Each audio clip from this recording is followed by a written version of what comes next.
Hello, little dreamers. I hope you've all enjoyed the beauty of this spring day with its gentle breezes and blooming flowers.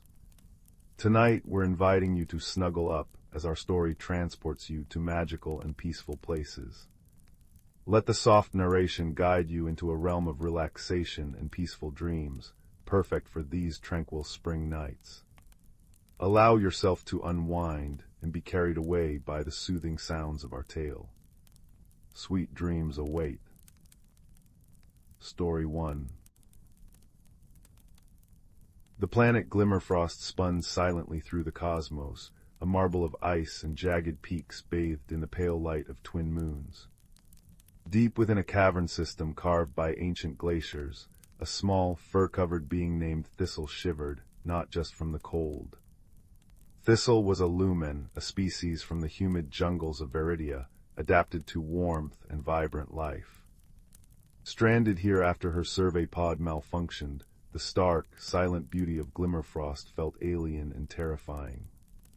Her luminescent fur, usually a soft green glow, flickered weakly like a dying ember. Elsewhere, navigating the treacherous ice ridges with precise, measured steps, was a being known only as Unit K7. K7 was a Synthek, a construct of gleaming silver alloy and humming energy cores from the sterile, logic-driven world of Cogitant Prime. Sent to map Glimmerfrost's unique crystalline formations, K7 operated on pure data streams. Emotions were variables to be analyzed, not felt. Yet a persistent error code flickered in its visual display, ambient sensory input overload. Source: unknown organic.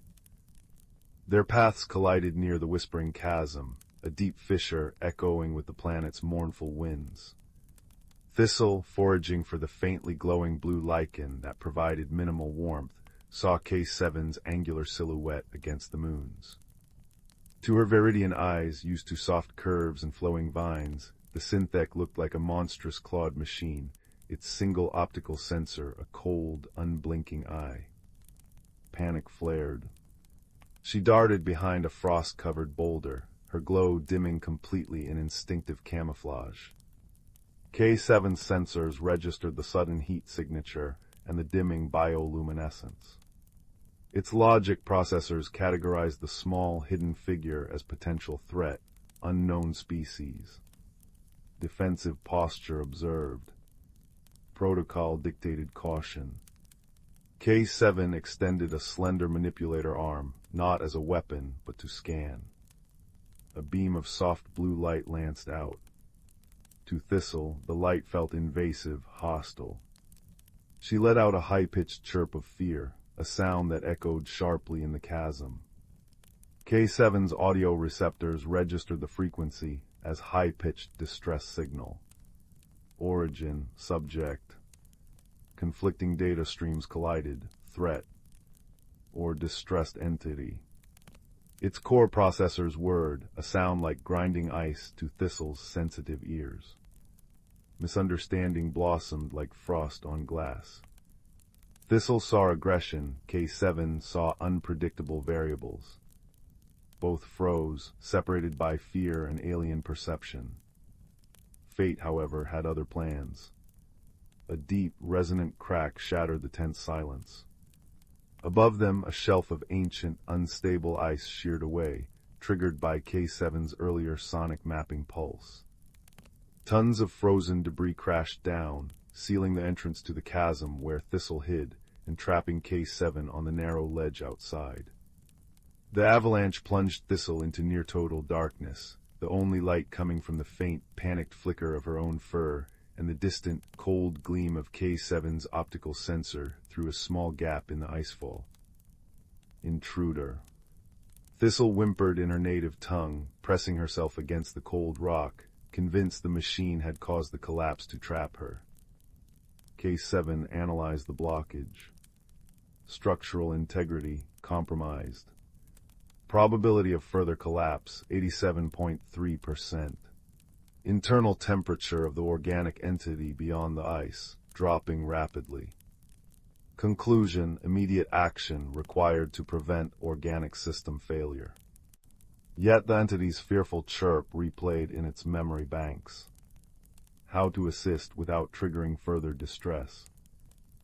Hours bled into each other. The cold deepened its grip on Thistle. Her fur's glow was fading, her breath forming fragile ice crystals. Despair, colder than Glimmerfrost itself, began to seep in. Then a soft, rhythmic thump-thump-thump vibrated through the ice wall. It wasn't aggressive, it was measured, deliberate. Thistle lifted her head, ears twitching. The thumping paused, then resumed. 3 quick taps, a pause, 2 slow taps. Curiosity, fragile but persistent, stirred within her. Hesitantly, she tapped back on the ice with a small pebble. Tap, tap, tap. Outside, K7 registered the response. Communication attempt confirmed. Using its manipulators, K7 began carefully, painstakingly, to clear the smallest, safest opening at the top of the blockage, avoiding any sudden movements or loud noises. It projected a soft, steady beam of warm yellow light, not the invasive blue scan, but a gentle illumination through the growing hole.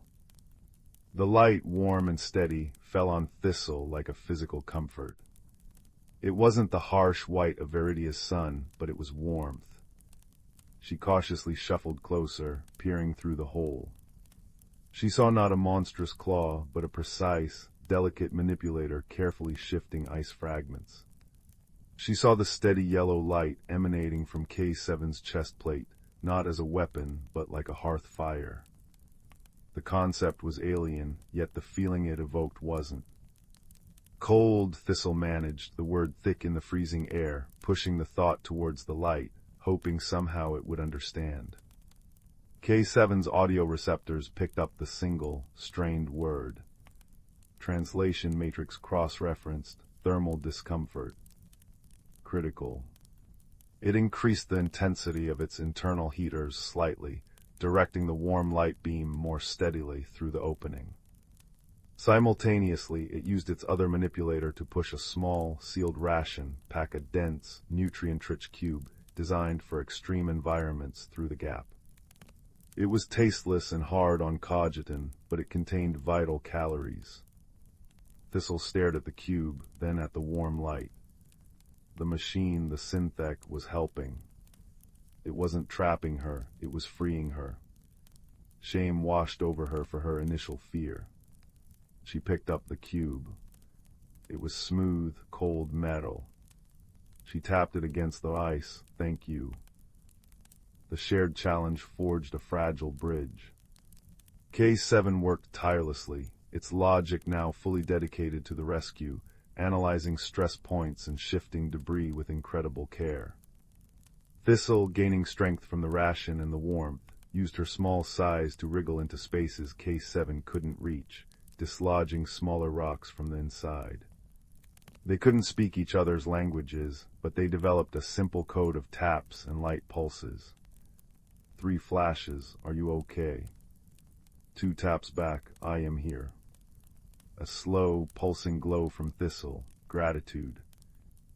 Finally, after a cycle of the twin moons, a hole large enough for Thistle to squeeze through was cleared.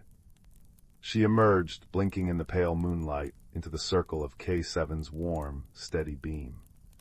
She looked up at the Synthek, no longer seeing a monster, but the source of light and safety. K7 looked down, its optical sensor adjusting focus. It saw the small Lumen, fur still faintly glowing, shivering but alive. The persistent error code regarding sensory input vanished, replaced by a new, unfamiliar subroutine, connection established. Organic entity, designation Thistle. Status protected. But Glimmerfrost wasn't done. As Thistle stretched her stiff limbs, a deep tremor shook the ground. Another ice ridge, destabilized by the earlier avalanche, began to groan and crack above K7's position. Before the Synthek could calculate an evasion path, a massive slab of ice broke free, crashing down and pinning one of K7's locomotion units. Sparks flew and a low, distressed hum emanated from its core, the closest a Synthek could come to a cry of pain. Thistle didn't hesitate. Fear for her new companion overrode her own exhaustion. She darted forward, ignoring the biting cold and treacherous footing. The ice slab was immense, but it had landed at an angle, leaving a small space. Thistle saw the damaged joint in K7's leg, the sparking wires. She remembered the intricate root systems of Viridian trees, how shifting one small root could ease pressure on the whole. Using her claws and surprising strength for her size, she began feverishly digging and levering smaller ice chunks away from the critical pressure point on K7's trapped limb, her fur pulsing with effort.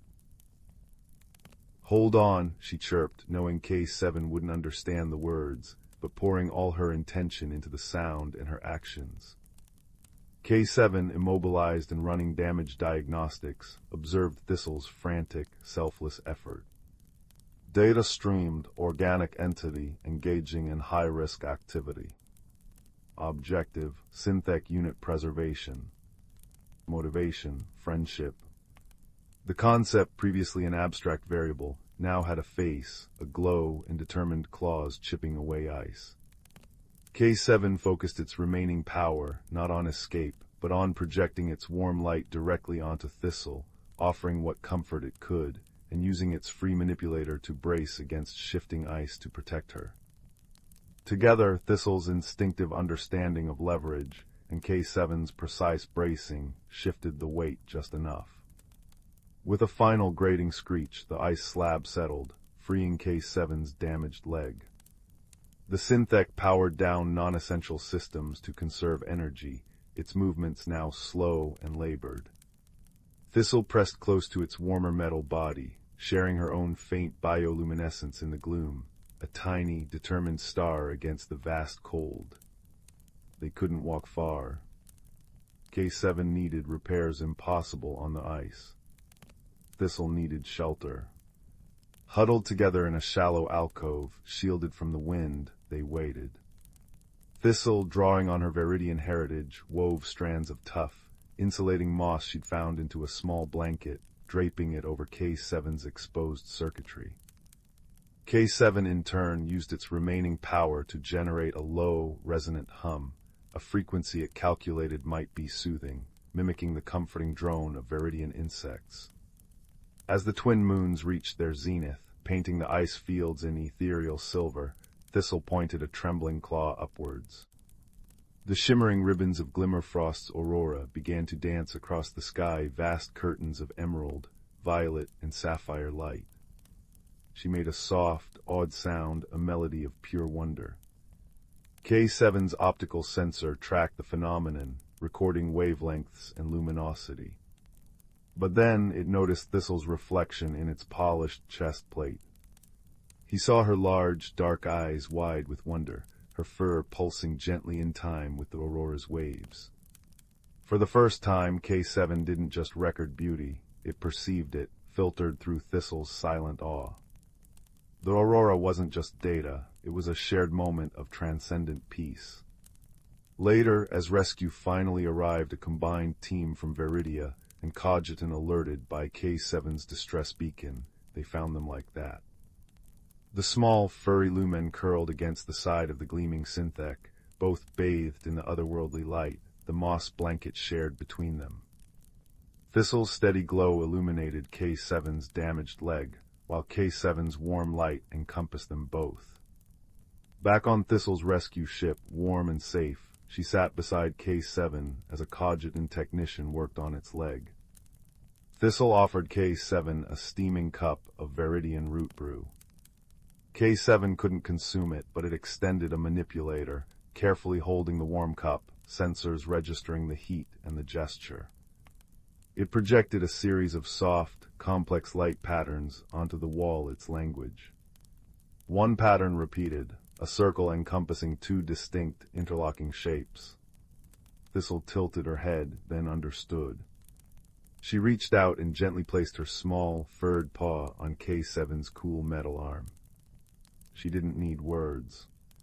The shared darkness, the mutual rescue, the aurora's silent song, they spoke a deeper language.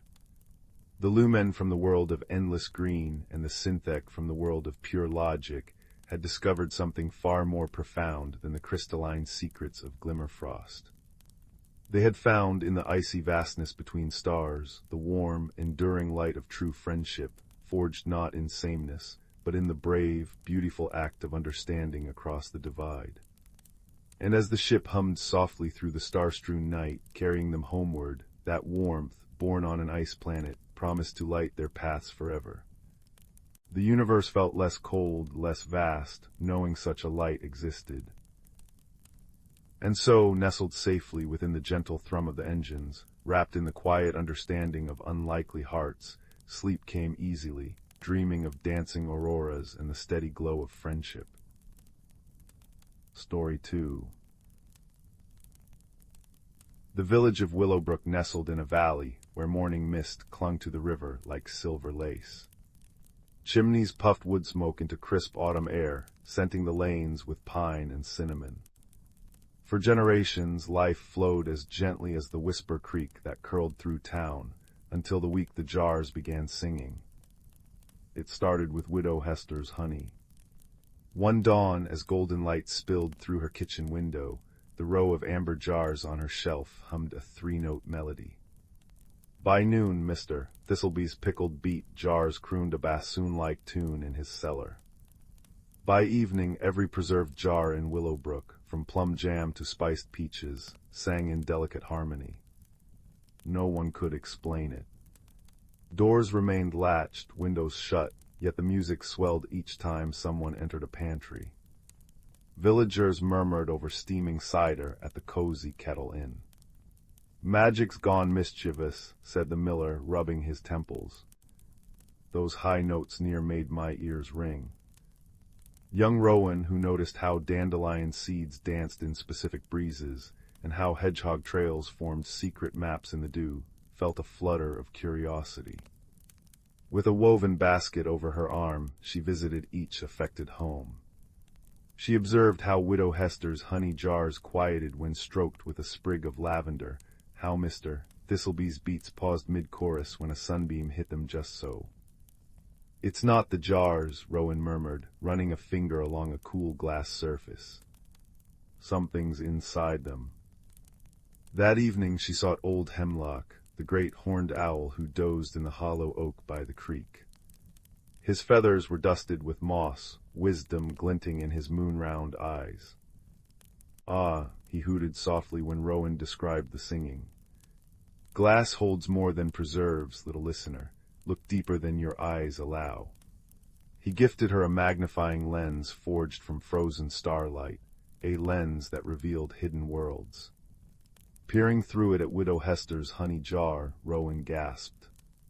Tiny, iridescent creatures, no larger than apple seeds, clung to the glass. They had wings like spun sugar and voices like ringing crystal. One balanced on a honeycomb raft, conducting others with a dandelion stem baton. "We're Glimmerwings," piped the conductor. "Our meadow flooded when the creek rose last week. We drifted here in bubbles of sap." They'd sought shelter in the jars, their joyful music an accidental byproduct of humming for warmth. Every jar's song reflected its inhabitants. The beet dwellers sang earthy ballads, the peach residents warbled sweet arias. But why now? Rowan followed the Glimmerwings' directions upstream to their drowned meadow. There she found the true culprit, a fallen willow branch diverting the creek into their habitat. It had been nudged loose by Bristleback, a young badger trying to reach blackberries. Guilt heavy in her paws, Bristleback helped Rowan shift the branch. As the water receded, thousands of stranded Glimmerwings rose from dewdrops, shimmering like liberated stars. The solution bloomed in Rowan's mind. With Bristleback's strong claws and the villagers' kindness, they built miniature conservatories from acorn caps and birch bark, placing them in sunny windowsills. The Glimmerwings migrated to their new homes, serenading Willowbrook with deliberate evening concerts that lulled children to sleep. The jars fell silent, though Widow Hester swore her honey tasted sweeter. On the first frost-kissed night, Rowan joined old Hemlock by the creek. Fireflies mirrored the stars above as glimmerwing choirs hovered in harmonious clouds. You listened when others only heard noise. The owl rumbled, tucking his head under a wing. Rowan smiled, wrapped in her grandmother's quilt, watching the tiny beings weave light into lullabies. Their song wasn't a mystery anymore, but a promise, soft as cobwebs and enduring as the rivers flow, that every secret uncovered with patience and care becomes a gift to the heart. And in the warmth of that knowing, Willowbrook slept. Story 3. The village of Willowbrook nestled in a valley where sunlight dripped like honey through ancient oaks, and the river sang a constant, burbling lullaby. Among its cottages lived a boy named Silas, whose quiet nature often saw him overlooked in the bustle of market days and boisterous games. He felt like a shadow at noon present, yet unseen. His solace lay in the whispering woods bordering the village, a place where sunlight dappled the forest floor and secrets seemed to rustle in the leaves. One crisp autumn afternoon, drawn by the melancholic cry of a distant hawk, Silas wandered deeper than usual. He followed a forgotten path carpeted in fiery maple leaves, the air sharp with the scent of damp earth and decaying wood. High above, the branches formed a cathedral ceiling, stained glass windows of gold and crimson. As twilight began to paint the sky in lavender and rose, Silas stumbled upon a sight that halted his breath. There, nestled between the gnarled roots of an impossibly ancient oak, wider than his cottage, was a door. It wasn't a door of wood and iron, but woven seamlessly from living roots, moss, and shimmering strands of spider silk that caught the dying light like spun starlight. It pulsed with a faint, verdant luminescence. A sense of profound stillness, deep and watchful, emanated from it. Hesitantly, Silas reached out. His fingertips brushed cool, velvety moss. The woven roots shifted silently, parting just enough to reveal an opening, not into the hollow of the tree, but into a space that shimmered with an impossible emerald light. Warmth, like the breath of spring, sighed out towards him, carrying the scent of crushed pine needles and wildflowers blooming out of season. Without another thought, drawn by an irresistible pull, Silas stepped through. The world dissolved and reformed. He stood in a hidden grove bathed in perpetual twilight. Giant mushrooms taller than Silas glowed with soft, bioluminescent light amethyst, topaz, and jade. Crystal-clear streams chuckled over smooth, moonstone pebbles, feeding pools where water lilies the size of wagon wheels floated, their petals shimmering like mother-of-pearl. The air hummed with the gentle drone of enormous, iridescent beetles and the sweet, complex perfume of unseen blooms. It was a world woven from dreams and moonlight, utterly silent save for the water and the hum of life. Silas gasped, his heart pounding not with fear, but with awe so profound it felt like a physical ache. He took a step forward onto moss so soft and deep it swallowed his footfall. As he did, his boot dislodged a small, perfectly round object from the mossy bank of a stream. It rolled towards his feet. It was an acorn, but unlike any he'd ever seen. Its cap was a deep, polished amber, and the nut itself was smooth, cool obsidian, shot through with veins of shimmering gold that pulsed faintly, like a slow, steady heartbeat. It felt warm and strangely heavy in his palm, humming with a quiet energy. The whispering acorn. He held it up, marveling at its inner light. As he did, the silence of the grove fractured, replaced by a symphony of sound. It wasn't noise, it was language. The rustle of the giant ferns became soft sighs, the gurgle of the stream a cheerful song, the hum of the beetles a complex, buzzing conversation. Silas understood. He could hear the grove. The mushrooms murmured about the cool dampness near their roots, the water lilies gossiped about a dragonfly's visit, the ancient stones embedded in the stream bed grumbled about the constant flow. It was overwhelming, beautiful, terrifying. Suddenly a low growl, thick with suspicion, rumbled from behind a cluster of glowing blue mushrooms. Silas froze, clutching the acorn. A creature emerged, moving with surprising grace despite its size.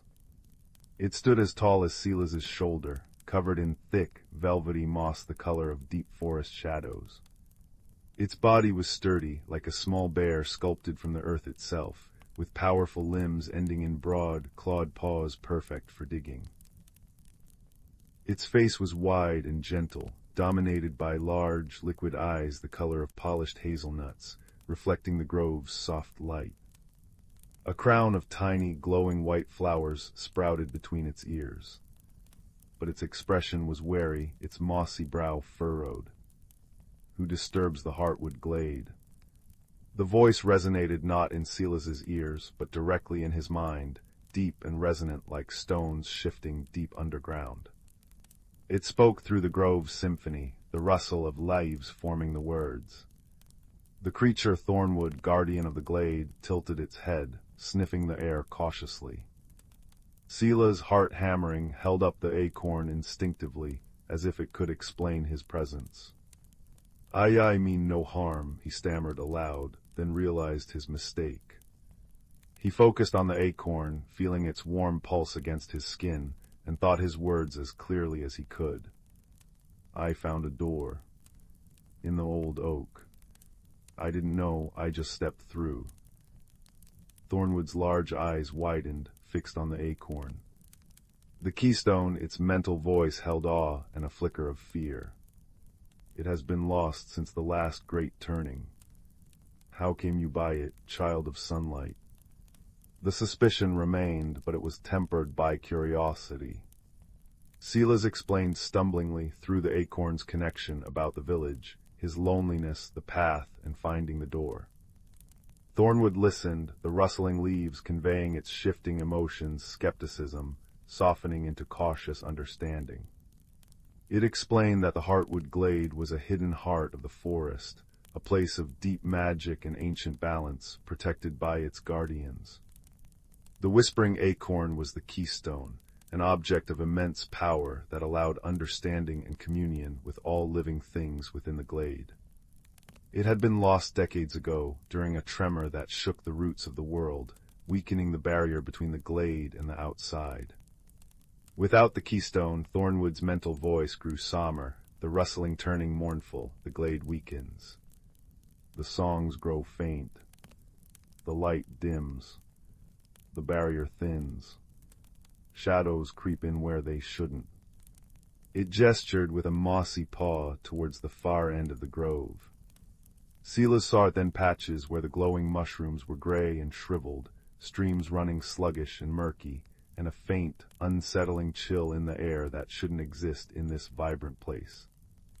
The very air seemed thinner there, the vibrant colors leaching away. Silas felt a pang of guilt, then a surge of determination. I found it, he thought, gripping the acorn tighter. Maybe I can help put it back. Where does it belong? Thornwood regarded him for a long moment, its hazelnut eyes searching Silas's face. The grove held its breath. Finally, a soft rumble like contented stones echoed in Silas's mind. Perhaps the keystone chose you for a reason, child of sunlight. The heartstone where it belongs lies deep within the Whispering Caves, beneath the roots of the mother tree. It pointed towards a dark opening partially concealed by cascading vines of shimmering silver moss, set into a moss-covered cliff face at the far end of the grove. But the path is perilous now, twisted by the glade's sickness. And I am bound to guard the entrance, but the caves, they are treacherous for one of my size and nature. A deep sadness emanated from the guardian. I have tried, but the shadows, they confuse, they disorient. They twist the songs. Silas looked at the dark cave mouth, then at the gentle, earthbound guardian, and finally at the pulsing acorn in his hand. He felt a connection to Thornwood, a shared understanding born of the acorn and their unexpected meeting. He was small, perhaps he could navigate where the guardian could not. I'll go, he thought firmly. I have the keystone, it can guide me. You can guide me from here, with the grove's song. Thornwood's mossy face seemed to soften. A single glowing tear, like liquid moonlight, traced a path down its velvety cheek. Brave child of sunlight, the glade sings for you.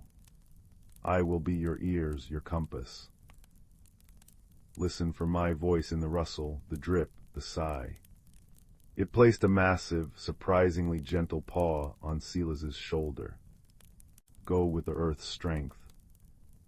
Holding the whispering acorn aloft like a lantern, its golden veins casting warm, dancing light, Silas stepped into the whispering caves. The transition was jarring. The warm, perfumed air of the grove vanished, replaced by cool, damp stone and the profound silence of deep earth, broken only by the distant drip of water. The acorn's light pushed back the absolute darkness, revealing walls slick with moisture and glistening with veins of quartz that caught the gold light and fractured it into stars. The path immediately forked. Which way? Silas closed his eyes, focusing on the acorn's hum, letting it resonate within him. He listened beyond the drip-drip of water. Thornwood's voice, woven into the grove's song, reached him not words, but sensations. A faint, warm vibration from the left fork, like sunlight on stone. The right fork carried a cold, dissonant whisper, like dead leaves scraping together. Left, Thornwood's guidance resonated. Follow the warmth. The caves were a labyrinth. Tunnels branched and twisted, some wide and high, others forcing Silas to crawl through narrow passages slick with mud. Stalactites hung like stone fangs, dripping cold water. Stalagmites rose like the fingers of buried giants. The acorn's light was his beacon, its connection to Thornwood his lifeline. He learned to interpret the subtle shifts in the grove's symphony filtered through the stone. The cheerful gurgle meant safe footing near an underground stream. A low, resonant hum warned of unstable rock. A sudden, sharp chittering indicated the skittering passage of blind cave beetles, harmless but startling. Sometimes the cold whispers grew louder. Shadows seemed to writhe at the edge of the acorn's light, forming fleeting, menacing shapes. A sense of despair, of hopelessness, would wash over Silas, urging him to turn back, to lie down and sleep forever in the cold dark. Shadows lie, Thornwood's mental voice would cut through, strong and grounding, carried on the imagined scent of pine needles and damp earth. They feed on fear. Listen to the stone's deep song. It endures. You endure. Follow the light, child of sunlight. Silas would grip the warm acorn, focus on Thornwood's steadfast presence, and push forward, the shadows recoiling from the keystone's glow. He climbed crumbling ledges, waded through icy, ankle-deep streams that numbed his feet, squeezed through crevices that scraped his clothes. He was tired, cold, and scared, but the acorn's warmth and Thornwood's constant, silent support fueled him. He wasn't alone.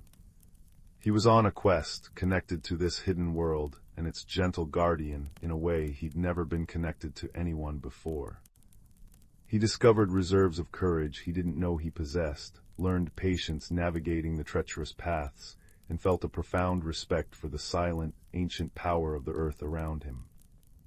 After what felt like hours, the tunnel opened into a vast cavern. The ceiling soared into darkness far beyond the acorn's light. In the center, rising from a still, black pool, stood a colossal tree root, thicker than the ancient oak outside. It pulsed with a deep, slow, emerald light that throbbed in time with the acorn in Silas's hand. This was the heartstone, the root of the mother tree, the source of the glade's magic. But the light was sickly, flickering weakly. Dark, vein-like cracks marred its surface, leaking a faint, oily smoke that smelled of decay. The cold whispers were loudest here, a cacophony of despair swirling around the base of the root. Set into the root itself, at about Silas's eye level, was a small, perfectly acorn-shaped indentation, glowing with a faint, desperate light. This was where the keystone belonged. Silas approached, the cold whispers clawing at his mind, trying to plant seeds of doubt. You're too small. Too weak. You don't belong here. You'll fail. Leave it. He felt a wave of crushing loneliness. Silas. Thornwood's mental voice roared through the connection, stronger than ever, filled with urgency and unwavering belief. It wasn't just Thornwood, it felt like the entire grove was pouring its hope, its song, its fragile life force into the call. The glade believes. I believe. You are the light bringer. Place the keystone. The surge of pure, collective belief cut through the shadow's whispers. Silas took the last few steps, the whispering acorn pulsing fiercely in his hand, its golden veins blazing.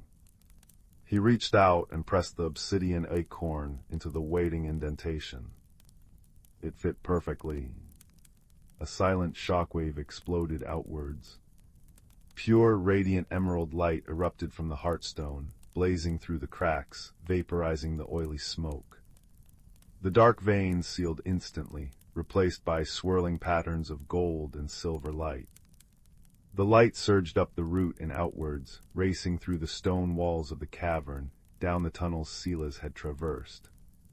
The cold whispers dissolved into nothingness, replaced by a profound, deep, resonant hum, the sound of the earth itself singing in harmony. The light reached the grove. Outside the cave entrance, Thornwood reared up on its hind legs, a mighty rumble of pure joy shaking the ground as the sickly patches vanished. Glowing mushrooms flared back to life, brighter than before. The streams ran crystal clear and swift, laughing over their pebbles. The air warmed, thick with the vibrant perfume of rejuvenated blooms. The barrier solidified, thrumming with renewed strength. The heartwood glade was healed. Silas stumbled back from the heartstone, blinking in the now dazzling emerald light that filled the cavern. The obsidian acorn was now seamlessly fused with the root, its golden veins pulsing in perfect unison with the mother tree's heartbeat. The connection to Thornwood remained, but it was different now, no longer a lifeline, but a warm, constant thread of shared joy and gratitude. Child of sunlight, Thornwood's voice, now filled with boundless warmth and relief, washed over him. Savior of the glade. The songs are strong again. The balance restored.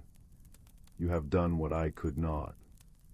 The keystone chose wisely. Exhaustion hit Silas like a physical wave, but it was a good exhaustion, laced with triumph and a deep, quiet happiness.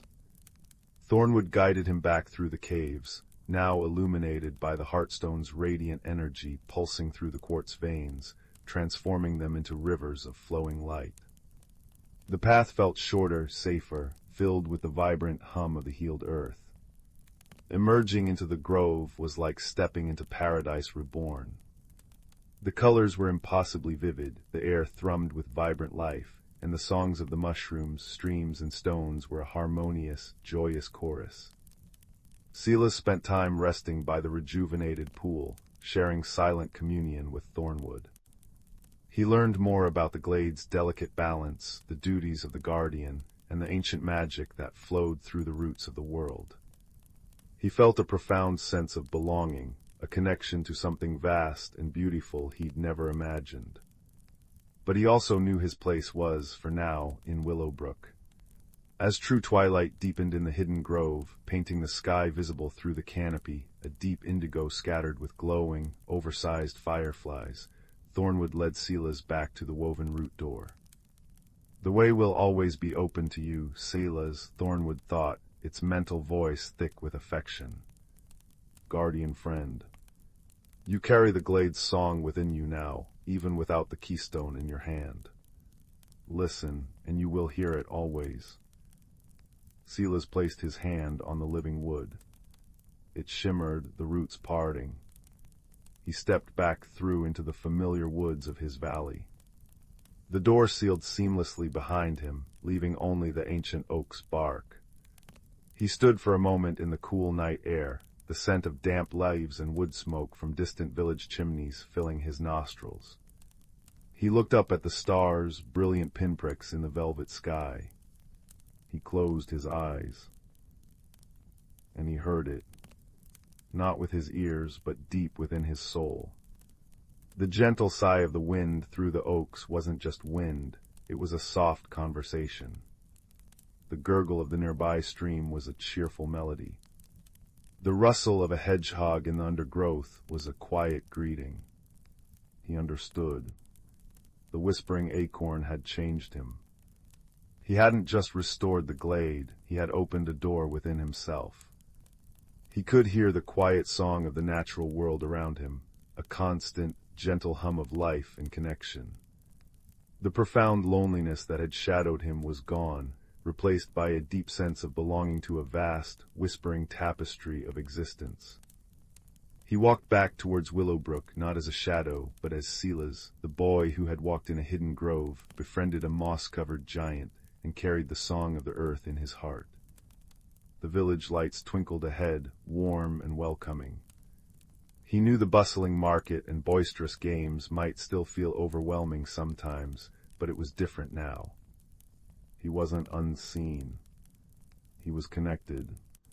He was listening. And in the rustle of the leaves, the murmur of the river, even in the distant bark of a dog, he heard the echo of Thornwood's farewell, the grateful sigh of the glade, and the enduring, comforting lullaby of the world itself, singing him home. He smiled, a quiet, knowing smile, and stepped into the circle of firelight, forever changed, forever listening, forever held in the gentle embrace of the whispering world. The end. Story 4.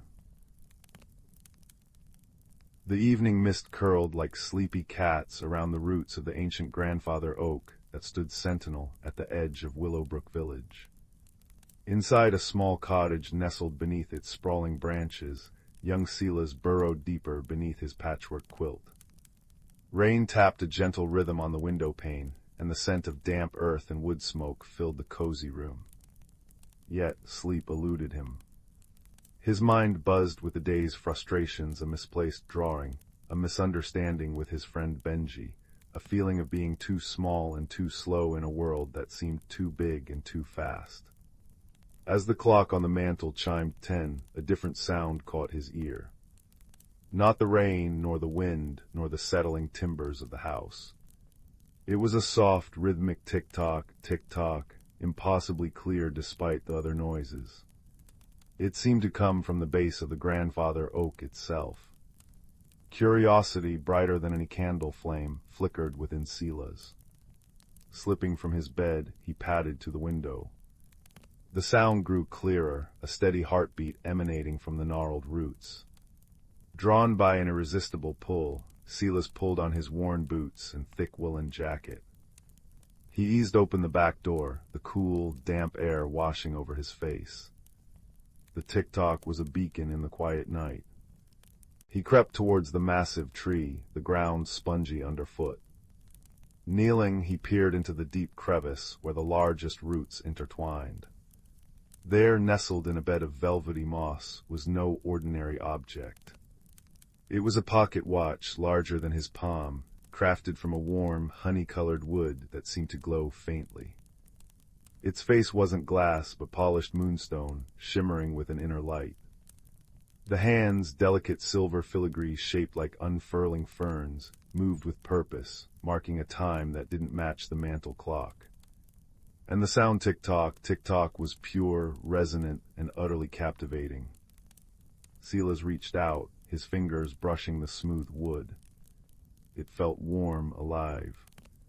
As he lifted it, the watch pulsed gently in his hand. The moonstone face brightened, illuminating the roots around him. To his astonishment, the dense tangle of roots seemed to shift and sigh. A section previously indistinguishable from the rest revealed a narrow opening, just large enough for him to squeeze through. From within, a soft golden light spilled out, carrying the scent of loam and something sweet, like crushed berries and sunshine. Heart pounding with a mixture of trepidation and wonder, Silas crawled through the opening. He emerged not into darkness, but into a breathtaking cavern formed entirely within the roots of the grandfather oak. The walls weren't earth but living wood, intricately patterned and glowing with veins of soft amber light. Moss, thicker and greener than any outside, carpeted the floor, muffling his footsteps. Giant luminous mushrooms, like upside-down teacups made of stained glass, cast pools of blue, violet, and emerald light. The air hummed with a low, contented vibration, and the tick-tock of the watch resonated perfectly with this hidden world's rhythm. This was the Heartwood Hollow. Thistle stood frozen, the watch warm and heavy in his hand. The rhythmic pulse seemed to synchronize with his own heartbeat. As he gazed around, a tiny figure emerged from behind a cluster of glowing toadstools. It was no taller than Thistles's hand, with skin the color of polished acorns and large, luminous eyes the deep green of forest shade. Its hair was a wild tangle of moss and tiny, star-like white flowers. It wore a tunic woven from spider silk and dewdrop beads. "Ah," the tiny creature said, its voice like the rustle of dry leaves and the chime of small bells. "The resonator has found its listener." It tilted its head, studying Thistles's with unnerving intensity. "I am Mossberry, keeper of the root tides, and you, young listener, have found the Heartwood Watch." Thistle blinked. The resonator, the Heartwood Watch. He held up the wooden timepiece. It called to me, from outside. Mossberry nodded solemnly. "It sings the pulse of the Heartwood Hollow, the rhythm that binds the roots, the fungi, the glowworms, the very sap of the grandfather oak. It calls when the rhythm falters." The tiny keeper's expression grew grave. "And falter it has. Listen." Thistle concentrated. Beneath the steady tick-tock of the watch, he now detected a subtle discord. A slight hesitation, a faint tremor in the resonant hum of the cavern. The light from the root walls seemed to dim momentarily, like a flickering candle. "The Heartstone," Mossberry whispered, pointing a slender finger towards the center of the cavern, where a cluster of enormous, crystalline roots converged. Nestled within them, Thistle saw a fist-sized crystal pulsing with a deep, warm light amber one moment, gold the next. "It is the source, the true heart of the hollow. It powers the watch, which in turn regulates the flow of life through the roots, reaching far beyond this cavern. But the Heartstone, it weakens. A fragment vital to its core harmony was dislodged long ago. Without it the rhythm decays, the light fades, the hollow sleeps, and the grandfather oak above begins to dream less deeply. The world above feels it too, as unease, as discord." Thistle thought of his frustrations, the village's quiet anxieties. How do we fix it?" "The missing fragment," Mossberry said. "It was carried away by the Whispering Stream, deep into the undercroft, the ancient, forgotten tunnels beneath the hollow. It is a place of echoes and shadows, where the light grows dim and the path is treacherous. The resonator, the watch, can guide you. It resonates strongest near the fragment, but I cannot go. My light is bound to the Heartstone's core. Only a listener, guided by the watch, can retrieve it." Mossberry looked up at Thistle, those deep green eyes filled with a profound, ancient sadness mixed with hope. "Will you journey, listener, for the hollow, for the oak, for the rhythm above?" Thistle looked down at the watch in his hand. Its tick-tock felt like an anchor, a promise. He thought of the grandfather oak, its strength, its shelter. He thought of the strange, beautiful world he'd stumbled into. He thought of the discord he'd felt in himself and outside. This was bigger than a misplaced drawing. This was a mystery woven into the roots of his world. "I will," Thistle said, his voice firmer than he felt. "But I don't know the way." Mossberry smiled, a tiny sunrise on an acorn face. "The resonator knows, hold it before you. Listen not just with your ears, but with your heart. Follow where the tick-tock grows strongest, clearest. I will prepare." The tiny keeper scurried away, returning moments later with a small pouch woven from iridescent beetle wings. "Moss meal," she explained. "For energy and glow dust. She sprinkled a pinch of sparkling powder onto Silas's jacket. It clung like faint stars, emitting a soft, silvery light. To pierce the deeper shadows, remember, listener, trust the rhythm, be patient, be kind, even shadows have their purpose. Taking a deep breath of the sweet, earthy air, Silas turned towards a darker archway leading away from the glowing heart of the cavern. Holding the heartwood watch before him like a lantern, he stepped into the mouth of the undercroft. The warm, amber glow of the heartwood hollow faded quickly, replaced by the cooler, fainter light of his glow dust and the watch's moonstone face. The air grew damp and still, smelling of deep earth and ancient stone. The comforting hum of the hollow gave way to silence, broken only by the steady tick-tock of the watch and the distant drip-drip of water. The tunnel sloped downwards, twisting and turning like the coils of a sleeping serpent. Roots thicker and more gnarled here snaked across the path and hung from the ceiling like petrified tentacles. Mossberry's glow dust illuminated just a few steps ahead, creating a small, moving island of light in the encompassing gloom. Silas focused intently on the watch. Its sound remained steady, but as he moved, he noticed subtle shifts. A slight increase in resonance down a left fork. A faint tremor when a path seemed to dead end, urging him to look closer and find a narrow crevice hidden behind a curtain of hanging roots. The watch was his compass, its rhythm his guide. Time lost meaning in the silent, earthy darkness. He walked, climbed over root knuckles, squeezed through narrow passages. He nibbled on the sweet, nutty moss meal, feeling its gentle warmth spread through him. He began to understand the language of the watch. A confident, clear pulse meant the right path. A hesitant flutter signaled caution or a wrong turn. A deeper, resonant thrum vibrated through his bones when he neared something significant. He encountered the Undercroft's inhabitants. Not monsters, but strange, shy creatures of the deep earth.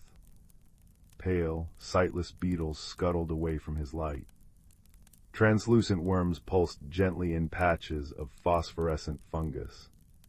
Once a family of large, gentle moles, their fur like velvet shadows, shuffled past him, their noses twitching curiously but without fear. Silas remembered Mossberry's words, "Be kind," and stood perfectly still, letting them pass, feeling a strange kinship in the shared silence. The watch pulsed warmly in his hand. Deeper and deeper he went. The air grew colder. The tick-tock began to change. The steady rhythm developed a distinct echo, a faint second beat lagging slightly behind the first. It grew louder, more insistent, pulling him towards a section of the tunnel where the walls were slick with moisture and the sound of dripping water was louder. The glow-dust light reflected off a still, black pool blocking the path. The echo seemed to emanate from its depths. Silas's heart sank. He couldn't swim, especially not in icy, unknown water. He knelt at the edge, peering into the inky blackness. The watch pulsed strongly, the echo clear. The fragment was down there. Panic threatened to rise. He was cold, tired, and alone in the dark. He clutched the watch tighter, its warmth a small comfort. Trust the rhythm. Be patient. As he focused on the watch, calming his breathing to match its steady tick-tock, he noticed something. The water wasn't entirely still. Near the edge, barely visible in the glow-dust light, were broad, flat stepping stones, slick with algae but just breaking the surface. They weren't placed in a straight line, but curved slightly. Following the curve with his eyes, he saw they led towards a darker recess under an overhang on the far side of the pool, directly where the echo seemed strongest. It wasn't a direct path, but it was a path. Gathering his courage, Silas carefully placed his foot on the first stone. It wobbled slightly but held.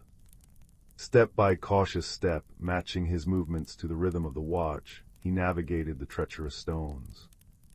The water lapped cold against his boots. Halfway across, his foot slipped on the slimy surface. He windmilled his arms, the watch held high, his heart leaping into his throat. He managed to regain his balance, breathing heavily. The watch pulsed steadily, an anchor in the near disaster. He reached the far side, scrambling onto a small, dry ledge beneath the overhang. There, nestled in a crevice just above the waterline, was the source of the echo. It was a shard of crystal, no larger than a hazelnut, shimmering with the same inner fire as the heartstone, but muted, fractured. It pulsed weakly, out of sync with the heartwood watch Thistle held. As he reached out and carefully, reverently plucked it from the stone, the echo ceased instantly. The watch's tick-tock became pure, strong, and resonant once more, vibrating with a palpable energy of rightness that filled the small space.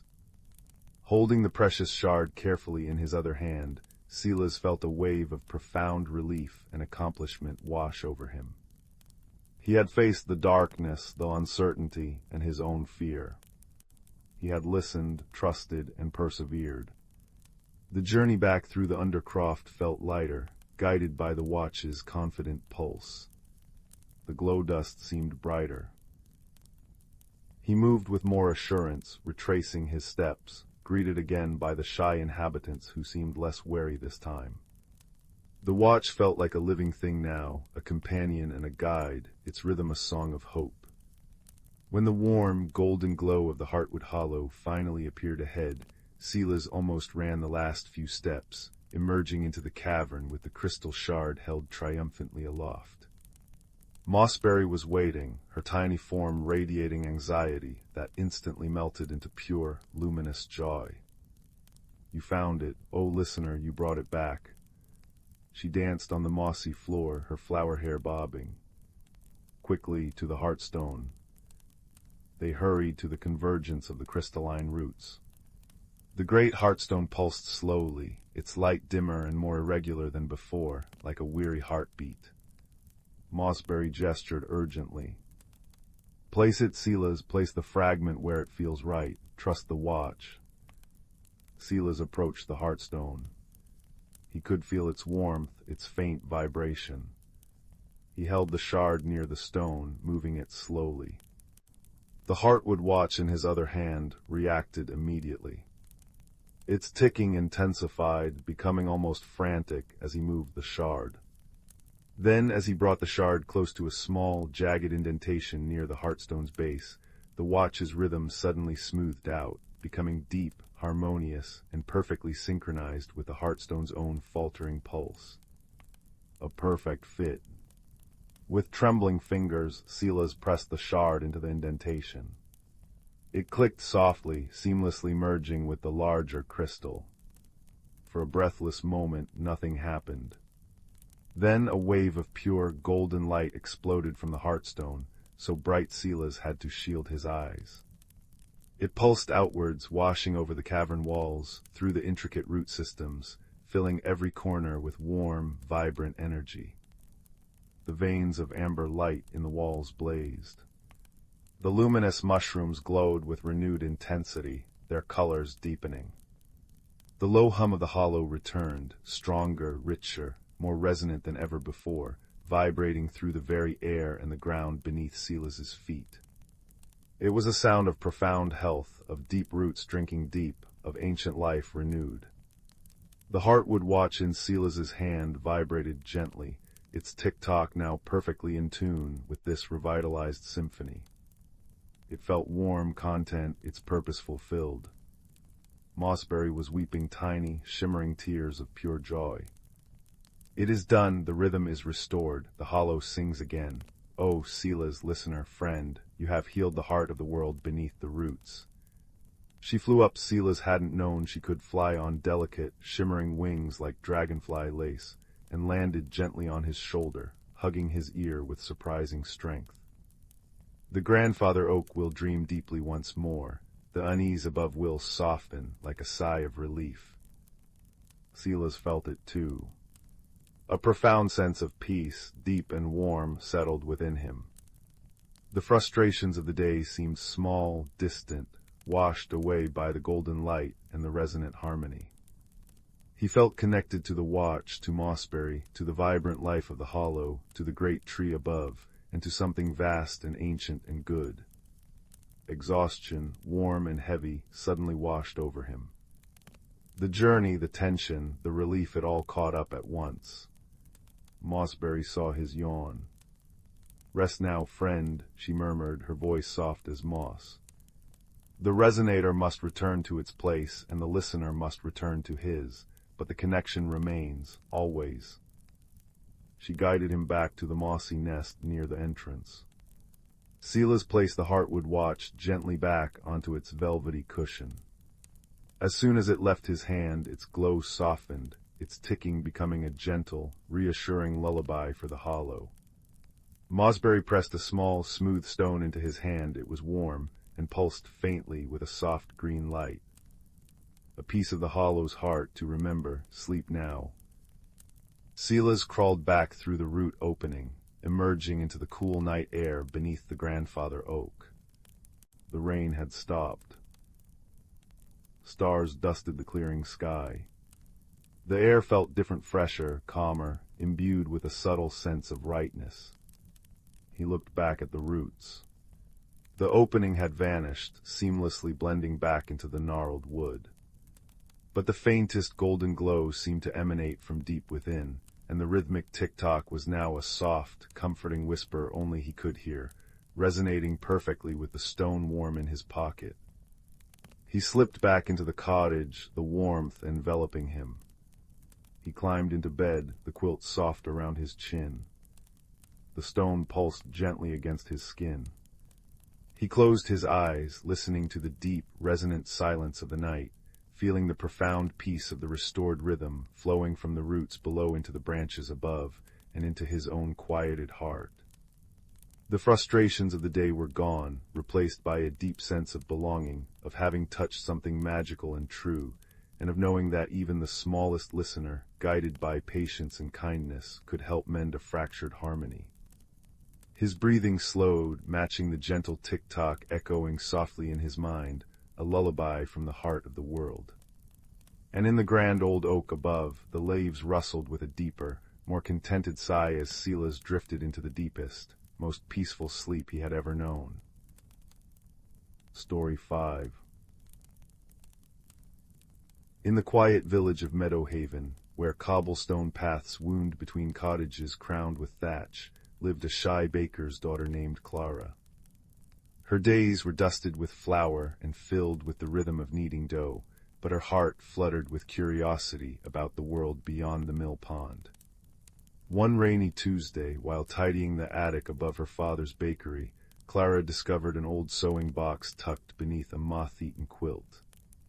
Inside lay no needles or thread, but a single object, a thimble made of tarnished silver, etched with patterns like frost on a window pane. When Clara slipped it onto her finger, the attic transformed. Dust motes became dancing fireflies, the faded quilt bloomed with embroidered roses that swayed in an unfelt breeze, and a faint melody hummed from the thimble itself, a tune that sounded like a lullaby sung by distant stars. That night, as moonlight spilled through her bedroom window, the thimble glowed softly. Clara whispered, "What are you?" To her astonishment, the thimble answered in a voice like chimes, a key to hidden songs, "Child, all things hold music if you listen."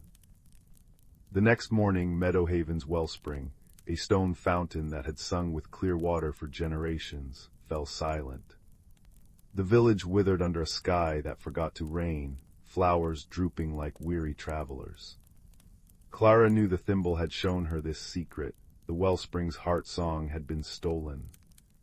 With the thimble snug on her finger, she packed a satchel of oat cakes and set off toward the Whispering Woods, where elders said lost melodies gathered. Her first helper emerged near a brook choked with thirsty ferns. Pip, a pine marten with fur the color of cinnamon and eyes like polished amber, scampered down an oak trunk. "You've got the listening thimble," he chirped, twitching his whiskers. "I'm the keeper of forgotten paths. Follow me, but tread lightly. The woods are grieving." Pip guided her along hidden trails where roots hummed harmonies and pebbles clicked like castanets, his small paws leaving star-shaped prints in the moss. Deeper in the woods, where sunlight dappled the forest floor in emerald and gold, they met Bramble, a moss-covered stone giant who moved with glacial slowness. His voice rumbled like rocks tumbling in a riverbed.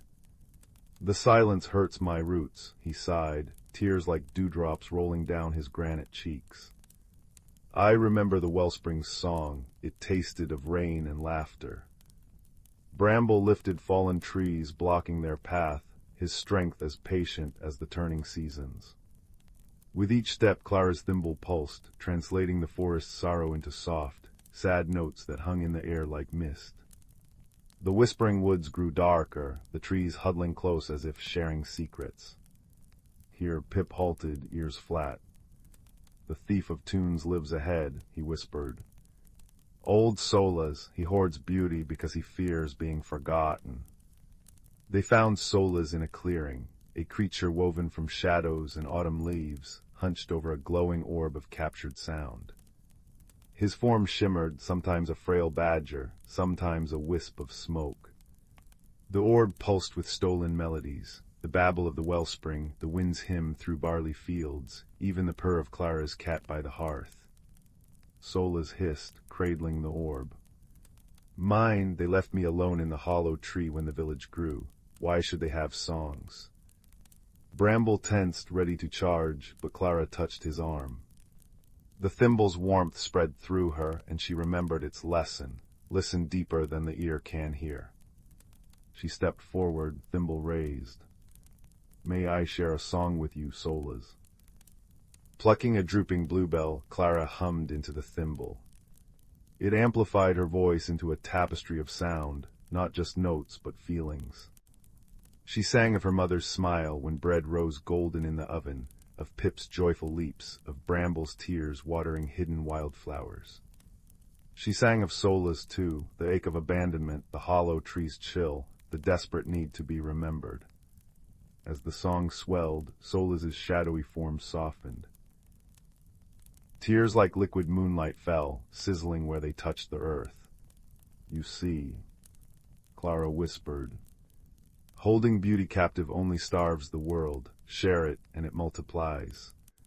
Solas trembled, then extended a clawed hand. The orb floated to Clara, its light gentle as a firefly. "Take it," he rasped. "But will they remember me?"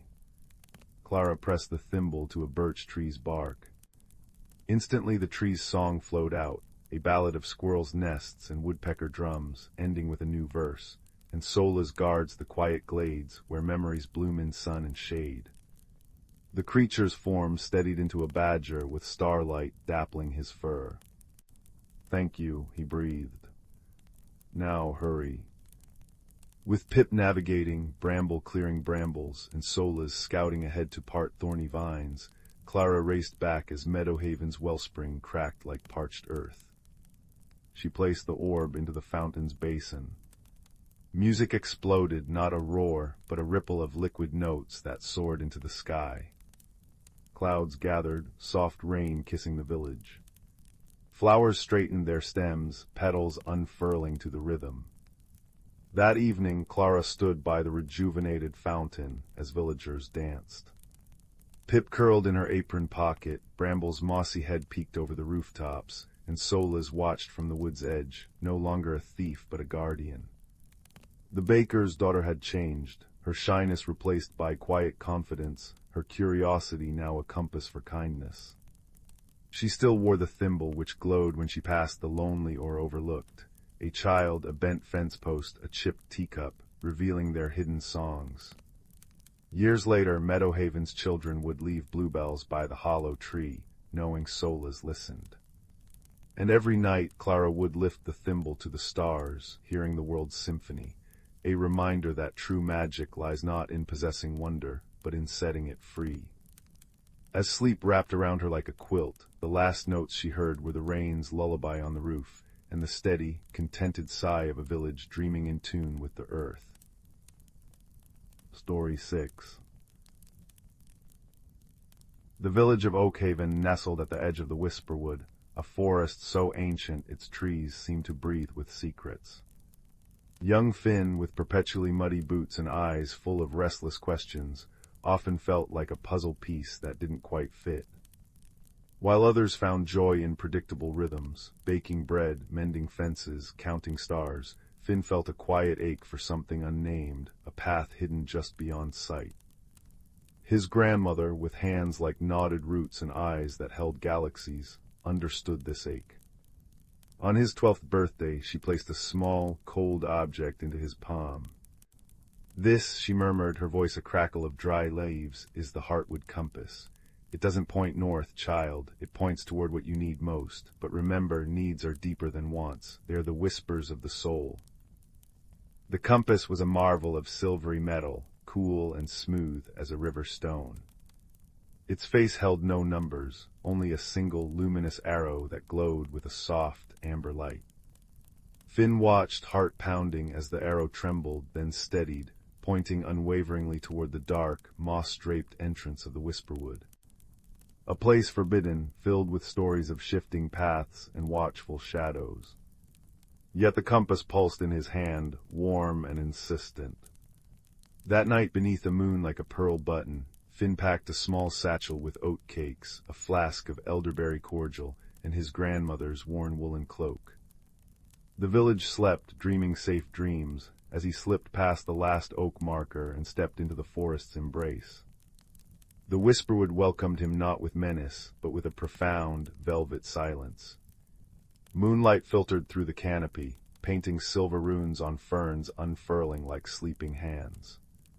The air hummed with the scent of damp earth, decaying leaves rich as chocolate, and the sharp perfume of unseen night-blooming flowers.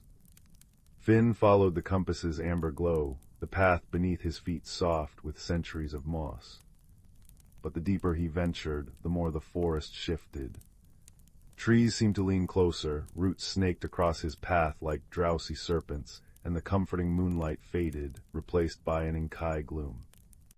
Panic, cold and slick, began to coil in his stomach. He was hopelessly lost.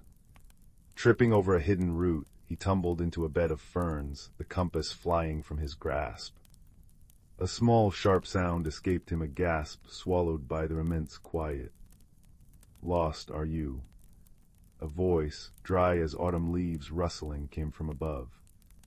Finn scrambled up, heart hammering against his ribs. Perched on a gnarled branch was a creature no taller than his forearm. It resembled a pine marten, but its fur shimmered with iridescent greens and blues, like oil on water. Large, luminous eyes, the color of moss agate, regarded him with wary curiosity. Tiny, clawed hands held the Heartwood compass, turning it over with delicate precision. "Shiny thing," it remarked, its voice surprisingly clear. "Points oddly. That's mine." Finn stammered, relief warring with fear. "It's a compass. It shows me what I need." The creature tilted its head, its fluffy tail twitching. "Need him right now, you need not to be lost, or eaten by Grumbletoes." It gestured vaguely into the deeper darkness. Grumbletoes. Finn whispered, eyes wide. "Big, grumpy, likes the taste of flustered humans." The creature sniffed. "I am Pip, keeper of the lower hollows, and you, flustered human, need a guide." It tossed the compass back to Finn. The amber arrow now flickered wildly between Finn and Pip. "See," Pip chirped. "It agrees, needs me, clever shiny thing." A hesitant smile touched Finn's lips. Friendship, it seemed, could wear fur and live in trees. Pip scampered down, landing lightly on Finn's shoulder. "Follow, Finn-human, and step softly. The Whisperwood listens." Their journey became a tapestry woven with wonder and whispered wisdom. Guided by the compass and Pip's intimate knowledge, they navigated challenges that tested their fledgling bond. When they reached the Chasm of Echoes, a deep ravine where the path ended abruptly, the compass arrow dipped downward, pointing into the seemingly bottomless dark. Finn despaired, but Pip nudged him toward a curtain of thick, ancient ivy clinging to the chasm wall. "Trust the shiny thing," Pip insisted. Hidden behind the ivy was a fragile bridge woven from living vines, strong as iron cables but invisible to the untrained eye. "The forest provides," Pip murmured as they crossed, the chasm wind singing mournfully below, "but only if you learn to see with more than your eyes." Days blended into nights marked by the soft glow of foxfire mushrooms and Pip's quiet stories of the Whisperwood's hidden rhythms. They drank from springs that tasted of cold stone and wild mint. They sheltered under giant toadstools during sudden downpours, the rain drumming a lullaby on the taut caps. Finn learned to identify the chattering language of squirrels, the warning thrum of woodpeckers, and the comforting hum of the forest's deep roots. He shared his oatcakes with Pip, who, in turn, showed him edible fiddleheads that tasted like green sunshine and berries that glowed like tiny lanterns. The ache in Finn's chest eased, replaced by a growing sense of belonging, not just in the forest, but with it, and with his prickly, luminous friend. The compass arrow often glowed steadily toward Pip, reinforcing the profound need for companionship Finn hadn't fully understood he carried. One evening, as fireflies painted the air with gold, they emerged into a hidden glade bathed in ethereal moonlight. At its center stood a circle of ancient, lichen-crusted stones, humming with a low, resonant energy that vibrated in Finn's bones. The heartwood compass grew warm, its amber light blazing like a tiny sun, pointing directly to a central plinth within the circle. Carved into the mossy stone was a perfect depression, shaped exactly like the compass. As Finn reverently placed it there, the air shimmered. 3 ghostly images flickered above the other stones, shimmering outlines of the heartwood compass, but one seemed carved from glacial ice, another from sun-baked clay, and the last from storm-washed sea glass. A deep, resonant voice, ancient and sorrowful as the wind through mountain passes, filled the glade. "The compasses of the deep roots are sundered, one of heartwood, one of stone, one of tide, one of sky. Only together can they mend the world's song, which weakens. The Whisperwood fades, its heart dimming." Finn and Pip stared, awestruck and chilled. The vibrant life around them suddenly felt fragile. Pip's fur seemed duller. "The fading," Pip whispered, ears drooping. "I felt it, the berries less sweet, the springs less lively, but I didn't know why." The compass in the plinth pulsed, its light projecting a faint, shimmering map onto the moss 3 points glowing distantly. A jagged mountain peak wreathed in ice, a crescent-shaped cove kissed by turquoise waves, and a floating island shrouded in perpetual mist. The voice sighed, "Find them, restore the balance, or the song ends and silence falls forever." Their quest transformed. The compass, once guiding Finn toward personal need, now pointed unwaveringly toward the distant mountains. The journey became steeper, colder, the air thin and sharp. They scaled treacherous scree slopes where grumpy, goat-like creatures with horns like icicles, Pip called them frost nibblers, tried to dislodge them with well-aimed pebbles. Exhausted and shivering near the summit, they found the entrance to the cave of breathless cold. Inside, walls glittered with frozen crystals, and the air burned their lungs. The stone compass rested on a pedestal of pure ice, radiating waves of numbing cold. Guarding it was a towering figure sculpted from living ice, its eyes glacial blue slits.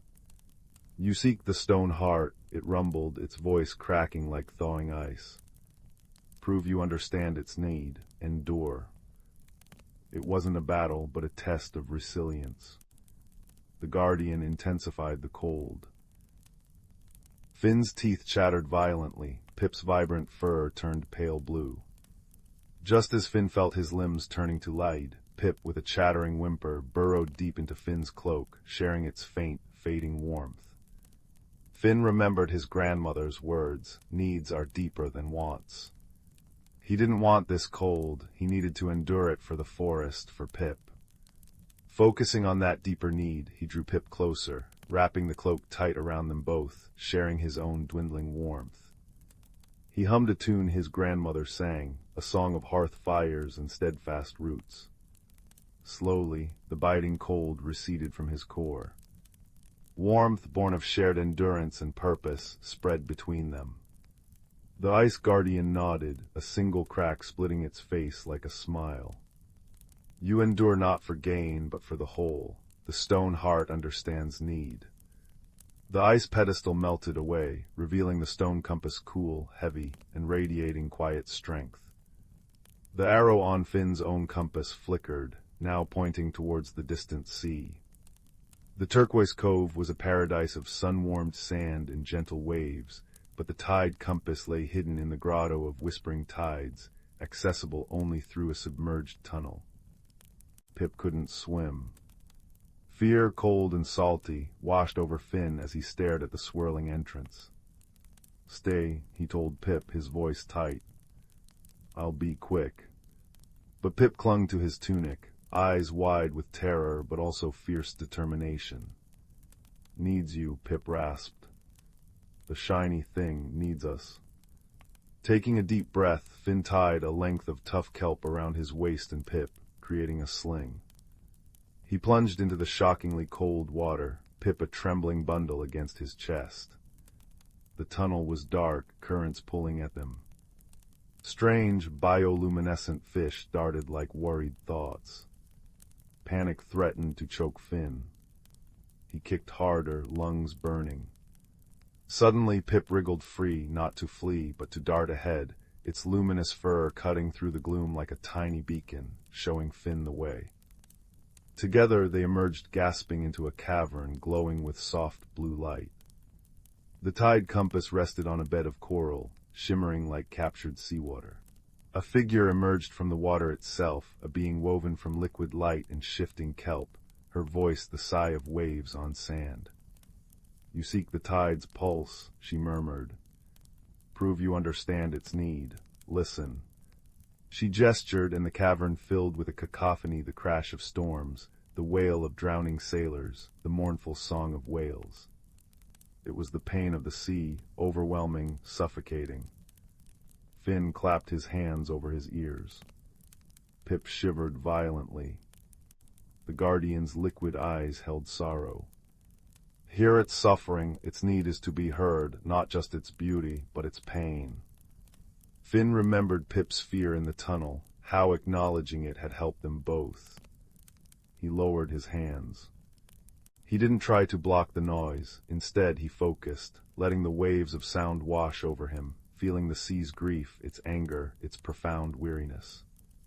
He reached out, not with words, but with a quiet empathy, a silent acknowledgement of the sea's burden. Pip pressed close, emitting a soft, soothing purr that vibrated against Finn. Slowly the cacophony softened, resolving into a single, deep, resonant note of understanding.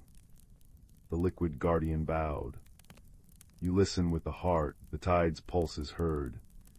The tide compass floated gently into Finn's hands, cool and humming with the rhythm of the deep. The heartwood compass arrow swung unerringly skyward. The final ascent was the most terrifying. They climbed a colossal, ancient tree whose branches pierced the clouds. Wind howled, threatening to pluck them off. Mist clung thick and cold. Pip guided Finn along treacherous, moss-slick branches, its knowledge of the forest heights invaluable. Finally they reached the sky island, a floating meadow carpeted in soft, silver grass and strange, wind-sculpted trees. The sky compass rested on a plinth of swirling mist at the island's heart. Guarding it was a being of pure wind and cloud, shifting and ethereal, its voice the whistle through high crags. "You seek the sky's breath," it gusted. "Prove you understand its need. Release." It gestured, and sudden, powerful gusts whipped around them, threatening to hurl them off the island. Finn grabbed Pip, anchoring them both to a sturdy root. "Hold on," he yelled. But the wind being's voice sighed, "Control is not strength, release is." Finn remembered the river they'd crossed, how fighting the current had exhausted him, but yielding to its flow had carried him safely. He looked at Pip, wide-eyed but trusting. Taking a deep breath, Finn loosened his grip on the root. He didn't fight the wind. Instead, he adjusted his stance, bending like a reed, letting the gusts flow around him and Pip. He stopped resisting and started adapting, moving with the force, not against it. Pip, sensing his shift, stopped trembling and spread its small arms, catching the wind like a tiny sail, helping Finn maintain balance. They became part of the dance of the air. The wind being coalesced into a gentler form, its voice now a warm breeze. You understand, to hold the sky is to let it hold you. The sky's breath is free. The mist plinth dissolved in the sky compass, light as dandelion fluff and cool as high air, floated into Finn's hands. Returning to the heartwood glade felt like coming home. The forest seemed quieter, waiting. Reverently, Finn placed each compass into its designated depression within the stone circle: heartwood, stone, tide, sky. As the sky compass settled, a blinding light erupted from the circle, pure and white and warm. It shot upwards in a column, then exploded outwards in a wave of shimmering energy that rippled silently through the Whisperwood. Finn felt it pass through him, a wave of pure, vibrant life. The very air changed, becoming richer, sweeter, charged with an electric hum of vitality. Colors deepened. The greens of the leaves became emerald, the browns of the bark turned rich mahogany. Flowers Finn hadn't noticed before burst open in explosions of impossible hues. The scent was overwhelming: honeysuckle, rain-washed pine, sun-warmed earth, and something else, ancient and sweet, like the first breath of spring. Pip danced on his shoulder, its fur blazing with renewed iridescence, chirping with pure, unadulterated joy. The song, you hear it, Finn human, the world's song. And Finn did. It was a symphony woven from the rustle of leaves, the gurgle of streams, the chirp of crickets, the sigh of the wind, all harmonizing into a profound, beautiful melody that resonated in his bones, a song of wholeness and connection. The deep, resonant voice filled the glade once more, but now it was rich with warmth and relief. Balance is restored, the deep roots sing again. You have journeyed far, little guardians. You have learned that needs are met through courage shared, wisdom listened for, endurance offered, and trust released. The forest remembers. The journey back to the edge of the Whisperwood was different. Finn walked with a new steadiness, the restless ache in his chest replaced by a deep, quiet certainty. He wasn't lost anymore. Pip accompanied him to the last line of ancient oaks. "Will you stay?" Finn asked, his voice thick with emotion. Pip nuzzled his cheek, its fur soft and warm. The forest is home, but the shiny thing, it tapped the heartwood compass now hanging around Finn's neck, its amber glow soft and steady, says you need me still. Sometimes I will visit, when the moon is fat and the wind smells of cinnamon ferns. With a final bright chirp, Pip vanished into the dappled shadows. Finn stepped back into Oakhaven just as dawn painted the sky peach and lavender. The village was stirring. He saw the familiar thatched roofs, the smoke curling from chimneys, the baker rolling dough. It was the same, yet utterly changed, because he was changed.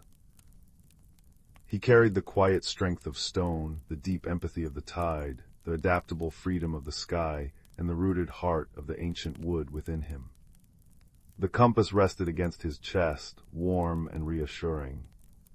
It no longer pointed wildly into the unknown. Its amber light glowed softly inward, a gentle reminder that the greatest needs for belonging, for purpose, for quiet courage, and enduring friendship were now met, nurtured in the fertile soil of his own transformed spirit. He took a deep breath of the familiar village air, now noticing the subtle sweetness of the distant forest woven into it, and walked toward home, his boots still muddy, but his path finally clear beneath the awakening sky. The world song hummed softly in his heart, a lullaby of belonging, as deep and eternal as the roots of the Whisperwood itself. Story 7. The village of Willowbrook nestled in the valley like a contented cat curled beside a hearth.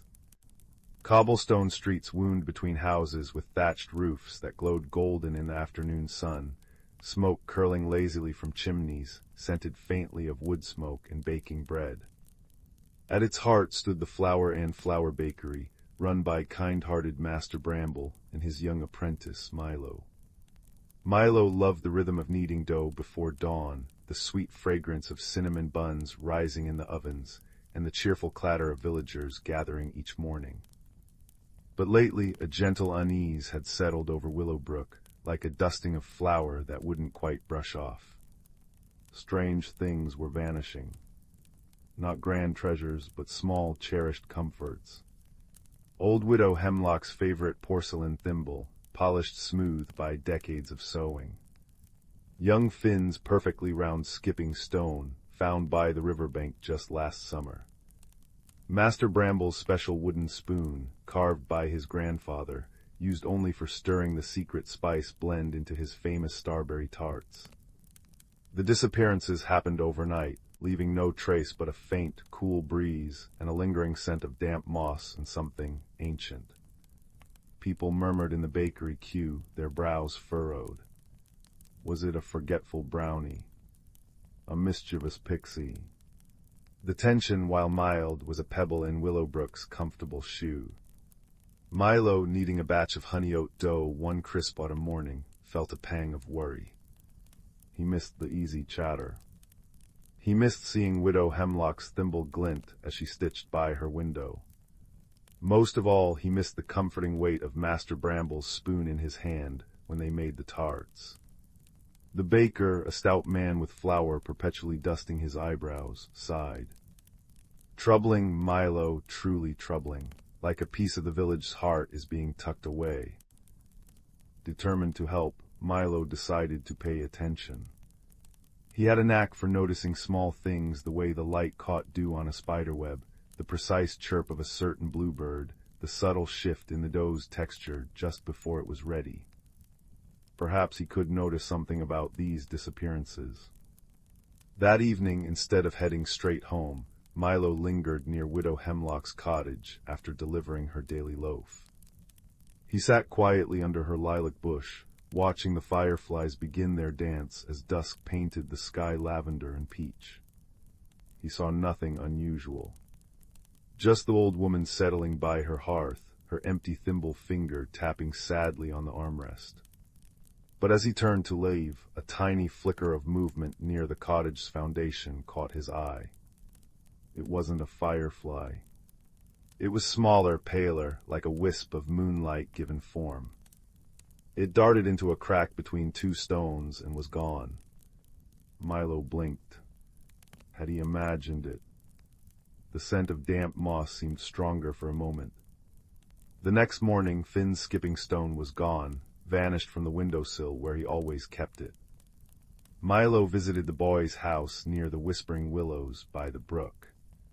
He examined the sill-smooth wood, no scratches. Then looking down, he saw it, a single, impossibly delicate footprint pressed into a patch of soft earth below the window.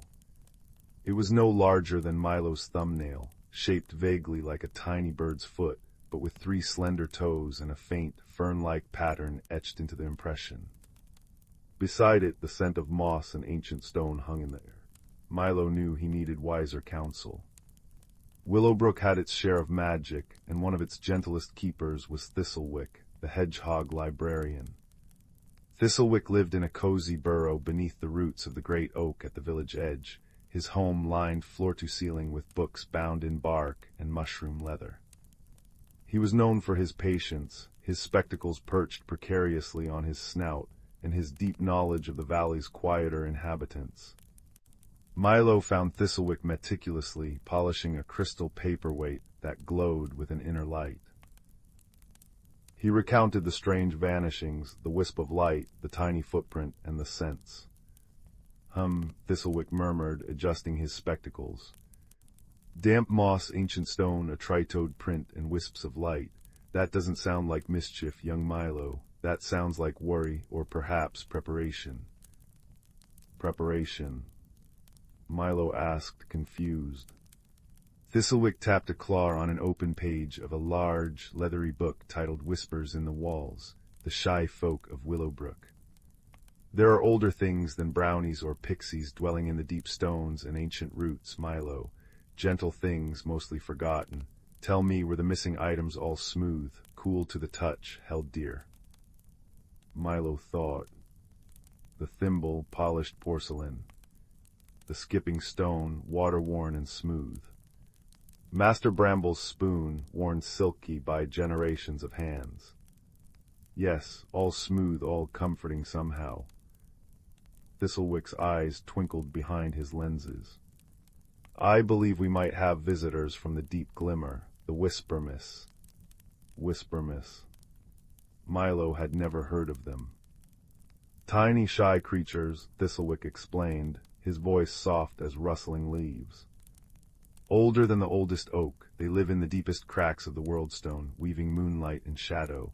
They rarely surface, and only when deeply troubled or needing something specific.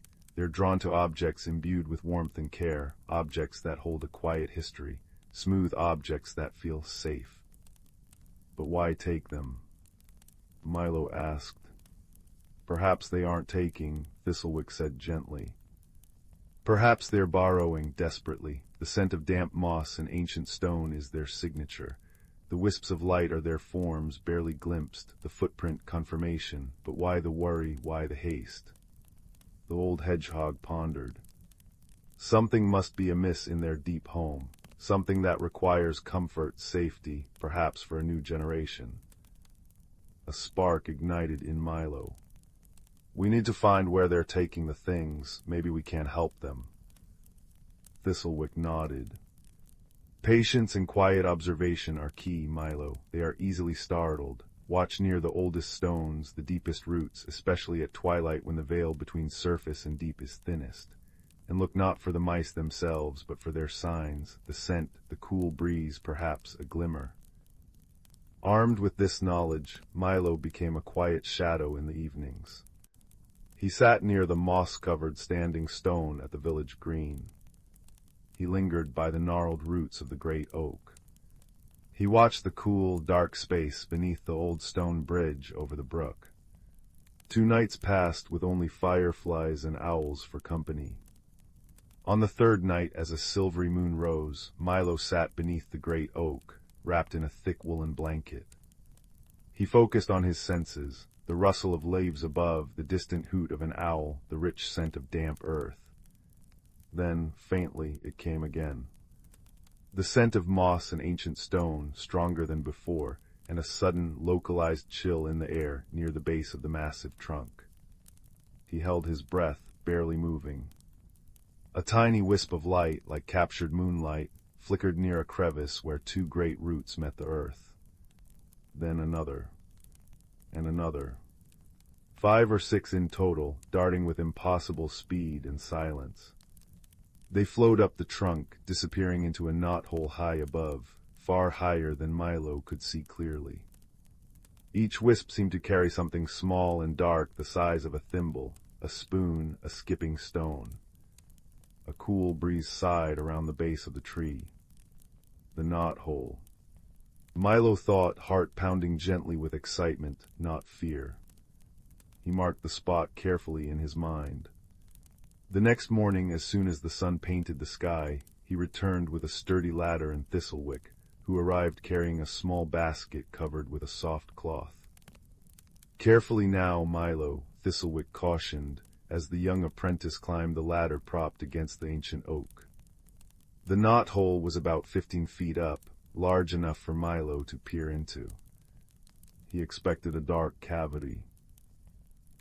Instead, a soft, pearlescent glow emanated from within. Holding his breath, Milo looked inside. It wasn't a simple hole. It opened into a small, hidden chamber within the tree, naturally formed and impossibly smooth. And it was breathtaking. The stolen treasures were arranged with exquisite care. Widow Hemlock's thimble sat upright, filled with tiny, glowing dewdrops like liquid stars. Finn's skipping stone formed the centerpiece of a delicate mosaic of pebbles and polished acorn caps. Master Bramble's wooden spoon lay cradled on a bed of luminous moss, looking more revered than any royal scepter. Other small, smooth objects Milo recognized: a polished button, a fragment of sea glass, a smooth river pebble were arranged around them, creating a scene of profound peace and safety. The light came from dozens of tiny, softly glowing mushrooms growing on the chamber walls and ceiling, bathing everything in a gentle, silvery radiance.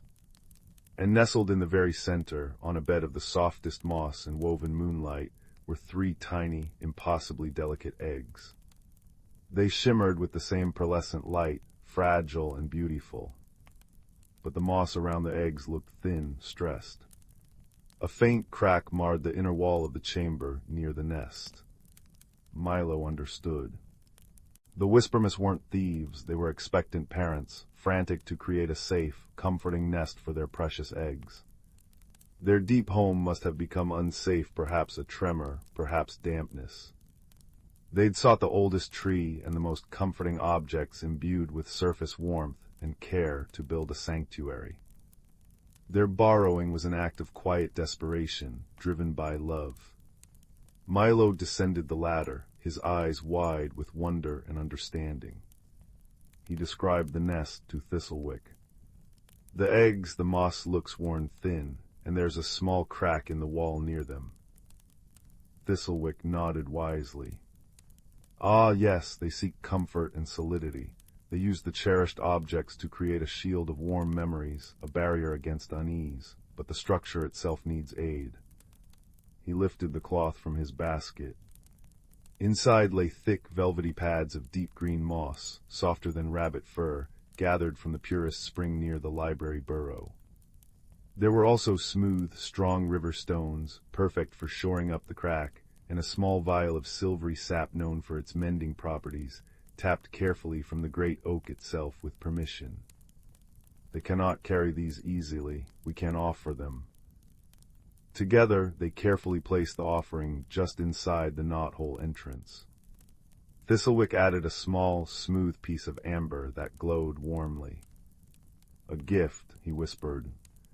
A little extra warmth. Milo and Thistlewick retreated, hiding behind a thick holly bush nearby. They waited. As twilight deepened, the air near the tree grew cool. The scent of moss and ancient stone intensified. Tiny wisps of light appeared, swirling cautiously around the knothole. They investigated the basket. One wisp touched the soft moss, another nudged a smooth stone. A soft collective chime, like tiny crystal bells, echoed faintly on the breeze. It sounded relieved, grateful. Over the next few nights, the strange vanishings stopped. Willowbrook's small comforts remained safely in their places. A week later, Milo climbed the ladder again, with Thistlewick watching below. He peeked into the knothole chamber. The offered moss now formed a lush, thick carpet around the shimmering eggs. The river stones neatly braced the crack in the wall, held firm with the silvery sap. The Whispermas had incorporated the piece of amber into their mosaic, its warm glow mingling with the cool light of the mushrooms. The borrowed treasures, the thimble, the spoon, the skipping stone were still there, arranged with reverence, but now they seemed less like stolen goods and more like honored guardians, radiating their own gentle comfort into the peaceful space. The eggs pulsed softly, looking strong and safe. Milo told the villagers what they had discovered. Not the exact location to protect the nest, but the story of the shy Whispermas and their need for comfort. He explained that the missing items were safe, acting as guardians for something precious. Widow Hemlock smiled, tears in her eyes. My old thimble guarding babies, well, bless its porcelain heart. Finn puffed his chest out. My stone's the strongest, course it's protecting them. Master Bramble beamed. My grandfather's spoon, well, it always stirred up love, seems fitting. Instead of anger, a wave of quiet protectiveness washed over Willowbrook. People started leaving small, smooth offerings near the great oak's roots, a polished walnut shell, a piece of blue sea glass, a particularly smooth hazelnut. They were always gone by morning. The scent of moss and ancient stones sometimes lingered near the tree, a gentle reminder of their hidden neighbors. One crisp starlit night, Milo and Thistlewick stood beneath the great oak. A soft collective chime, sweeter than before, drifted down. High above in the knothole, 3 tiny points of purest moonlight blinked into existence, then vanished, leaving only the comforting scent of moss and the profound peace of a mystery solved, a kindness given, and new life safely welcomed into the world. Master Bramble brought out a tray of fresh cinnamon buns, warm from the oven. The villagers gathered, sharing the sweet treats under the stars. The air was filled with comfortable chatter, the clink of cups, and a deep sense of contentment. The strange occurrences had knitted the village closer, teaching them that sometimes what looks like a mystery is simply a quiet plea for help, and that the greatest treasures are often the kindnesses we weave together. As Milo bit into the warm, spicy bun, he looked up at the great oak, its branches silhouetted against the starry sky. He thought he saw a tiny, friendly wisp of light flicker for a moment, high in the ancient branches, before it blended back into the velvet darkness, a silent thank you whispered on the night breeze. The cozy magic of Willowbrook, woven through with friendship and quiet understanding, felt deeper and warmer than ever before. Story 8. On the gentle curve of Harmony Orbital Station, where starlight filtered through crystalline domes and the air hummed with the soft breath of recycling systems, a lonely earth boy named Sam watched alien merchants glide through the marketplace. His parents, botanists studying the station's hydroponic gardens, were absorbed in their work, leaving Sam adrift in a sea of strange languages and stranger faces. That's when he noticed the trembling creature near the fern grotto, a being no larger than his forearm, with iridescent scales that shifted from sapphire to violet in the artificial light. It had 6 delicate limbs and eyes like liquid amber, wide with fear. Sam knelt slowly, offering a piece of sweetbread from his pocket. "Hello," he whispered. The creature recoiled, emitting a high-pitched chime. Sam flinched at the sound, dropping the bread. A misunderstanding bloomed instantly. Sam saw aggression where there was terror. The creature, whom he'd later learn was called Kale from the water-world Shalimar, saw threat in Sam's sudden movement. For 3 days they circled each other in the garden dome, Sam leaving gifts of fruit near the mossy rocks, Kale responding with intricate patterns woven from shed scales, each trying to speak a language the other couldn't comprehend.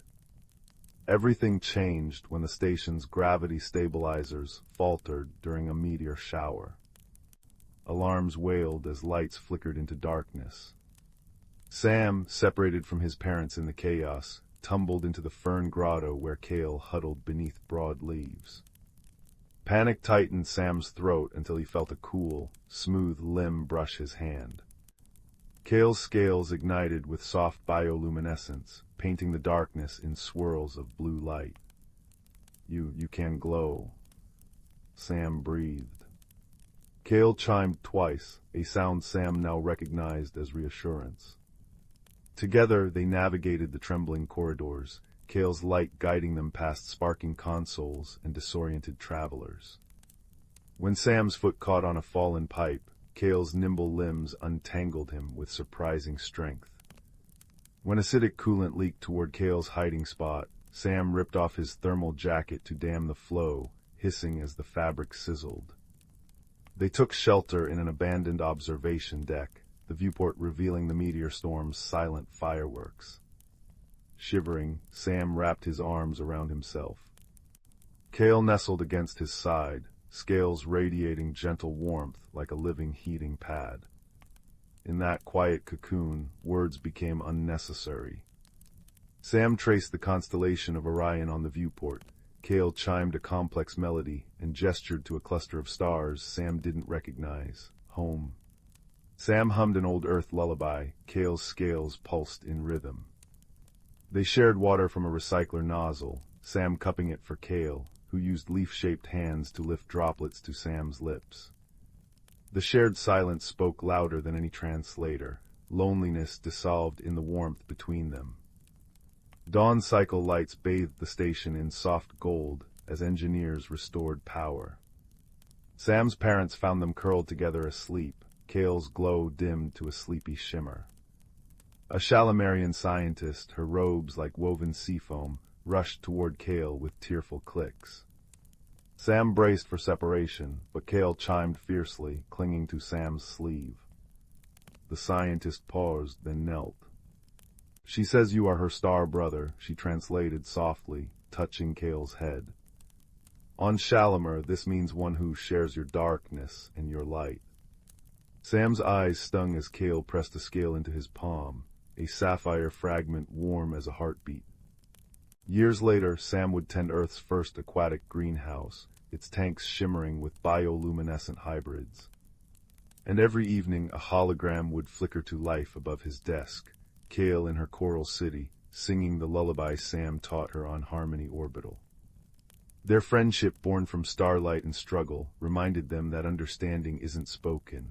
It's woven in shared warmth, in light offered during darkness, and in the quiet certainty that across the vast, cold universe, someone's heart glows in time with yours.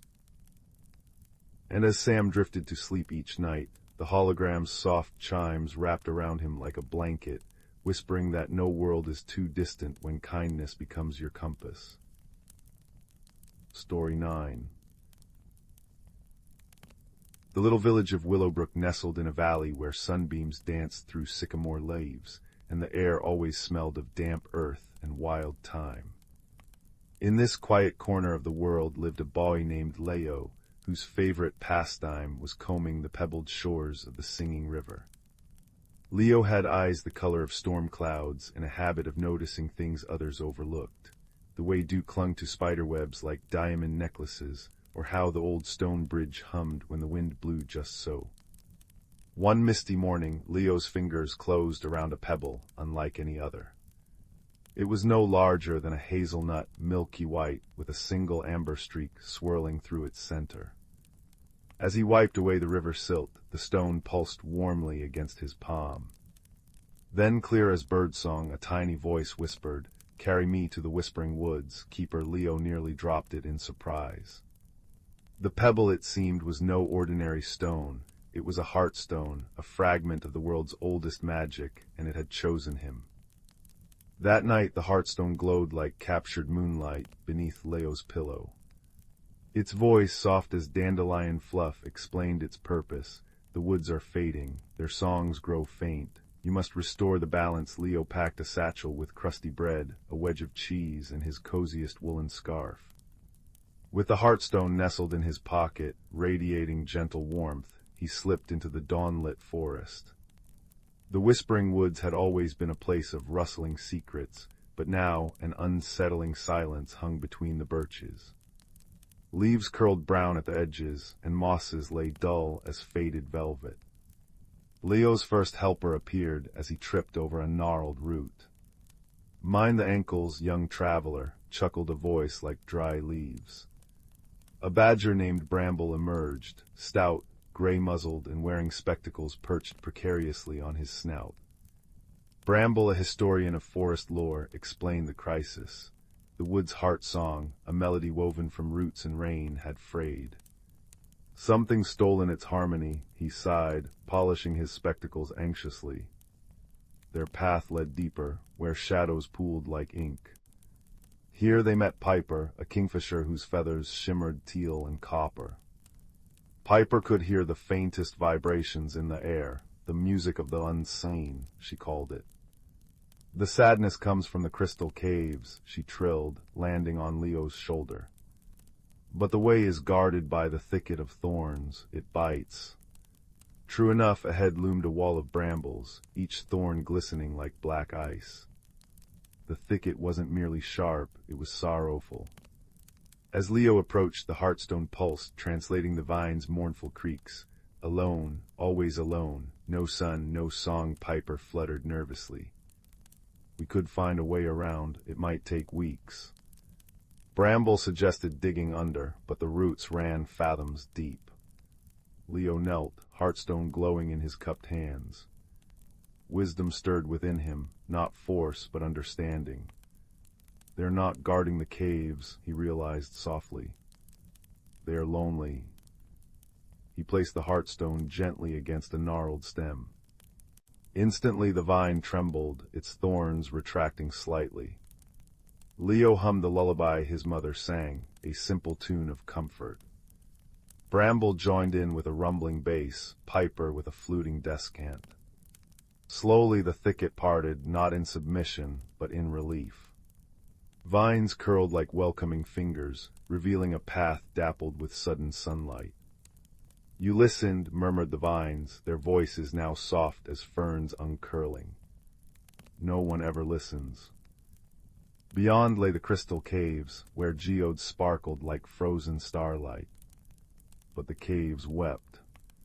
Tears of liquid quartz dripped from the ceiling, pooling in silent misery.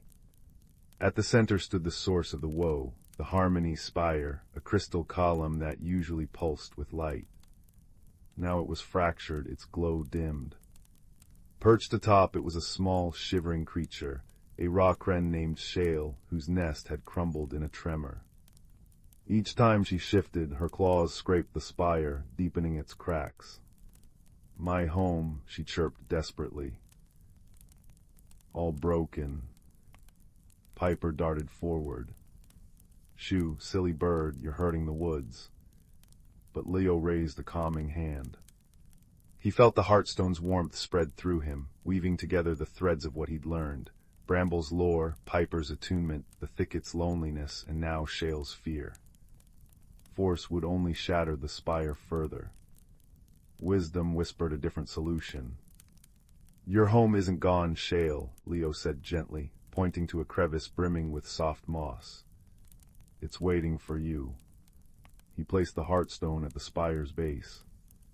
Amber light bloomed, touching the fractures. "Bramble, tell her the story of the Cave of Echoes, where nests never fall." As Bramble spun tales of resilient stone nests, Piper trilled a soothing melody. Shale cocked her head, curiosity replacing panic. She hopped toward the mossy niche, and as she settled, the spire's cracks sealed with a sound like chimes. Light swelled, warm and gold, flooding the caves. Outside, the woods sighed. Leaves unfurled emerald bright, mosses plumped like velvet cushions, and the air thrummed with 1,000 rustling harmonies, oak bassoons, fern flutes, brook babble percussion. The heart song was restored. As thanks the woods gifted Leo, Bramble presented him a spectacles cloth woven from spider silk, for seeing clearly. Piper dropped a blue kingfisher feather, for hearing deeply, and Shale chirped a new lullaby into his heart. Leo returned to Willowbrook as dusk painted the sky lavender. The heartstone, its amber streak now a contented glow, nestled once more in his pocket, a quiet guardian. That night, as crickets sang outside his window, Leo understood. Magic wasn't in grand spells or roaring power. It lived in listening, in kindness that mended broken things. He fell asleep smiling, the forest's lullaby woven through his dreams, knowing the world hummed with secret wonders waiting for a gentle heart to hear them. And in the whispering woods, if you press your ear to the oldest birch, you might still hear 3 friends, a badger, a kingfisher, and a boy, singing the world whole again. Story 10. The first frost of autumn had just begun to paint silver lace across the window pane when young Finn discovered the lantern in the attic. He'd been searching for spare blankets, his breath making little clouds in the chilly air, when the faintest glimmer caught his eye from beneath a dusty tapestry. It was unlike any lantern he'd ever seen, crafted from what seemed like petrified wood and moonstone, with veins of copper winding through it like frozen rivers. When he touched it, a gentle warmth spread up his arm, and the lantern pulsed with a soft, blue-white light, illuminating motes of dust dancing like shy fireflies. That night, as wind whispered secrets through the ancient oak outside his window, the lantern's light flared brighter, casting shifting patterns on the wall that resolved into a map leading deep into Whisperwood, the forest everyone in the village politely avoided. Finn's journey began at dawn, the lantern swinging gently from his hand. Its light didn't push back the shadows so much as coax them aside, revealing hidden pathways carpeted with moss softer than rabbit fur. The air smelled of damp earth and pine resin, and sunlight filtered through the canopy in shafts of liquid gold. Yet as he walked, the forest changed. Colors deepened impossibly. Emerald leaves shimmered with veins of sapphire, mushrooms glowed with their own inner radiance, and a brook babbled not with water, but liquid starlight. He'd crossed a threshold, unseen but felt, into a hidden world folded within the familiar woods. This was Verdantia, a place where time hummed like a contented bee and ancient trees swayed to a silent melody. His awe turned to alarm when he saw the gray. It crept like a sickness, patches of leaves turning ashen and brittle, vibrant moss crumbling to dust, the starry brook running sluggish and dim. A sound, like a stifled sob, drew him to a clearing. There, hunched beside a wilting moonflower, was a creature Finn might have mistaken for a pile of moss and twigs if not for its large, luminous eyes, the color of peridots, brimming with tears. It stood no taller than his knee, with skin like textured bark and hair like spun lichen.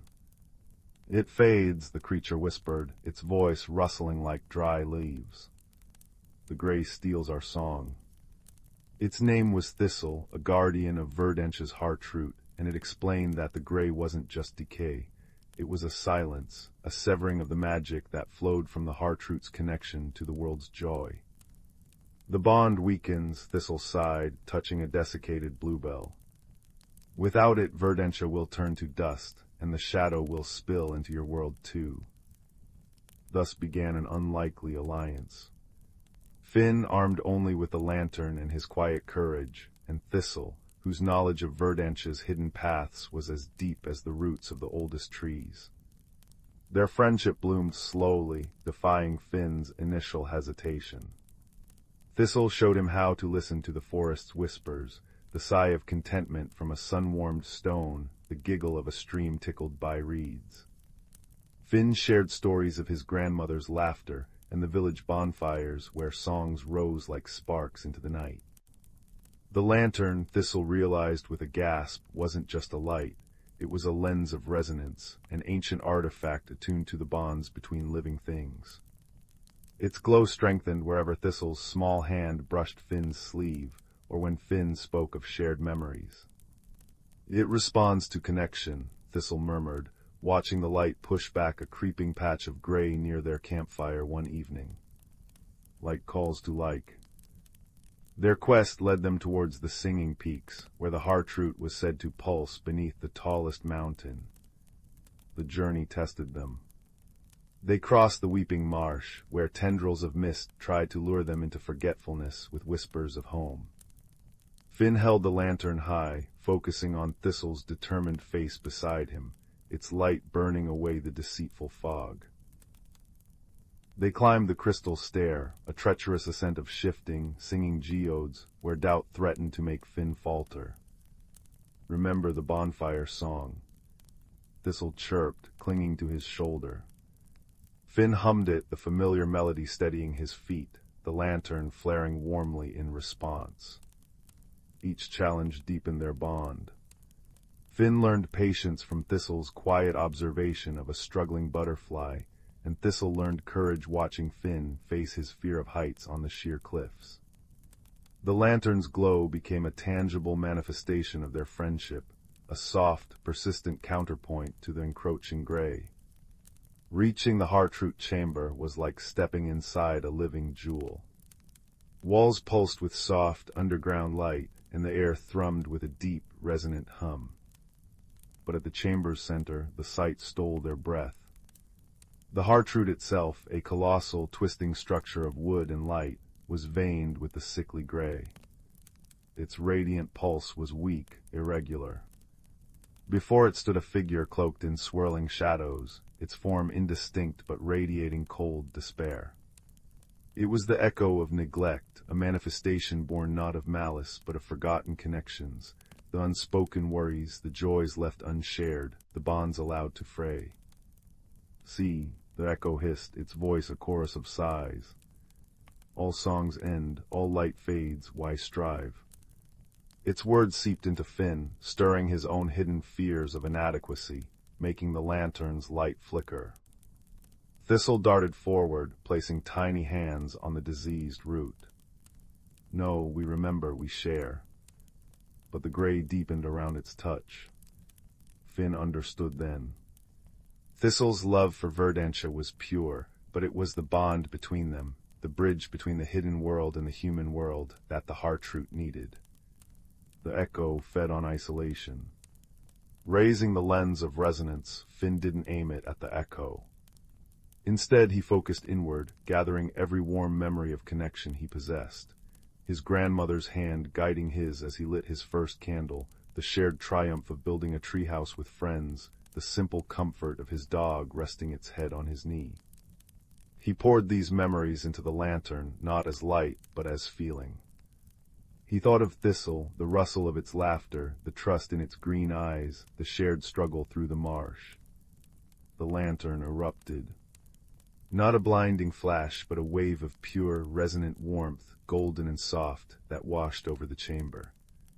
It touched the heartroot, and the gray veins recoiled, dissolving like smoke. It touched Thistle, and the little guardian glowed with renewed vigor. And it touched the echo. The swirling shadows didn't vanish, they softened, thinned. For a moment Finn saw not a monster, but a deep, aching loneliness, the accumulation of every unspoken word and unshared joy. It doesn't have to fade, Finn whispered, his voice thick with unexpected empathy. We can remember together. He held out his free hand, not in challenge, but in offering. The echo hesitated, the chamber filled with the strengthening hum of the heartroot, now pulsing with a steady, healthy light. Then, like mist before the morning sun, the shadowy figure simply dissipated. Not destroyed, but released, its burden of forgotten sorrow absorbed and transformed by the renewed flow of connection. The effect was instantaneous. Life surged back into Verdantia. Colors blazed brighter than before, the air hummed with a vibrant chorus of insect wings and rustling leaves, and the starry brook gushed with renewed energy. The heartroot pulsed strong and clear, its light bathing Finn and Thistle in its gentle radiance. Finn felt a profound shift within himself. The quiet boy who had entered the woods was still there, but he was also more. He carried the forest song within him now, a melody of resilience and the quiet power of shared hearts. He understood that courage wasn't the absence of fear, but the choice to reach out despite it. Thistle chirruped softly, nuzzling Finn's hand. The bond is strong again, it said, its peridot eyes shining. You mended the bridge. The journey back through Whisperwood felt different. The hidden paths were easier to find, the forest welcoming. As they reached the edge of Verdantia, the boundary shimmered. Thistle couldn't cross, its place was here, guarding the mended heart. But it pressed a small, perfect acorn into Finn's palm, an acorn that glowed faintly with the same blue-white light as the lantern. Plant it where you listen, Thistle whispered. It will remember. Finn knelt, hugging the small guardian, feeling the rough texture of its bark skin and the warmth beneath. I'll remember too, he promised. I'll share the song. Thistle rustled a sound like laughter and melted back into the vibrant green.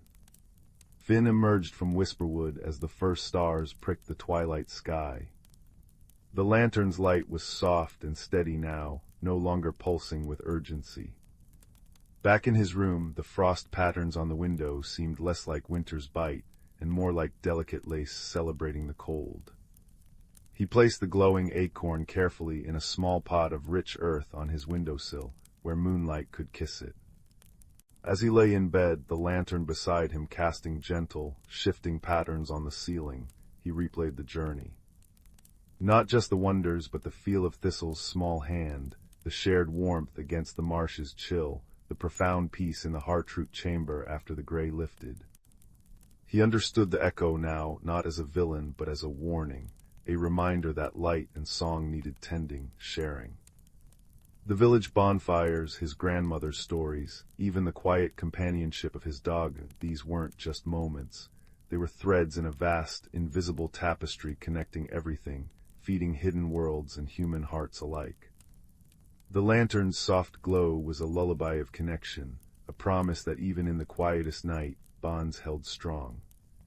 Finn drifted to sleep, a small, contented smile on his face, the gentle pulse of the acorn's light keeping watch, a tiny echo of Verdanche's mended heart, humming its song of resilience and friendship into the cozy, safe darkness.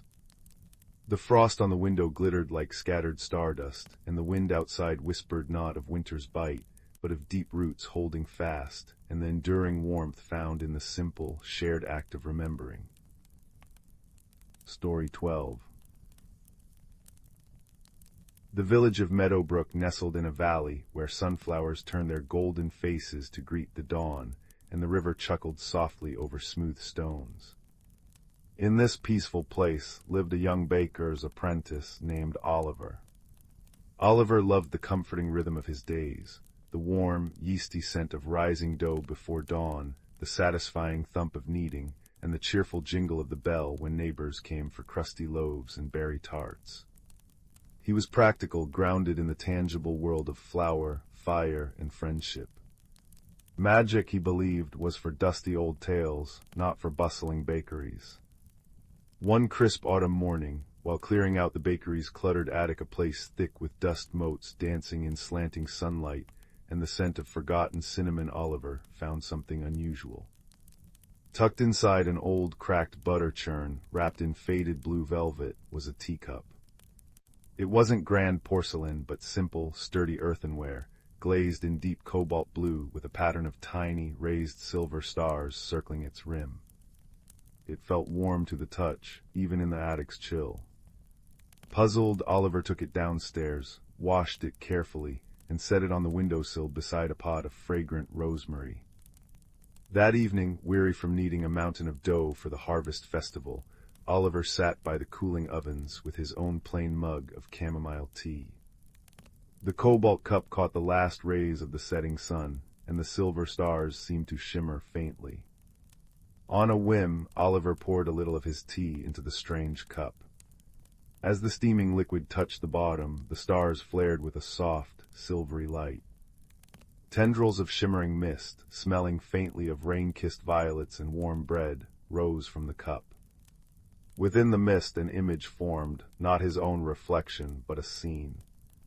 He saw the baker, Master Fenwick, decades younger, laughing as he placed the very first loaf into the newly built oven, his eyes alight with pride and hope. The image held for a breath, then faded with the mist. Oliver gasped. This was no ordinary cup. It was a memory cup. Intrigued but unsure, Oliver experimented. When he poured water into it, nothing happened. Milk. Nothing.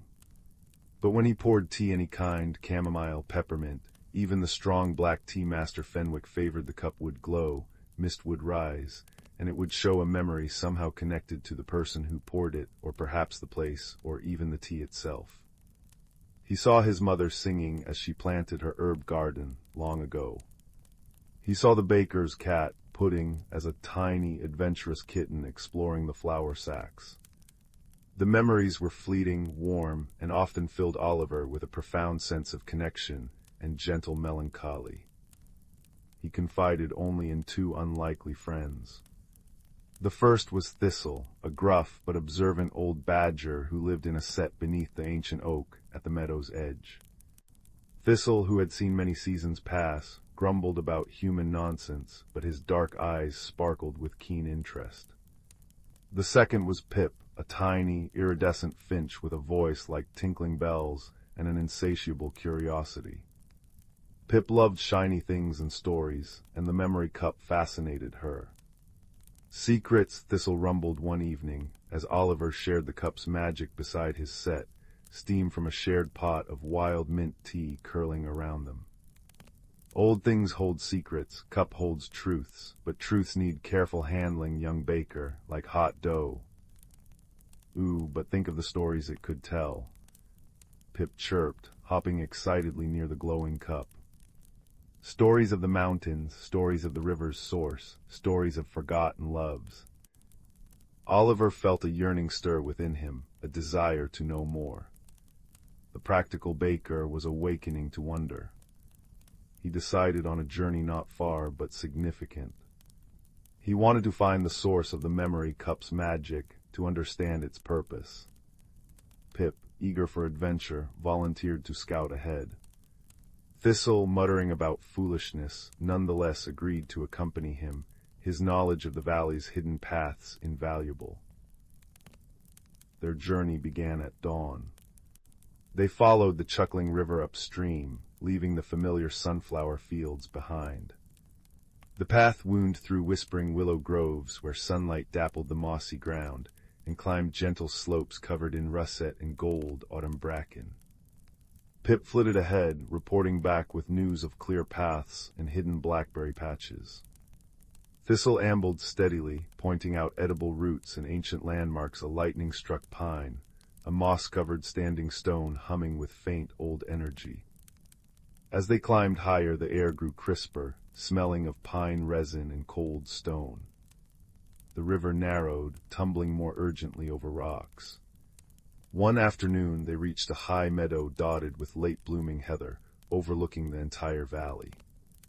Nestled against a sheer rock face was a small, dilapidated cottage, its thatch roof sagging, its stone walls draped in ivy. A sense of profound stillness hung over the place. "This is the place," Thistle stated, sniffing the air. "Old magic, sad magic." Inside the cottage, dust lay thick.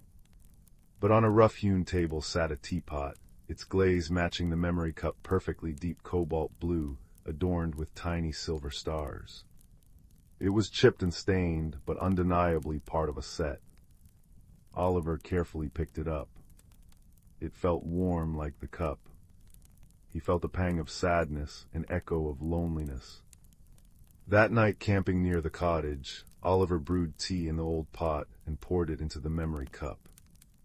The silver stars blazed brightly. The mist rose thicker, smelling now of wood smoke and dried lavender. This time the image wasn't fleeting. It showed a woman with kind eyes and silver-streaked hair, sitting right there in the cottage. She was pouring tea into the matching cup, her face etched with deep sorrow. The scene shifted. She was placing the cup carefully into the butter churn, wrapping it in the blue velvet, her hands trembling. Then the image showed her walking away from the cottage, down the valley path, looking back only once with tears streaming down her face. The mist dissolved, leaving Oliver with a heavy heart and a profound sense of loss. He understood. The cup held the memories she couldn't bear to carry anymore. The challenge wasn't physical. It wasn't a monster to fight or a riddle to solve.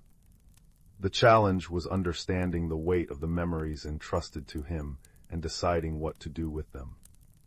The cup wasn't just a curiosity, it was a vessel of someone's heartache left behind.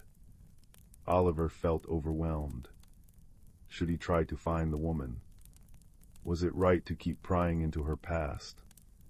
The magic felt heavy now. He sat by their small campfire, the memory cup cool in his hands. Pip nestled on his shoulder, unusually quiet. Thistle watched him with his deep, knowing eyes. "Sad stories need telling," Thistle rumbled softly, breaking the silence. "But not always to the world, sometimes just to the stars, sometimes just to understand." Her heart was too full, Pip whispered. She put the sadness in the cup so she could walk. Oliver thought of the warm bakery, of Master Fenwick's pride in his first loaf, of his mother's singing. He thought of the woman's tear-streaked face. The cup showed joy and sorrow, it held the full tapestry of life. The wisdom wasn't in hiding the sadness or forcing the memories on others, but in acknowledging them, honoring them, and understanding that even painful memories are part of the story that shapes us. He couldn't erase her pain, but he could respect it. He knew what he needed to do. The next morning, Oliver carefully cleaned the little cottage as best he could. He placed the memory cup and its teapot back on the rough-hewn table, together again after so long. He didn't wrap them away. He simply left them there, bathed in the morning sunlight filtering through the ivy-choked window. It felt right. The cup belonged to this place of solitude, holding the memories safe but not hidden, part of the valley's quiet history.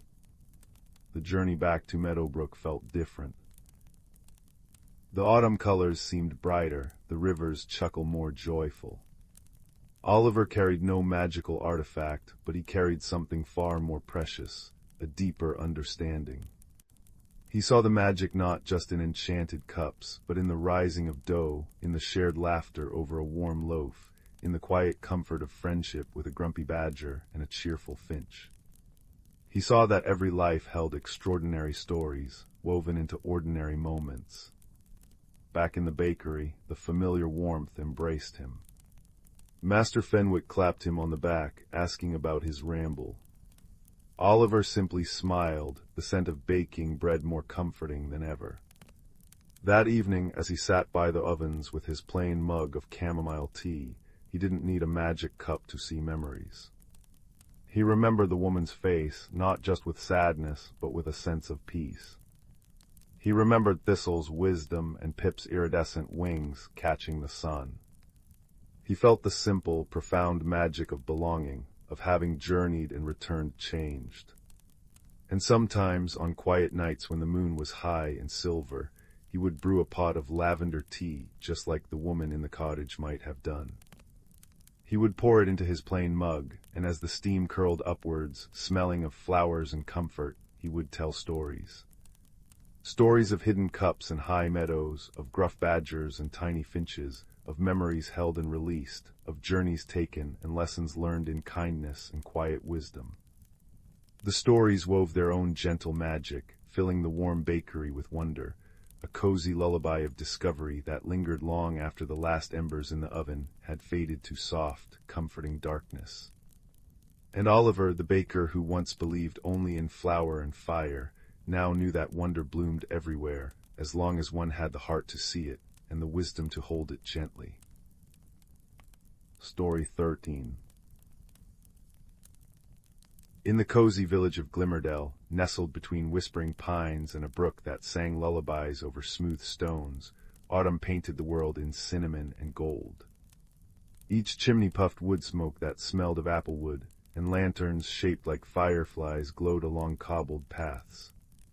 Young Milo, with eyes like curious starlight, noticed the first oddity while helping Granny Fern knead honey oat bread.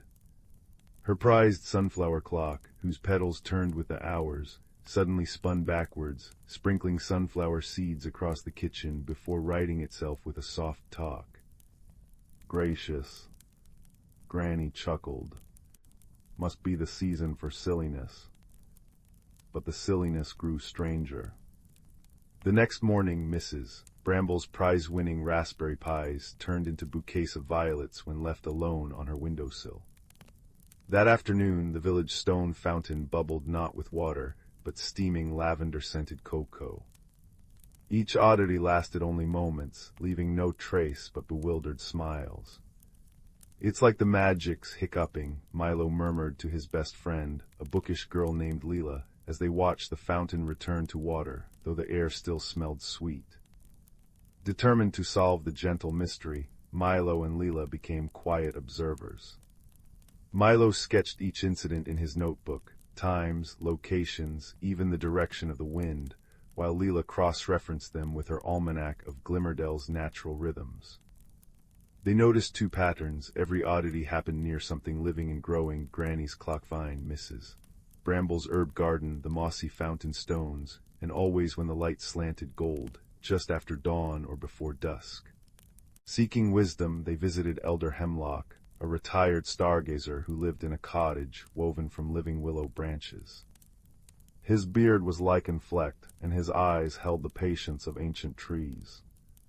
Hum, he hummed, stroking his beard as firelight danced in the hearth. Magic's like a spiderweb, children, strong but delicate. When one thread trembles, the whole shivers. He gifted them a magnifying glass forged from frozen starlight, its lens swirling with constellations. Look closely where the oddities bloom, listen deeper than the wind. Armed with the star glass, the children returned to the sights. At the fountain, Milo peered at the moss-cushioned stones. Through the lens he saw not rock, but thousands of tiny, luminous moss fairies, no bigger than dewdrops, darting anxiously between the cracks. Their wings hummed a frantic, discordant tune. "They're scared," breathed Layla. Nearby, Granny's sunflower clock vine quivered. With the star glass, they saw its roots pulsing with distressed amber light, like a heartbeat gone uneven. The answer came from a most unexpected mentor, Thistle, a badger whose fur gleamed silver sage under moonlight.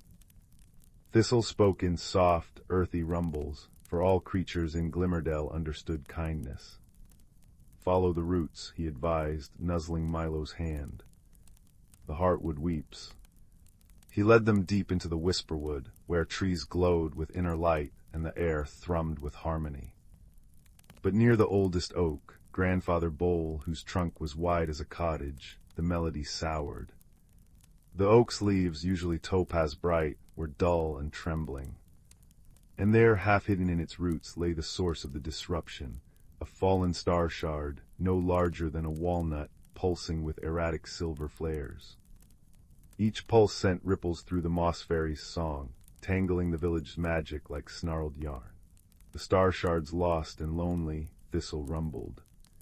Its rhythm's adrift, so it tugs at other magics, trying to find its own tune. Leela gasped, remembering her almanac. Star shards were gentle beings, born from celestial lullabies that anchored magic to the earth.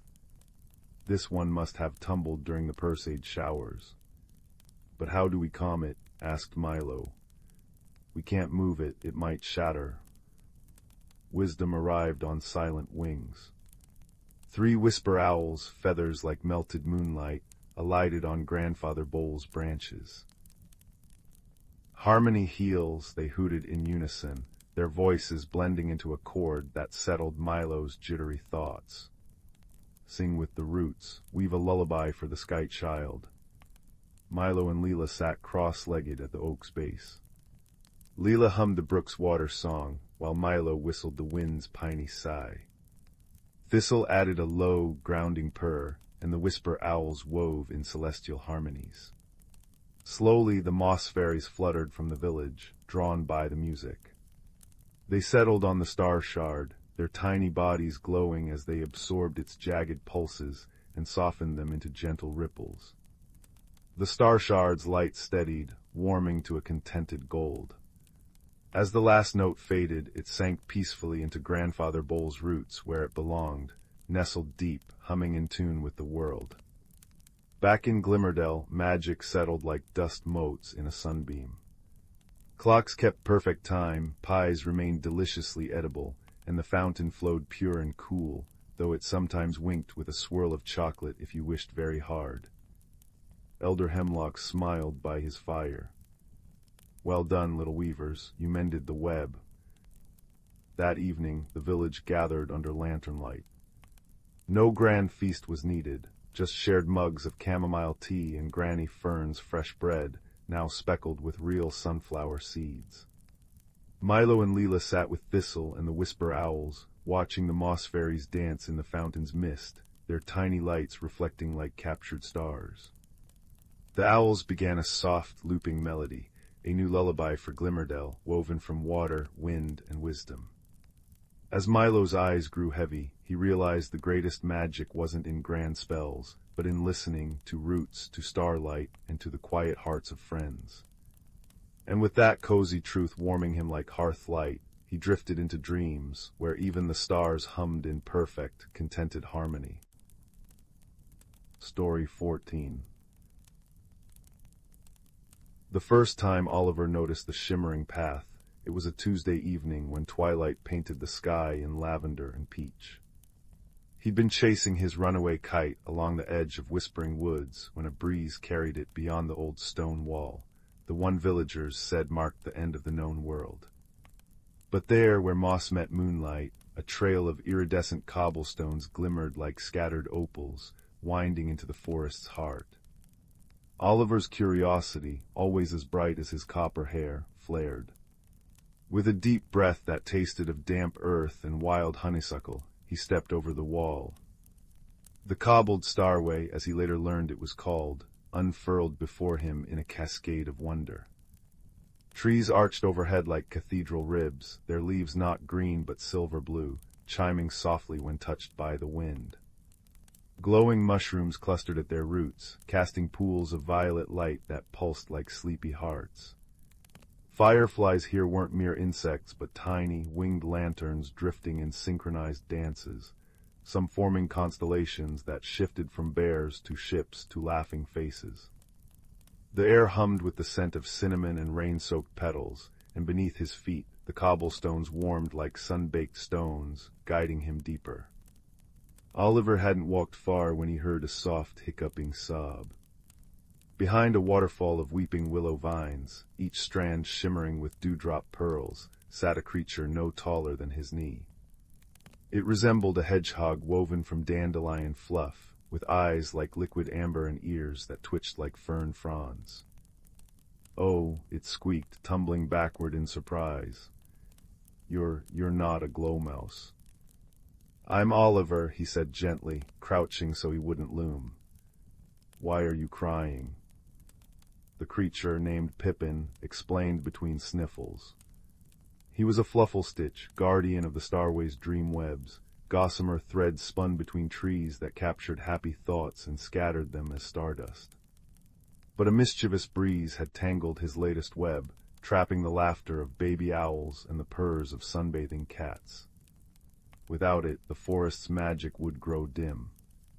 "I'm too small to reach the highest branch," Pippin whimpered, pointing a velvety paw toward a towering moonbeam oak. There, glittering threads snarled in its uppermost boughs like knotted starlight. Oliver's courage flickered. Heights made his stomach swoop like a falling leaf. But Pippin's amber eyes held such trust, and the trapped purrs vibrated in the air, soft as a lullaby. "Maybe together," Oliver suggested. Pippin clapped his paws, and the fireflies swarmed close, weaving a bridge of light that spiraled upward around the oak's trunk. Step by step Oliver climbed, his palms sweating as the ground dwindled. Halfway up, a gust shook the branches, and he froze, heart drumming. Below, Pippin began to sing, a warbling, wordless tune that smelled of warm bread and safety. Oliver breathed in the melody, feeling it steady his knees. At the canopy, Oliver's fingers worked carefully. The dream web felt like cool mist and spun sugar. He untangled knots with patient twists, freeing muffled giggles and sleepy sighs that floated away as glowing motes. When the last thread slipped loose, the entire oak shimmered, showering them in silver sparks. "You did it," Pippin trilled, bouncing on a mushroom cap. "The starway remembers kindness." Their journey continued, the cobblestones now glowing brighter. They crossed a river where fish leapt in arcs of liquid rainbows, met whispering stones that told riddles, what grows when shared but shrinks when kept. Friendship. Oliver laughed and nibbled sweetberries that burst like sunshine on the tongue. Each step revealed Oliver's quiet strengths, his patience with Pippin's shyness, his cleverness solving the stone's puzzles, and the steady bravery that had replaced his fear of heights. At dawn's first blush, the starway ended at a clearing where dawnflowers bloomed, petals unfolding like rose-gold trumpets to greet the sun. In the center stood an ancient sundial stone, moss-covered and wise. "The heart of the journey," Pippin whispered. The stone's surface rippled, showing Oliver not his reflection, but moments from his adventure, his hand steadying Pippin on a slippery root, his smile as riddles were solved, his wonder at the dancing fireflies. "Courage isn't the absence of fear," the sundial murmured, its voice like wind through reeds. it's taking the next step with an open heart. As golden light flooded the clearing, Pippin pressed a tiny, everlasting dewdrop into Oliver's palm, cool and bright as a captured star. "For remembrance," the Flufflestitch said. The cobblestones dimmed, guiding Oliver homeward. When he slipped back over the wall, his kite lay waiting, tangled in wildflowers. The ordinary woods seemed different now. The rustle of leaves held secrets, the shadows cradled magic. That night, Oliver placed the dewdrop on his windowsill. It glowed softly, casting constellations on his ceiling, a gentle reminder that the world brimmed with enchanted paths for those brave enough to follow wonder. And as he drifted to sleep, the distant chime of silver leaves sang him a lullaby of courage, friendship, and stars yet to be explored. Story 15. The first time Leo heard the melody, it drifted through his open window on a breeze, scented with damp earth and budding lilacs. Not a song with words, but a cascade of silvery notes that shimmered like moonlight on a pond. It tugged at something deep inside his chest, a longing he couldn't name. Night after night it came, soft and elusive, always fading before he could pinpoint its source. He'd press his ear to the cool glass, straining into the darkness beyond the garden wall where the ancient Whispering Woods began, feeling both enchanted and achingly alone. One rainy afternoon, while exploring the dusty attic of his grandmother's ivy-covered cottage, Leo discovered the compass. It lay nestled in a velvet-lined box tucked inside an old sea chest, gleaming with a soft, internal light. Unlike any compass he'd seen, its face was mother of pearl, swirling with colors like a soap bubble, and its needle wasn't magnetized iron, but a slender shard of crystal that pulsed with a gentle warmth. Etched around its edge were words in a language Leo couldn't read, though their meaning settled into his heart like a sigh. Seek what you need, not what you want. That evening, as the familiar melody began to weave through the twilight, Leo held the compass. The crystal needle didn't point north. Instead, it quivered, then spun decisively, pointing straight towards the looming darkness of the Whispering Woods. A thrill, equal parts fear and exhilaration, shot through him. The woods were forbidden, a place of tangled shadows and whispered warnings. But the melody called, and the compass glowed brighter in his palm, its warmth spreading reassurance. Pulling on his worn boots and a thick woolen jacket smelling of cedar, Leo slipped out into the dew-heavy night. The moment he stepped beneath the canopy, the world changed. Moonlight filtered through leaves like stained glass, dappled the forest floor in patterns of silver and indigo. Giant ferns unfurled with a soft, papery rustle, and the air hummed with the cheer-up of unseen crickets and the distant hoot of an owl. The melody was clearer here, sweeter, woven into the very breath of the woods. Following the compass, Leo ventured deeper, the path disappearing into a tunnel of gnarled roots and hanging moss that glowed with faint bioluminescence, like scattered emeralds. He felt watched, but the gaze wasn't hostile. It felt curious, ancient. Suddenly, a low, distressed whimpering cut through the melodic hum. Pushing aside a curtain of weeping willow branches, Leo found the source. Trapped beneath a fallen branch slick with rain-slicked moss was a creature unlike any he'd ever imagined. About the size of a large hare, it was covered in velvety, deep green moss, its large, luminous eyes the color of amber holding pure panic. Twig-like antlers budding with tiny, glowing blue flowers were tangled in the undergrowth. It struggled weakly, a sound like rustling leaves escaping it. The compass in Leo's hand flared, its light bathing the creature, and the crystal needle pointed straight at it. This was what he needed to find. "SHHH, it's all right," Leo whispered, his voice barely disturbing the forest hush. "I won't hurt you." He knelt, the damp earth soaking into his trousers. The creature stilled, watching him with wary intelligence. Carefully mindful of the delicate antlers, Leo braced his shoulder against the heavy branch. With a grunt of effort, he heaved it upwards just enough for the moss-covered being to scramble free. It darted a few paces away, then paused, turning those huge, amber eyes back to Leo. A single glowing blue petal drifted from its antler and landed on Leo's boot. A feeling of profound gratitude washed over him, warm and sweet as honey. The creature made a soft chittering sound, gesturing with its head deeper into the woods. It hopped a few steps, then looked back expectantly. The melody swelled, clearer than ever, seeming to emanate from the direction the creature indicated. The compass needle aligned with its path. Leo understood. "You know where it comes from, don't you?" he asked softly. The creature bramble, Leo decided to call it, for its mossy coat gave a little bob of its head. And so an unexpected friendship began, a human boy and a creature of the hidden woods, bound by a shared purpose. Their journey led them through wonders and gentle perils. They crossed a bridge woven from living vines that swayed gently over a ravine, where luminous fish darted in a stream far below.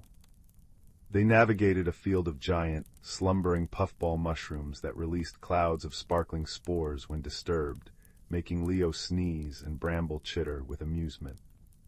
They passed stones covered in glowing lichen that pulsed in time with the melody, like a slow, steady heartbeat. Bramble proved an invaluable guide, nimbly leaping over treacherous roots, leading Leo around patches of deceptive, sinkhole-soft moss, and communicating with subtle gestures and soft sounds. He showed Leo how to drink sweet, clear water from cupped leaves that collected dew, and which berries were safe to eat, bursting with tart sunshine on Leo's tongue. The melody grew stronger, richer, vibrating in Leo's bones.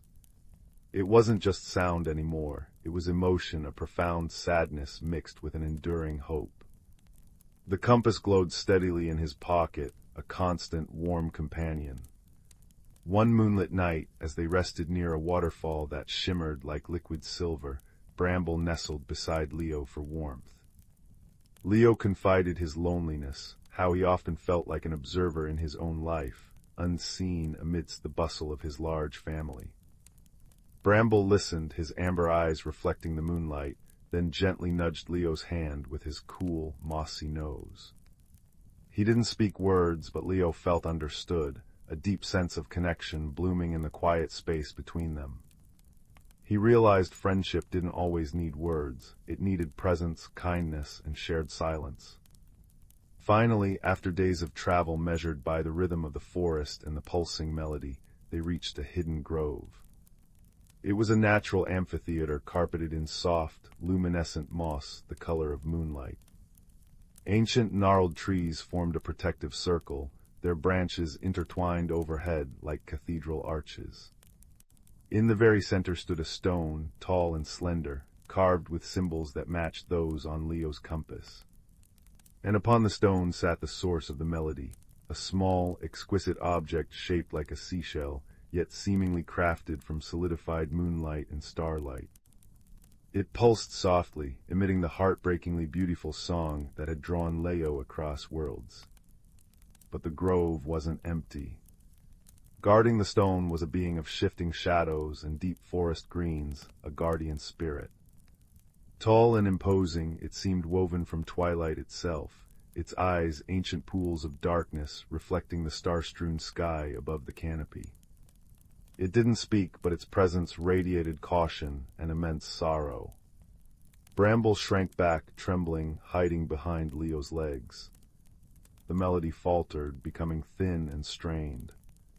Leo felt a wave of the spirit's grief wash over him, so profound it stole his breath. He understood.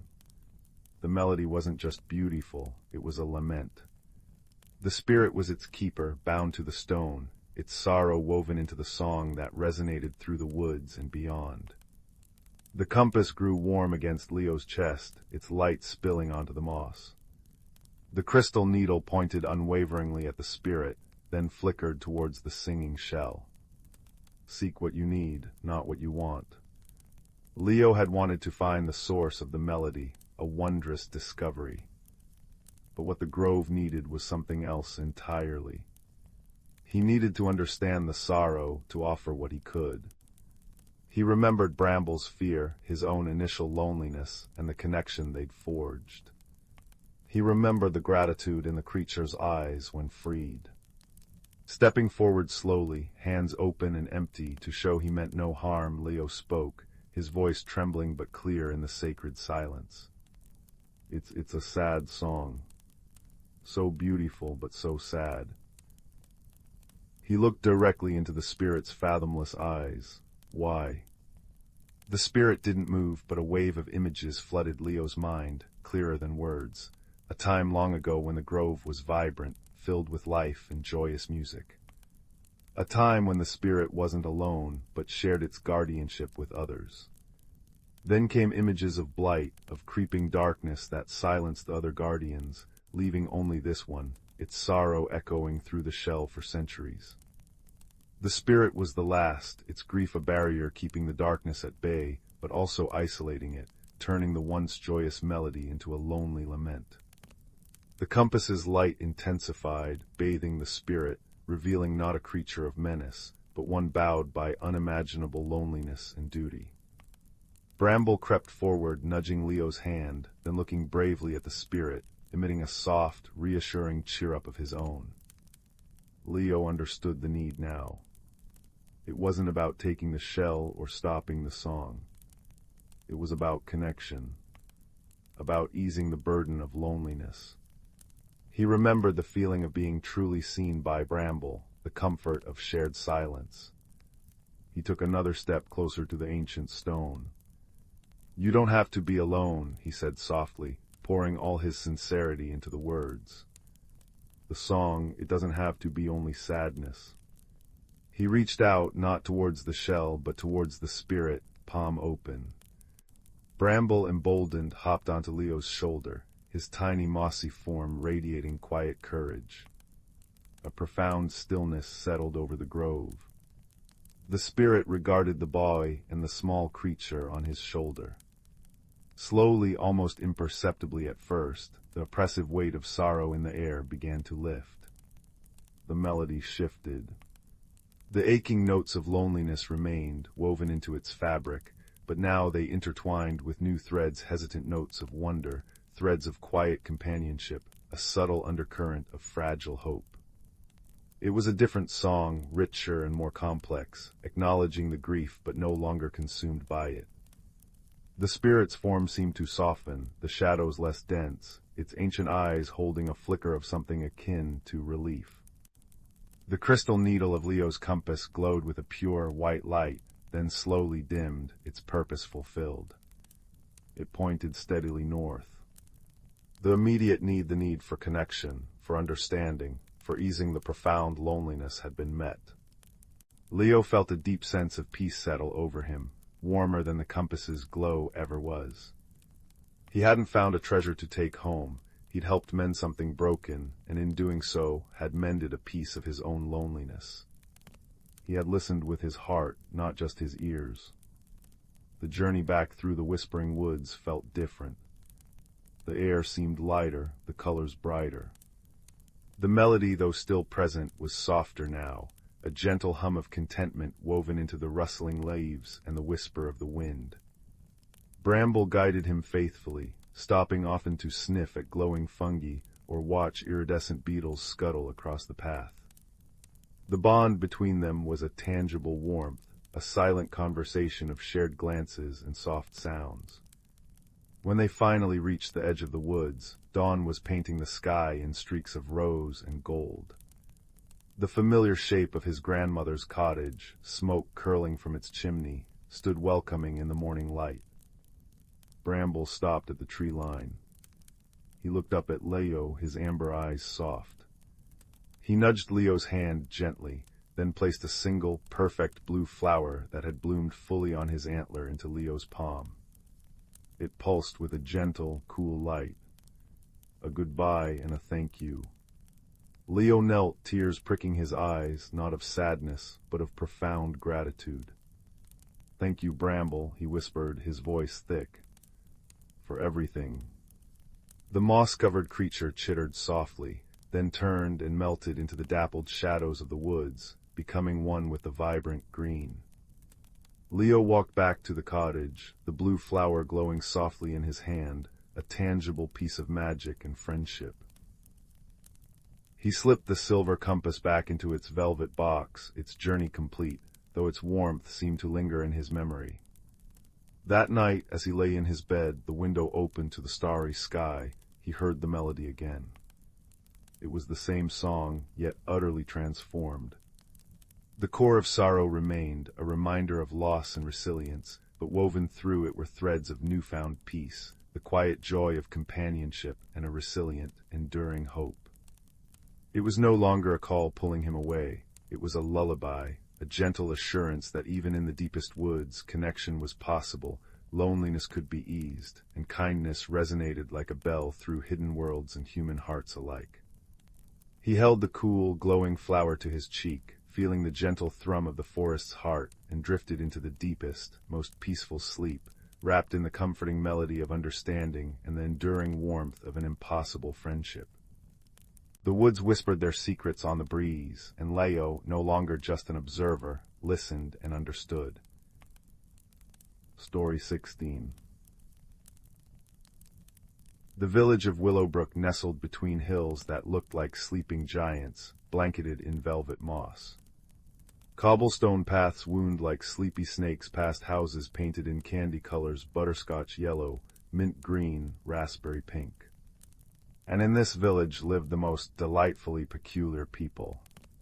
There was Barnaby Thistlewick, a wizard whose beard wasn't just white, it was fluffy, like dandelion seeds, and tended to hold things he'd forgotten.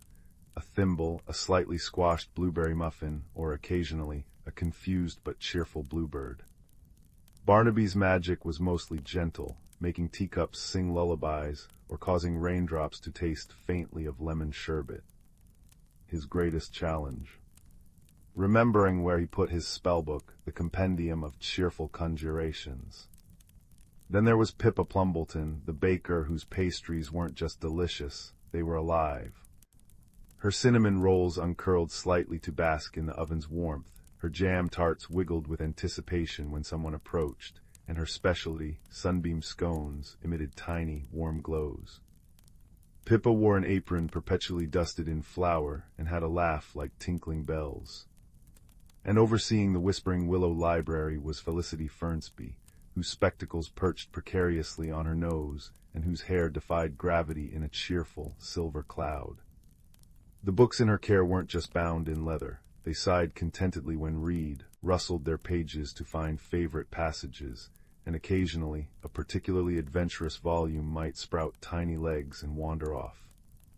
One crisp autumn morning, as sunlight painted the hills honey gold, a problem fluttered into Willowbrook. Barnaby attempting a simple polite precipitation spell, gentle rain that bowed before landing, reached for the compendium. It wasn't tucked into his beard. It wasn't under his pointy hat, currently housing a snoozing hedgehog. It wasn't propping up the wobbly leg of his favorite armchair. Panic, as fluffy and white as his beard, rose within him. Oh, crumbs and constellations. Barnaby wailed, accidentally causing a nearby teapot to sprout daisies. Without the compendium, my magic goes all sprouty. What if I accidentally turn Mayor Thimblebee's prize-winning petunias into polka-dotted pigeons? Pippa, delivering a basket of giggling gingerbread men to the library, heard his distress. Lost the big book again, Barnaby. Never fear, Felicity finds everything, she chimed. Felicity peered over her spectacles. A wandering compendium, most unusual. It usually enjoys its shelf beside the tome of tranquil tidings. She tapped a thoughtful finger on her chin. Perhaps it felt underappreciated. Books have feelings, you know, especially magical ones. Their search began. They checked the village square, where the clock tower chimed with little silver birds instead of bells. They peeked into Mr. Grumblesnip's haberdashery, where hats whispered fashion advice. They even asked the old stone bridge, known for humming folk tunes on breezy days. No compendium.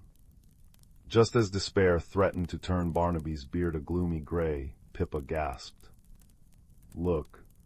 She pointed towards the glimmering grove, a small woodland on the village edge, where the leaves shimmered with captured starlight even by day. Nestled amongst the luminous roots of the oldest willow tree sat the compendium of cheerful conjurations. But it wasn't alone. Perched atop its leather cover was a small, rather flustered-looking creature. It resembled a cross between a dragonfly and a dust bunny, covered in iridescent fluff the color of twilight, with enormous, anxious violet eyes and 4 rapidly beating, shimmering wings. It was nudging the book with its tiny snout, making distressed chirping sounds. "Why, it's a Whisperwood," exclaimed Felicity, consulting a tiny, fluttering field guide that had zoomed out of her pocket. "Rare as rainbows in January, they feed on, oh dear." "What?" Barnaby whispered, afraid to scare the creature. "They feed on laughter," Felicity read. "Specifically the warm, gentle kind that comes from shared jokes or quiet contentment. But look at the poor dear, it seems famished." Indeed, the Whisperwood looked thin, its glow flickering weakly. Its attempts to nudge the book seemed feeble. Barnaby scratched his beard, dislodging a small, surprised toad. The compendium must have sensed its distress. It wandered off to offer comfort. It is the book of cheerful conjurations, after all. "But how do we get the book back without frightening the Whisperwood?" Pippa worried. "And how do we feed it? Willowbrook is cheerful, but we need laughter right here." Felicity's eyes sparkled behind her spectacles. The book responded to need. Perhaps laughter is the key to unlocking it and helping our little friend. She turned to Pippa. "My dear, do you have anything, particularly amusing, in your basket?" Pippa grinned. "I just finished my first batch of ticklish truffles." She pulled out a small box. Inside were chocolate truffles that seemed to vibrate gently. "One bite and you get the gentlest, most delightful case of the giggles. Perfect for tea parties." "Perfect indeed," Felicity declared. "Barnaby, can you coax the Whisperwood closer, gently now?" Barnaby, remembering a calming charm involving humming, which made nearby acorns sprout miniature top hats, hummed a soft tune. The Whisperwood tilted its head, its wings slowing slightly. Pippa carefully placed a ticklish truffle on a large, glowing leaf near the base of the tree. The little creature sniffed the air, its violet eyes wide. Hunger overcame caution. It zipped down, landed beside the truffle, and took the tiniest nibble. Hiccup giggle. A tiny, bell-like giggle escaped the Whisperwood. It blinked, startled, then took another nibble. Hic. Its flickering glow brightened perceptibly. It hopped onto the truffle, devouring it with small, delighted snick-snacks. With each bite, its giggles grew louder and more musical, like wind chimes made of happiness. Its fluffy body plumped up, and its wings shone with vibrant violet light. Chuckled cheer up. Tee-heat wheat. The laughter wasn't just coming from the Whisperwood. The sound was infectious. Barnaby found himself chuckling at the absurdity. Pippa giggled at the Whisperwood's happy wiggles. Felicity let out a warm, throaty laugh that made the leaves above rustle sympathetically. Their shared mirth, warm and genuine, filled the glimmering grove. As the laughter crescendoed, something magical happened. The compendium of cheerful conjurations began to glow with a soft, golden light. Then, with a sound like pages ruffling in a happy breeze, 2 shimmering, translucent wings woven from pure sunlight and stardust sprouted from its spine. The book gave a contented little wiggle, much like the Whisperwood, and fluttered gently off the roots, hovering near Barnaby's astonished face. The Whisperwood, now glowing like a miniature amethyst lantern and giggling continuously, zipped joyful circles around the levitating book. "Well, I'll be a befuddled badger," Barnaby breathed, reaching out. The book settled into his hands, its new wings folding neatly against its cover. they felt warm and thrummed with quiet joy. The Whisperwood landed softly on Barnaby's fluffy beard, its tiny giggles vibrating pleasantly. The problem was solved with laughter, the book was found with wings, and a hungry magical creature was now a giggling ball of fluff. But the delightful twist wasn't over. As they walked back into Willowbrook, Barnaby carrying his winged book, Pippa carrying her basket, and Felicity humming, the Whisperwood zipped ahead. It flew straight to Pippa's bakery, the singing oven. Drawn by the lingering scent of joy and possibly ticklish truffles, it zoomed inside. Moments later, Pippa's signature sunbeam scones floated out of the bakery window, each one sporting tiny, shimmering violet wings identical to the Whisperwood's. They fluttered around the village square like edible butterflies, emitting soft, warm light and a faint, delightful tinkling sound the Whisperwood's residual giggles. Villagers emerged, eyes wide with wonder. Children chased the flying scones with gleeful shouts. Mayor Thimbleby caught one and took a bite. "Delicious," he declared, promptly floating 3 feet off the ground, chuckling. And remarkably buoyant. Barnaby, inspired, opened his winged compendium. The pages glowed. He pointed a finger at the village clock tower.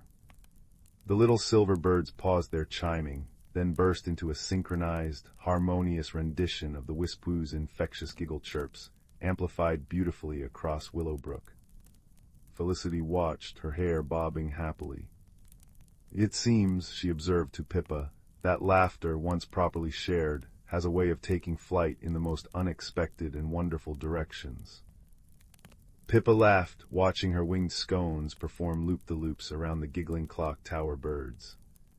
"And it makes the very best filling for pastries." Willowbrook spent the rest of the day in a state of airborne delight.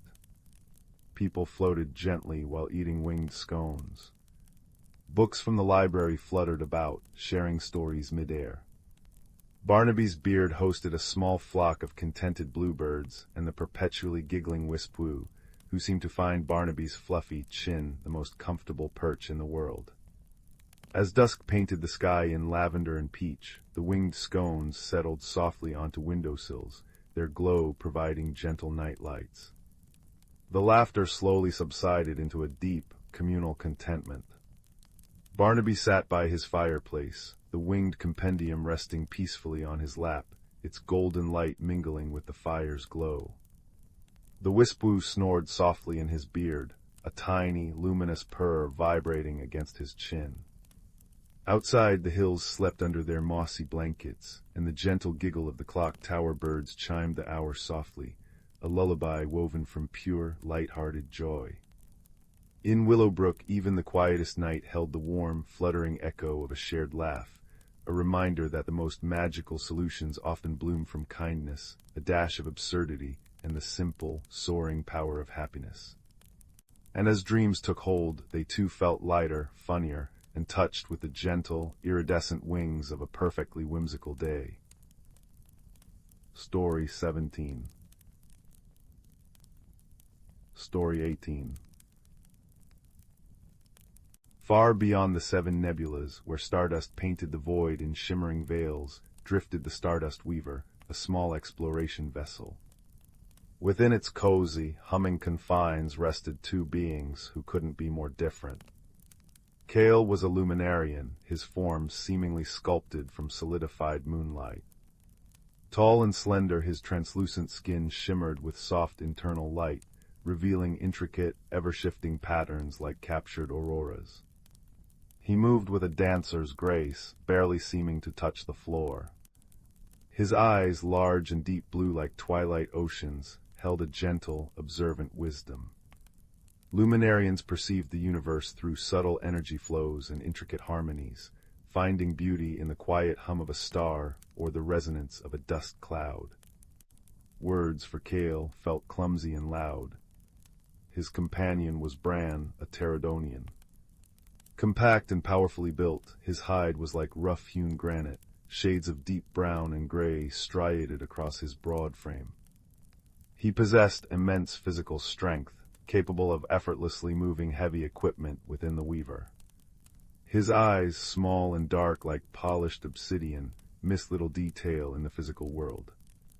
Pterodonians valued resilience, practicality, and direct action. They communicated in deep, resonant rumbles and considered elaborate emotional expressions inefficient. Bran found the weaver's constant soft lights and gentle hums vaguely irritating, preferring the deep, grounding silence of stone caverns. Their mission was routine: survey the uncharted planetoid designated Xylos 7, a world preliminary scans suggested held unique crystalline formations. Yet from the moment they disembarked onto Xylos 7's surface, the misunderstandings began. The air was thin and carried the faint, sweet scent of ozone and crushed quartz. Towering forests of prismatic crystals refracted the light of the binary suns into dazzling, ever-changing rainbows that danced across the pale, dusty ground. "Caution, Bran," Kale's voice was a soft chime, barely audible over the sighing wind. He gestured towards a cluster of fragile, bell-shaped crystals hanging precariously overhead. "Their resonance is delicate, a harsh vibration could shatter them." Bran grunted, a sound like boulders grinding together. He surveyed the path ahead, a narrow gorge flanked by towering crystal spires. "Path unstable, loose scree, needs secure footing. Your light steps won't disturb it." He meant it as a genuine question, focused on safety, but his blunt tone made it sound dismissive to Kale's sensitive ears. Kale's inner light dimmed slightly, a sign of hurt. "My movements are attuned, Bran. It is loud impact that disrupts the harmonics here." He floated forward, barely disturbing the fine, glittering dust. Bran followed, his heavy boots crunching decisively, sending small vibrations through the ground that made Kale wince internally. He misinterpreted Bran's practical focus as disregard for the planet's beauty and fragility. Bran, meanwhile, saw Kale's ethereal movements as impractical, and his concern for crystals as trivial compared to the very real danger of a rock slide. Their first shared challenge came swiftly. As they navigated the gorge, a low-frequency tremor, perhaps from deep within Xylos 7, rumbled through the ground. Bran instantly braced himself against the sheer crystal wall. "Quake, hold position," he bellowed, his voice amplified by the canyon walls. But Kale didn't react to the tremor physically. Instead, he flinched violently, his entire body flashing with distress. To him, the tremor wasn't just vibration. It was a discordant, agonizing shriek tearing through the planet's delicate energy song, a sound of profound distress that resonated painfully within his own crystalline structure. He staggered, disoriented by the sensory overload.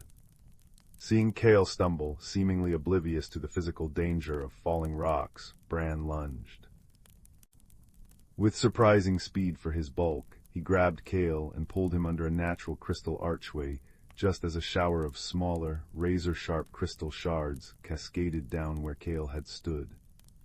Pressed together in the cramped shelter, dust motes dancing in the fractured light, Bran felt Kale trembling violently, not from fear of the falling shards, but from the lingering psychic pain of the tremor's scream.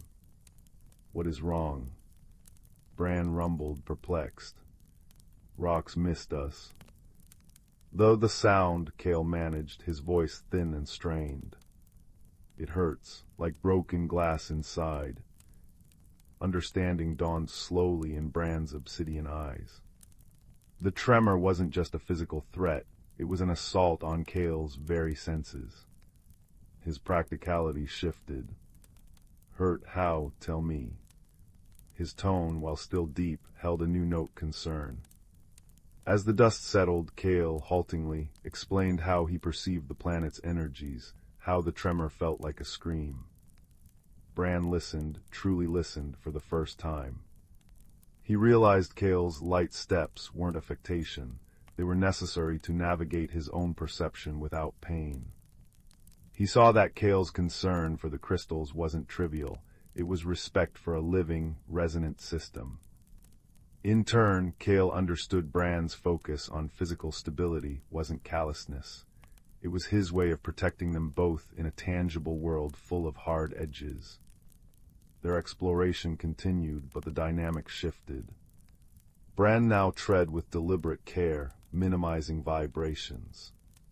He pointed out potentially unstable ground with gestures rather than loud calls. Kale, in turn, learned to interpret Bran's rumbles and gestures more accurately, appreciating the efficiency of his silent communication. He started pointing out subtle shifts in the light or air currents that signaled changing conditions Bran might miss. Their second challenge arrived with the setting of the binary suns. Xylo's 7 plunged into a deep, velvety darkness, illuminated only by the bioluminescent glow of certain crystal formations and the dense carpet of stars above. The temperature plummeted rapidly, far colder than either had anticipated. The Stardust Weaver was a long trek back through the now treacherous, dark crystal forest. "We need shelter," Bran stated, his breath frosting in the air. "Cold is dangerous." Kale nodded, his internal light providing a small, comforting pool of illumination around them. "There is a place. I felt a warmth signature earlier, a thermal vent, perhaps." He closed his eyes, extending his senses. "This way." He led them off the main path, weaving through towering, dark crystal sentinels that gleamed faintly with their own captured starlight. Deep within a secluded grove, they found it. A small, clear pool fed by a warm mineral spring bubbling up from below, surrounded by smooth, heat-retaining stones. Steam curled invitingly into the frigid air. Relief washed over Bran. "Good find, Kale." But the warmth came at a price. The pool was nestled at the base of a massive, unstable-looking crystal monolith. As they settled on the warm stones, another, sharper tremor shook the ground. This time, Kale braced himself mentally, but the monolith groaned ominously. A large fissure snaked up its side. "It will fall." Kale cried out, pointing to the growing crack. Bran assessed instantly. The monolith would crush their shelter and likely block their exit. Must be stopped, brace it. He looked for something strong enough. Kale focused not on the physical structure, but on the energy flow within the crystal itself. He saw the fracture point, a snarl of discordant energy amplifying the stress. "Bran, strike here." He pointed to a specific point low on the monolith, his voice urgent but clear. "With focused force, it will redirect the stress harmonics." Bran didn't hesitate. Trusting Kale's alien perception implicitly, he positioned his massive frame, drew back a fist like a geological hammer, and struck the precise spot Kale indicated with a controlled, resonant thud. Instead of shattering, the monolith shuddered. The jagged fissure seemed to ripple, the discordant energy not Kale perceived unraveling. The groaning ceased. The monolith settled, the crack stabilizing, no longer threatening collapse. The warm sanctuary was safe. Exhausted, they sank back onto the warm stones. Bran examined his fist. The impact had chipped a small flake off his granite-like hide. Kale noticed the small imperfection, a flicker of concern in his luminous eyes. "You are hurt." Bran rumbled, a sound surprisingly close to a chuckle. "Small chip, strong stone." He looked at the stabilized monolith, then at Kale. "You saw what I could not, fixed it with your seeing." Kale's light pulsed warmly. "You struck with precision I could never muster, fixed it with your strength." He paused, the shared experience settling between them like the gentle steam from the pool. "We were wrong about each other, Bran." Bran nodded slowly. Different paths, same destination. He gestured around the sheltered grove, then up at the star-strewn sky visible through the crystal canopy. "This place, it is strong like Terradon stone, but also has light like Luminara sky. He struggled for the concept. Good together. Kale understood. Harmony, he chimed softly. The strength of stone and the clarity of light, different notes making a stronger song. They spent the night by the warm spring, sharing rations. Bran described the deep, echoing caverns of Teradin, the comforting weight of the mountain. Kale spoke of the Luminarian cities woven from light and song, the gentle pulse of their home nebula.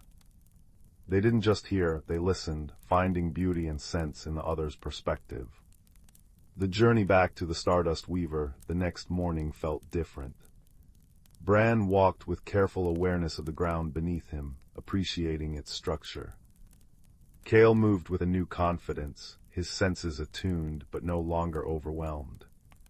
When a patch of ground proved unexpectedly soft, Bran offered a steadying hand without a word, and Kale took it without hesitation, the cool, solid strength a comfort. Back aboard the ship, amidst the familiar hum and soft lights, they downloaded their data. The crystalline formations were indeed unique, resonating with harmonies Kale could now interpret more fully with Bran's grounding presence. Bran efficiently cataloged the mineral compositions, his reports now noting potential resonance sensitivities Kale had pointed out. Sitting in the cozy cockpit, watching Xylo's 7 shrink in the viewport, Kale turned to Bran. The mission parameters stated we were to survey crystalline formations, but we discovered something far more valuable, didn't we? Bran looked at his companion, the being of light who had seen the fracture in the monolith, who felt the planet's pain. He thought of the shared warmth by the spring, the unspoken trust, the chipped knuckle that felt like a badge of understanding. Yes, he rumbled, a deep, warm sound that resonated comfortably within the ship's familiar frequencies. We discovered shelter. He meant more than the physical grove. He meant the safe harbor they had found in each other's differences. The Stardust Weaver sailed on through the star-dusted velvet, carrying its unlikely crew. The Luminarian glowed a steady, contented blue. The Teradonian sat with a solid, quiet peace.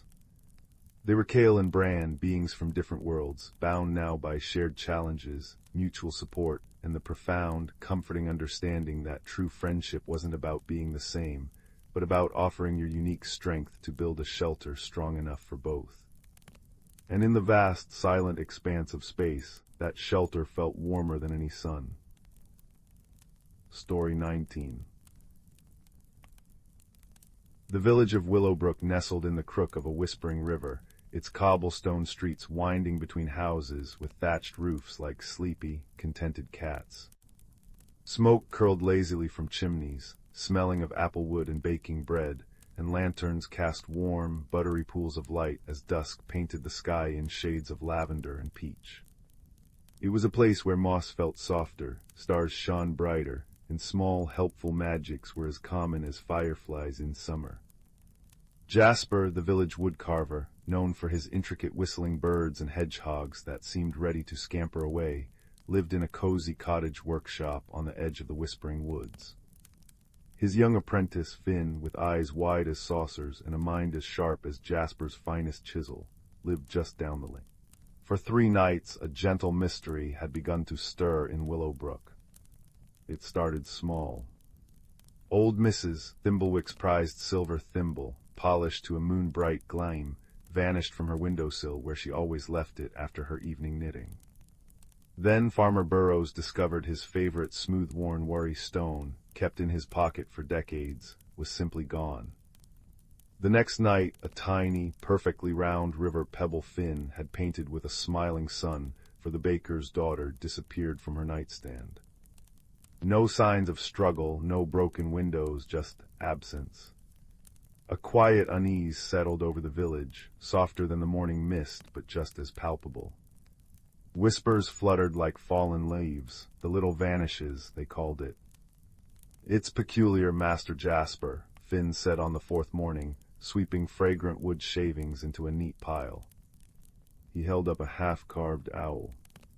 Like the vanishing only touches small things, things that mean something. He pointed to Jasper's own workbench. Even your lucky carving knife isn't in its usual spot. Jasper paused, his large, gentle hands stilling on the block of honey-colored pine he was shaping into a badger. His brow furrowed. Finn was right. His old bone-handled knife, worn smooth by years of use, always lay beside his mallet. Now the space was empty. Jasper rumbled, his voice like stones tumbling in a gentle stream. Peculiar indeed, Finn, not theft, I think. Thieves don't usually favor thimbles and worry stones, and certainly not my old knife. The mystery deepened that very afternoon. While delivering a newly carved rocking horse to the miller's family, Finn noticed something shimmering near the roots of the ancient grandfather oak that stood sentinel in the village square. It was a tiny, impossibly delicate sliver of crystal, catching the sunlight like a captured rainbow. It wasn't like any stone found near Willowbrook. He pocketed it thoughtfully. That evening, as the first stars pricked the velvety sky, Jasper invited Finn to stay late. They sat by the crackling hearth in Jasper's workshop, mugs of spiced cider warming their hands, filling the air with the comforting scents of cinnamon and clove. The only light came from the fire and a single fat beeswax candle that cast dancing shadows on the walls lined with tools and half-finished creatures. Jasper gazed into the flames, his kind face thoughtful. Strange occurrences, he murmured, often have simple explanations hidden in plain sight. They require not force, Finn, but quiet observation. Like watching a bird build its nest, patience reveals the pattern. Finn remembered the crystal shard. He pulled it from his pocket, its facets glittering in the firelight. I found this near the grandfather oak today, Master Jasper, right where Mrs. Thimblewick said her thimble sat on the sill. Jasper took the sliver, holding it close to the candle. It pulsed with a faint, internal light. Ah, he breathed, a slow smile spreading across his face. Moonstone, or something very like it, but infused. He looked towards the window where the full moon was rising, a luminous pearl above the whispering woods. Finn, when did these vanishings happen? Always at night, Master Jasper. Finn exclaimed, the pieces clicking. Mrs. Thimblewick knits by the window until late. Farmer Burrows checks his pockets before bed. The baker's daughter saw her pebble last at bedtime. And your knife, you always leave it out after working late. And the moon, Jasper said softly, pointing. It's been waxing these past 3 nights. Tonight it's full. He rose, his movements unhurried. Fetch your warm cloak, Finn. I think we might have some observing to do near the grandfather oak, and bring that little shard. Wrapped in cloaks, they slipped quietly out into the cool night. The village slept, bathed in the silvery wash of moonlight. Crickets chirped a lullaby, and the air held the damp, earthy scent of dew settling on moss. They found a comfortable spot on a wide, moss-covered root at the base of the grandfather oak, partially hidden by ferns. Jasper placed the moonstone shard carefully on a flat stone between them. Patience, he whispered. They waited, listening to the peaceful sounds of the night. The river's murmur, the sigh of wind in the leaves, the distant hoot of an owl. Finn's eyes grew heavy, lulled by the peace and Jasper's steady presence. Just as he was about to nod off, a soft shimmer caught his eye near the base of the oak. It started as a faint, silvery glow, like concentrated moonlight gathering in the air. Then more glimmers appeared, swirling gently, coalescing into tiny, humanoid shapes no taller than Finn's hand. They were breathtakingly beautiful, with skin like polished moonstone, hair like spun starlight, and large, luminous eyes the color of deep twilight. Their wings, translucent and shimmering like dragonfly wings dusted with frost, hummed softly. They moved with a weightless grace, flitting around the roots of the ancient tree. Moon sprites. Finn held his breath. One sprite, slightly larger than the others, drifted towards the moonstone shard on the rock. It hovered, tilting its head, then made a soft, chiming sound, like tiny bells underwater. Others joined it, their collective light illuminating the moss in an ethereal glow. They weren't taking the shard, they seemed drawn to it. Curious. Then Finn saw it. One sprite flitted towards a particularly smooth, round pebble nestled amongst the roots. It touched the pebble with a delicate, glowing fingertip. The pebble shimmered, became insubstantial as moonlight, and then dissolved into a shower of tiny, sparkling motes that swirled upwards, joining the sprite's own light before fading gently into the air. It was beautiful, silent, and utterly mysterious. "They're not stealing," Finn whispered, awestruck. "They are collecting the light." Jasper nodded, his eyes gentle. Moon sprites rarely seen, they gather on the brightest nights, especially under the full moon.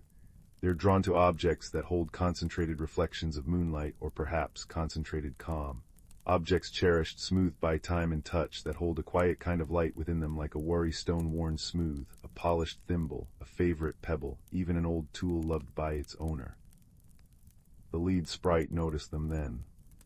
It didn't startle, but floated closer, its large eyes reflecting the moonlight and the warm glow of wonder in Finn's own. It chimed softly again, a sound like clear water over stones. Jasper slowly, carefully, held out his open palm. The sprite hovered for a moment, then drifted down, landing feather-light. Its tiny form pulsed with cool, soothing light. It looked at the moonstone shard on the rock, then back at Jasper. Another chime, questioning.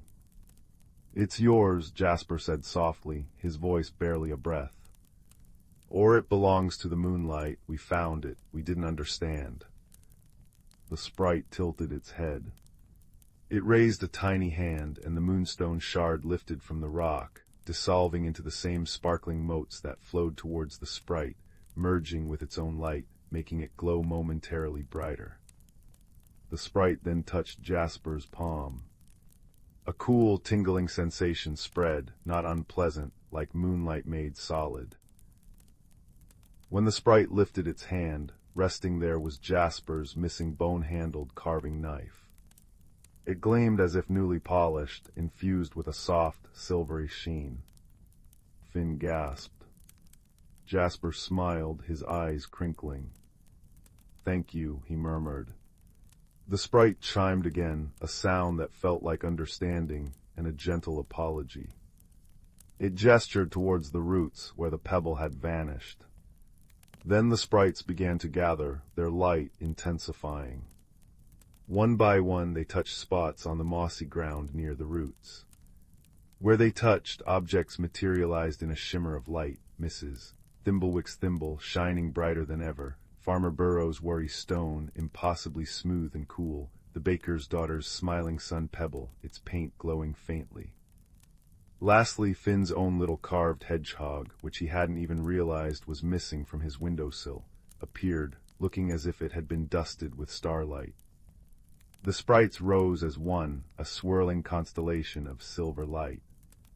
They circled the grandfather oak once, their chiming blending into a beautiful, wordless song that hung in the air like the scent of night-blooming jasmine.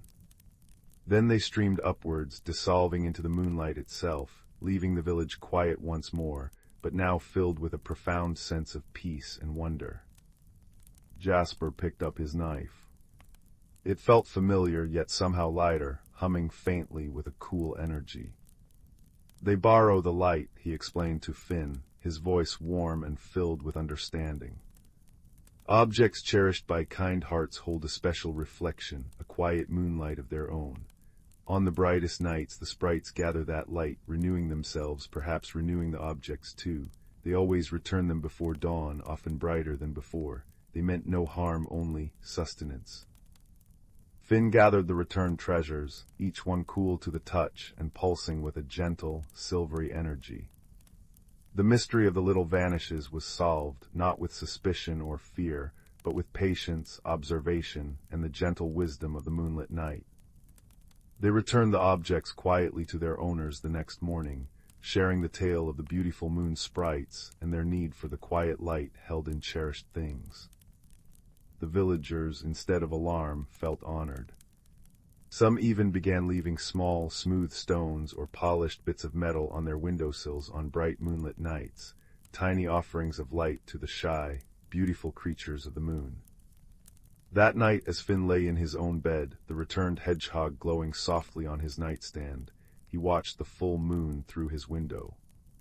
He thought of the sprites dancing in the moonlight, gathering the quiet light of cherished things.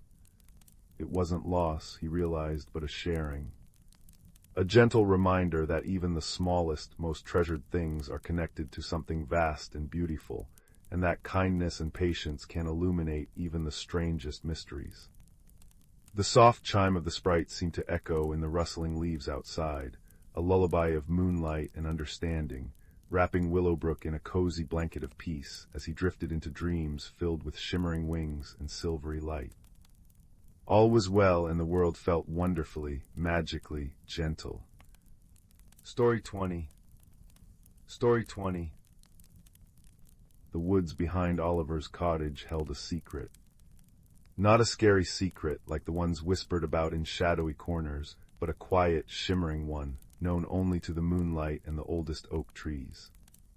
Oliver, a boy with eyes the color of mossy stones and hair perpetually wind-tousled, felt the secret humming beneath his feet whenever he wandered beyond the wild rose hedge. It was a feeling like the first sip of warm honey milk on a frosty morning, comforting and promising. One crisp autumn evening, as amber leaves pirouetted down from the branches like tiny dancers, Oliver followed a path less traveled. The setting sun painted the sky in streaks of tangerine and lavender, casting long, dancing shadows. He pushed aside a curtain of weeping willow branches, their silvery tendrils cool against his cheek, and stumbled into a small, forgotten clearing. At its heart, resting on a cushion of velvety emerald moss beside a perfectly round, still pool, lay an object that stole his breath. It was a lantern. But not like the sturdy tin one his grandfather used for chores. This was crafted from something like luminous, pale gold glass, etched with swirling patterns that seemed to shift and flow like water. Its delicate frame was woven from silvery vines, impossibly fine and strong. And nestled within, instead of a candle or wick, pulsed a soft, warm light, the gentle gold of dandelions in sunshine. It emitted no heat, only a comforting radiance that pushed back the gathering twilight and made the clearing feel safe and enchanted. Oliver knelt, his heart thumping like a tiny drum against his ribs. He reached out, half expecting the lantern to vanish like a dream. His fingers brushed the cool, smooth glass. A wave of pure, quiet joy washed over him, as if he'd heard the sweetest, most secret melody. Carefully, reverently, he lifted the lantern. It felt impossibly light in his hands, yet solid and real. As he held it, the light within seemed to brighten slightly, responding to his touch. Suddenly, a tiny spark of light, no bigger than a dewdrop, detached itself from the lantern's glow. It zipped through the air, leaving a faint golden trail, and hovered right before Oliver's nose. It wasn't just light, it had wings. A miniature firefly, but its glow was the same warm gold as the lantern's heart. It bobbed excitedly, then darted towards the far side of the clearing, towards a thick tangle of ivy cascading down an ancient, moss-covered stone wall. The little firefly paused, hovering before the ivy, its light pulsing insistently. Oliver understood. The lantern was showing him the way. Holding the glowing treasure aloft, he followed the tiny guide. The firefly zipped towards the ivy curtain. Oliver hesitated only a moment before pushing the thick vines aside. Behind them wasn't solid rock, but a narrow, dark passageway, smelling of damp earth and cool stone. The firefly zipped inside, its light a beckoning beacon. Taking a deep breath, the scent of loam and possibility filling his lungs, Oliver stepped into the passage. The lantern's light bloomed brighter, illuminating the rough-hewn walls, glistening with condensation. The passage sloped gently downwards, the air growing cooler and carrying a faint, sweet fragrance unlike anything Oliver knew, like moonbeams mixed with crushed wild strawberries and the freshest spring water. After what felt like both moments and hours, the passage opened abruptly. Oliver stepped out, blinking, into a world stolen from a starlit dream. He stood on the edge of the moonlit vale. Before him stretched a breathtaking valley bathed in perpetual, soft twilight. Enormous, luminous moonflowers, their petals glowing pearly white and silver, carpeted the ground like fallen stars. Trees with bark like polished silver bore leaves that shimmered with captured moonlight. Crystal-clear streams chuckled over smooth, rainbow-colored pebbles, reflecting the soft glow of the valley itself. Overhead, a velvety sky was dusted with more stars than Oliver had ever imagined, swirling in patterns that seemed to dance. The air hummed with a gentle, musical energy, the sound of crickets replaced by the soft chime of unseen bells. His little firefly guide zipped joyfully into this wonderland, joining a constellation of other golden fireflies flitting among the moonflowers. Oliver stood transfixed, the lantern held high, its light blending seamlessly with the vale's own ethereal glow. He felt a profound sense of peace, a belonging he'd never known he craved. He hadn't taken 3 steps onto the soft, glowing moss when a voice, clear and melodious as a mountain stream, spoke beside him. "You found the sun lantern."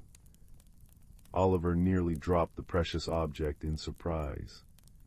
Standing beside a particularly large moonflower was a creature unlike any he'd ever seen. She stood about as tall as his shoulder, slender and graceful. Her skin held a faint pearlescent sheen, and her large, expressive eyes were the deep violet of twilight shadows.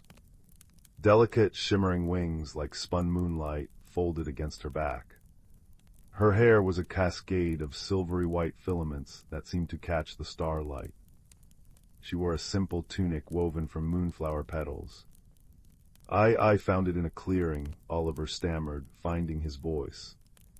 "Up above, this little light," he gestured towards his firefly companion who had returned, "led me here." The creature smiled, a warm expression that lit up her violet eyes. "I am Lumina. The Vale has been waiting for the lantern's return, and for you, Oliver." Oliver blinked. "You know my name." Lumina nodded, her silvery hair shimmering.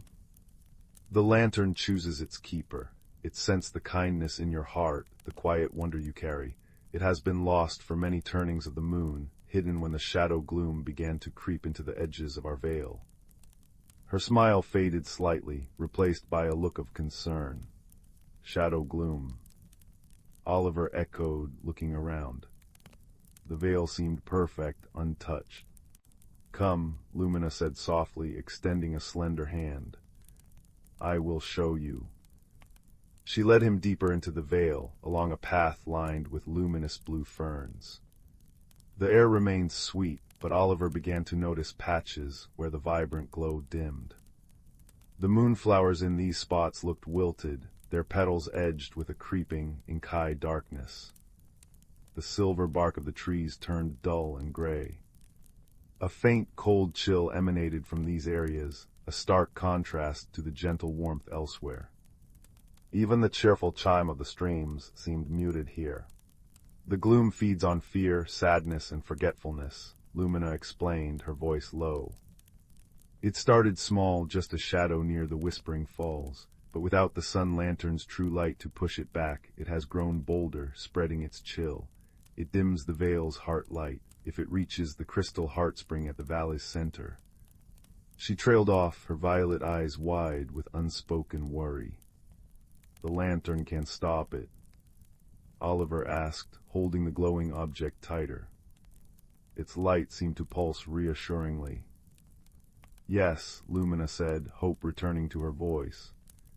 "Its light is pure kindness, a warmth that the gloom cannot withstand, but it needs a keeper whose heart resonates with that light. You found it, Oliver. You brought it home. Will you help us?"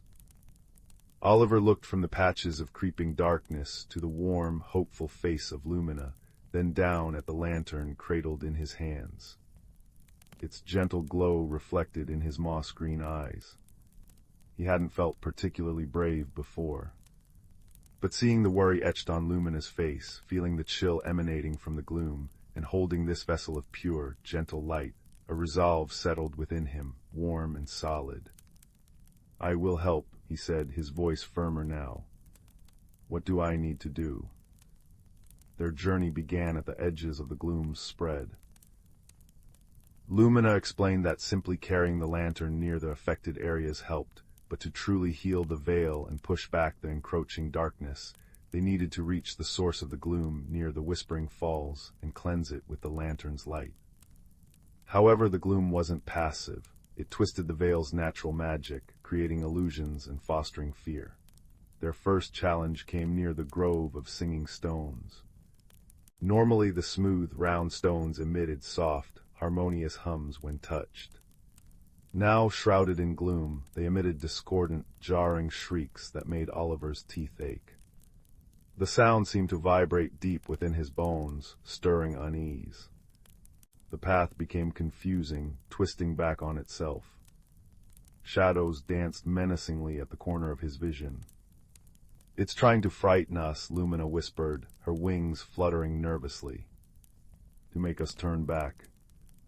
Oliver felt the fear, cold and prickly, trying to crawl up his spine. He looked down at the sun lantern. Its light seemed to flicker slightly, responding to his own wavering courage. He remembered the quiet joy he'd felt finding it, the sense of belonging in the veil. He took a deep breath, focusing on that warmth, on Lumina's trusting presence beside him. He held the lantern higher, deliberately stepping towards the shrieking stones. "It's just noise," he said, more to himself than to Lumina, his voice steady. "It can't hurt us if we don't let it scare us." As he focused his thoughts on kindness, the kindness of finding the lantern, the kindness Lumina showed him, the kindness he wanted to show the veil, the lantern's glow brightened noticeably. A wave of warm, golden light pulsed outwards from it. Where the light touched the shrouded stones, the harsh shrieks faltered, then softened back into their gentle, harmonious hums. The confusing path straightened, the menacing shadows melting away. The gloom retreated, revealing the stone's natural, pearly sheen. Lumina gasped, her violet eyes wide with wonder and relief. "You did it, Oliver. Your heart light strengthens the lantern." Encouraged, they pressed on. The veil tested them further. They crossed the bridge of sighs, woven from living willow branches, which usually swayed gently. Now thick tendrils of gloom tried to trip them, whispering doubts into their minds. "You're too small, Oliver. You'll fail. The veil is too big." Oliver focused on friendship, Lumina's unwavering belief in him, the trust the fireflies had shown. He held Lumina's hand tightly, projecting thoughts of loyalty and support towards the lantern. Its light flared, burning away the gloom tendrils, and the bridge steadied beneath their feet, its sighs turning into sighs of relief. In the meadow of mists, where usually playful, harmless wisps of colored vapor danced, the gloom had thickened the mist into a disorienting, chilling fog that whispered forgotten fears. Oliver saw fleeting images, the sting of a scraped knee, the loneliness of his first day at a new school, the worry in his mother's eyes when he was ill. The cold seeped into his bones. He faltered, the lantern's light dimming. Lumina squeezed his hand.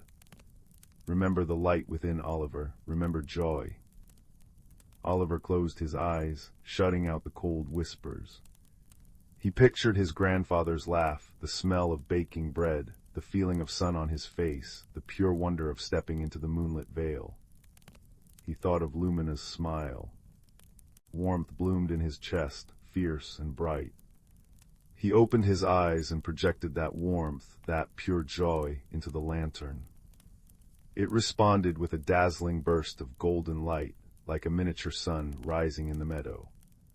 The thick, chilling fog dissolved instantly, revealing the playful, colorful wisps twirling happily once more.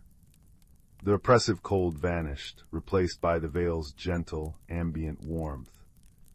Oliver felt a surge of confidence. He wasn't just carrying the lantern, his own heart was part of its power. Finally, after navigating challenges that tested their courage, friendship, and joy, they reached the Whispering Falls, or what was left of them. The majestic cascade, which should have sparkled like liquid diamonds tumbling into a crystal pool, was choked with thick, viscous gloom. It oozed over the rocks, silencing the fall's gentle murmur, replacing it with a low, menacing hiss. The air was frigid, and the light of the veil seemed to die here. This was the heart of the darkness. Standing near the corrupted pool, half submerged in the oozing gloom, was a figure. It was roughly shaped like one of Lumina's people, but twisted and distorted. Its form was made of shifting, Inkai shadows, and its eyes were empty pits that seemed to swallow the feeble light. This was the Shadow Weaver, the embodiment of the fear and negativity feeding the gloom. Lumina shrank back, a small cry escaping her lips. The Shadow Weaver turned its hollow gaze towards them, radiating waves of despair and cold terror that made Oliver's knees tremble. The sun lantern's light flickered violently, shrinking back as if recoiling. "Go away," a voice like crumbling stone echoed in their minds. "Your light is weak. This veil is fading. Darkness is easier. Forgetfulness is peace." The cold despair threatened to overwhelm Oliver. Doubt crashed over him. What if I'm not strong enough? What if the lantern fails? What if I hurt Lumina? The lantern's light dimmed to a mere ember. He looked at Lumina, her face pale, her wings trembling, but she hadn't fled. She looked at him not with fear for herself, but with fear for him and a fierce, protective love. She believed in him utterly. He remembered the quiet boy who had found the lantern, drawn by simple wonder. He hadn't sought this, but he had chosen to help. He had chosen kindness, friendship, and joy over fear. He had faced his doubts and found strength he didn't know he had. This wasn't just about the lantern anymore. It was about the light he carried inside. The kindness that made him pick up the lantern, the courage that made him follow the firefly, the friendship that bound him to Lumina, the joy he felt protecting something beautiful. Oliver closed his eyes, shutting out the Shadow Weaver's icy presence. He reached deep within himself, gathering every spark of kindness he'd ever felt, every moment of courage he'd found, the warm glow of Lumina's trust, the pure joy of the veil's untouched beauty. He didn't push the fear away, he acknowledged it, then filled the space around it with all the light he possessed. He opened his eyes, meeting the Shadow Weaver's hollow gaze, not with defiance but with calm certainty. He poured every ounce of his gathered inner light, his compassion, his resolve, his friendship, his newfound courage into the sun lantern. It didn't just brighten, it ignited. A pure, blinding pillar of warm, golden light erupted from the lantern, not harsh, but intensely radiant, filled with the essence of all the good Oliver had focused upon. It washed over the Shadow Weaver like a tidal wave of sunshine. The creature shrieked, a sound like tearing cloth and shattering ice. It writhed, the Inkai shadows boiling and dissolving where the light touched. It wasn't destroyed with violence, but gently unmade by an overwhelming force of kindness and warmth it could not comprehend or withstand. The thick gloom choking the falls recoiled, sizzling and evaporating like morning mist under a strong sun. The light pulsed outwards, rolling across the corrupted pool, up the choked falls, spreading through the surrounding blighted area. Wherever it touched, the Inkai darkness retreated, shriveled, and vanished. The Whispering Falls, freed, burst back into life, sparkling diamond-bright water cascading joyously into the now-clear pool, its gentle murmur filling the air once more. Color flooded back into the moss and rocks. The oppressive cold lifted, replaced by the veil's natural, gentle warmth. The light subsided, settling back into the lantern's gentle, familiar glow. The shadow weaver was gone. Only peace remained. Oliver stood breathing heavily, the lantern warm and steady in his hands. He felt drained, yet filled with a profound, quiet strength. He hadn't just used the lantern, he had become its true keeper, his inner light now forever intertwined with its magic. Lumina flew to him, wrapping her slender arms around him in a hug filled with pure gratitude and relief. "Oh, Oliver, you did it, the veil, it's healed." As they stood by the restored falls, a wave of golden light, emanating from the newly cleansed heart of the veil itself, swept outwards like a gentle tide. They watched as it rolled across the landscape, visible as a shimmering wave of restoration. Where it passed, the patches of gloom they had encountered earlier dissolved instantly. The meadow of mist sparkled with vibrant colors, the bridge of sighs hummed contentedly, the grove of singing stones resonated with perfect harmony. The entire moonlit vale blazed with renewed, vibrant light, brighter and more joyful than ever before. The fireflies, now thousands strong, swirled in ecstatic golden constellations overhead, their collective hum a symphony of pure delight. The journey back to the entrance passage was a celebration. Creatures Oliver hadn't seen before emerged, tiny, furry moss sprites with eyes like blackberries, elegant starlight stags with antlers that glowed faintly blue, shy fern sprites who peeked from behind giant fronds. They bowed, chirped, or hummed their thanks as Oliver passed, holding the sun lantern aloft, its light now a beacon of safety and renewal. At the ivy-covered entrance, Oliver paused. He knew he couldn't stay forever. His world, his family, awaited him beyond the woods. Lumina hovered beside him, her violet eyes understanding. "The veil is safe now, Oliver, thanks to you. The sun lantern, it belongs here, but its keeper belongs in both worlds now." Oliver looked at the lantern, then at Lumina. A deep understanding settled within him. He gently placed the lantern on a flat, mossy rock near the entrance. "It needs to stay here to keep the veil's heart light strong," he said softly. But he looked at his hands, still tingling with the memory of the light. "I don't need to carry it to hold its light anymore, do I?" Lumina beamed, her wings shimmering. "No, Oliver, the truest light you carried was always inside you. The lantern helped you find it, strengthen it. That light is yours forever now, and the veil will always remember." She gestured towards the lantern. "But look." As Oliver watched, a tiny spark, brighter than all the others, detached from the lantern's core. It was his little firefly guide. It zipped over and landed softly on Oliver's shoulder, nestling against his neck, its tiny golden light a warm, comforting point against his skin. "She will stay with you," Lumina said softly. "A reminder, a guide, a piece of the veil's heart light forever linked to yours. Whenever you feel doubt or fear or simply miss the veil's peace, her light will remind you of your own." Oliver touched the tiny firefly gently. It hummed a soft, contented note. He looked back at the moonlit veil, bathed in its restored, breathtaking glory. He felt a pang of leaving, but also a deep, unshakable peace. He had found a hidden world, faced a creeping darkness, forged an unexpected friendship, and discovered a light within himself he never knew existed. He pushed through the ivy curtain, the little firefly a warm beacon on his shoulder. The passage back seemed shorter, the woods beyond the weeping willow familiar, yet subtly changed. The autumn air felt crisper, the colors richer, the rustle of leaves more musical. He carried the veil's peace within him now, a quiet warmth nestled beside his heart. He arrived home just as the first true stars began to prick the twilight sky above his cottage. The lantern light from the kitchen window spilled onto the path, warm and welcoming. His little firefly companion zipped off his shoulder, hovering for a moment before him, its golden light pulsing once, brightly.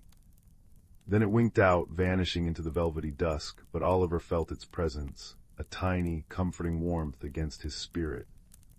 He stepped inside, greeted by the smell of stew and his mother's loving embrace. He didn't tell them about the moonlit veil, the shadow weaver, or the sun lantern. Some secrets were meant to be kept close, treasures held in the quiet chambers of the heart. But as he lay in bed later, listening to the familiar night sounds, the hoot of an owl, the rustle of leaves, he felt different. The world seemed larger, more magical. He knew now that hidden wonders existed just beyond the edge of sight, that kindness was a powerful magic, and that courage wasn't the absence of fear, but the choice to act despite it. He held his hand up in the moonlight streaming through his window. He couldn't see it, but he felt it, a gentle, unwavering warmth emanating from within, a quiet echo of the golden light he'd wielded. It was the light of his own brave, kind heart, a light discovered in a hidden valley, and now carried always, a beacon of comfort and quiet strength. And on his pillow, invisible to all but him, his tiny firefly companion settled, its minuscule light a secret golden star in his familiar room, a promise of magic remembered, and a light that would forever guide him home, both to his cottage and to the quiet, strong place within himself. The veil was safe, the lantern was home, and Oliver, the boy who had followed a spark, had found his own enduring glow. He closed his eyes, the scent of moonflowers faint in his memory, the warmth in his chest a steady pulse, and drifted into a sleep filled with peaceful dreams of shimmering valleys and the gentle, golden light of kindness that conquers all shadows. Story 21. Story 21. The village of Willowvale nestled in a valley where morning mist clung to cobblestone streets like silver cobwebs. Every chimney puffed sleepy smoke, and gardens bloomed with flowers that chimed softly when the breeze danced through. Young Theo loved wandering the lanes after supper, listening to the cheerful gurgle of the singing brook that wound through the village square. Its melody was as constant as the stars, until the night it fell silent. Theo noticed it first while helping Granny Fern arrange moon petals in their cottage window boxes. "Granny," he whispered, pressing his nose to the cool glass. "The brook's gone quiet." Outside, the water flowed smooth and dark, without its usual musical chuckle. Fireflies, which normally flickered like scattered topaz, were absent too. Only an uneasy stillness hung in there. Granny Fern's wise eyes crinkled. "Strange tides flow when magic naps," she murmured, handing Theo a basket of warm seed cakes. "Seek with gentle eyes, little sprout. Answers often hide in plain sight." Theo ventured into the lavender-scented twilight, lantern in hand. Near the brook's edge, he spotted tiny footprints glimmering with stardust, a trail leading upstream. Following them, he met Pip, a moss-furred forest sprite no taller than his thumb, weeping into a buttercup. "The water's song is trapped," Pip wailed. "And my firefly cousins vanished, even the crickets hold their breath."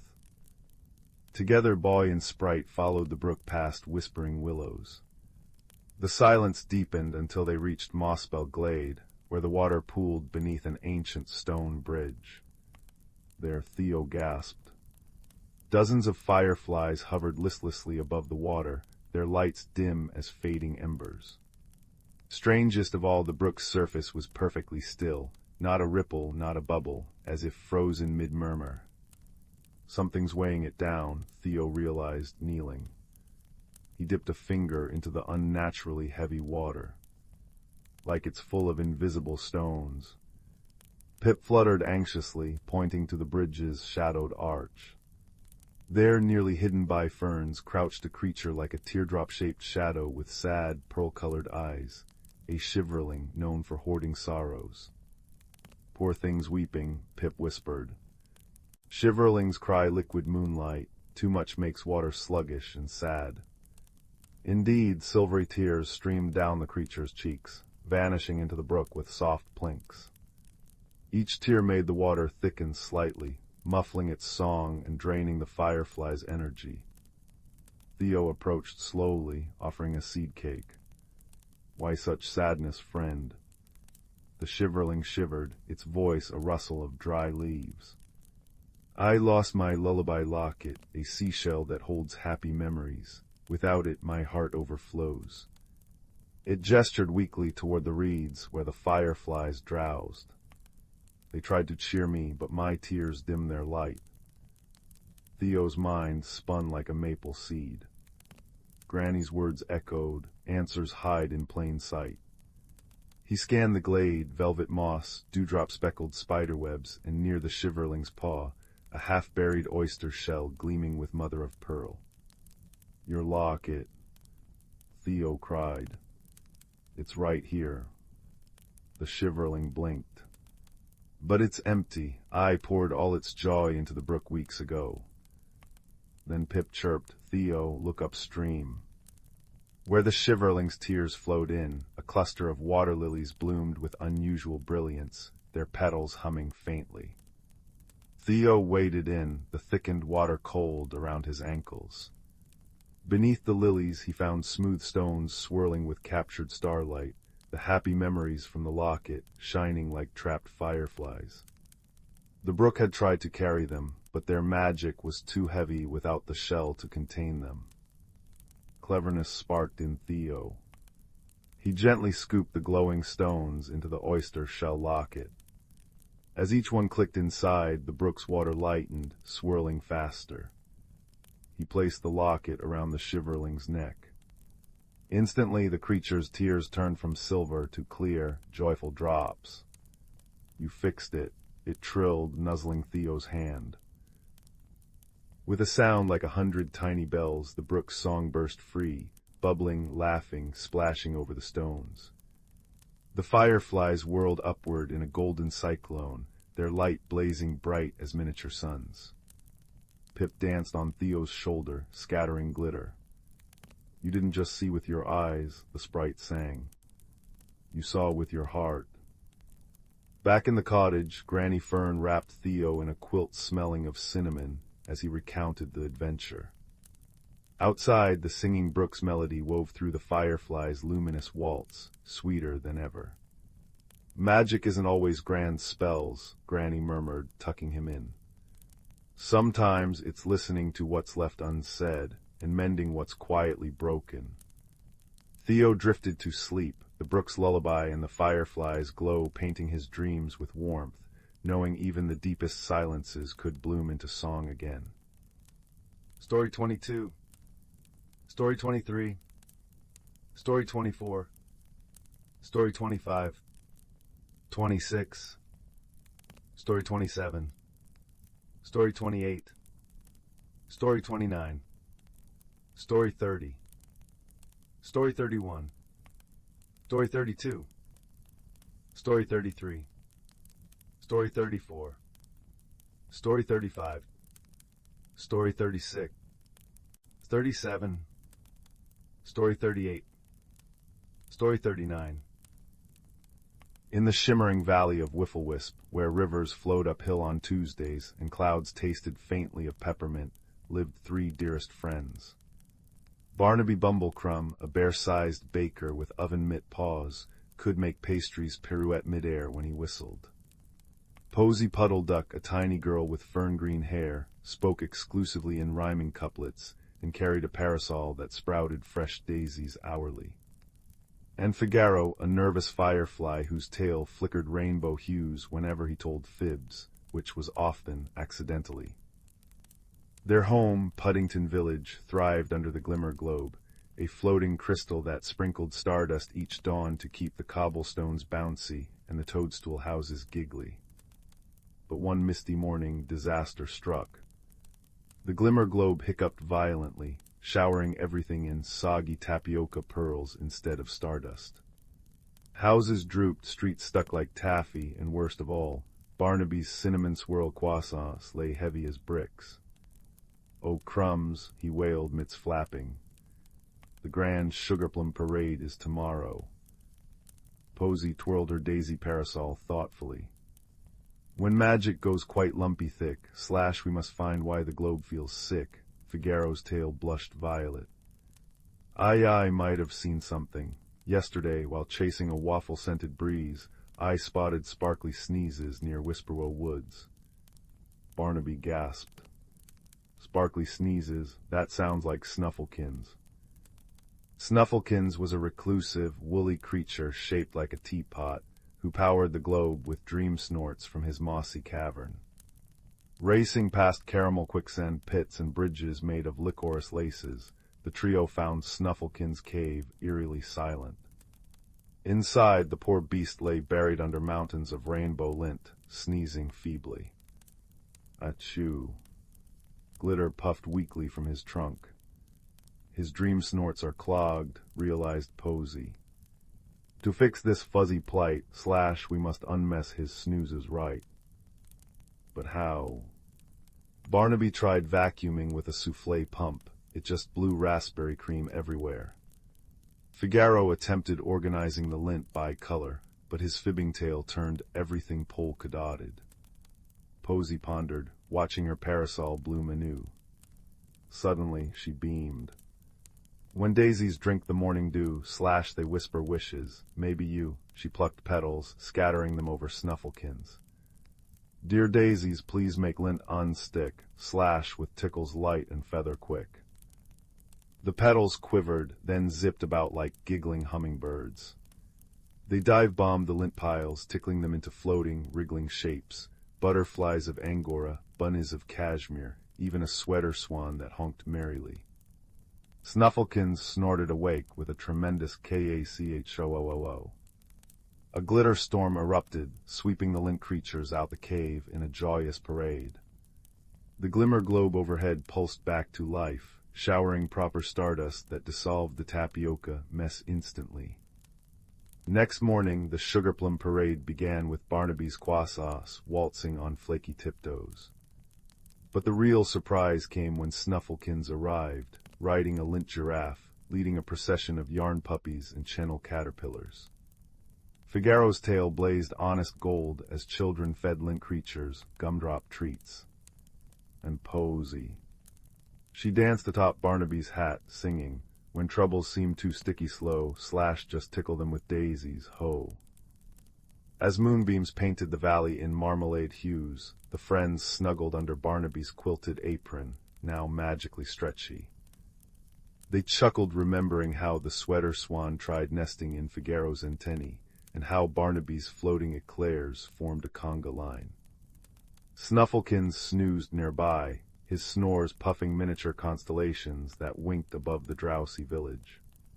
All was sweet and soft, like the inside of a just-opened macaron, proving that even the fluffiest troubles unravel beautifully with friends, daisies, and a well-timed tickle. And so Puddington drifted into dreams, where lint bunnies hopped through candy cane forests, and every sneeze ended in a shower of sherbet stars. Story 40. Story 41. Story 42. Story 43. Story 44. Story 45. Story 46. Story 47. Story 48. Story 49. Story 50. Story 51. Story 52. Story 53. Story 54. Story 55. Story 56. Story 50. Story 58. Story 59. Story 60. 61. Story 62. Story 63. Story 64. Story 65. Story 66. Story 67. Story 68. Story 69. Story 70. Story 71. Story 72. Story 73. Story 74. Story 75. Story 76. Story 77. Story 78. Story 79. Story 80. Story 81. Story 82. Story 83. Story 84. Story 85. Story 86. Story 87. Story 88. Story 89. Story 90. Story 91. Story 92. Story 93. Story 94. Story 95. Story 96. Story 97. Story 98. Story 99. The evening mist clung to the hills like a silver shawl when Oliver first noticed the path. It wasn't the familiar dirt track leading to the village, nor the winding deer trail through the woods behind his cottage. This path, almost hidden beneath a curtain of weeping willow branches, glowed with a soft, internal light, like moonlight trapped in dewdrops. A strange, sweet scent, like crushed mint and honeycomb, drifted from its entrance. Oliver's heart, usually steady as the old grandfather clock, gave a curious little skip. Where could it lead? Curiosity, that gentle tug on the soul, proved stronger than the lure of his warm hearth. Taking a deep breath, Oliver stepped onto the luminous path. The moment his foot touched the glowing stones, the world shifted. The familiar rustle of oak leaves transformed into a chorus of tiny chimes. The air hummed not with sound, but with a feeling of vibration of pure, quiet wonder. He was in the Glowmoss forest. Trees unlike any Oliver had ever seen arched overhead, their bark shimmering with patterns of sapphire and emerald light that pulsed slowly, like sleepy hearts. The ground was carpeted in velvety moss that radiated a warm, golden glow, illuminating clusters of translucent mushrooms that chimed softly when the breeze touched them. Fireflies, but not ordinary ones, drifted like living sparks. Some were miniature lanterns, others tiny winged cats made of pure light, purring a soft, luminous rumble. Oliver walked, his footsteps silent on the radiant moss, his eyes wide with awe. He felt no fear, only a swelling sense of peaceful enchantment. Soon the path widened into a small clearing dominated by an ancient, twisting tree whose trunk seemed woven from strands of moonlight. Beneath its lowest branch sat a cluster of large, smooth river stones, each one softly humming a different, harmonious note. As Oliver approached, the stones stopped humming. A dozen pairs of large, luminous eyes blinked open on their surfaces, eyes the color of twilight and starlight. They weren't scary eyes, but curious, ancient ones. "Lost little wanderer," a voice chimed, seeming to come from all the stones at once. It sounded like water trickling over smooth pebbles. "Not lost," Oliver replied, his voice hushed with reverence. "Just exploring. This place is beautiful." "Ah, an explorer," the stones chorused, their eyes blinking in sequence. "But explorers need guidance. The Whispering Falls lie ahead, and they only speak to those who listen truly. Can you hear the music of the forest?" Oliver closed his eyes. Beyond the chime of the mushrooms and the purr of the light cats, he strained his ears. He heard the soft sigh of the glowing leaves, the distant drip of water echoing like a far-off flute, and beneath it all, a deep, resonant hum from the earth itself. He hummed back a low, steady note, trying to match the earth's vibration. The stones chimed in approval. "Good, remember that hum. It is the forest's heartbeat. When the falls whisper, listen not just with your ears, but with the hum inside you. Now walk on, explorer. Mind the stepping stones across the laughing brook." Thanking the watching stones, Oliver continued. The path descended towards the sound of rushing water. He reached the laughing brook, a stream that bubbled and gurgled with genuine mirth, its water sparkling like liquid topaz. Smooth, flat stones dotted its surface, leading to the other side.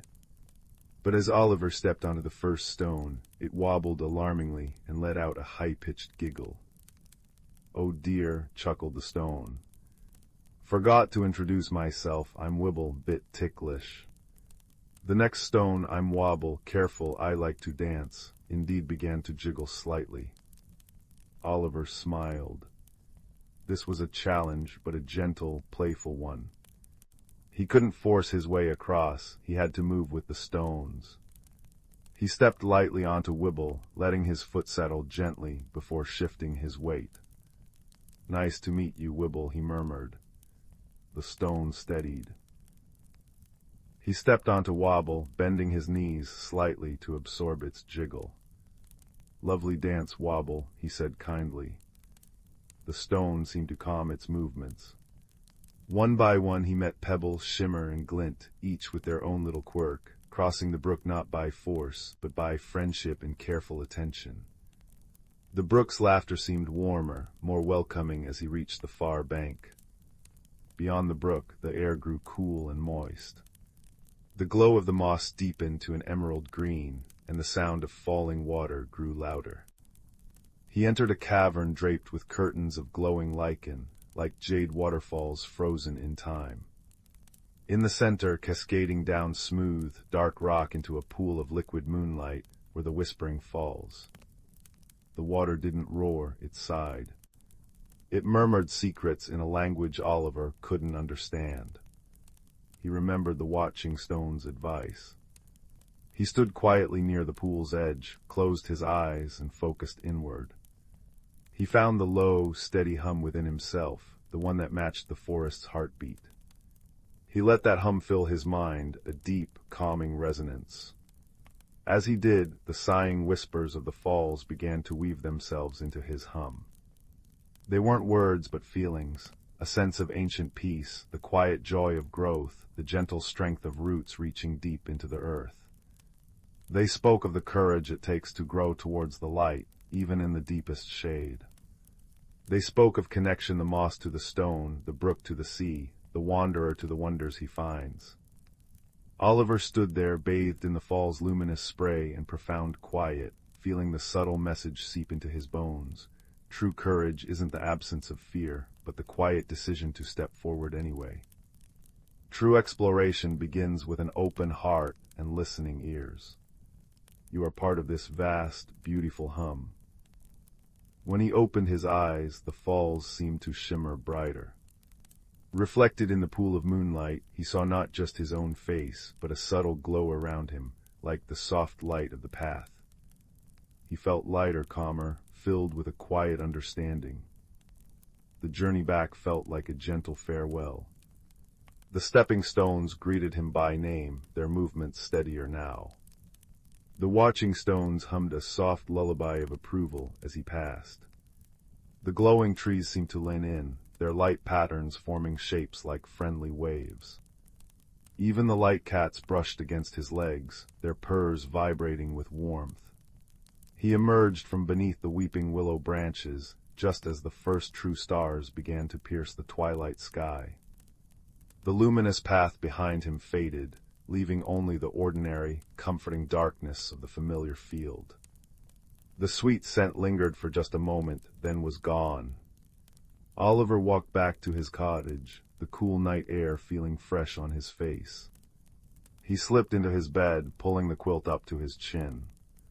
The familiar creak of the floorboards, the sigh of the wind in the chimney, the distant hoot of an owl, they were all the same, yet somehow different. He carried the glowmoss forest within him now, the deep hum, the gentle lessons of the stones and the brook, the profound peace of the Whispering Falls. As he drifted towards sleep, a contented smile touched his lips. He knew the enchanted path might not appear again, or it might. But that didn't matter. The real magic, he realized, wasn't just in finding a glowing forest, but in discovering the quiet courage to seek the unknown, the kindness to befriend the strange, and the wisdom to truly listen to the world's gentle whispers. And that was a light he could carry anywhere, even into the deepest, coziest dreams. The warmth of his blanket felt like the golden moss, and the silence of the night hummed its own familiar, comforting song. He was home and he was changed, all wrapped in the soft, safe embrace of the night. The evening sun dipped below the hills, painting the sky in streaks of lavender and peach, when young Leo first noticed the peculiar shimmer at the edge of the Whispering Woods. It wasn't just the last light catching the dew. It was a soft, steady glow emanating from a moss-covered archway Leo had never seen before, nestled between two ancient, gnarled oak trees. The archway seemed woven from living vines, and speckled with tiny, luminous flowers that pulsed like sleepy fireflies.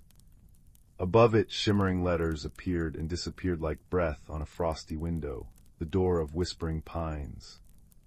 Leo's heart thumped a little faster against their ribs. The grown-ups always said the woods were deep and best explored in daylight, but this felt different. It felt like an invitation. Taking a deep breath of the cool, pine-scented air, Leo stepped forward. As they passed beneath the arch, a gentle warmth washed over them, and the familiar woods dissolved like a dream. They found themselves standing on a path paved with smooth, glowing stones the color of moonlight. It wound through a forest unlike any Leo had ever imagined. Trees weren't just tall, they were colossal, their trunks wide as cottages, draped in velvet mosses of emerald and sapphire. Instead of leaves, enormous, softly glowing mushrooms, some like parasols, others like delicate bells sprouted from their branches, casting a gentle, honey-colored light. The air hummed with a low, soothing melody, as if the forest itself were breathing a lullaby. It smelled of damp earth, sweet blossoms, and something else, like warm cinnamon and old books.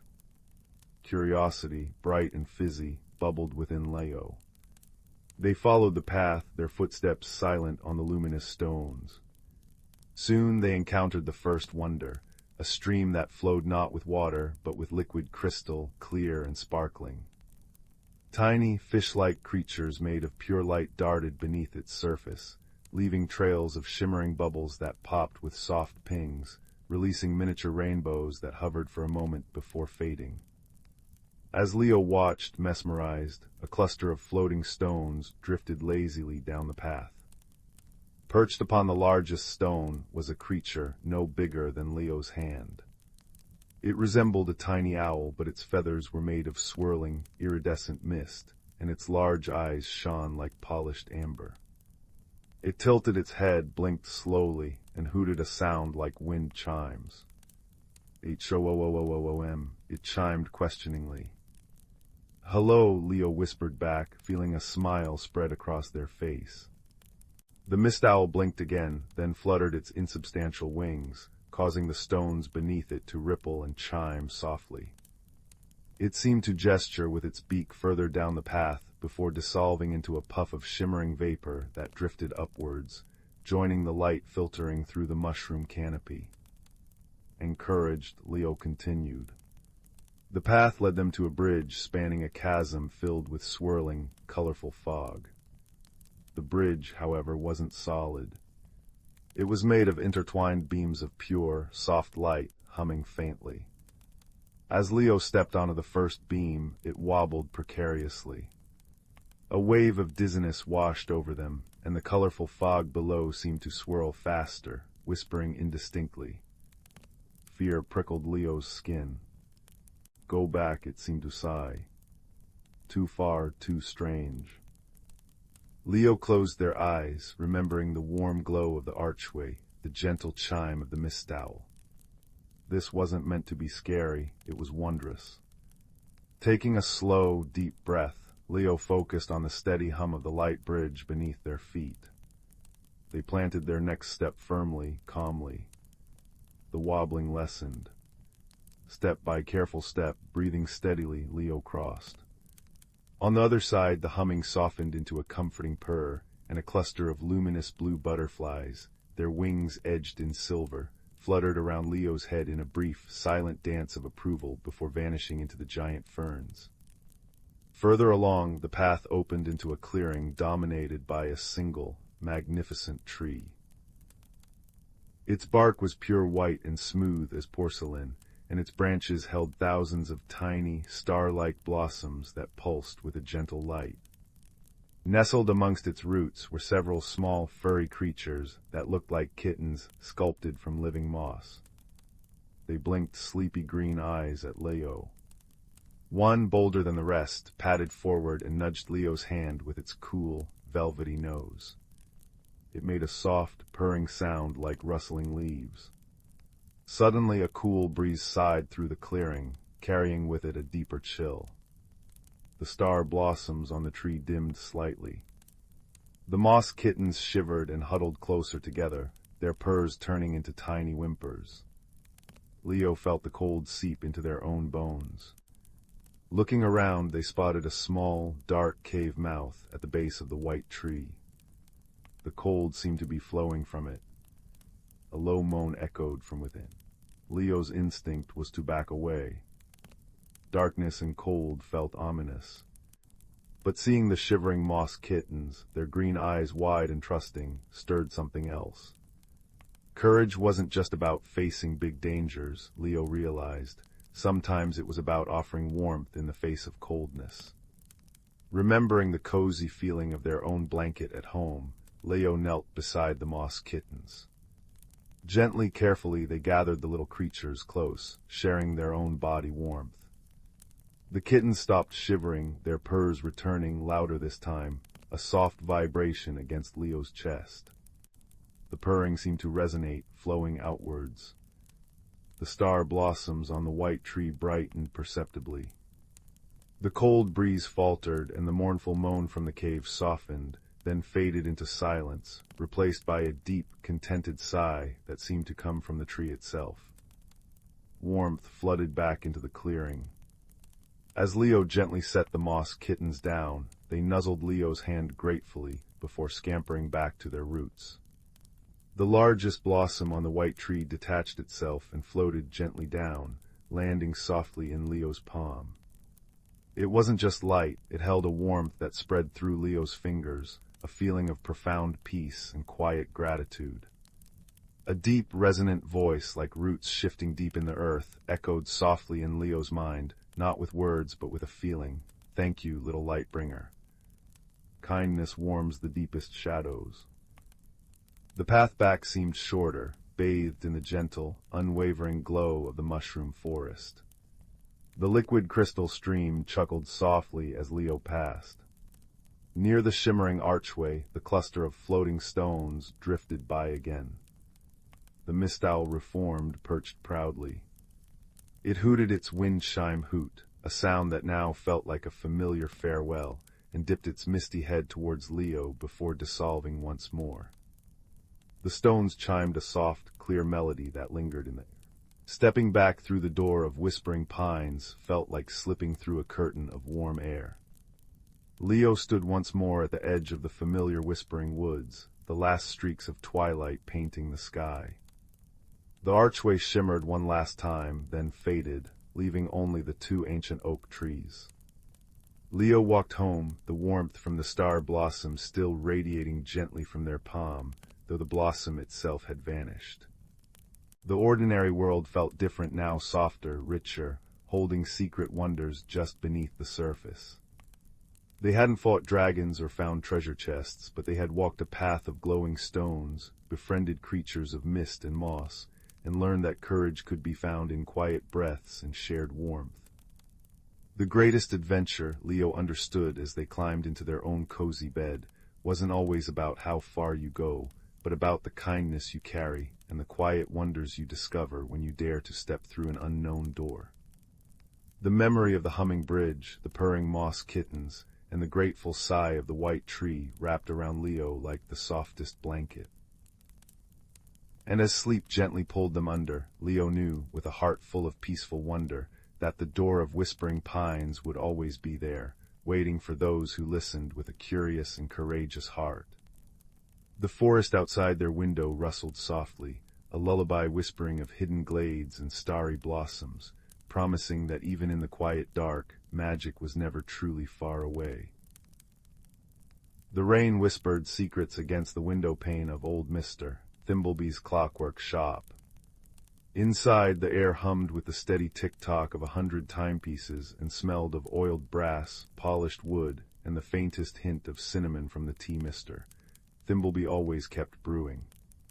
His apprentice, a quiet boy named Leo with ink-smudged fingers and a head full of cogs and springs, was sorting through a dusty box of forgotten parts. He sighed. Nothing but broken mainsprings and chipped gears. Then his fingers brushed something smooth and cool beneath the tangle of metal. He pulled out a teacup. Not brass or porcelain, but something else entirely like polished moonlight held in a curve. It felt impossibly light, yet solid. Delicate swirls like captured smoke danced just beneath its surface. Leo held it up, utterly bewildered. How had this ended up in a box of clock parts? He carried it to Mr. Thimbleby, who peered over his spectacles. "Ah," the old man murmured, his voice like a well-oiled gear. "The luminous cup, thought it was lost to the dust bunnies years ago." He didn't seem surprised, only thoughtful. Not for telling time, that one, for finding things. Finding things. Leo echoed. "Lost things," Mr. Thimbleby clarified, tapping the cup gently. "Pour warm tea into it, see what appears." Intrigued, Leo filled the small kettle, lit the spirit lamp beneath it, and selected Mr. Thimbleby's special chamomile blend. As the water heated, filling the shop with its gentle, floral scent, he placed the luminous cup carefully on the workbench. He poured the steaming tea. Instantly, the liquid inside the cup began to shimmer, not reflecting the lamplight, but glowing with its own soft, internal light. Wisps of steam curled upwards, forming shapes. Leo gasped. Within the steam, he saw a miniature image not of the shop, but of a sun-dappled forest path. And there, lying half-buried in fallen leaves beside a gnarled oak root, was the tiny, perfect image of his most treasured possession, his father's old brass compass, lost weeks ago during a walk in the Whispering Woods. His heart leapt. "Mr. Thimbleby, it shows the compass, in the woods," Leo exclaimed. The old clockmaker smiled faintly. "It shows what the heart seeks most when lost, but the cup only shows the where. Finding it, that's the journey, and journeys are best not taken alone, especially into the Whispering Woods near dusk. Be mindful, Leo. Wisdom sees clearer than haste."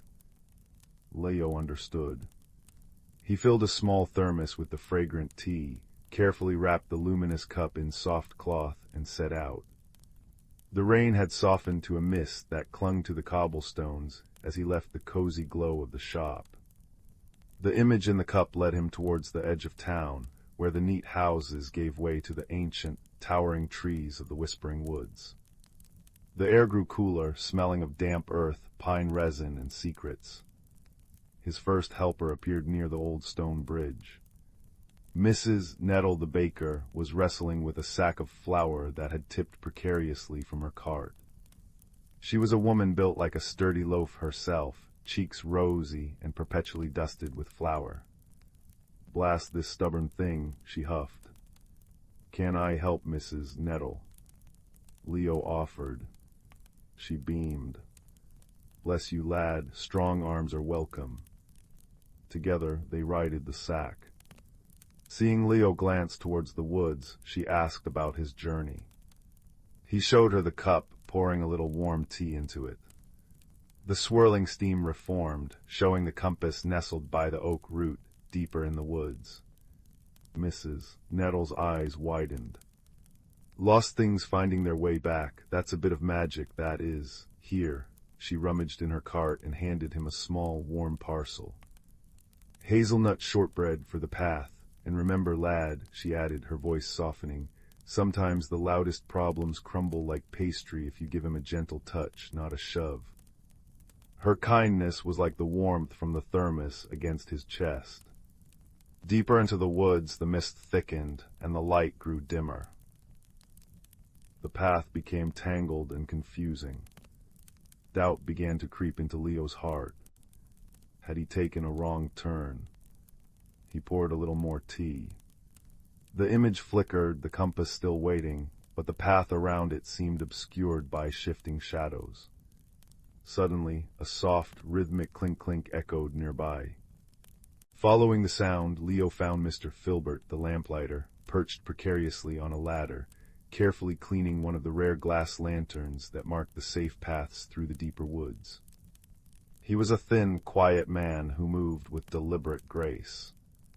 He saw Leo's worried face and the glowing cup. "Lost, young master?" "Mr." Filbert asked, his voice as soft as lamplight. "Not lost," Leo said, showing him the cup's image. "But the path seems hidden now." Mr. Filbert studied the steam picture, then the surrounding gloom. Ah, the glimmer moss is thick here after the rain, tricks the eyes, makes straight paths seem crooked and safe ground look treacherous. He descended the ladder. Come, I'll walk with you a ways. These old lamps need tending deeper in, regardless. Walking beside the quiet lamplighter was calming. Mr. Filbert pointed out things Leo would have missed, the safe stepping stones across a gurgling stream, the subtle notch on an ancient birch tree marking a fork, the way the fireflies gathered where the ground was firmest. The woods speak, Mr. Filbert murmured, polishing a lantern globe as they walked. Not in words but in signs, moss grows thickest where the earth is solid, birdsong falters near hidden water, patience listens, young master, patience sees what haste rushes past. His quiet wisdom was a lantern itself in the growing dusk. Finally, guided by the lamplighter and the occasional sip of tea to renew the cup's vision, they reached the great gnarled oak. And there, just as the image showed, half buried in damp leaves, gleamed Leo's brass compass. Relief washed over him. He knelt to retrieve it. But as his fingers brushed the cool metal, a low, rumbling growl echoed through the trees. A massive shadow detached itself from the deeper gloom beneath the oak. It was a guardian stag, its coat the deep brown of ancient bark, its antlers like tangled branches tipped with points of sharpened moonlight. Its eyes, intelligent and wary, fixed on Leo and the compass in his hand. It stood squarely over the path Leo needed to take back. Leo's heart hammered. He remembered Mrs. Nettle's words about gentle touches and Mr. Filbert's advice about patience. He remembered Mr. Thimbleby's warning, wisdom sees clearer than haste. Force wasn't an option against such a majestic creature. What did it want? Why was it guarding the path? He looked at the luminous cup, still warm in his hand. He had one last measure of tea in the thermos. An idea sparked. He poured the tea slowly into the luminous cup. The steam swirled, but instead of showing the compass, Leo focused his thoughts, his deepest wish. Show me what the guardian needs. The steam shimmered, shifted, and reformed. This time it showed not an object, but a scene.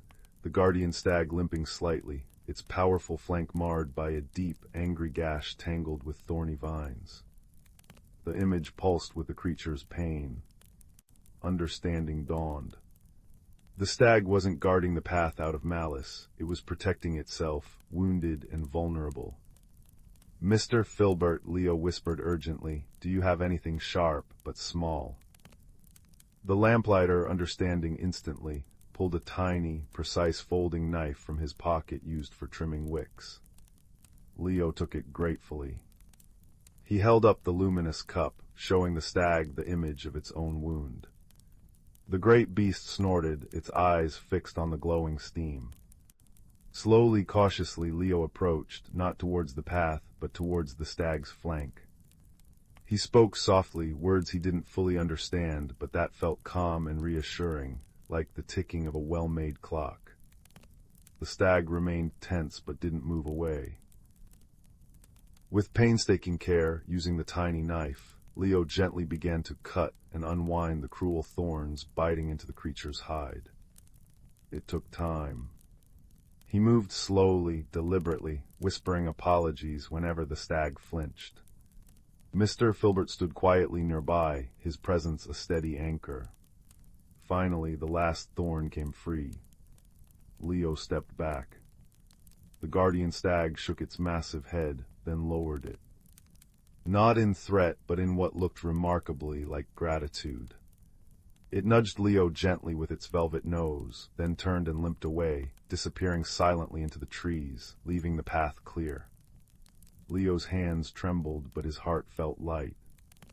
He had his compass, cold and reassuring, in his palm. He looked at the luminous cup.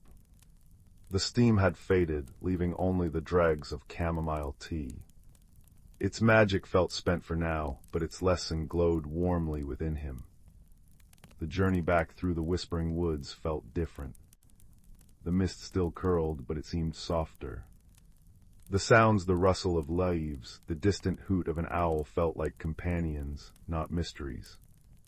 Mr. Filbert walked beside him, his lanterns casting warm pools of light on the path, his quiet presence a comfort. They parted ways at the edge of the woods, the lamplighter heading back to his rounds with a nod and a soft, well-found young master. Back in Mr. Thimbleby's warm, ticking shop, the smell of cinnamon and brass was a welcome embrace. Leo placed the brass compass carefully on the workbench and set the now cool, ordinary-looking luminous cup beside it. He told the old clockmaker everything: the finding, the woods, Mrs. Nettle's kindness, Mr. Filbert's guidance, the guardian stag, the thorns. Mr. Thimbleby listened, polishing a gear with a soft cloth. When Leo finished, the old man nodded, a slow, satisfied smile spreading across his face. "Extraordinary secrets hide in ordinary things, lad," he said, his voice a soft rumble. "But the greatest magic isn't always in the object. Sometimes it's what the object helps us find within ourselves. Wisdom, patience, kindness, and the courage to use them." He poured fresh tea chamomile into 2 ordinary mugs. "You found more than a compass today, Leo. You found your own true north." Leo sipped the warm tea, the gentle floral taste soothing. He looked at the luminous cup, now just a beautiful, silent vessel on the bench. It had shown him the way, but the journey, the helpers, the gentle wisdom to overcome the challenge, that had all been his own. The steady tick-tock of the clocks filled the cozy room, a comforting rhythm marking the peaceful end of an extraordinary day. Outside, the night was still and quiet, holding its secrets close, while inside, warmed by tea and accomplishment, Leo felt a deep sense of calm settle over him, as soft and sure as the moonlight finally breaking through the clouds outside the window. He had journeyed, he had discovered, and he had returned, not just with a lost treasure, but with a quiet understanding that would tick steadily within him, like the most reliable clock of all. Sleep, when it came, would be deep and dreamless, wrapped in the cozy certainty that even in a world of hidden wonders, kindness and wisdom were the truest magic. Once upon a time, in a quaint village nestled between rolling emerald hills and a shimmering, winding river, lived a young lad named Finn. With tousled auburn hair and eyes that sparkled like the morning dew, Finn was known throughout the village for his boundless curiosity and gentle heart. Finn often wandered to the edge of the village, where the Whispering Woods began. These woods were a place of legends, filled with tales of enchantment and wonder. The villagers spoke of it in hushed tones, for it was said to be a realm where the ordinary met the extraordinary. One golden afternoon, as the sun dipped low in the sky and painted the world in hues of amber and rose, Finn felt a tug at his heart, a call to explore the unknown depths of the Whispering Woods. Clad in his favorite cloak, as soft as the down of a fledgling bird, Finn set off with a sense of excitement bubbling within him. The air was crisp and carried the scent of pine and earth, mingled with a hint of something sweet and unnameable. As he ventured deeper, the trees stretched taller, their leaves whispering secrets to one another. Shafts of sunlight danced through the branches, creating patterns on the forest floor that seemed to guide Finn onward. Before long, Finn came upon a glade bathed in a gentle silvery light. In its center stood a tree unlike any he had ever seen. Its bark shimmered like mother of pearl, and its leaves were delicate as lace, whispering with the softest breeze. At the foot of this magnificent tree, a circle of toadstools formed a perfect ring, each cap a brilliant shade of violet. As Finn marveled at the beauty around him, a soft rustle caught his attention. Out from the underbrush hopped a creature so whimsical it seemed plucked from a dream. It was a rabbit, yet not quite. Its fur sparkled as if dusted with stardust, and its eyes twinkled with an intelligence that belied its small size. "Greetings, young adventurer," the rabbit said in a voice like the tinkling of tiny bells. "I am Thistle, keeper of the Whispering Woods. What brings you to our enchanted glade?" Finn, though surprised, felt a warmth in his heart at Thistle's gentle demeanor. "I seek to explore and learn, dear Thistle," he replied, his voice soft and sincere. "I wish to understand the wonders of this place." Thistle nodded, his whiskers twitching with delight. "Then you shall," he said. "But remember, true exploration requires courage and a willingness to see with more than just the eyes." With that, Thistle bounded away, leaving a trail of twinkling lights in his wake. Finn followed, his heart beating with a mix of anticipation and joy. The path wound through the woods, leading Finn to a series of gentle challenges. First, he encountered a brook, where stepping stones gleamed like polished gems. As he crossed, each stone played a note, creating a melody that filled the air with a tranquility that soothed his soul. Next, a clearing opened up before him, where flowers of every hue swayed in a harmonious dance. Finn paused, admiring their beauty, when a breeze carried their soft voices to him. "To find your path, you must listen to the whispers of your heart," they chimed, their petals brushing against him like a comforting embrace. Finally, Finn arrived at a misty meadow where the air shimmered with anticipation. There he met an elder turtle named Sage, whose shell was etched with stories of time long past. "Ah, young Finn," Sage greeted, his voice deep and resonant as a distant drum. "You have journeyed far and learned much. But tell me, what is it you seek most?" Finn pondered Sage's question, feeling the warmth of the sun and the coolness of the grass. "I seek to understand the courage within me," he answered, realization dawning in his eyes like the first light of dawn. Sage nodded, a wise smile gracing his features. "Then know this, dear child," he said. "Courage is not the absence of fear, but the strength to face the unknown with an open heart." With those words, the meadow began to glow softly, as if the very earth was smiling upon Finn. He felt a sense of peace and fulfillment, knowing that his journey had revealed the courage that had always resided within him. As the sun dipped below the horizon, painting the sky with stars, Finn made his way back home, his heart a tapestry of wonder and newfound wisdom. The Whispering Woods had shared their magic with him, and he carried it in his heart, a gentle reminder of the beauty found in exploration and the courage to embrace the unknown. And so, under the watchful gaze of the moon, Finn drifted into a slumber as deep and serene as the night itself, dreaming of adventures yet to come and the friendships formed along the way. In the heart of the Whispering Woods, where the trees seemed to hum soft lullabies, and the ground was carpeted with a tapestry of moss and wildflowers, there lay a quaint little village called Moon Haven.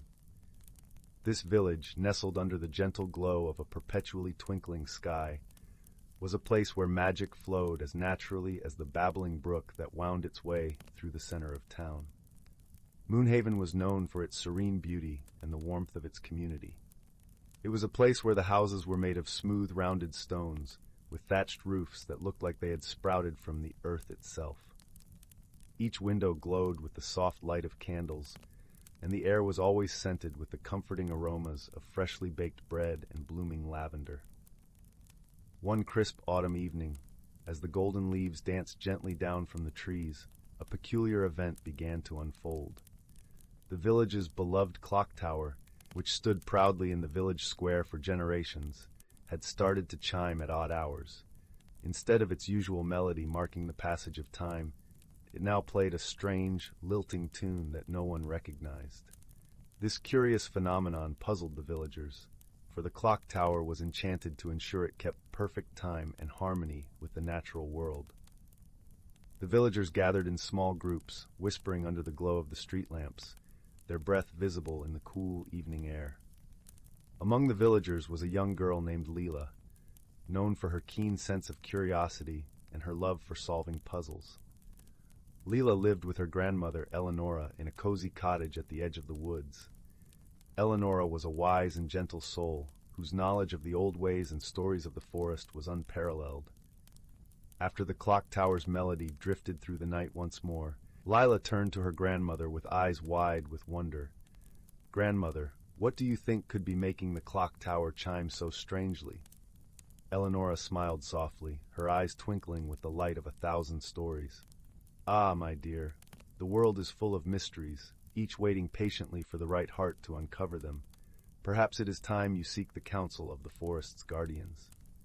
Encouraged by her grandmother's words, Lila set out the next morning, her heart light with excitement.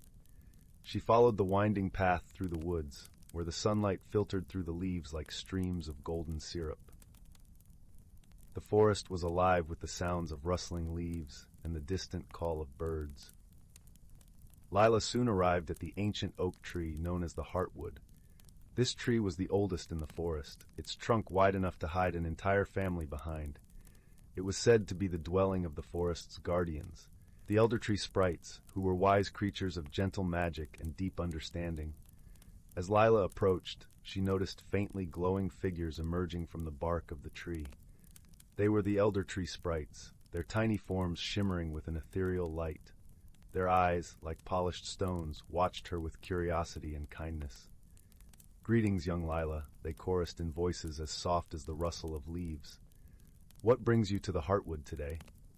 Lila curtsied politely, a gesture she had learned from her grandmother.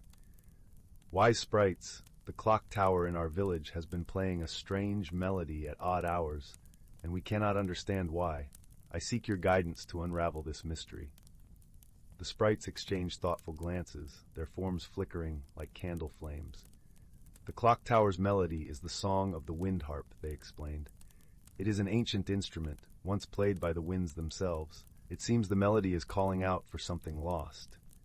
Intrigued, Lila asked, "What could be lost that the melody seeks?" "The wind harp song is woven with the essence of harmony and balance," the sprites continued. "Perhaps it seeks the return of something that has tipped the scales." Thanking the sprites for their wisdom, Lila made her way back to Moonhaven, her mind alight with possibilities. As she walked, she pondered what might be missing from their village that could upset such a delicate balance. Upon her return, Lila went to visit the clockmaker, a gentle old man named Mr. Thistle. His workshop was a treasure trove of gears and cogs, where the air was filled with the comforting tick-tock of timepieces. "Mr. Thistle," Lila began, "have you noticed anything unusual about the clock tower lately?" The clockmaker nodded, his expression thoughtful. "Indeed, young Lila, the clock's song is different, as if it sings of longing." "Do you recall anything that changed before the melody began?" Lila inquired. Mr. Thistle scratched his head, his brow furrowed with concentration. "Now that you mention it, a few weeks ago, a little bird's nest was found empty beneath the clock tower. The nest had been there for years, but the birds have vanished." Lila's eyes widened with realization. Perhaps the birds are what the wind harp song is calling for. They are part of the harmony that needs restoring. With newfound determination, Lila set out to find the missing birds. She followed the path that led deeper into the woods, listening closely for any sign of their song. The forest, with its tapestry of sounds, seemed to guide her steps. As she wandered, she came upon a clearing bathed in dappled sunlight. There, perched on the branches of a young maple tree, were the missing birds, their feathers shimmering like jewels in the sunlight. They chirped a sweet, melodious tune that seemed to echo the clock tower's strange melody. Lila approached gently, speaking softly to the birds. "Oh, little ones, the village misses your song. Won't you return to the clock tower and bring back the harmony?" The birds, understanding her gentle plea, fluttered their wings in agreement. With a joyful trill, they took flight, leading Lila back to Moonhaven. As the birds returned to their nest beneath the clock tower, the strange melody ceased, replaced by the familiar, comforting chimes that had marked the hours for generations. The villagers gathered to watch in awe as the birds settled in, their presence restoring the balance that had been missing. That evening, as the stars twinkled like diamonds in the sky, the village celebrated the return of their feathered friends. Lila, her heart full of contentment, sat by the fire with her grandmother, recounting her adventure. "You see, my dear," Eleonora said, wrapping an arm around Lila's shoulders, "sometimes the answers we seek are found by simply listening to the world around us. Balance and harmony are treasures worth nurturing."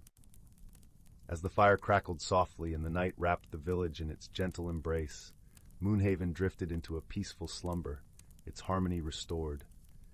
And in the heart of the Whispering Woods, the clock tower stood tall, its melody a testament to the power of friendship and the wisdom of listening to the whispers of the world. Deep within the Whispering Woods, where ancient oaks wore cloaks of moss thicker than velvet and sunlight dappled the forest floor like scattered gold coins, the boundaries between what is and what could be shimmered like heat haze on a summer afternoon. Here, beneath the watchful gaze of stars, seen only through the leafy canopy, lived creatures who understood the forest's quiet heartbeat. Among them was Pip, a young squirrel with fur the warm brown of freshly turned earth and eyes that held the sparkle of dew-kissed cobwebs. Pip loved the turning seasons. He thrilled to the crisp crackle of autumn leaves underfoot, the sleepy hush of winter snows muffling the world, the vibrant explosion of green and blossom in spring, and the drowsy, sun-drenched hum of high summer. Each shift was marked by subtle magics known only to the forest's inhabitants. Spring arrived on the breath of the zephyr sprites, tiny beings woven from wind and pollen, who danced through the branches, coaxing buds to unfurl with their laughter. Summer was ushered in by the sunfire beetles, whose glowing carapaces cast warm, shifting patterns on the forest floor at dusk, encouraging berries to plump and sweeten. Autumn belonged to the amber weavers, spider-like creatures spinning threads of pure golden light that painted the leaves in fiery hues and guided them gently earthward. And winter was the domain of the frost whisperers, gentle spirits who breathed intricate frost patterns on frozen streams and tucked seeds safely beneath a blanket of white. This delicate balance, this intricate dance of magic and nature, was the forest's lifeblood. It was wisdom passed down through generations, from the oldest, gnarled badger in her deep-set burrow to the newest hatchling in a robin's nest. Pip learned it from Bramble, a wise old hedgehog whose spines held fragments of forgotten moonlight and whose voice was as comforting as the rustle of dry ferns. "The forest breathes, little Pip," Bramble would murmur, her dark eyes kind. "Each season is an inhalation and exhalation. The magic is the rhythm, the creatures the steady beat. Disturb one and the song falters." One unusually warm autumn, Pip noticed something amiss. The air, usually crisp and smelling of wood smoke and ripe apples, felt thick and sluggish, tasting faintly of dust. The vibrant tapestry woven by the amber weavers seemed muted, patches of leaves turning a sickly brown instead of gold and crimson. The streams, normally chuckling over stones smoothed by centuries, ran low and silent. Most worrying, the zephyr sprites were nowhere to be seen, and the sunfire beetle's glow was dim, casting long, melancholy shadows instead of warm light. The forest felt tired. Perched high in his oak tree home, Pip felt a prickle of unease. He remembered Bramble's words about the rhythm faltering. Gathering his courage, he scampered down to the mossy clearing where Bramble often rested near the great heartstone, a smooth, moss-covered boulder that pulsed with a faint, warm light, said to be the forest's anchor. Bramble was already there, her snout twitching as she sampled the heavy air. "The song is off-key, Pip," she sighed, her voice thick with concern.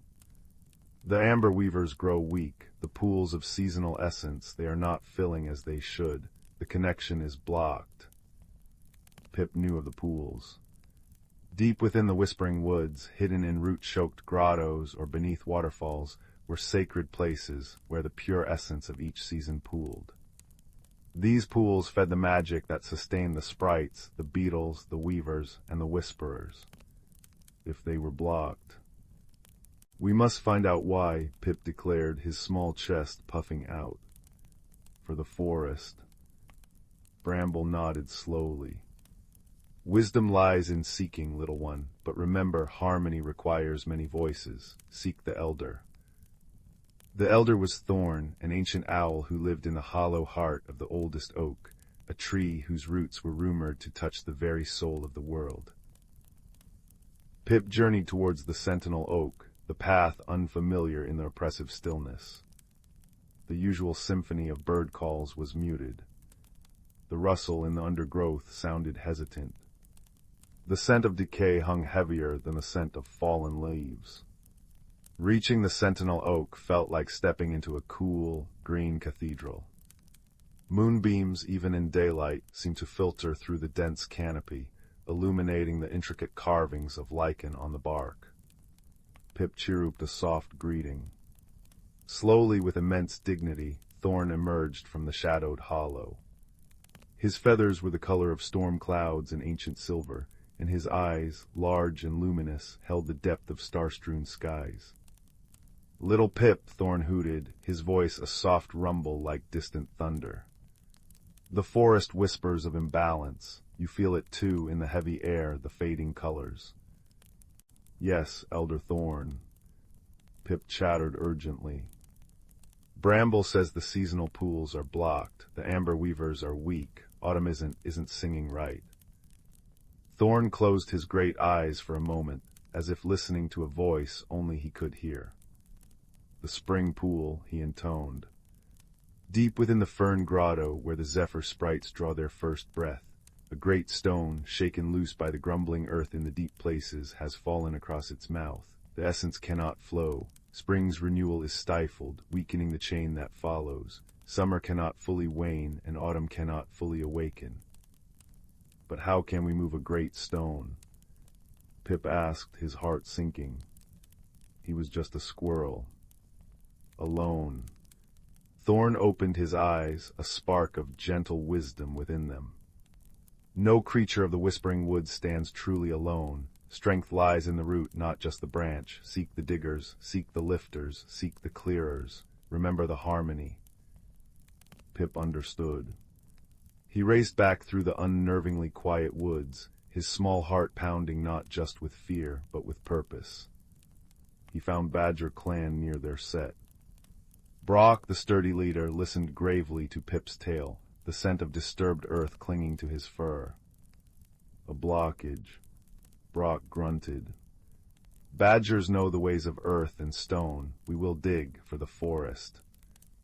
Next, Pip sought the mighty stags.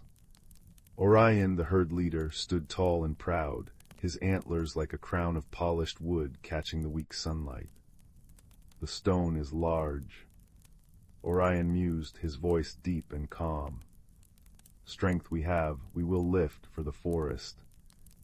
Finally, Pip scurried to the banks of the silver thread stream, where the water voles lived. Their matriarch Willow, sleek and quick-eyed, listened intently. "Debris clogs the path," she chittered. "Water voles know the flow we will clear for the forest." Guided by Thorn's silent wisdom carried on the wind, the unlikely procession made its way to the fern grotto. It was a hidden sanctuary, usually vibrant with maidenhair ferns and the sound of trickling water. Now it felt choked. The air was stale. At its heart, where crystal-clear water should have bubbled from a cleft in the rock, a massive, moss-slicked boulder lay lodged, completely blocking the entrance. Behind it, a faint, struggling blue-green light pulsed weakly the trapped essence of spring. Without a word, the Badger clan set to work. Powerful claws, used to digging deep burrows, scraped and pulled at the earth around the base of the boulder, loosening its grip. The scent of damp soil filled the grotto. Orion and the strongest stags lowered their magnificent heads. With a collective grunt of effort that echoed softly off the stone walls, they pressed their broad foreheads and mighty shoulders against the boulder. Muscles strained, tendons stood out like ropes. The stone groaned, shifted infinitesimally. But it was not enough. Soil and smaller rocks, dislodged by the badger's digging, threatened to tumble back and block the path further. This is where Willow and her water voles sprang into action. With incredible agility and teamwork, they darted in, their small, strong paws swiftly pushing aside loose earth and pebbles, clearing channels for the water that would eventually flow, ensuring the path remained open. Pip, feeling a surge of determination, joined them.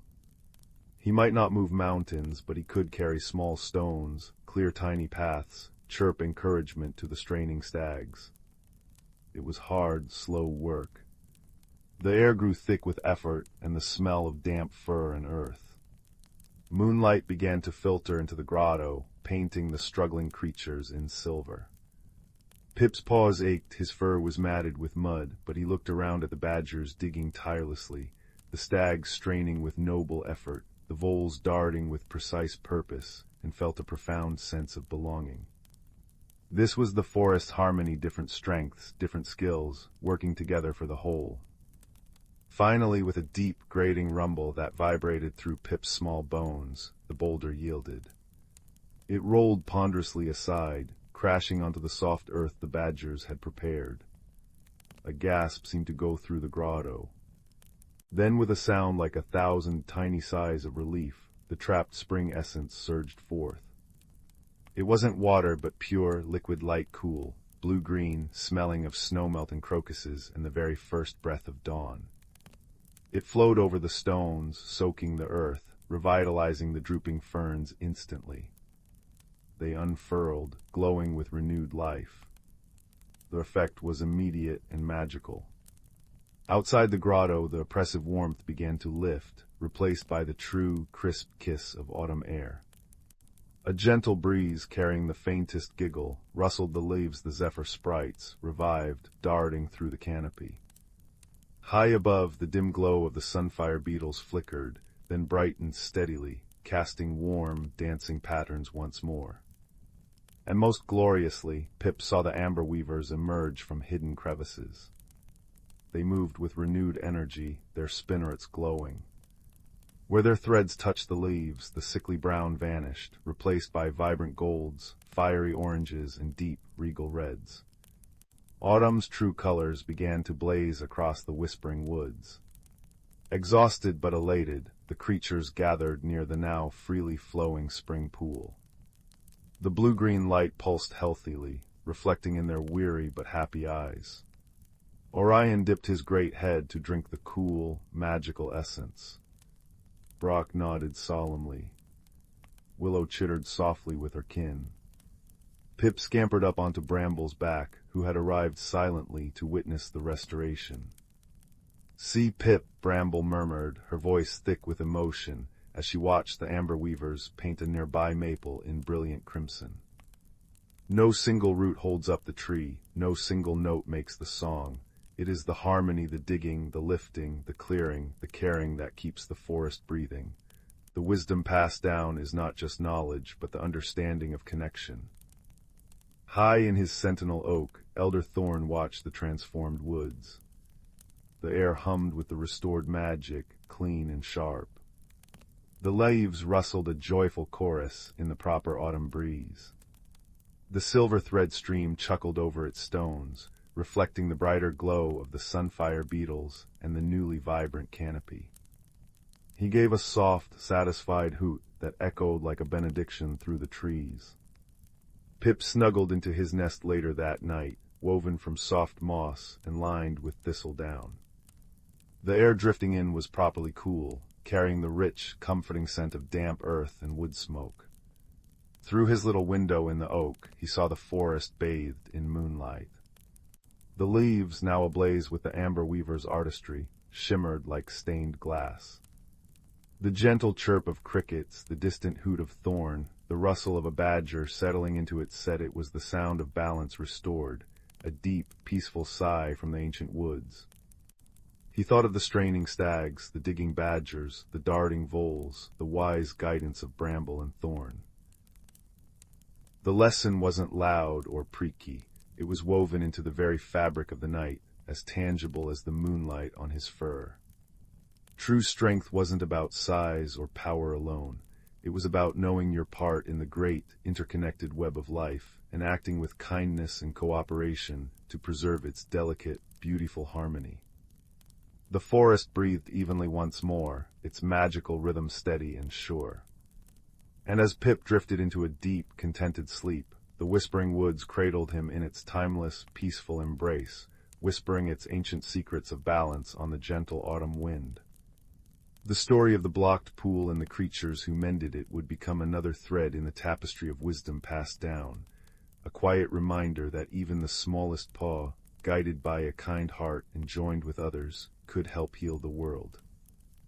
In the far reaches of the galaxy, where stardust wove through the void like strands of glistening silk, lay the planet of Luminara. It was a world bathed in perpetual twilight, where the skies shimmered with hues of lavender and gold, and gentle breezes carried the sweet scent of blooming starflowers. The Luminarans, delicate beings with skin that glowed softly like the moon, lived in harmony with their serene surroundings, tending to the gardens of light that covered their planet.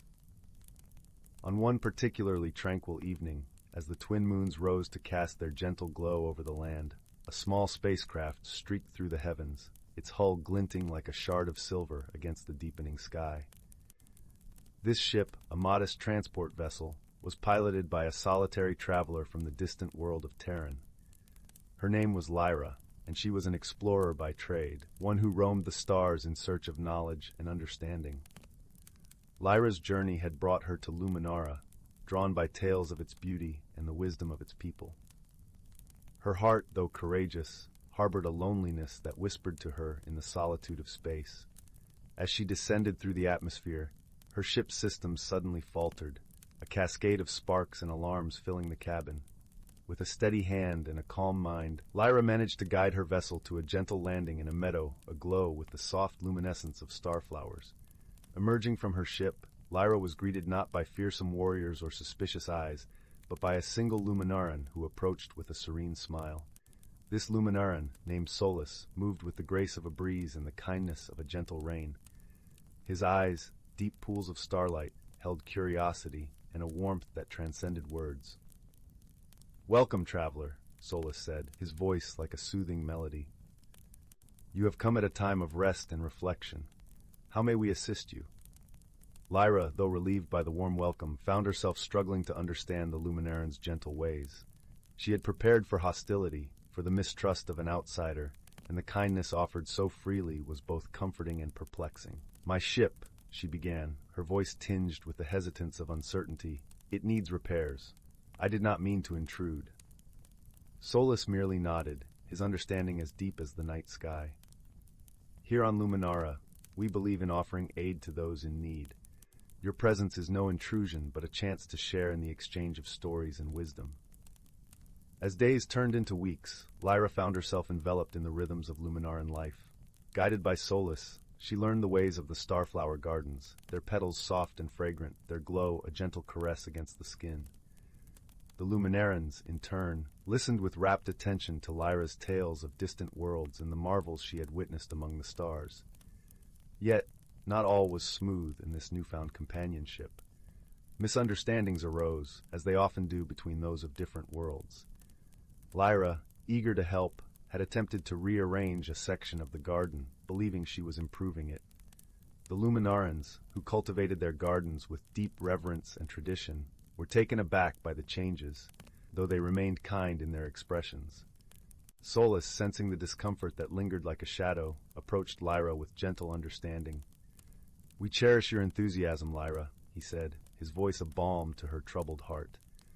"But our ways are woven with the fabric of our being. Perhaps, together, we can learn from one another." Her cheeks flushed with embarrassment. Lyra nodded, her voice a whisper of contrition. "I meant no disrespect. I wished only to contribute, to belong." In this moment of vulnerability, a bond began to form, a bridge of understanding between two souls who had once been strangers. Solus, with patience and wisdom, showed Lyra the intricate dance of their traditions, explaining the balance of light and dark, of growth and rest. As they worked side by side, a challenge arose that would test their burgeoning friendship.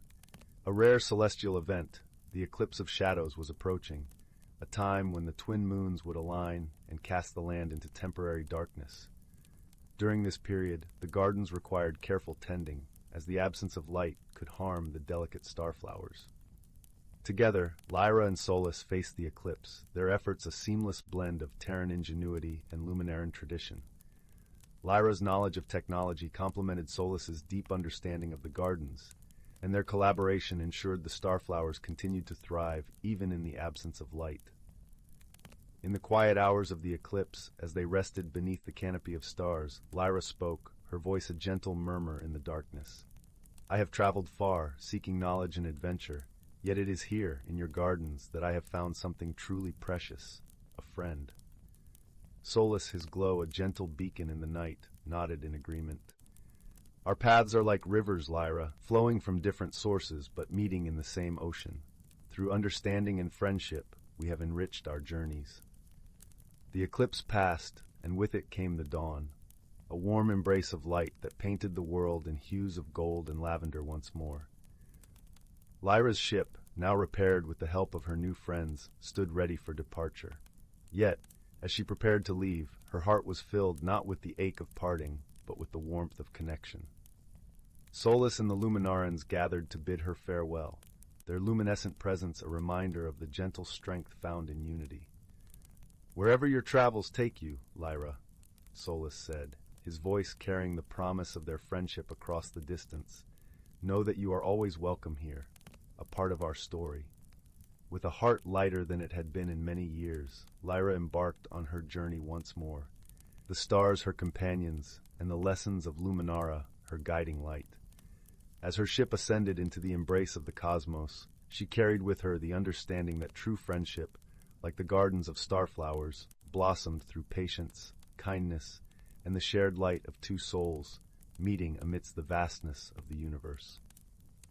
The crisp autumn air carried the scent of wood smoke and decaying leaves as Milo shuffled down the familiar lane towards home.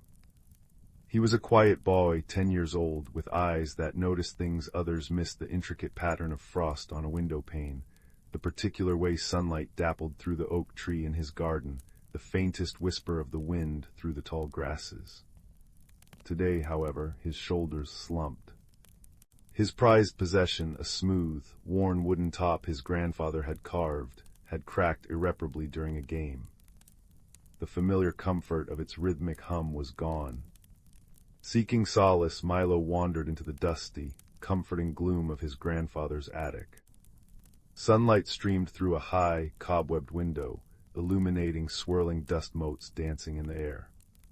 He traced his fingers over forgotten trunks, faded quilts smelling faintly of lavender, and boxes filled with mismatched buttons and chipped china.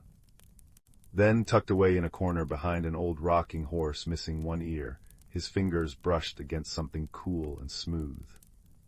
It was a spoon. Not a grand silver spoon, but a simple, sturdy wooden one, its bowl deep and polished by years of use, its handle darkened with age. It felt warm in his hand, almost humming with a quiet energy. Curious, Milo gave it a gentle tap against the wooden floorboard.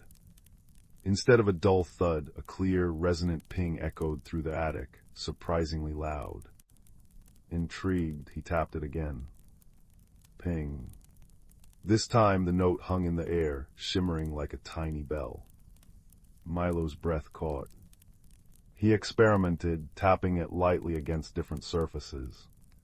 Against the metal trunk, a low, resonant gong. Against the glass of the window, a high, crystalline tingle. Against his own palm, a soft, warm thrum like the purr of a contented cat. But the true wonder unfolded when Milo absent-mindedly stirred the air with the spoon. As it moved, faint, shimmering trails of light followed its path, like ribbons of captured starlight. And then he heard it. A faint melody, delicate and sweet, woven from the sounds of the attic itself, the sigh of the old house settling, the distant chirp of a sparrow outside, the rustle of a mouse in the eaves. The spoon wasn't just making sounds, it was revealing the hidden music of the world around him. That night, cradling the spoon under his pillow, Milo dreamed not of images, but of sounds. He heard the deep, resonant song of the ancient oak tree in his garden, a slow, grounding melody of roots and seasons. He heard the bright, chattering symphony of the starlings at dawn. He heard the melancholy, beautiful hum of the cracked top, a song unfinished. When he woke, the melody of the top lingered, a poignant ache. He knew then what he needed to do. He needed to find the source of the spoon's magic, hoping it held the secret to mending his broken treasure.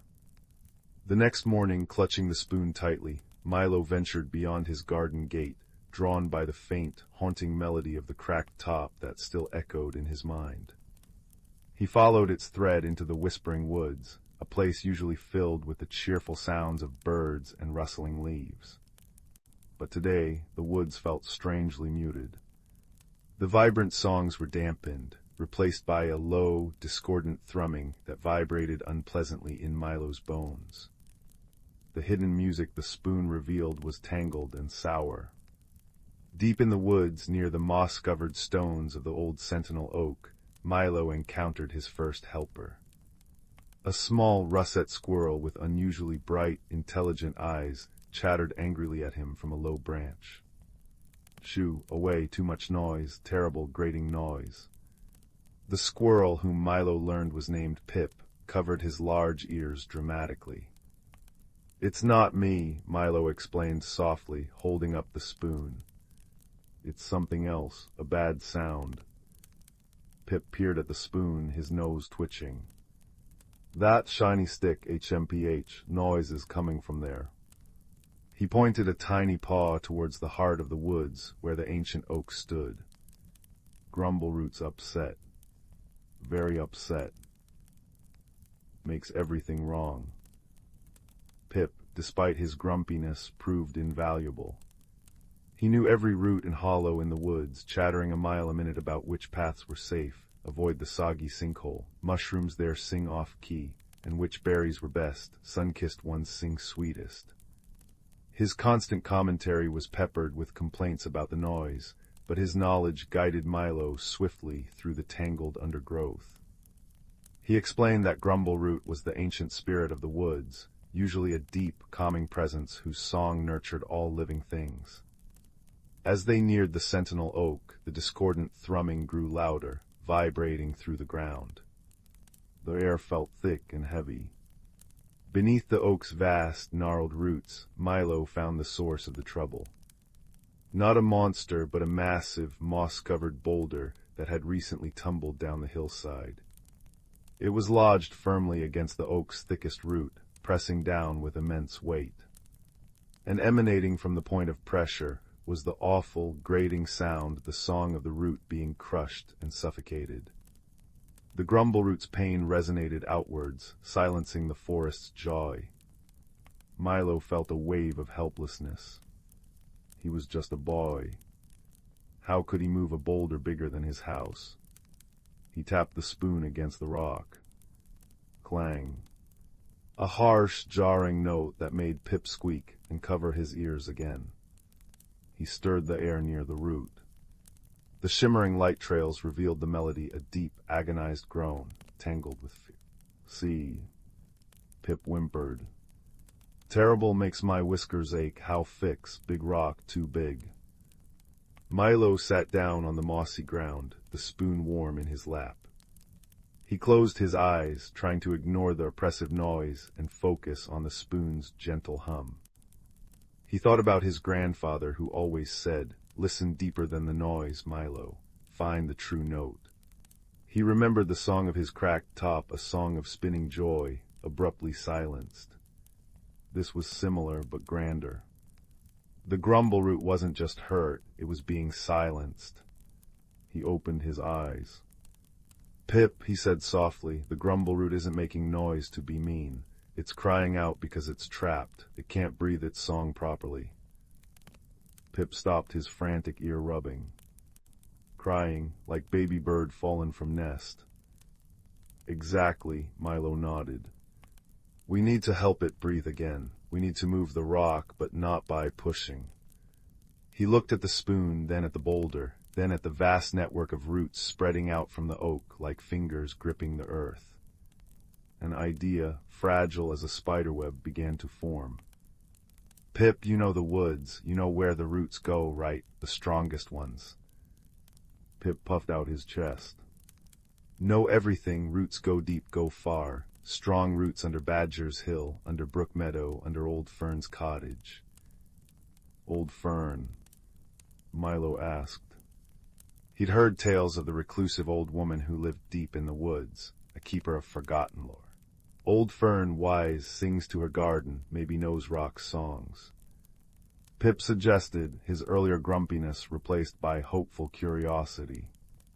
The journey to Old Fern's cottage took them deeper still, following Pip's intricate knowledge of hidden trails. They crossed the chattering brook meadow, where the water sang a bright, tinkling melody that momentarily eased the oppressive thrumming. They skirted Badger's Hill, where deep, resonant snores, a surprisingly comforting bass note, drifted from a hidden set. Finally, they reached a clearing bathed in golden afternoon light.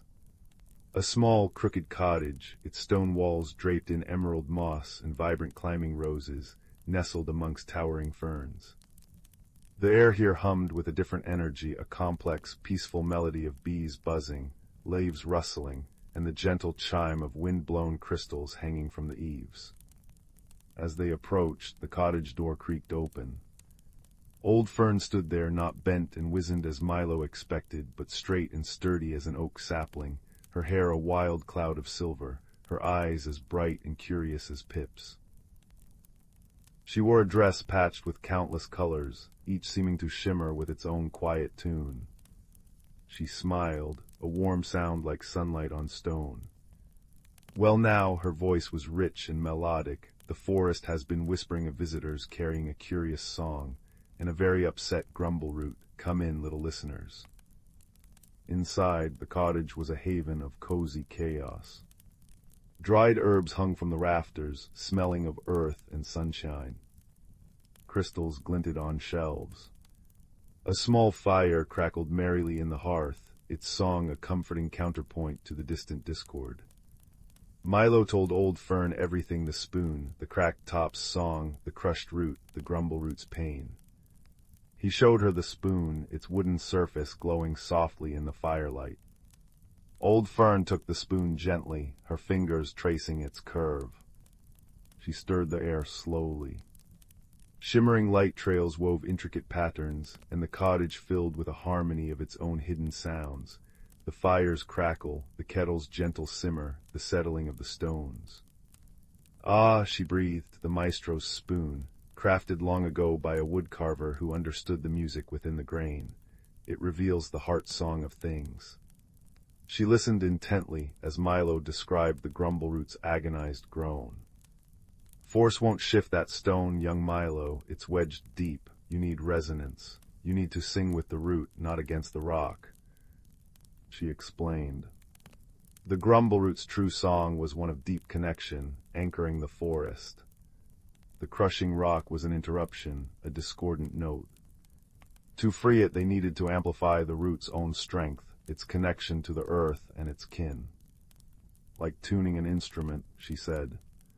"Find the root's true note beneath the pain and help it sing strongly again. The spoon can guide you, the forest will answer." Armed with Old Fern's wisdom and a small, smooth river stone she gave him, "For grounding, child, keep your own song steady," Milo and Pip returned to the sentinel oak. The discordant thrumming felt heavier than ever. Milo sat cross-legged on the moss, the maestro's spoon in one hand, the grounding stone in the other. He closed his eyes, blocking out the grating noise. He focused on the spoon's gentle hum, letting it fill his mind. Slowly, tentatively, he reached out with his listening, past the pain, deep into the earth where the ancient root lived. Listen deeper. There. Beneath the crushing weight and the scream of protest, he felt it. A faint, steady pulse. A deep, resonant note, as old as the hills, the foundational song of the forest. Thrum, thrum, thrum, it was weak, muffled, but it was there. The grumble-root's true heart song. Milo took a deep breath. He raised the maestro's spoon and very gently tapped it against the massive root itself, not the rock. Boom. A low, profound sound like a giant's heartbeat echoed outwards. It was the note he had felt. He tapped again. Boom. He stirred the air above the root with the spoon. Shimmering light trails flowed, carrying that deep, resonant boom outwards. Pip, understanding, scurried to a nearby sapling and started chattering, not in words, but in rhythmic clicks and chirps that seemed to mimic the boom. He hopped to another tree, then another, spreading the rhythm. Milo focused, pouring his calm, his hope, his understanding of the root's pain and its enduring strength into the spoon. He wasn't fighting the rock, he was singing with the root, amplifying its own ancient, powerful song. Boom, boom, boom, the shimmering light intensified, flowing down the root into the network beneath the forest floor. A tremor ran through the ground. Not violent, but deep.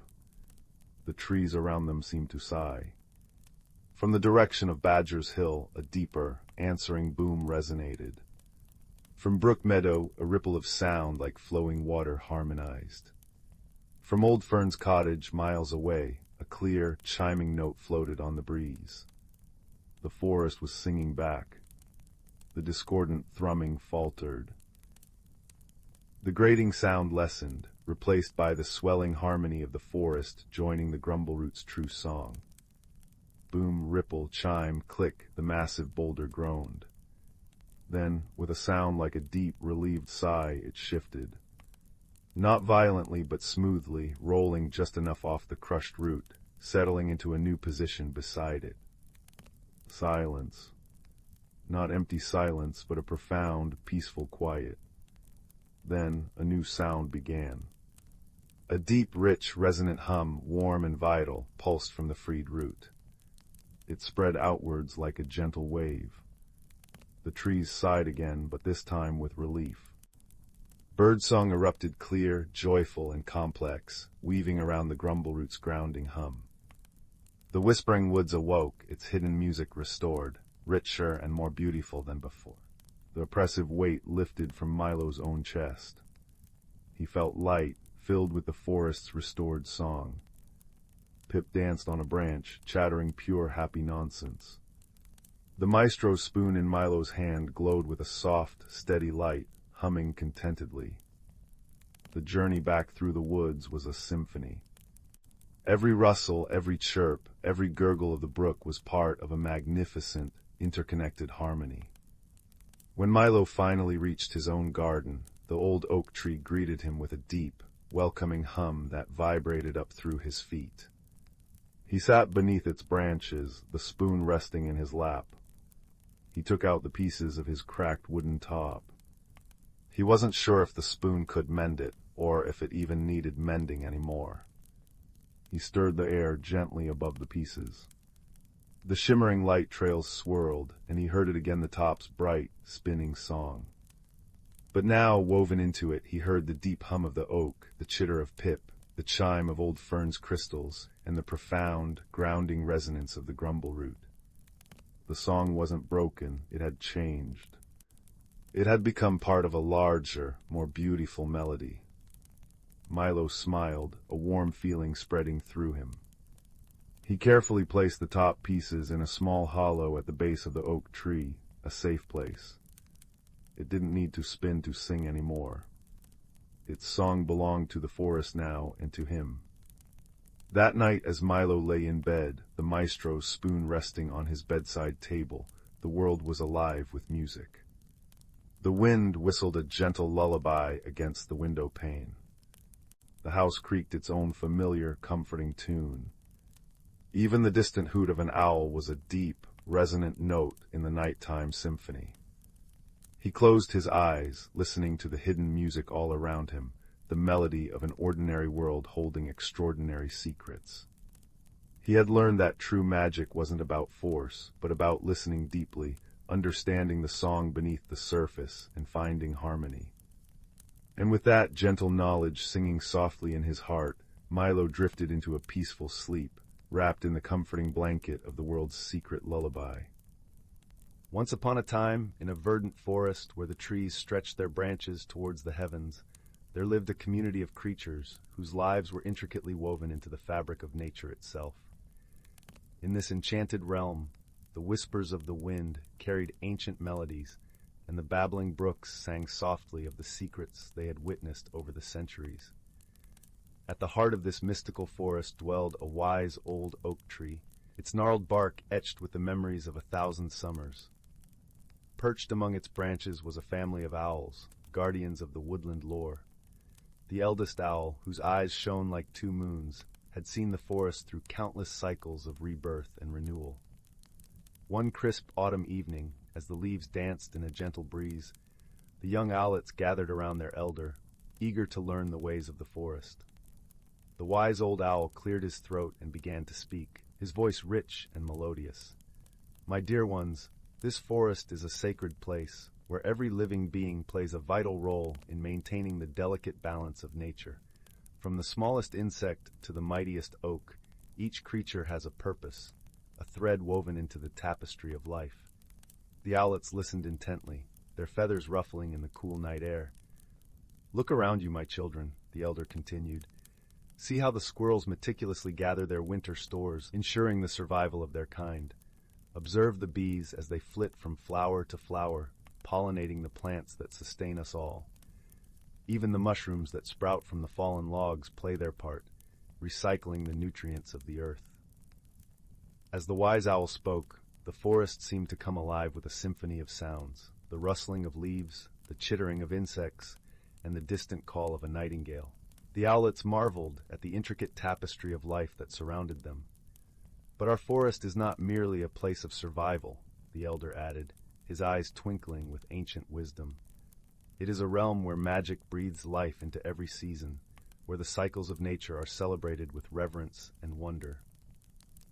With a sweep of his wing, the old owl gestured towards the distant horizon, where the first hints of autumn's fiery hues were beginning to blaze across the treetops.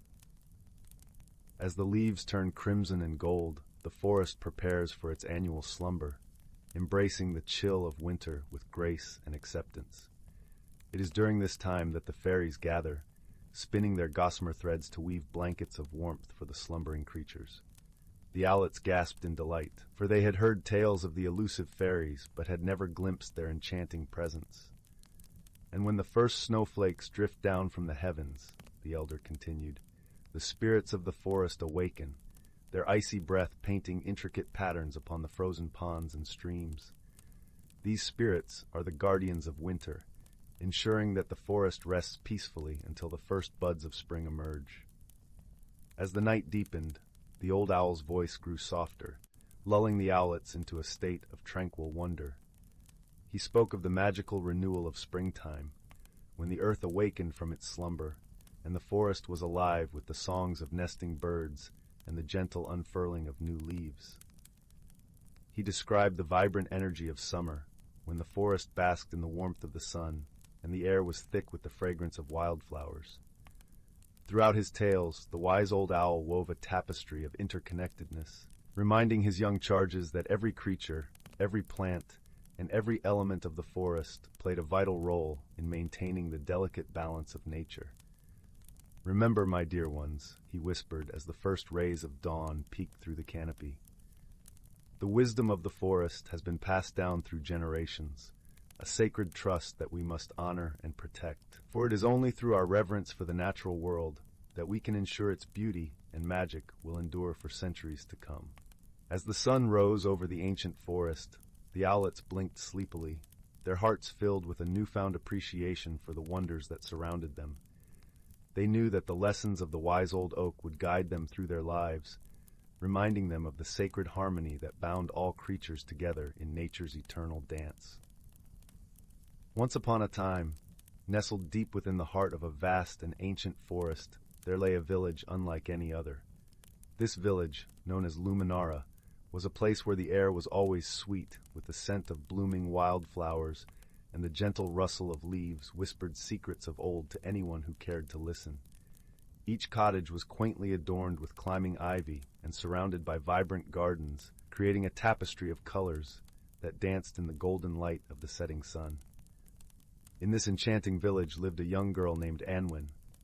Anwen was known for her boundless curiosity and the sparkle of wonder that never left her hazel eyes. She spent her days exploring every nook and cranny of Lumen, often accompanied by her faithful companion, a clever little squirrel named Thistle. Together, they would venture into the heart of the forest, where the sunlight filtered through the canopy like streams of liquid gold, and the ground was a plush carpet of moss and fallen leaves. One crisp autumn morning, as the world was painted in hues of amber and rust, Anwen and Thistle embarked on a journey to the farthest edge of the forest, where the trees grew tall and wise, their branches reaching out like ancient arms. It was said among the villagers that beyond those trees lay a hidden world, a place where magic was as natural as the air they breathed. Anwen's heart danced with excitement at the thought of discovering this realm. As they wandered deeper into the forest, Anwen noticed a peculiar glimmer beneath a pile of freshly fallen leaves. With a gentle brush of her hand, she uncovered an exquisite pendant, its surface shimmering with an iridescent light that seemed to pulse with a life of its own. The pendant was shaped like a teardrop, and within it swirled a myriad of colors, like the northern lights captured in a single drop of dew. "Look, Thistle," Anwen whispered, cradling the pendant in her palm. "It's beautiful." Thistle chittered softly in agreement, his small eyes reflecting the pendant's glow. Anwen felt an inexplicable pull towards the pendant, as if it held secrets waiting to be unveiled. She slipped it around her neck, feeling its warmth spread through her like a gentle summer breeze. As they continued their journey, Anwen felt a strange sensation, as though the forest itself was awakening to her presence. The leaves rustled with a language she could almost understand, and the path seemed to unfold before her, guiding her steps. It wasn't long before they reached the heart of the forest, where the trees formed a natural archway, their branches entwined like the fingers of old friends. Anwen paused at the threshold, her heart pounding with a mixture of anticipation and trepidation. "Do you think this is the entrance, Thistle?" she asked, her voice barely above a whisper. Thistle nodded, his tiny tail flicking with excitement. Together, they stepped through the archway and into a world that defied all imagination. Beyond the archway lay a realm of breathtaking beauty, where the air was filled with the sweet melody of birdsong and the faint tinkling of unseen bells. The sky was a tapestry of swirling colors, painting the world in a perpetual twilight that shimmered with magic. Here the flowers glowed with an inner light, and streams of crystal-clear water wound their way through fields of emerald grass. As Anwen and Thistle explored this hidden world, they encountered creatures that seemed to have stepped out of a dream. Gentle deer with antlers adorned with flowering vines, iridescent butterflies that danced in the air like living jewels, and wise old owls with eyes that held the wisdom of ages. It was in this magical setting that Anwen met Lyra, a kind-hearted fairy with wings that shimmered like sunlight on water. Lyra was perched upon a toadstool, her delicate wings fluttering as she watched them with a curious smile. "Welcome to the Glade of Whispers," Lyra said, her voice as soft as a breeze through the leaves. "We have been waiting for you, Anwen." Anwen blinked in surprise. "You know my name?" Lyra nodded, her eyes twinkling with a light of their own. "The forest speaks of you, young seeker. It senses your heart's desire to understand its mysteries." Anwen felt a warmth spread through her chest at Lyra's words. "I've always felt drawn to the forest," she admitted. "It's like it holds secrets just waiting to be discovered." Lyra's smile widened. "Indeed it does, and you, Anwen, have found the Pendant of Verity, a magical object that reveals the truth within all things." Anwen glanced down at the pendant, its colors swirling with a gentle luminescence. "What do you mean by reveals the truth?" "The Pendant of Verity has the power to see beyond appearances," Lyra explained, her voice like the soft rustle of leaves in the wind. "It can unveil the true nature of things, allowing you to understand the world and yourself more deeply." Anwen's heart leapt with curiosity. "How do I use it?" "By listening," Lyra replied simply. "Listen with your heart, and the pendant will guide you." Encouraged by Lyra's gentle wisdom, Anwen placed her hand over the pendant and closed her eyes, focusing on the rhythmic pulse of its light. As she listened, she felt a shift within herself, as if a door had opened to a deeper understanding. In the days that followed, Anwen and Thistle explored the Glade of Whispers, discovering its many wonders and mysteries. With each new encounter, Anwen learned to see beyond the surface, to understand the heart of the creatures and the forest itself. She discovered that the world was a tapestry of interconnected lives, each thread woven with care and purpose.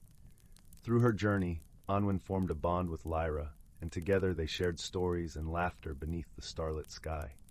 Lyra taught Anwen the language of the forest, the songs of the wind, and the secrets of the streams. In return, Anwen shared tales of her village, of the people she loved, and the beauty of the world beyond the forest. One evening, as the twilight deepened into a velvety night, Lyra revealed to Anwen a hidden grove within the glade. There, the trees formed a circle around a shimmering pool of water, its surface reflecting the stars like 1,000 tiny lanterns. "This is the pool of reflection," Lyra said, her voice a soft song.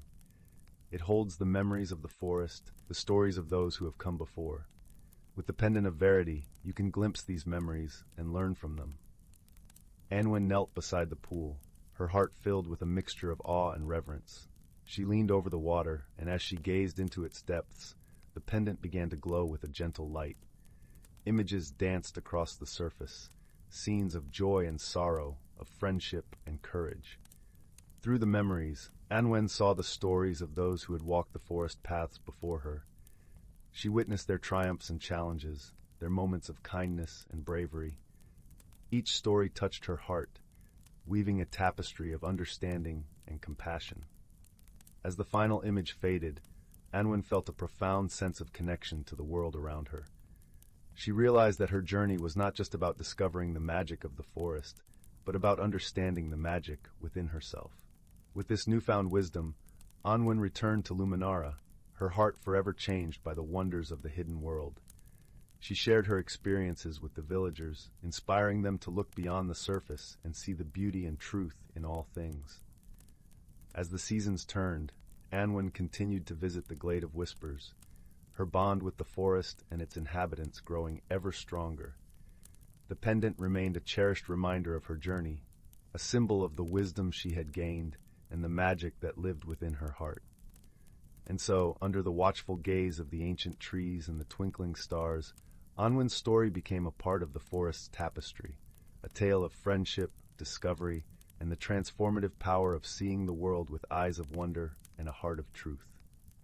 As the years passed, Anwen's once youthful curiosity matured into a profound wisdom that was respected and cherished by the villagers of Luminara. She became known as the Story Keeper, for her ability to weave the tales of the forest into lessons that taught love, empathy, and understanding. The children of the village would gather at her feet by the warm glow of the hearth, eyes wide with wonder as she recounted the stories of her adventures in the Glade of Whispers. Each story carried with it a gentle lesson, a reminder that true magic was not found in grand gestures or spells, but in the quiet moments of connection and compassion.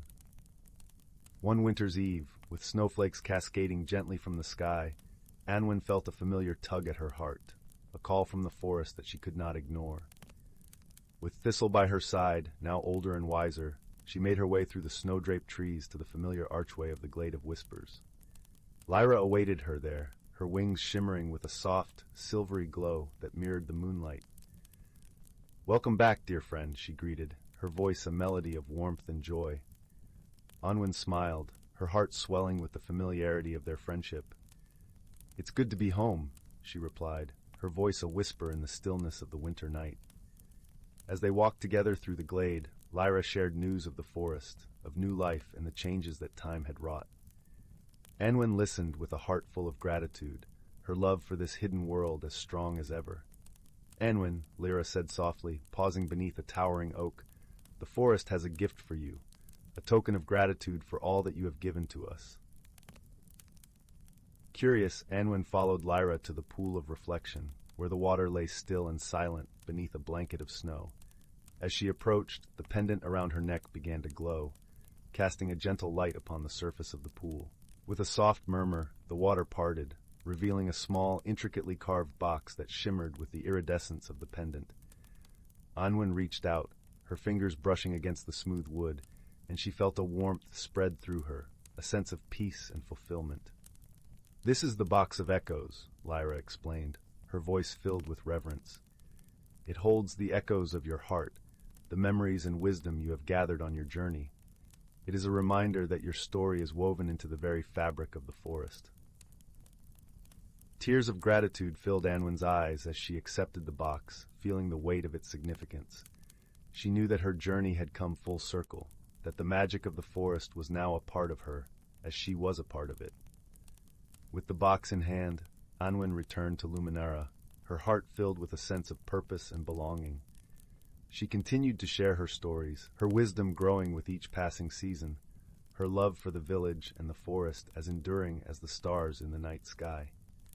And so, the tale of Anwen and the Glade of Whispers became a cherished part of Luminara's history, a story passed down through generations, reminding all who heard it that magic was not just something to be found, but something to be lived, in every act of kindness, every moment of understanding, and every thread of connection that bound their hearts to the world around them. As the years turned to decades, Anwen's legacy endured, her stories becoming a source of inspiration and guidance for the villagers of Luminara. Her presence was felt in the gentle rustle of leaves, the whisper of the wind, and the songs of the forest creatures that continued to thrive in the hidden world she had discovered. The villagers often spoke of the storykeeper with fondness and admiration, recounting her tales by the fireside during long winter nights and beneath the starry sky on warm summer evenings. Anwen's stories became a bridge between generations, a reminder of the power of love, friendship, and the indomitable spirit of exploration. Children who had grown up listening to Anwen's stories would often venture into the forest themselves, guided by the lessons she had imparted. They would seek the archway to the Glade of Whispers, their hearts filled with the same wonder and curiosity that had once guided Anwen on her journey. Although the forest remained a place of mystery and magic, Anwen's wisdom had taught the villagers to respect and cherish its secrets, to walk its paths with reverence and gratitude. The bond between the village and the forest grew stronger with each passing year, a testament to the enduring legacy of the young girl who had once listened to the whispers of the trees. Anwen herself continued to visit the Glade of Whispers, her friendship with Lyra deepening with each encounter. Together, they would sit by the pool of reflection, sharing stories and laughter as the stars twinkled above them like 1,000 tiny lanterns. One evening, as the forest was bathed in the silver light of the moon, Lyra placed a gentle hand on Anwen's shoulder. "You have given so much to the forest, dear friend," she said, her voice filled with warmth and gratitude. "Your heart has touched the lives of all who dwell here." Anwen smiled, her eyes reflecting the stars above. "The forest has given me more than I could ever repay," she replied softly. "It has taught me to see the beauty and magic in every moment, to cherish the connections that bind us all." Lyra nodded, her wings shimmering in the moonlight. "Your story is woven into the very fabric of the forest, Anwen. It will continue to inspire and guide those who come after you." With a heart full of gratitude, Anwen returned to Luminara, her spirit forever intertwined with the magic of the forest. The pendant around her neck, the box of echoes in her hand, were cherished reminders of her journey, symbols of the wisdom and love that had shaped her life. As the years passed, Anwen grew older, her hair turning silver like the moonlit sky, her eyes still shining with the same wonder and curiosity that had defined her youth. She remained a beloved figure in the village, her stories a source of comfort and inspiration for all who heard them. Eventually, Anwen's journey came to a gentle close, her spirit at peace with the world she had come to love so deeply. Her passing was marked by a quiet reverence, a celebration of a life well lived, a story well told. The villagers of Luminara gathered by the hearth, their hearts filled with gratitude for the storykeeper who had shared her wisdom and love with them. They spoke of Anwen's legacy, of the magic and beauty she had brought into their lives, and the lessons she had imparted. As the years turned to centuries, Anwen's story continued to be told, a timeless tale of friendship, discovery, and the transformative power of seeing the world with eyes of wonder and a heart of truth. And somewhere deep within the heart of the ancient forest, the Glade of Whispers remained, a hidden world where magic was as natural as the air they breathed, a place where the spirit of Anwen lived on, in the gentle rustle of leaves, the whisper of the wind, and the songs of the forest creatures that continued to thrive in its embrace. On the humming orbital station Nebula's Cradle, where starlight streamed through crystal viewports and hydroponic gardens breathed sweetness into recycled air, two souls drifted into each other's path like asteroids caught in the same gravity well. Kale, a lanky human botanist with perpetually dirt-smudged fingers, tended his beloved luminous orchids. His companion was Pip, a small, six-legged mechanoid resembling a copper spider, who whirred softly as it adjusted nutrient feeds. They were content in their quiet routine, until the day a shudder rattled the station's bones. Alarms blared, a containment breach in Sector Gamma. Kale sprinted toward the disturbance, Pip skittering at his heels. What they found wasn't radiation or fire, but a creature curled beneath a fractured coolant pipe, trembling. It resembled a living nebula, translucent skin shimmering with internal constellations, limbs like braided starlight, and eyes like molten silver pools. Kale gasped. Pip extended a delicate probe, chirping a diagnostic. The creature flinched, emitting a sound like cracking ice. Fear. Communication was impossible. Kale offered water. The being recoiled, mistaking the gesture for aggression. Pip displayed holographic schematics of the station. The alien blinked, overwhelmed.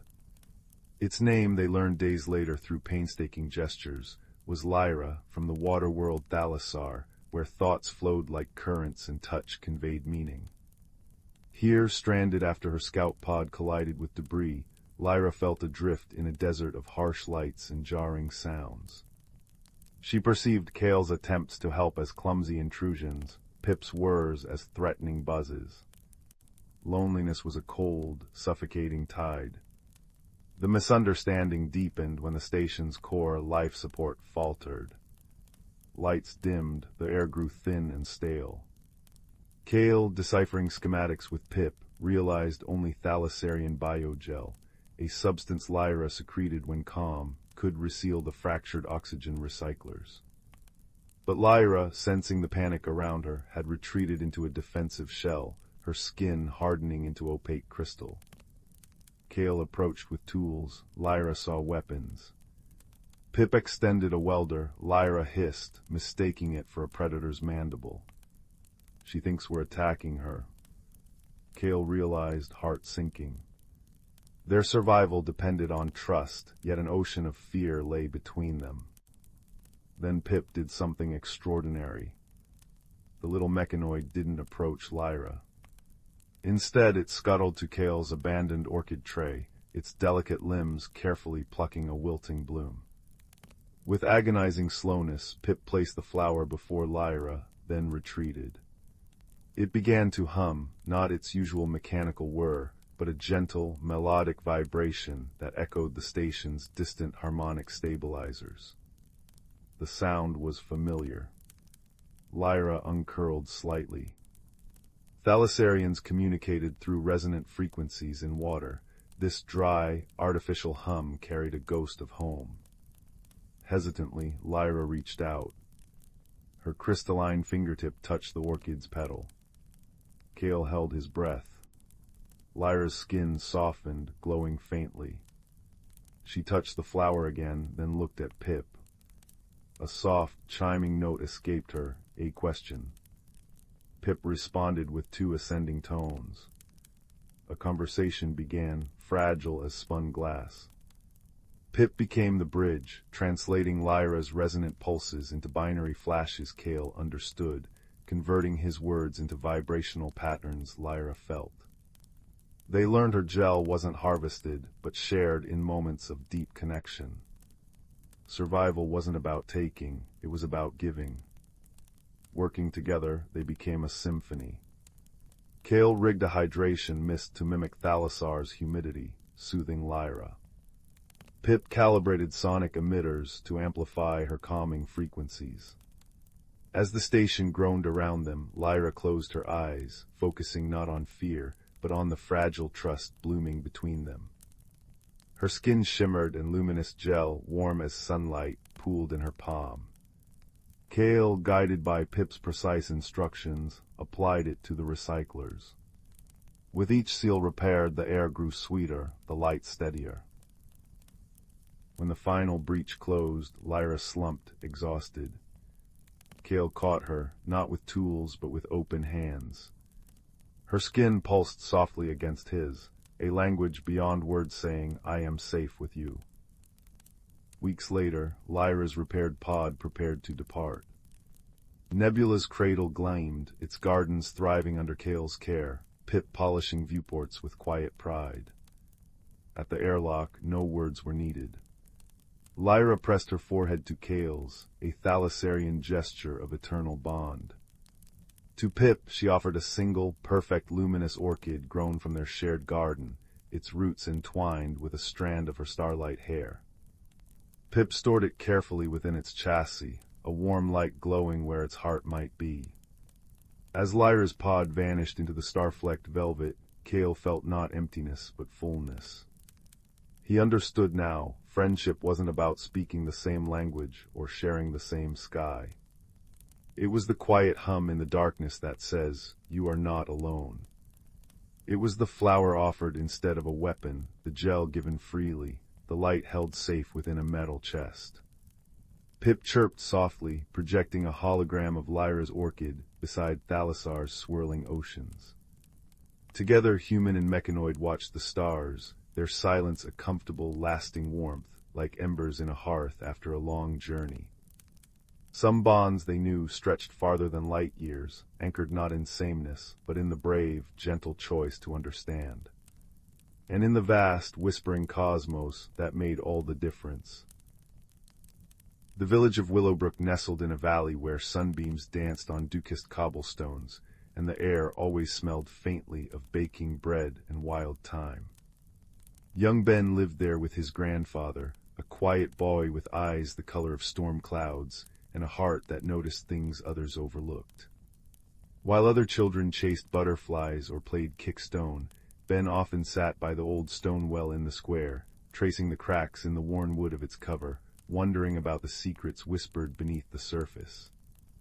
One misty autumn morning, while helping his grandfather clear the attic of his creaky, timber-framed cottage, Ben discovered a forgotten wooden chest tucked beneath dusty eaves. It smelled of cedar and thyme. Inside, nestled amongst faded quilts and bundles of letters tied with faded blue ribbon, lay a small object wrapped in soft, unbleached linen. Unwrapping it carefully, Ben found an ordinary-looking teapot. It was made of smooth, cool porcelain, painted with a simple, swirling pattern in cobalt blue. It felt surprisingly heavy for its size, and when Ben tilted it, he heard a faint musical chime, like tiny bells tinkling deep within its belly. "Grandfather," Ben called down the ladder, his voice hushed with wonder. "What's this?" The old man climbed up, his joints creaking like the attic floorboards. He peered at the teapot, a slow smile spreading across his weathered face. "Ah, the Whispering Kettle belonged to your great-great-grandmother, Elowen. Folks said it held more than just tea." He tapped the side gently. "She claimed it could brew stories if you listened close enough. Just stories, never saw it myself, but it was precious to her."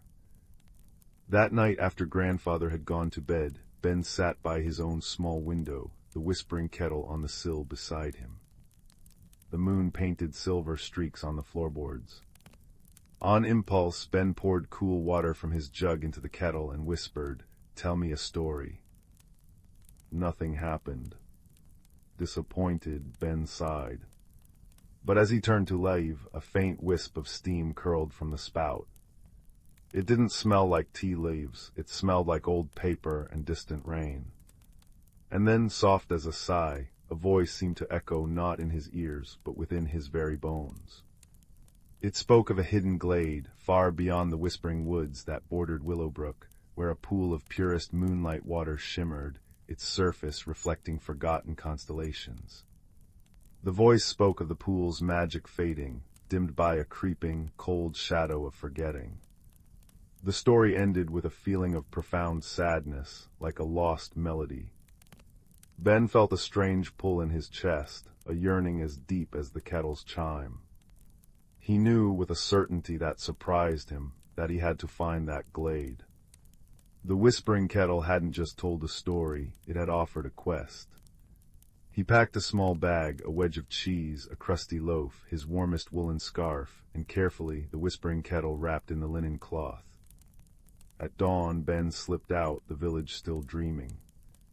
The path into the Whispering Woods was familiar at first, carpeted with fallen leaves the color of embers and gold.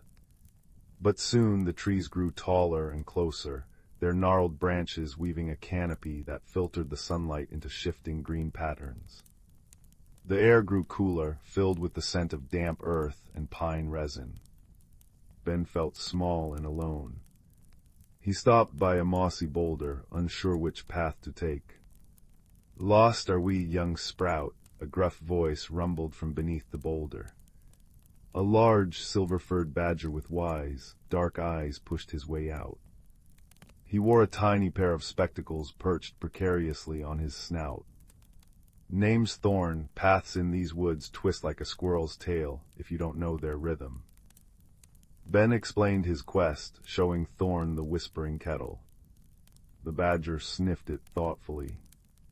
Moonlight water, a tricky business. Shadow of forgetting is thick near the glimmer glade now, makes the path slippery for the mind. He adjusted his spectacles. Wisdom you'll need, not speed. I know the old ways. I'll guide you part of the journey. But the final path that requires a different kind of sight. Thorn proved a patient and knowledgeable guide. He showed Ben how to read the language of the moss thicker on the north side of trees, how to listen for the different songs of the streams, the one that chuckled led deeper, the one that sighed led towards rocky cliffs, and which berries were safe to eat, bright blue with star-shaped leaves. He shared stories of the forest, his voice a comforting rumble as they walked. Strength isn't always in the claw or the tooth, Ben, Thorn said as they navigated a tangle of roots. Sometimes it's in knowing when to be still, when to listen. After 2 days of travel, the woods began to change. The vibrant greens faded to muted grays and silvers. The air grew colder, carrying a scent like frost and old stone. Sounds became muffled. Even the birdsong seemed distant and thin. Thorn stopped at the edge of a silvery birch grove. This is as far as I go, lad. The shadow thickens here. It makes creatures forgetful, even grumpy old badgers. You'll need lightheartedness now, a spark to pierce the gloom. Look for Pip. Ben thanked Thorn, who gave him a gruff nod before disappearing back into the deeper green. Feeling the cold seep into his bones, Ben pressed on. The silence was oppressive. He tried to recall the kettle's story, but the details felt fuzzy, like a dream upon waking. Doubt whispered coldly in his ear. Why are you here? Go back. It's warm at home. Then a flash of brilliant blue shot past his head. A tiny bird no bigger than Ben's thumb, with feathers like sapphires and wings that hummed, hovered before him. Hello, hello, feeling a bit gray, are we? Blasted shadow makes everything so dull. The bird's voice was like tinkling glass bells, impossibly cheerful in the gloom. I'm Pip, Pip the forget-me-not finch. I remember everything, especially the bright things. Are you lost? Are you sad? Do you need a song? Ben's spirits lifted instantly at Pip's infectious energy. He explained about the moonlight pool and the shadow of forgetting. Pip zipped around his head. Oh, the glimmer glade, beautiful, terrible shadow making it all misty. Follow me, I remember the way. I remember the song the moonbeams sing on the water, la la la luminous. Pip darted ahead, his tiny form a beacon of dazzling blue against the gray landscape. His constant, cheerful chatter and bursts of song were like tiny candles pushing back the cold forgetfulness. He reminded Ben of the kettle's warmth, of his grandfather's smile, of the smell of baking, bread in Willowbrook, all the bright things the shadow tried to smother. Finally, they emerged from the last of the gray birches into a small, circular clearing. It should have been bathed in ethereal light, but instead, a thick, swirling gray mist clung low to the ground, obscuring everything. At the center, Ben could just make out the faint, sorrowful shimmer of the moonlight pool, its light weak and flickering. The air was thick with the shadow of forgetting, a heavy, sorrowful feeling that made Ben want to curl up and sleep, to let go of all purpose. The shadow feeds on loneliness, Pip chirped, his voice subdued for the first time. It wraps the pool in forgetting, makes it feel abandoned. Ben stood at the edge of the mist, clutching the whispering kettle. How could he fight this? Thorn had said wisdom, not force. Pip spoke of loneliness. He remembered the kettle's story, the sadness within it. He thought of his own quiet nature, how sometimes he felt unseen. Perhaps the pool felt that way too. He knelt on the cool, damp grass. He unwrapped the whispering kettle and set it gently before him. He poured water from his flask into it, the sound loud in the oppressive silence. Then, instead of asking for a story, Ben began to speak. He spoke softly, pouring his heart out to the hidden pool. He spoke of noticing the small things, the intricate pattern on a spider's web at dawn, the way sunlight turned the village fountain into liquid gold, the comforting weight of his grandfather's hand on his shoulder. He spoke of feeling small sometimes, but finding wonder in the world anyway. He spoke of his journey, of Thorn's steady wisdom, of Pip's dazzling joy. He spoke of seeing the pool even through the mist, of believing in its light. As Ben spoke, a thin, warm stream of fragrant steam began to rise from the whispering kettle's spout. It smelled like sun-warmed stone, like honeysuckle on a summer evening, like comfort and belonging. The steam didn't fight the gray mist, it wove through it, gentle and persistent. Where the steam touched, the mist seemed to soften, to thin, revealing patches of silver grass beneath. Pip, understanding, began to sing. Not his usual frantic, cheerful tune, but a soft, pure melody that echoed the feeling in Ben's words, a song of quiet noticing, of gentle companionship, of light remembered. He fluttered near the steam, his blue feathers catching the faint moonlight struggling through the thinning mist. Ben continued, his voice gaining strength as he poured out his simple truth. You are not forgotten, you are seen, you are beautiful. The whispering kettle chimed softly, a resonant note that vibrated through the clearing. The warm, story-laden steam poured forth more strongly now, intertwining with Pip's song. The heavy, sorrowful feeling of the shadow began to lift, replaced by a growing sense of peace. The gray mist dissolved not with a roar, but with a sigh, melting away like frost under a kind sun. The glimmer glade was revealed. Moonlight pure and liquid silver streamed down unobstructed, illuminating a small, perfectly round pool. Its water wasn't water at all, but seemed to be made of captured moonlight, swirling gently, reflecting stars that weren't in the sky above. It shimmered with a soft, internal radiance, casting dancing silver reflections on the surrounding ferns and mossy stones. The air was crisp, clean, and filled with the gentle hum of pure magic. The shadow of forgetting was gone, dispersed by the warmth of shared stories, the light of friendship, and the simple, powerful act of being seen and acknowledged. Ben approached the pool reverently. He dipped the whispering kettle into the moonlight water. As it filled, the porcelain seemed to glow from within, the cobalt blue patterns deepening like a twilight sky. He felt a profound sense of calm wash over him, a connection to something ancient and gentle. The journey back was lighter. Pip chattered excitedly about the glade's restored beauty. Thorn met them at the edge of the silver birch grove, a knowing glint in his eye. Wisdom listened to, friendship offered, light remembered. Well done, Sprout. He accompanied them back to the edge of the familiar woods. When Ben finally slipped back into his room in Willowbrook, dawn was just painting the sky peach and rose. He placed the whispering kettle, now holding the precious moonlight water, carefully on his windowsill. It glowed softly, a comforting nightlight. He knew the magic wasn't just in the water. It was in the journey, the helpers, and the quiet understanding he'd found within himself. From then on, Ben wasn't just the quiet boy. He was the boy who listened, who noticed, who understood that the greatest magic often lies in kindness, connection, and the courage to share your heart. And on clear nights, when the moon was full, he would brew a small pot of chamomile tea with just a drop of the moonlight water in the whispering kettle.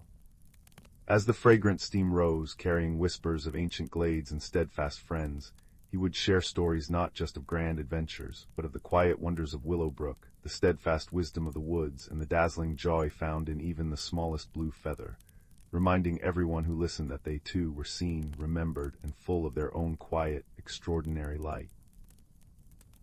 And the steam would curl around the room, warm and comforting, weaving a blanket of peace before the journey into dreams. In the sleepy village of Eldergrove, nestled between verdant hills and cloaked in the gentle embrace of ancient oaks, there existed a whisper of magic that danced on the crisp, cool air. Eldergrove was a place where time seemed to linger, where the seasons drifted slowly through the landscape, painting it with hues of emerald and gold. The villagers lived simple lives, touched by the subtle magic that flowed like an unseen river beneath their world.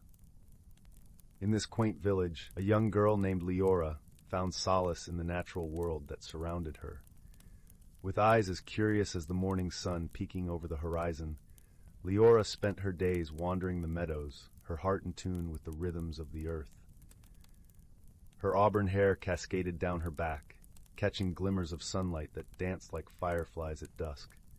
She possessed a gentle spirit, one that seemed to draw the whispers of the wind and the secrets of the forest into her being. One fateful afternoon, as the golden light of the setting sun bathed the landscape in a warm embrace, Leora discovered a peculiar object nestled beneath the roots of an ancient oak tree. It was a small, intricately carved wooden box, its surface adorned with swirling patterns that seemed to shift and shimmer in the fading light. Drawn by an inexplicable pull, Leora knelt beside the tree, her fingers tracing the delicate carvings that spoke of forgotten tales and hidden wonders. As she opened the lid, a soft, ethereal glow emanated from within, casting a gentle light upon her face.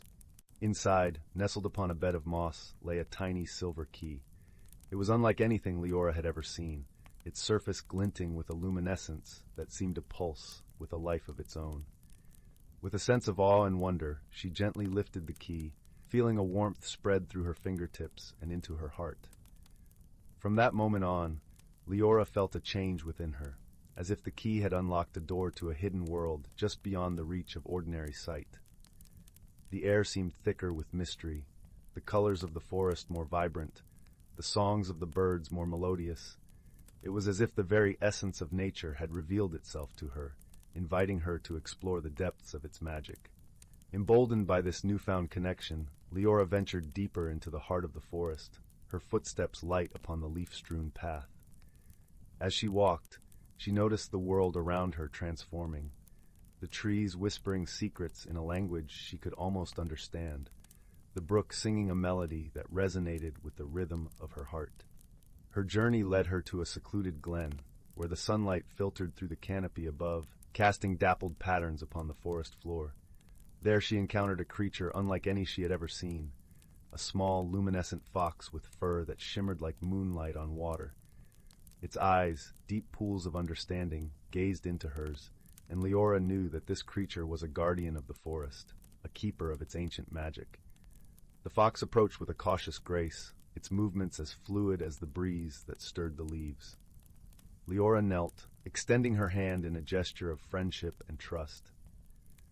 To her delight, the fox nuzzled against her palm, a soft warmth spreading from its touch, filling her with a sense of belonging and peace.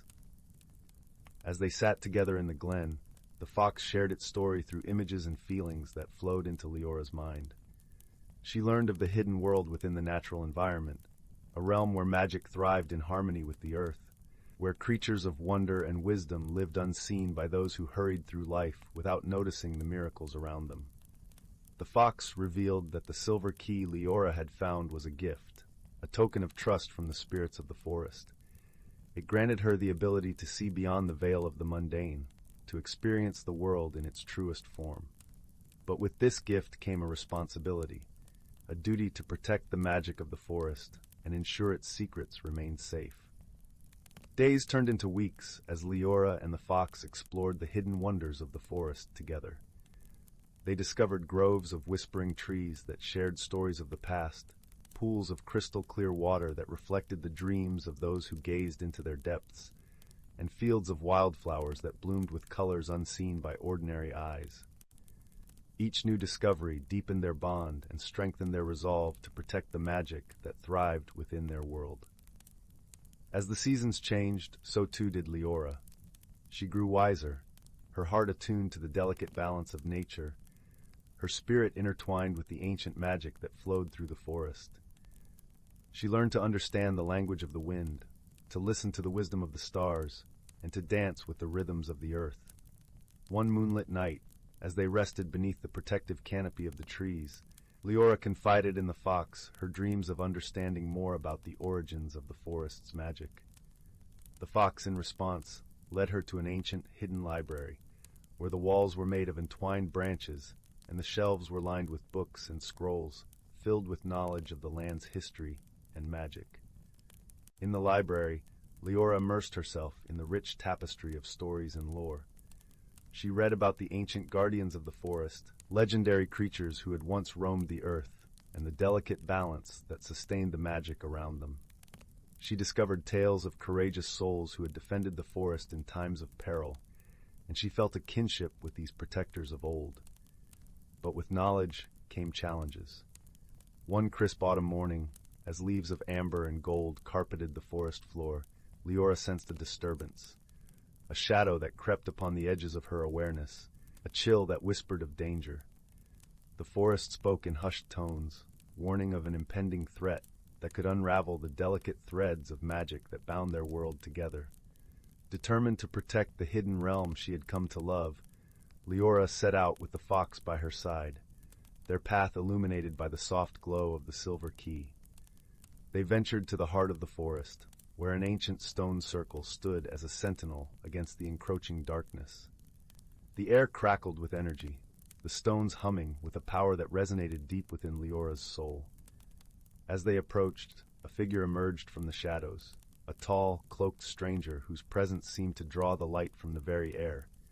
His eyes glinted with a cold, calculating gleam, and his voice was a low, menacing whisper that curled around Leora's heart like a tendril of smoke. "You possess something that does not belong to you," the stranger intoned, his gaze fixed upon the silver key that hung around Leora's neck. "It is a power too great for one so young, so inexperienced." Leora felt the weight of his words, the doubt they sowed in her heart. But she drew strength from the warmth of the fox by her side, from the ancient magic that thrummed through the stones beneath her feet. She met the stranger's gaze with unwavering resolve, her voice steady and clear. "This key was entrusted to me by the spirits of the forest," she declared, her heart burning with the courage that comes from knowing one's purpose. "I will protect the magic of this world, and I will not allow you to harm it." The stranger's eyes narrowed, a flicker of frustration crossing his face. "You are but a child," he sneered, "and you cannot hope to stand against me." But Leora knew she was not alone. She felt the presence of the forest around her, the strength of the trees, the wisdom of the creatures, the power of the earth itself rising to support her. She reached for the silver key, feeling its warmth spread through her fingertips, its magic flowing into her being. In that moment, Leora understood the true nature of the gift she had been given. The key was not a weapon, but a bridge, a connection between her and the magic of the forest, a conduit through which she could draw upon its strength. She closed her eyes, feeling the energy of the forest pulse through her, filling her with light and certainty. When she opened her eyes, the stranger recoiled, his expression shifting from arrogance to fear. The air around Leora shimmered with a radiant glow, the light of the forest shining from within her, banishing the shadows that had crept into their world. "You are not alone," Leora whispered, her voice carrying the strength of the forest, the wisdom of the trees, the courage of the fox by her side. "I stand with the magic of this world, and together we will prevail." The stranger's form wavered, his image dissolving like mist before the rising sun. With a final, defiant snarl, he vanished into the ether, leaving behind only the whisper of his defeat. As the light faded, Leora felt the forest's gratitude surrounding her, a warm embrace that filled her heart with joy and contentment. She turned to the fox, her faithful companion and guide, and they shared a moment of understanding, a bond forged in the fires of adversity, tempered by the shared love of the world they had vowed to protect. With the threat vanquished, Leora and the fox returned to their exploration of the forest, their hearts light and their spirits unburdened. Together, they continued to discover the hidden wonders of the natural world, delighting in the magic that flowed through every leaf, every stone, every whisper of the wind. As the years passed, Leora grew into a wise and gentle guardian of the forest. her bond with the hidden realm deepening with each passing season. She learned that true strength came not from power, but from understanding, from friendship, from the willingness to stand for what was right. To deepen her understanding, Leora embarked on a journey beyond Eldergrove. She traveled to distant villages and met with other guardians of the natural world, each with their own unique connection to the magic that intertwined their lives. Through these interactions, Leora gained insight into the vastness of the magic that permeated the land, realizing that Eldergrove's enchantment was part of a larger tapestry that spanned the world. During her travels, Leora encountered a wise elder named Thalion, who had spent his life studying the ancient lore of the earth. Thalion spoke of the Great Convergence, a time when all the magical energies of the world would align, allowing those attuned to their power to glimpse the very fabric of creation. Intrigued, Leora listened intently as Thalion shared his knowledge, his words weaving a vision of a world brimming with potential and wonder. Eager to witness this event, Leora made her way to the sacred gathering place, a vast plateau overlooking the convergence of 5 great rivers. As the day of the Great Convergence dawned, guardians from across the land assembled, their presence a testament to the enduring bond between the natural world and those who cherished it. As the sun reached its zenith, the air shimmered with a kaleidoscope of colors, a radiant tapestry woven from the threads of magic that bound their world. Leora felt the energy coursing through her, a symphony of light and sound that resonated with the deepest part of her being. In that moment, she understood her place in the grand design, the interconnectedness of all things, the unity of purpose that linked every guardian, every creature, every leaf and stone. She realized that the true magic of the world lay not in the objects or the powers they wielded, but in the connections they forged, the harmony they nurtured, the love they shared.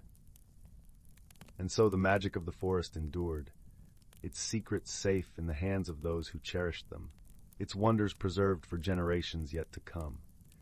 Leora's journey had transformed her, not only in her understanding of the world, but in her understanding of herself, a journey of discovery, of friendship, of courage and compassion.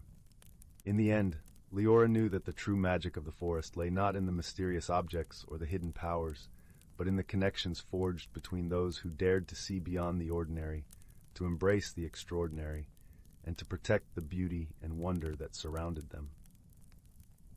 And so, under the gentle light of the moon, with the forest as her eternal companion, Leora's heart swelled with gratitude, her spirit forever intertwined with the magic that had changed her life. She sat beside her fox friend, the crackling leaves beneath them a comforting symphony, and whispered a promise into the night, a vow to cherish the magic of their world, to guard it with all her heart, and to share its wonders with those who would listen, those who would see, those who would believe. With the stars as her guide and the forest as her home, Leora found peace in the knowledge that she was part of something greater, something timeless and beautiful. And as the gentle night wrapped its arms around the world, she closed her eyes, the warmth of the fox by her side, and drifted into a dreamless sleep, content in the certainty that she was exactly where she was meant to be. For in Eldergrove, where magic whispered through the trees and danced upon the breeze, there was always a place for those who believed, those who listened, those who loved.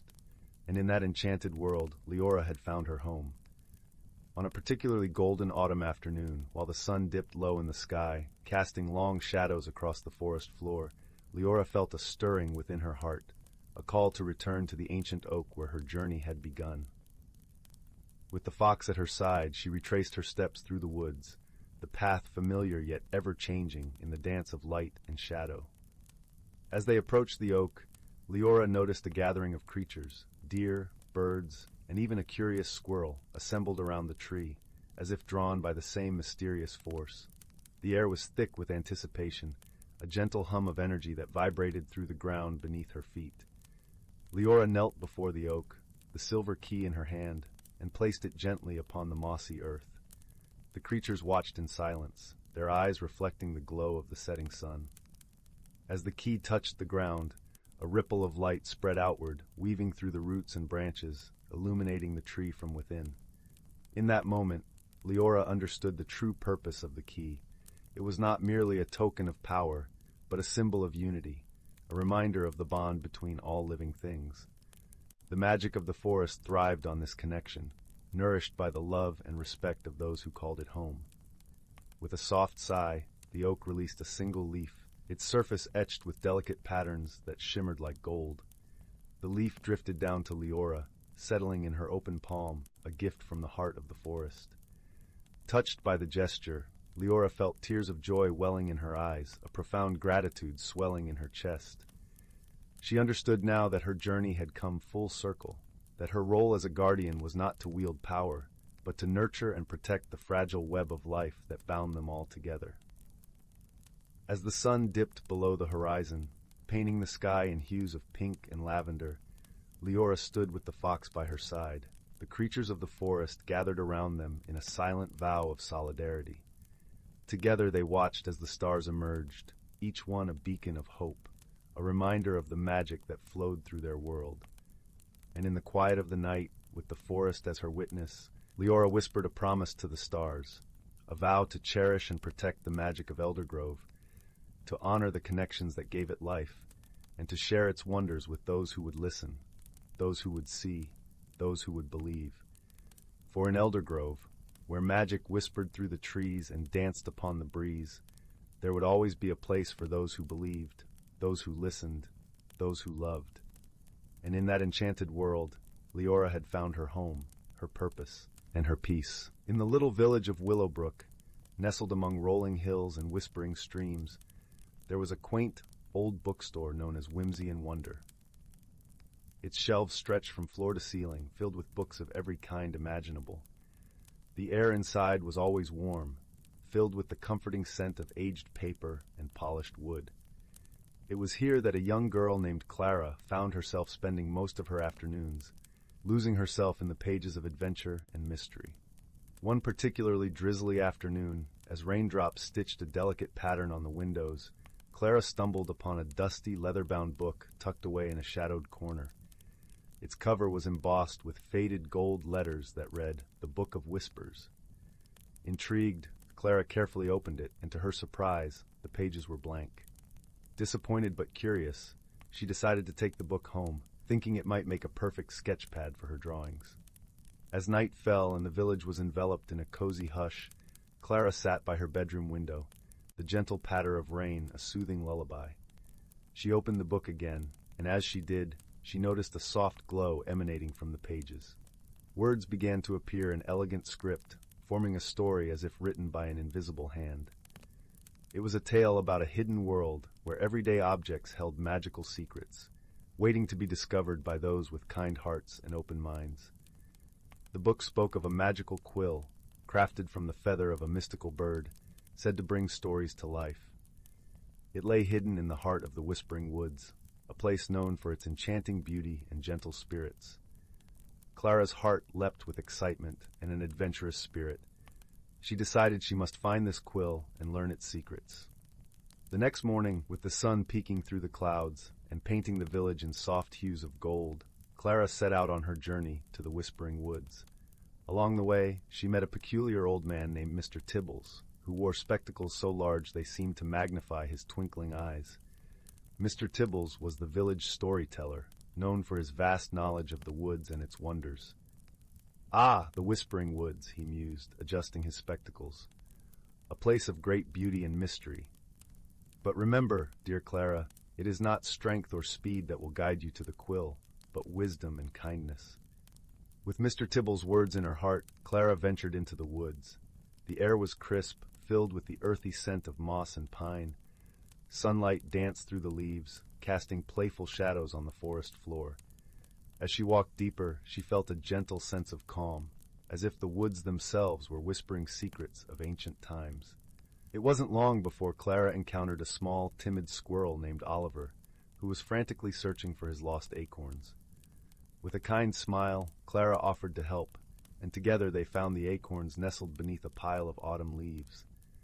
Grateful, Oliver decided to accompany Clara on her quest, chattering cheerfully and offering bits of wisdom about the forest.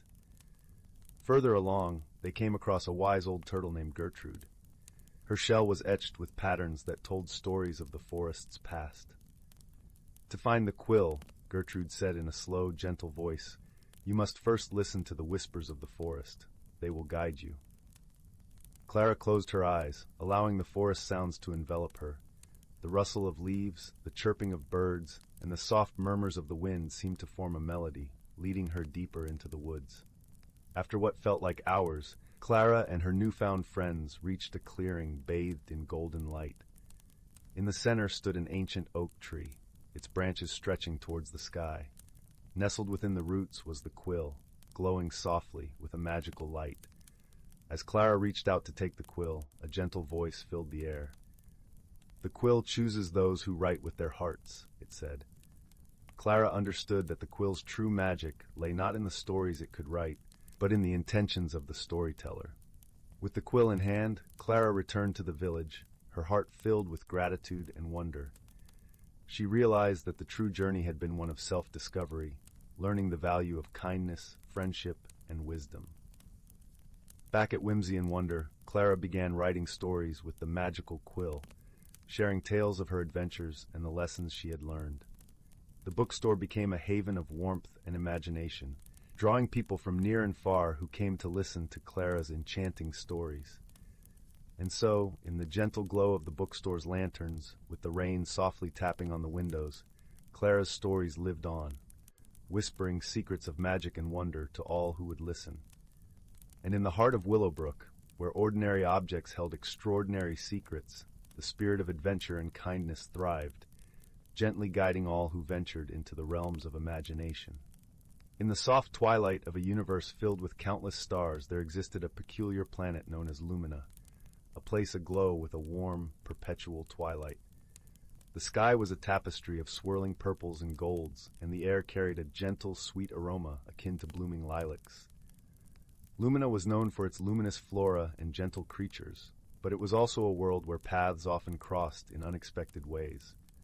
On one such evening, when the sky shimmered with the brilliance of 1,000 tiny moons, two travelers found themselves in a serendipitous meeting. The first was a young being named Zephyr, hailing from the airy plains of Arion, a planet where the winds sang songs of old and every creature was gifted with wings. Zephyr's feathers were a soft azure, and his eyes sparkled with curiosity and wonder. His heart longed for adventure, to see beyond the horizon of his windswept home. The second was a wanderer named Mira, from the oceanic depths of Nereida, a world where the seas glowed with bioluminescent life. Mira's skin shimmered like the surface of the sea under a full moon. Her hair danced like seaweed in a gentle current, and her eyes held the depths of the ocean's mysteries. She had ventured beyond her watery domain in search of stories and the secrets of the stars. Their meeting was not a planned one. Zephyr had been gliding through the skies of Lumina, entranced by its beauty, when a sudden gust of unfamiliar wind threw him off course. He landed, rather ungracefully, in a clearing where Mira was setting up camp for the night. Startled by the sound, Mira turned, her eyes widening at the sight of the winged newcomer tangled in a thicket of luminous vines. "Oh dear," Mira exclaimed softly, her voice like the gentle lapping of waves. "Are you all right?" Zephyr, flustered and a little embarrassed, untangled himself with a sheepish grin. "I'm fine, just a bit wind-blown," he chuckled, brushing off his feathers. "I didn't mean to intrude." "Nonsense," Mira replied with a kind smile. "Any friend of the stars is welcome here." And so, under the canopy of twinkling lights, a friendship began to blossom. They spent the evening exchanging tales of their homelands, their voices mingling with the soft rustle of leaves and the distant calls of Lumina's nocturnal creatures. Zephyr spoke of the skies that carried the songs of Arion, while Mira shared the mysteries of the deep, the rhythm of the tides in her heart. Yet, as with all new friendships, misunderstandings were inevitable. Zephyr, ever the inquisitive one, was fascinated by Mira's tales of the sea, but often interrupted with a barrage of questions, eager to know more. Mira, unused to such interruptions, found herself growing frustrated, feeling that her stories were being lost in the whirlwind of Zephyr's curiosity. One evening, as they sat by a shimmering brook that wound its way through the forest, Mira's patience wore thin. "Zephyr," she said gently, but with a hint of exasperation, "sometimes it's important to listen fully before asking more. Zephyr blinked, taken aback. "I didn't mean to be rude," he replied, his voice tinged with remorse. I find your stories so fascinating that I can't help myself." "Perhaps," Mira suggested softly, "we could learn to understand each other's ways. I will try to be more patient, and you, perhaps, could pause and reflect a little longer." Zephyr nodded, understanding dawning in his eyes. "I'll do my best," he promised, and they shared a warm, comforting silence, the brook's gentle babbling filling the space between them. Their bond grew stronger as they faced shared challenges in the days that followed. Lumina, for all its beauty, held its own mysteries and obstacles. There were paths that twisted and turned unexpectedly, and creatures that tested their wits and resolve. One such moment came when a sudden storm swept across the land, with winds that howled like lost spirits and rain that fell like a curtain of silver. They found themselves seeking shelter in a cave, the entrance hidden by a cascade of glowing vines. Inside, the storm's fury was muted, replaced by the soft echoes of their breath and the distant rumble of thunder. Zephyr, who was used to dancing with the winds, felt a pang of unease in the confined space. Mira, sensing his discomfort, placed a reassuring hand on his shoulder. "It's all right," she murmured, her voice a soothing balm. "We'll weather this storm together." Zephyr nodded, grateful for her presence. "Thank you," he whispered, his heart warming at the gesture. As the storm raged on, they shared stories to pass the time, each learning to appreciate the other's perspective. Zephyr listened more intently, finding joy in the rhythm of Mira's words, while Mira found herself swept up in Zephyr's enthusiasm, his questions now a welcome part of their conversations. When the storm finally passed, they emerged from the cave to find the world washed anew, the air crisp and fragrant. They laughed together, feeling a renewed sense of camaraderie, their friendship strengthened by the trials they had faced. Their journey continued, with each day bringing new wonders and lessons. They learned to navigate the challenges of Lumina, drawing strength from each other, their bond a testament to the power of understanding and support. One evening, as they sat atop a hill, watching the stars dance in the sky, Mira turned to Zephyr. "I've always believed the stars tell stories," she mused softly, her gaze drifting across the celestial tapestry. Zephyr nodded, his heart full. "And I've learned that sometimes the best stories are shared," he replied, his words carrying the warmth of their friendship. In that moment, beneath the vast expanse of the universe, they understood the true meaning of companionship, a shared journey, filled with laughter, understanding, and the gentle support that only true friends can offer. As the night deepened, they wrapped themselves in the comforting embrace of their newfound friendship, knowing that, no matter where their paths might lead, they would always carry the light of this connection within their hearts. And so, in the gentle glow of Lumina, under a sky that held the promise of infinite adventures, Zephyr and Mira drifted into a peaceful sleep, their dreams intertwined with the stars. The first time Sam noticed the shimmer in the woods behind Grant's cottage, it was mid-October, when the air smelled of damp earth and cinnamon bark. 10 years old and perpetually lost in daydreams, Sam often sat on the creaky porch, swing-tracing patterns on a tarnished silver locket, the only keepsake from parents they barely remembered. That evening, as amber light slanted through sugar maples, a flicker of emerald green danced between the oaks. Not firefly light, but deeper, like sunlight through stained glass. When a faint melody followed wind chimes playing a tune, no human hand composed, Sam tucked the locket beneath their sweater and stepped into the forest's embrace. Moss cushioned each footfall, and the ordinary woods transformed. Ferns unfurled silver fronds that chimed softly. Birch trunks gleamed with embedded starlight, and the path ahead rippled like water. Deeper in where shadows should have pooled, Sam found a clearing bathed in perpetual twilight. Velvet-soft grass shimmered with dew that tasted of honey when Sam knelt to touch it. And there, curled beneath a weeping willow with laves of liquid moonlight, was the creature. It resembled a fox crossed with a dragonfly, no larger than a rabbit. Translucent wings, veined like stained glass, lay folded against fur the color of crushed violets.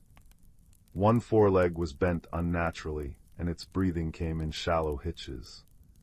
"You're hurt," Sam whispered, hand hovering. The creature's eyes snapped open twin pools of molten gold. It tried to scramble away, whimpering like rustling parchment. "Easy now," Sam soothed, voice softer than dandelion fluff. "I won't touch if you don't want." Slowly Sam unwrapped their woolen scarf, blue as a jay's wing, and laid it nearby. "For warmth." The creature blinked, nostrils flaring. After a trembling moment, it nudged the scarf with its nose. Sam smiled. "I'm Sam, what's your name?" A series of chimes answered, 3 high notes, 2 low. "Pip." The creature chirped, a sound like raindrops on crystal. Friendship bloomed in that glade, fragile as a spiderweb, sealed when Pip allowed Sam to gently splint its leg with a twig and bind it with blades of singing grass. Pip revealed the hidden world, Sylvan Hollow, a realm woven from forgotten dreams and twilight. Its magic stemmed from the heartwood tree, whose roots drank starlight and whose leaves hummed with ancient songs. But the heartwood was fading. Colors dulled at the edges, flowers lost their glow by dawn. "The luminous key is lost," Pip chimed sorrowfully, gesturing with its good paw toward Sam's locket. "Your metal sings with old magic. It is kin to the key." The locket, warm against Sam's chest, clicked open at Pip's touch. Inside, where Sam expected a photo, lay a single seed carved from opal. It pulsed with soft light, matching the rhythm of Sam's heartbeat. "This," Sam breathed. Pip nodded urgently. Without the key in the heartwood's roots, Sylvan Hollow fades, forever. The weight of the seed felt immense, a tiny thing holding up a world. Their journey began at moonset. Pip rode on Sam's shoulder, wings brushing their ear with soft chimes. They traversed forests where trees walked on roots like tangled knees, their bark etched with stories that shifted as Sam passed. They crossed the river of whispers, its waters murmuring secrets Sam almost understood, stepping stone to stone on the backs of giant, sleepy turtles.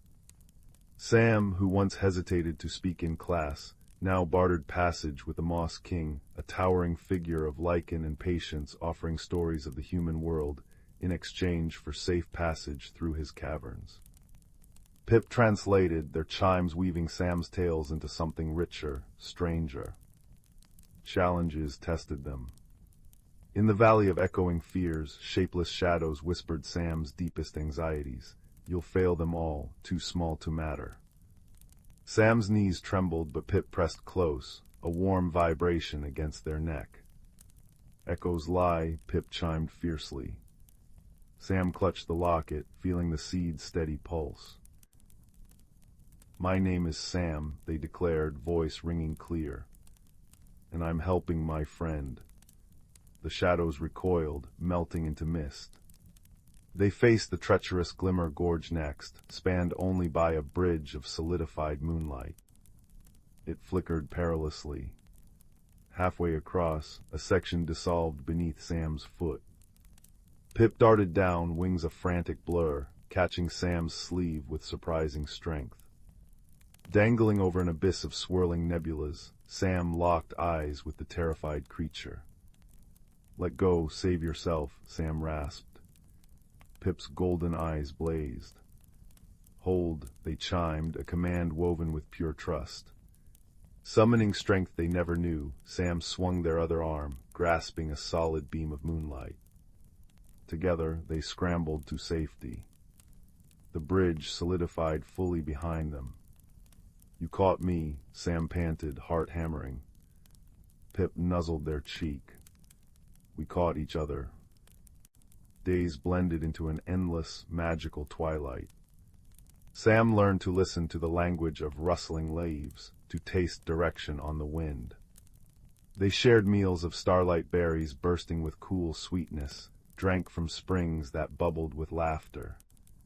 Sam told Pip about school, about grand cinnamon rolls, about the quiet ache of loneliness.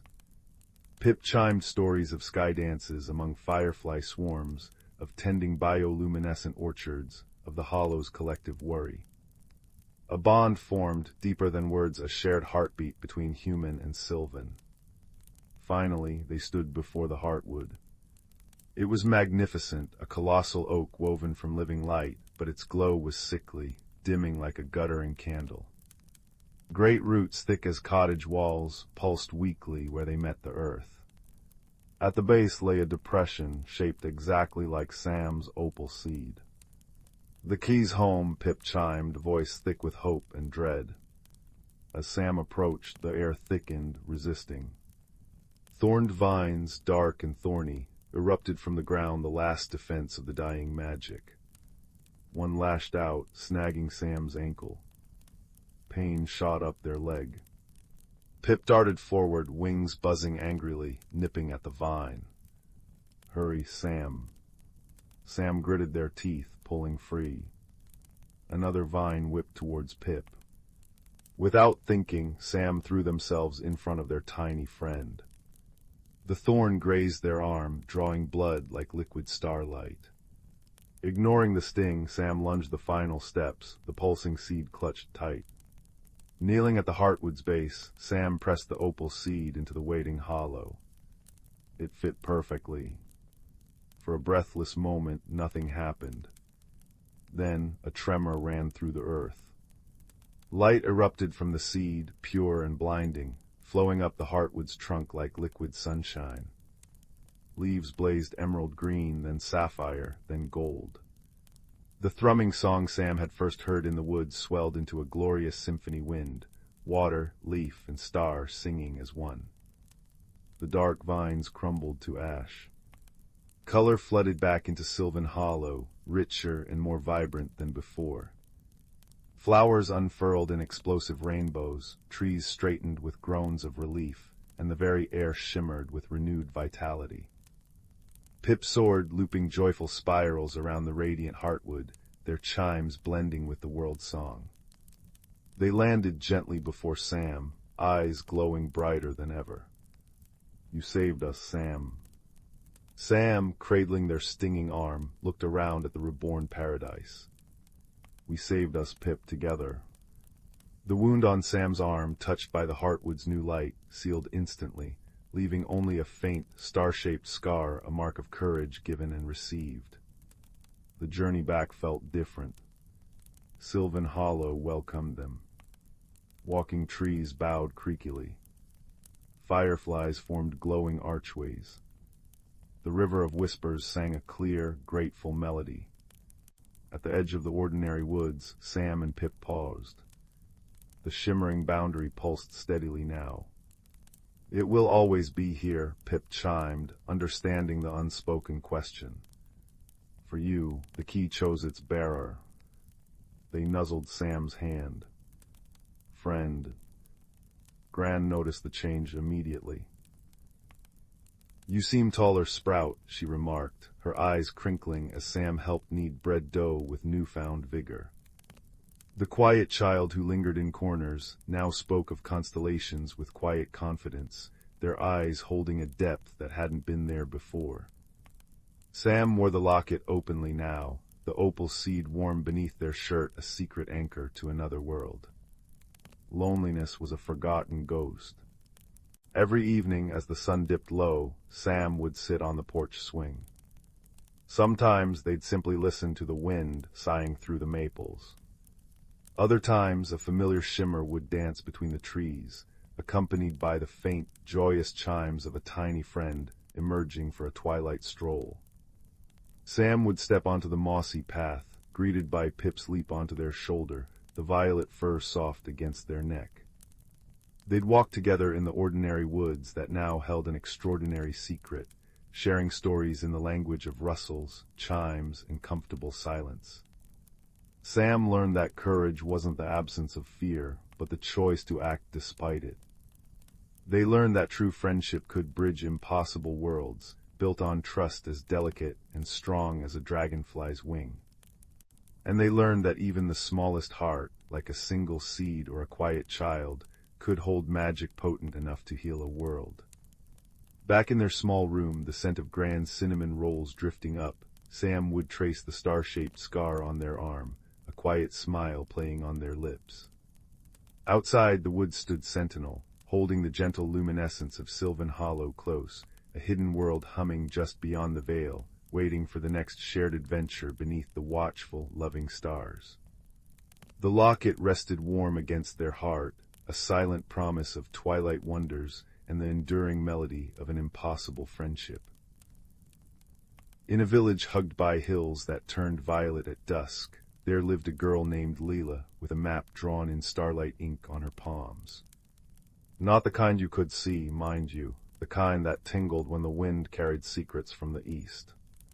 It was this invisible compass that led her one twilight to the edge of the Crystal Vale woods, where trees grew in spirals and the air smelled of burnt sugar and forgotten lullabies. The rules here were simple, whispered the rustling leaves. Wonder softly, listen deeply, and never hurry the shadows. Layla's first step sank into moss so plush it seemed to sigh beneath her boots. Above, branches wove a canopy of living stained glass, leaves of amber and tourmaline filtering the moonlight into pools of liquid gold. She paused when a flicker of movement caught her eye. A fox with fur the color of autumn's last flame sat primly on a root, tail curled around a tiny lantern made of dandelion fluff. "Lost little wanderer?" it asked, its voice like the creak of a rocking chair. When Leela shook her head, the fox chuckled, a sound like falling acorns. "Ah, found then, follow the lichen's laughter. It's having a particularly giggly night." The lichen, it turned out, did indeed giggle, a sound like chimes submerged in honey. It glowed faintly along a path strewn with petals that dissolved into mist when touched. Deeper into the woods, Leela encountered a brook where the water flowed upward, defying gravity with the enthusiasm of a child's soap bubble. Its surface rippled with half-formed shapes, a crown of feathers here, a dancing teapot there. Kneeling to drink, she found the water tasted of questions she'd never thought to ask. "What's north of north?" it burbled. Before she could answer, a hedgehog made of moss and twigs trundled up, balancing 3 starberries on its spiky back. "Trade you," it squeaked, nodding at the hair ribbon Leela had tied around her wrist. She hesitated. The ribbon was her last gift from Gran, but placed it in the hedgehog's twig claw. The starberries burst on her tongue, each a different flavor: courage, curiosity, and the exact warmth of a hug held too long. The woods thickened, trees now arching like the ribs of some slumbering giant. Here, the challenges grew gentler but stranger. A bridge of spider silk demanded she whisper a secret before crossing. "I still sleep with my socks on," she confessed. The bridge purred. A glade of clockwork butterflies tested her patience, landing on her nose until she stood statue-still for 7 full minutes. "Time isn't a river here," chimed the largest butterfly, its wings ticking. "It's a puddle, splashable." Leela's laughter startled a cloud of bioluminescent moths into swirling around her, their wings painting temporary constellations on the dark. It was near the heart of the woods that she met the only creature taller than a sapling, a willow tree with bark like crumpled parchment, its branches heavy with glowing blue fruit. At its base sat a round door no bigger than a teapot. "Ah," crooned the tree, though its mouth, if it had one, remained hidden. The map-handed child, "We've been waiting." The door swung open to reveal not a space, but a sound. The low, resonant hum of a cello played underwater. "To pass," murmured the willow, "you must give what the woods already gave you." Leela knelt, mind circling the riddle. The starberries. The moth light. Then she noticed her hands. The star map was gone from her palms. In its place shimmered 3 symbols: a fox's lantern, a hedgehog's starberry, a butterfly's wing. She pressed her palms to the tree's roots. The symbols sank into the bark, and the willow shuddered with delight. "Clever seedling, you didn't keep the gifts, you let them change you." The tree split down the middle, revealing a chamber where the air itself seemed to sparkle with possibility. Inside, the source of the wood's magic hung suspended, a single pulsing petal from the first flower, its edges fraying into stardust. Around it orbited creatures Leela could only glimpse sideways, a fish with cloud fins, a cat made of hourglass sand. Take a thread, whispered the petal's light. Mend what's fraying. Her fingers trembled as she plucked a silver thread from the petal's glow. Instinctively, she wove it through the hole in her pocket, the one she'd gotten climbing the old oak last spring. The thread dissolved and the pocket sang. A soft, contented hum, as if grateful to be whole. When Leela stepped back into the woods, dawn hovered like a held breath. The fox waited, lantern dimmed. Well, it asked. She opened her mended pocket. Out fluttered all she'd gathered, a lichen chuckle, a sip of upward-flowing brook, the memory of starberry courage. The fox nodded. Good, now you know, the real magic isn't in keeping, but in letting the wonder through. The journey home was shorter, though no less wondrous. Gravity remembered itself, the brook flowed downstream, and the hedgehog waved with a twig now tied with Leela's ribbon. As she crossed the tree line, the crystal veil woods sighed behind her, not in farewell, but in patient waiting. In her pocket the mended thread hummed, and when she finally curled into bed, she dreamed not of adventures, but of a willow tree whispering to new seeds. And then the girl understood, courage isn't a flame to clutch, but a lantern to share. Pass it on, little rootlings, pass it on. Years later, villagers would swear they sometimes saw a grown woman with starlight in her braid, leaving starberries on windowsills, or mending torn kite strings with invisible thread. But that's a story for another twilight. For now, dear listener, imagine Leela asleep, her palm resting open on the quilt, and in its center, a single crystal petal glowing softly, a nightlight for dreams yet to come. The village of Willowbrook nestled in a valley where mist clung to the meadows like cobwebs at dawn. It was a quiet place where days unfolded with the gentle rhythm of rain on rooftops and the scent of baking bread. Young Theo, with eyes the color of storm clouds and a quiet disposition, often felt like a misplaced stitch in its comfortable tapestry. While others chased butterflies or built forts, Theo found solace in the dusty corners of his grandmother's attic, drawn to forgotten things. One rainy afternoon, while seeking shelter from a sudden downpour, Theo unearthed a small, unassuming wooden box tucked beneath a pile of yellowed lace.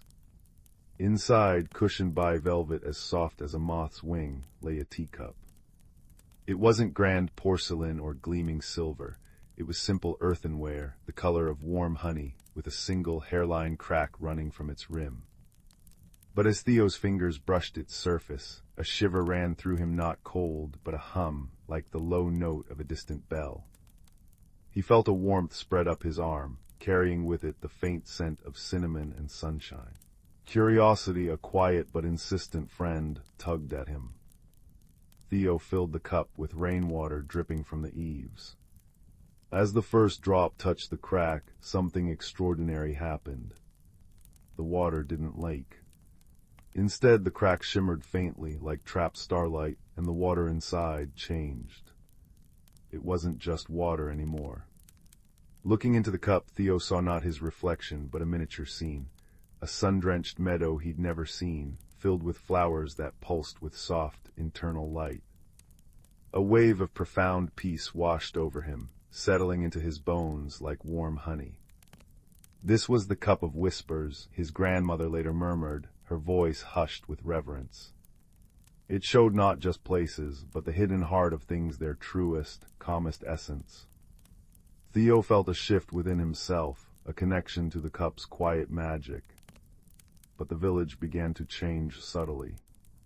Flowers in Widow Hemsley's garden wilted overnight, their colors leaching away. The cheerful babble of the brook behind the mill became a fretful murmur. The comforting warmth of freshly baked bread seemed to vanish too quickly. The cup of whispers, Theo discovered, showed him the lack of peace as well.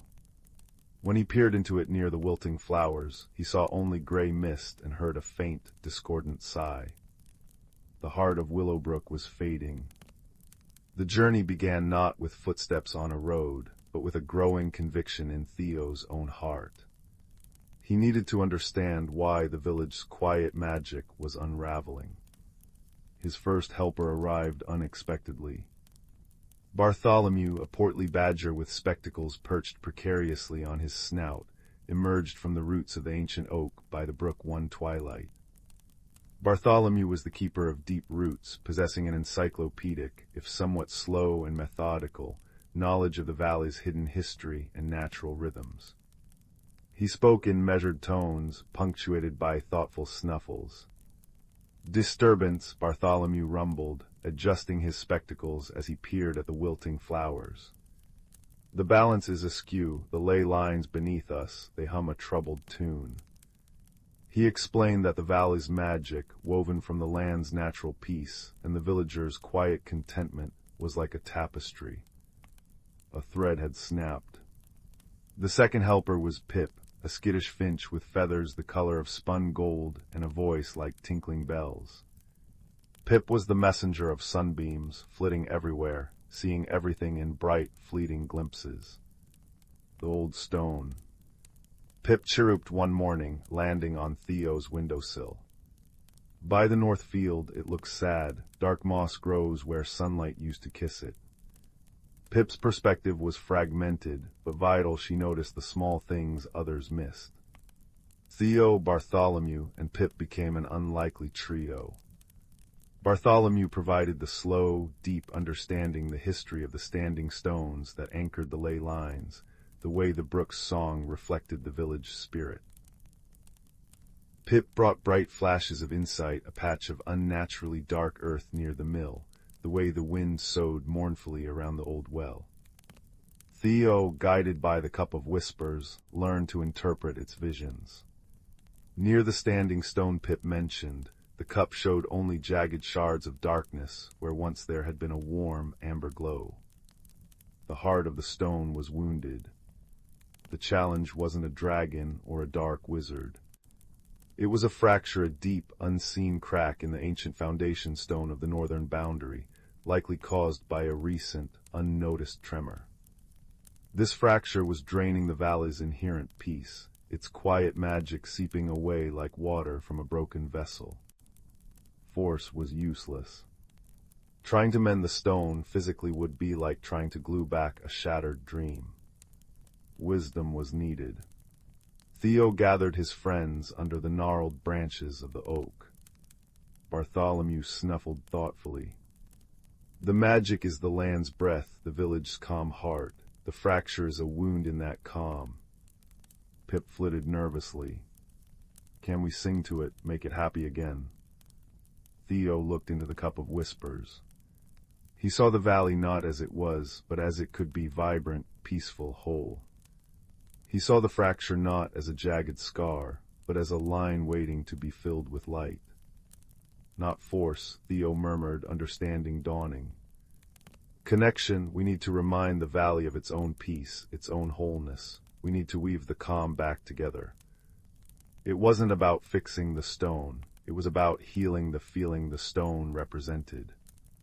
Bartholomew nodded slowly, a deep rumble of approval in his chest.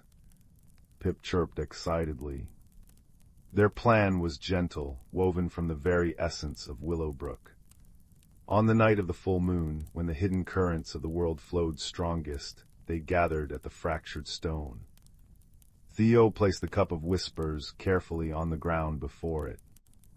Bartholomew, connecting his paws to the earth, began a low, resonant hum, a sound like roots growing deep into bedrock, steady and grounding. Pip, fluttering above, sang a melody pure and bright as sunlight on dew, weaving threads of joy and hope into the air.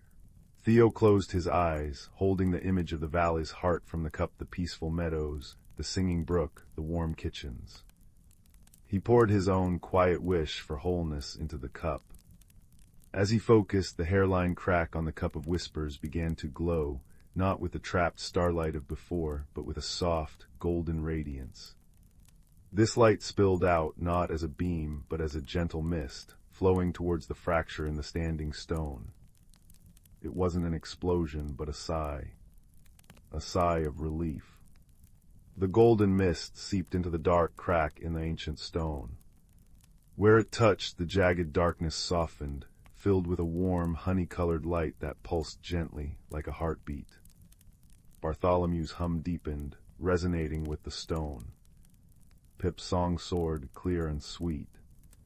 Theo felt the cup of whispers grow warm in his hands, a conduit for their combined intention not to force, but to remind, to reconnect. Slowly, steadily, the light filled the fracture completely. It didn't vanish, it became a luminous seam, a beautiful scar of mended magic. As the last tendril of mist settled, a wave of profound peace washed outwards, silent but immense.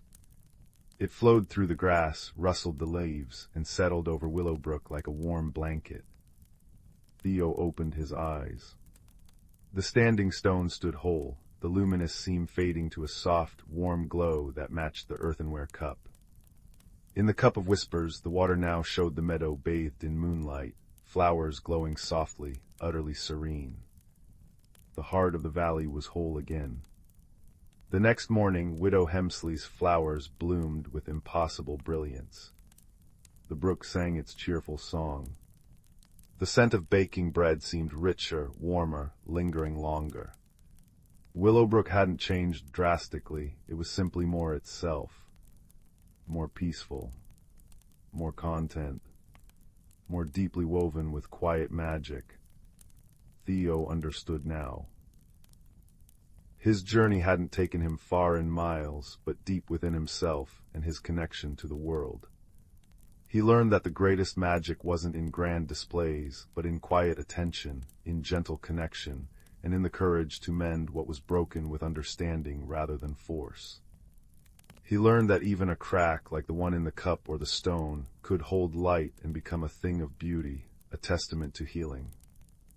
Bartholomew returned to his roots, his spectacles glinting with quiet satisfaction. Pip continued her sunbeam messages, her song a little brighter. And Theo. He still visited the attic, but now he often sat by his window, the simple honey-colored cup in his hands. He'd fill it with water or tea and gaze into its depths, not always seeing visions, but always feeling the deep, resonant peace of his mended home, a gentle hum in his heart. The cup of whispers rested beside his bed, a quiet guardian, its hairline crack a luminous thread in the moonlight, a reminder that even the smallest things in the quietest hearts can hold extraordinary secrets and the power to heal. And with that comforting warmth settling around him like the softest quilt, Theo drifted into a peaceful sleep, the scent of cinnamon and sunshine a gentle lullaby in the quiet night. The fire crackled softly in the hearth, casting dancing shadows on the walls that seemed to whisper secrets of their own. Outside, a gentle rain pattered against the window pane, a soothing rhythm perfect for a journey into dreamland. So snuggle down, little one, and let me tell you a tale woven from moonlight, moss, and the quiet courage found in unlikely places. It begins with a child named Finn, whose footsteps were often as soft as falling snow. Finn lived on the very edge of the village of Oakhaven, where the neat cobbled streets and friendly chatter gradually gave way to wild hedgerows and the deep, ancient silence of the Whispering Woods. Most villagers spoke of the woods with a mixture of awe and caution, telling tales of shifting paths and voices on the wind. Finn, however, felt a strange pull towards its shadowed depths. While other children raced and shouted in the village square, Finn would sit beneath the old hawthorn tree at the forest's edge, listening. Not just to the birdsong or the rustle of leaves, but to something deeper, older, a quiet hum beneath the surface of the world. Finn was known for being quiet, perhaps too quiet for some. Words often tangled on their tongue, fears felt too big to voice, and the bustling energy of the village could feel overwhelming. But in the presence of the ancient trees, Finn felt a different kind of understanding, a calm that settled the restless flutters inside. One crisp autumn afternoon, as golden light slanted through the turning leaves, Finn felt the pull stronger than ever. A shimmer like sunlight catching on dew-laden spiderwebs seemed to beckon from just beyond the first line of towering oaks. Taking a deep breath of the damp, earthy air, Finn stepped off the familiar path and into the embrace of the Whispering Woods. The change was immediate. The village sounds vanished, replaced by the deep hush of the forest floor, muffled by centuries of fallen leaves. Sunlight filtered down in dusty shafts, illuminating motes dancing in the air. The air smelled richly of decaying wood, damp moss, and something sweet and wild, perhaps hidden berries. Finn walked slowly, fingertips brushing rough bark, ears straining. And then they heard it. Not a whisper, but a soft, rhythmic thrumming, like a tiny heartbeat echoing from the roots of a colossal ancient willow tree whose branches wept silvery green tears down to the forest floor. Drawn by the sound, Finn crept closer. Beneath a curtain of trailing willow fronds, nestled amongst velvety moss as green as emeralds, lay a stone. But this was no ordinary river pebble. It was smooth and cool to the touch, about the size of Finn's palm, and seemed to be made of swirling, translucent blues and grays, like captured storm clouds or deep ocean water. And it pulsed with a soft, internal light, synchronized with the gentle thrumming sound. Hesitantly, Finn reached out and picked it up. The stone felt alive in their hand, warm and vibrating faintly. The thrumming intensified slightly, and then, clear as a belt chime in the silence, Finn heard a sound within their own mind. Not words exactly, but a feeling, a sensation, lost, alone, afraid. Finn gasped, nearly dropping the stone. It wasn't speaking, it was feeling, and projecting that feeling directly into Finn's awareness. The stone radiated a profound, aching loneliness mixed with a deep-seated fear. Finn clutched it gently, instinctively wanting to soothe it. "It's all right," Finn murmured aloud, their own voice startlingly loud in the quiet. "You're not alone now." The stone's pulse seemed to steady, the blue light softening from a stormy gray to a calmer, twilight hue. The feeling of fear lessened, replaced by a tentative flicker of hope. Help. The feeling seemed to ask. Finn knew they couldn't leave the stone. Its sadness was too palpable. But what could they do? Where did it belong? As they pondered, holding the warm, pulsing stone, a gruff voice broke the silence. "HMPH found the murmuring stone, have you?" Finn whirled around. Standing just outside the willow's curtain, silhouetted against the dappled light, was a creature unlike any Finn had seen up close. It was a badger, but enormous, standing nearly as tall as Finn's waist. His fur was thick and grizzled, black and white stripes bowled across his powerful shoulders and face. His eyes, however, were deep brown and surprisingly intelligent, though currently narrowed in a skeptical glare. He held himself with a weary dignity, one paw slightly raised as if ready to retreat. Finn froze, heart pounding. Badgers were known to be reclusive and fiercely territorial. This one looked formidable. The stone in Finn's hand pulsed a brief flare of alarm. The badger sniffed the air. "Put it back," he rumbled, his voice gravelly but not unkind. "Trouble follows that stone, always has." Finn found their voice, small but steady. It feels lost and scared. I couldn't leave it." The badger tilted his head, his dark eyes studying Finn intently. "Lost, scared, probably, been missing near a moon cycle. Caused quite a stir, its absence did. Threw the deep glade off balance." He took a cautious step closer. "Name's Thorn, keeper of the Tanglewood Warrens. And who might you be, venturing so deep and finding what season trackers couldn't?" "Finn," came the quiet reply. I live near the edge. I just listened." Listened. Thorn huffed, a sound that might have been a chuckle. Rare skill that these days, especially amongst humans. He eyed the stone again. "Well, Finn who listens, you've found it, but finding is only the start. The murmuring stone belongs in the heart of the deep glade, cradled in the roots of the elder tree. Only there can its song be truly heard, the balance restored, and only there will its fear be soothed." He shifted his weight, looking uncomfortable. Problem is, the way to the deep glade isn't exactly straightforward, especially now. Paths have shifted since the stone went missing. Things are restless. Finn looked from the sad, pulsing stone in their hand to the gruff badger. Thorn seemed weary, burdened. "Do you know the way?" Finn asked softly. Thorn scratched behind his ear with a powerful hind leg. "Bits of it used to, but the woods are different without the stone's steady hum. The whispering gets confused, misleading." He sighed, a deep rumble from his chest.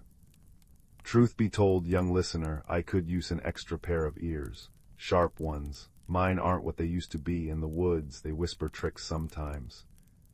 He looked almost embarrassed to admit it. "And that stone, it seems to trust you. Might behave better for you than it would for a grumpy old badger." An unexpected warmth bloomed in Finn's chest. This gruff, intimidating creature was asking for their help. Because Finn listened. It was the first time their quiet nature felt like a strength, not a shortcoming. Finn looked down at the murmuring stone. It pulsed a soft, steady blue, the feeling of fear replaced by a quiet thrum of curiosity directed at Thorn. "Friend?" it seemed to ask Finn. Finn nodded, meeting Thorn's gaze. "I'll help. We'll take it home." Thorn gave a curt nod, a flicker of relief in his deep eyes.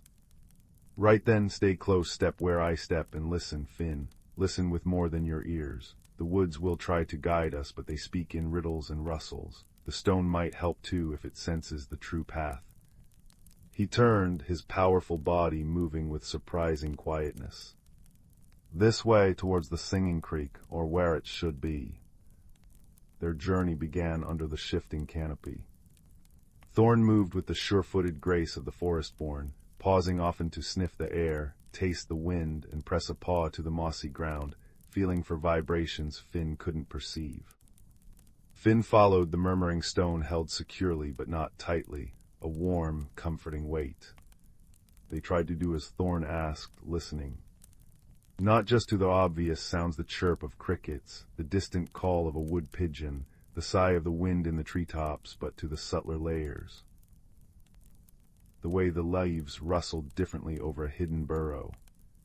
The almost imperceptible hum of insects deep in the bark of an ancient beech. The faint trickle of water that seemed to come from everywhere and nowhere. At one point, Thorn stopped abruptly at a fork in the barely visible trail. One path sloped gently downwards, dappled with inviting sunlight. The other wound upwards into deeper, shadowed ferns. Thorn sniffed both paths, his brow furrowed. Sunny path smells sweet, too sweet, like honeysuckle out of season. The shadowed path, damp earth, stone, more likely towards the creek bed. He sounded unsure. Finn closed their eyes, focusing. The sunny path did smell sweet, cloyingly so. But beneath it, Finn caught a faint, acrid tang, like something decaying. The shadowed path smelled cool and clean, like wet stone and ferns. And then the murmuring stone pulsed gently. A soft image formed in Finn's mind, not a picture, but a sensation. Cool, clear water running over smooth pebbles, accompanied by a feeling of rightness associated with the shadowed path. "The shadowed path," Finn whispered, opening their eyes. "The stone, it feels the water, the cool, clean water." Thorn looked sharply at Finn, then at the stone, then back at the shadowed path. He took a deep sniff, concentrating. "HMPH, you might be right, listener. My nose is full of that blasted false sweetness. Clever trick." He grunted, a sound that held a hint of newfound respect. "Lead on then, but carefully." The shadowed path was indeed damp and cool, winding between moss-covered boulders and giant ferns that brushed their shoulders. The air grew heavier, filled with the scent of damp earth and rich decay. Soon the sound of water grew clearer, not the gentle singing Thorn expected, but a frantic, gurgling rush. They emerged onto the bank of the Singing Creek, but it was a creek transformed. Instead of its usual clear, chuckling flow, the water was choked with fallen branches, leaves, and thick, choking weeds. It surged angrily against the blockage, its song distorted into a frustrated roar. On the opposite bank, watching the chaos with large, mournful eyes, stood a young roe deer, her flanks heaving as if she'd been trying to cross. "Great roots and burrows," Thorn muttered. "No wonder the woods are restless, the creek's song is strangled." He surveyed the blockage, a tangle of storm-felled branches and dense water reeds. This wasn't here before, must have happened during the last big wind when the stone was missing. Its balance keeps the flows true, even the water flows. The young deer spotted them and let out a soft, distressed bleat. She needed to cross to reach her family, Finn realized, sensing her anxiety as clearly as they sensed the stone's emotions. "We need to clear it," Finn said, the urgency cutting through their usual hesitation. Thorn assessed the situation. Dangerous, current strong, one slip. But he saw the deer's distress, saw the choked water, and knew it affected the whole wood. "Right you," he pointed a claw at Finn, "stay on the bank, find me a strong, long branch, sturdy as you can. I'll work from that flat rock midstream. Badgers are better swimmers than we look." He waded cautiously into the edge of the current, testing his footing. Finn scrambled along the bank, searching. They found a fallen ash branch, long and thick, but not too heavy. They dragged it to the water's edge near Thorn. The badger grabbed it with surprising strength. "Now listen carefully. When I shove against the main tangle, you pull on that smaller branch poking out upstream. We need to loosen the whole mess, let the water do the rest. Ready?" Finn nodded, gripping the smaller, slippery branch. Thorn braced his powerful body against the rock, took a deep breath, and pushed the thick ash branch with all his might against the central knot of debris. Finn pulled with all their strength on the upstream branch. For a moment, nothing happened. The water roared defiance. Finn's arms burned. Thorn grunted with effort. The murmuring stone pulsed warm against Finn's chest, not with fear now, but with fierce encouragement. Push. Pull. Suddenly, with a groan and a splintering crack, the central mass shifted. The upstream branch Finn was pulling on snapped free, sending them stumbling backwards. But the shift was enough. The pent-up water surged through the new gap with tremendous force, tearing at the rest of the blockage. Branches snapped, weeds ripped free, and the tangled mass began to unravel, carried downstream in a churning rush. The roar of frustration subsided into the creek's familiar, joyous singing as clear water bubbled freely over the stones once more. Thorn hauled himself back onto the bank, dripping and panting, but his eyes gleamed. "Well done, Finn, you've got a strong pull in you." He shook himself vigorously, sending droplets flying. The young deer didn't hesitate. With a graceful leap, she bounded across the newly cleared creek, pausing on the far bank to dip her head towards Finn and Thorn in clear thanks before disappearing into the ferns. A sense of profound relief washed over the little clearing. The air felt lighter, cleaner. Even the sunlight seemed brighter. The murmuring stone pulsed a warm, golden light, radiating pure, wordless gratitude. As they continued, the forest seemed to breathe easier around them. The whispering woods felt less confused, more welcoming. Birdsong seemed clearer, the rustling leaves more melodic. Thorn navigated with more confidence, occasionally pointing out landmarks Finn would never have noticed: a lightning-struck oak shaped like a pointing finger, a ring of unusually red toadstools, a mossy boulder carved with faint, ancient spirals only visible at a certain angle. The murmuring stone became their guide in subtle ways. When paths diverged, Finn would close their eyes, feel the stone's gentle pulse, and sense a direction not through sight, but through a feeling of resonance, like a quiet chime growing stronger. This way feels deeper, older, calmer. They learn to interpret its gentle glows, blue for calm, gold for warmth or rightness, a soft green for growing things, and a very faint, quick purple flicker when Thorn was about to stumble over a hidden root, allowing Finn to call out a warning just in time.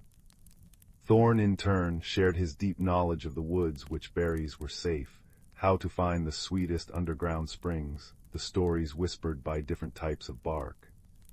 He spoke of the deep glade as a place of ancient peace, where the oldest trees held counsel, and the murmuring stone's song harmonized with the heartbeat of the earth itself. Their friendship grew with each mile, an unspoken bond forged in shared purpose and quiet understanding. Thorn's gruffness softened into a dry wit and a protective presence. Finn found their voice more often, asking questions, sharing observations, their initial timidity replaced by a quiet confidence born of being truly heard and trusted. As twilight began to paint the sky in hues of lavender and apricot, the woods changed again. The trees grew even taller, their trunks wider than cottages, draped in curtains of silvery gray lichen that glowed faintly in the dimming light. The air hummed with a deeper, more resonant energy. Fireflies, larger and brighter than any Finn had seen, blinked like tiny, wandering stars amongst the ferns. The ground felt springy and alive beneath their feet. "We're close," Thorn murmured, his voice filled with awe. "The whispering is clearer here. It welcomes the stone back." He paused before a wall of dense, intertwined holly bushes, their dark green leaves glossy and sharp. "The entrance is here, but it only opens for those who belong, or those bearing what belongs." Finn stepped forward, the murmuring stone held out before them. It pulsed with a strong, steady light, no longer blue or gold, but a pure, brilliant white. As the light touched the holly wall, the branches seemed to shimmer. They didn't move aside, but became less solid. Finn could see through them into a space beyond that glowed with its own soft, ethereal light. Taking a deep breath, Finn walked forward. The holly branches offered no resistance, passing through Finn and Thorn like insubstantial mist. They stepped into the deep glade. It took Finn's breath away.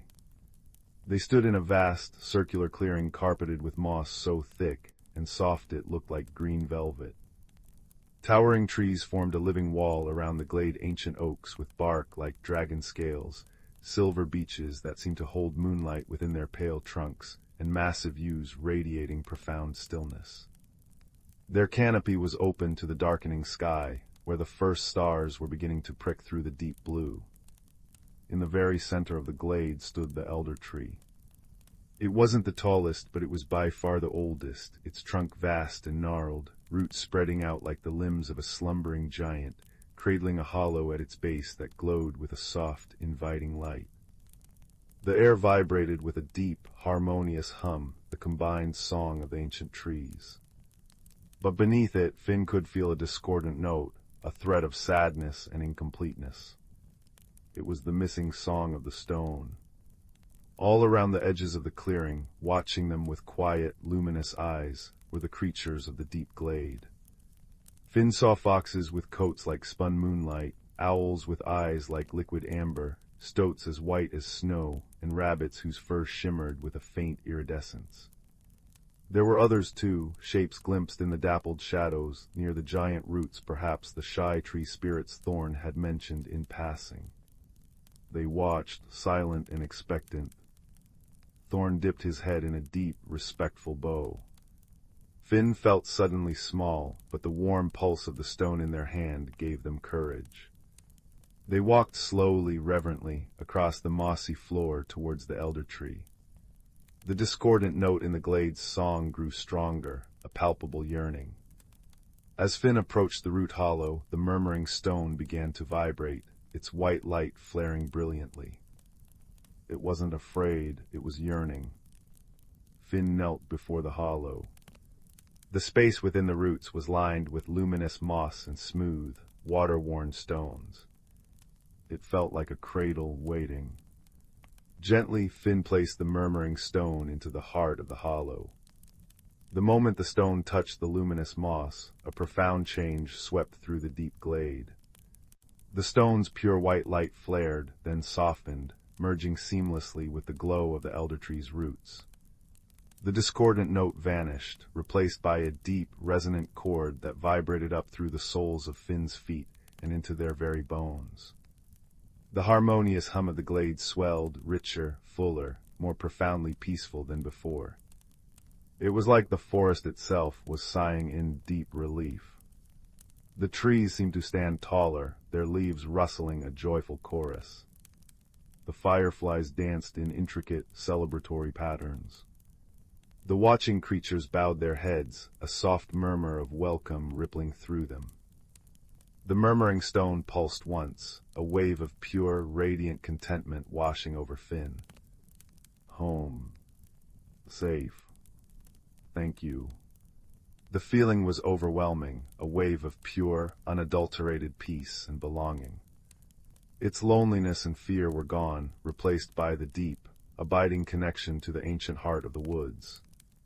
Finn sat back on their heels, tears pricking their eyes, not of sadness, but of awe and shared joy. Thorn padded up beside them, placing a heavy, comforting paw on Finn's shoulder.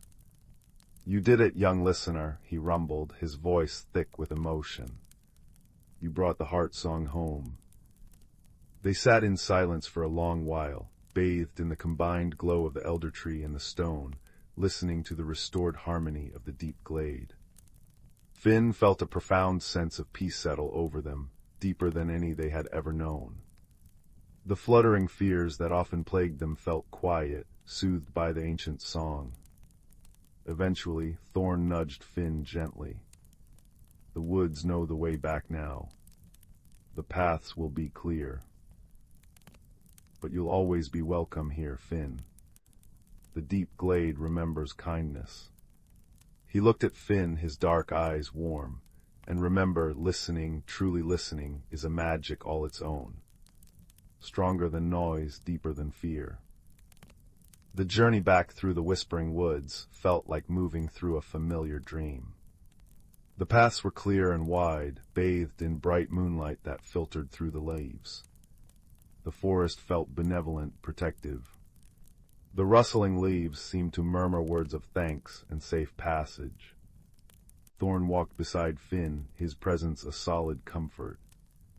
The murmuring stone's song, now part of the forest's own heartbeat, seemed to follow them, a gentle hum beneath their feet. As they reached the edge of the woods, near Finn's hawthorn tree, dawn was just beginning to blush the eastern sky. Thorn stopped. "This is your path now, young listener. Mine lies deeper." He nudged Finn's hand with his nose.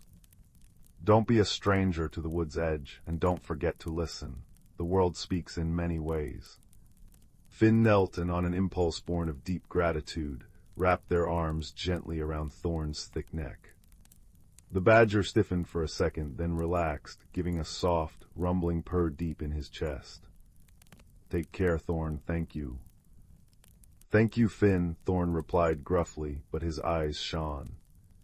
"For listening, for helping an old badger remember the way." With a final nod, he turned and melted back into the shadows of the Whispering Woods, leaving Finn standing alone at the forest's edge. The village of Oakhaven was just beginning to stir. Smoke curled from chimneys, and the distant sound of a rooster crowed. Finn took a deep breath. The world looked the same, yet utterly different. The fluttering fears hadn't vanished entirely, but they felt smaller, manageable. Finn carried within them the deep peace of the deep glade, the echo of the murmuring stone's song, and the warm memory of Thorn's gruff friendship. They still preferred quiet, but now they understood its power. It wasn't about being small, it was about being open, receptive. It was a way of hearing the world's heart song, of finding hidden paths and forging bonds that defied expectation. Finn walked back towards the village, not with hurried steps, but with a quiet confidence. They paused beneath their hawthorn tree, listening. The wind rustled the leaves, carrying the distant song of the now clear creek, the chirp of waking birds, and beneath it all, faint but unmistakable, the deep, harmonious hum of the forest, whole once more. Finn smiled, a quiet, contented smile. They had ventured into the whispering unknown, helped heal a hidden heart, and found their own quiet strength reflected in the eyes of a gruff badger and the glow of a magical stone. The world was full of wonders, waiting for those willing to truly listen. And as the first rays of the sun warmed their face, Finn knew that bedtime stories weren't just tales. They were echoes of the magic that hummed just beneath the surface of the quiet world, waiting for a listening heart. The fire crackled softly, its warmth a gentle echo of the elder tree's glow, and the last embers pulsed like a contented heart, lulling you towards peaceful dreams filled with mossy glades, steadfast friends, and the comforting hum of a world restored.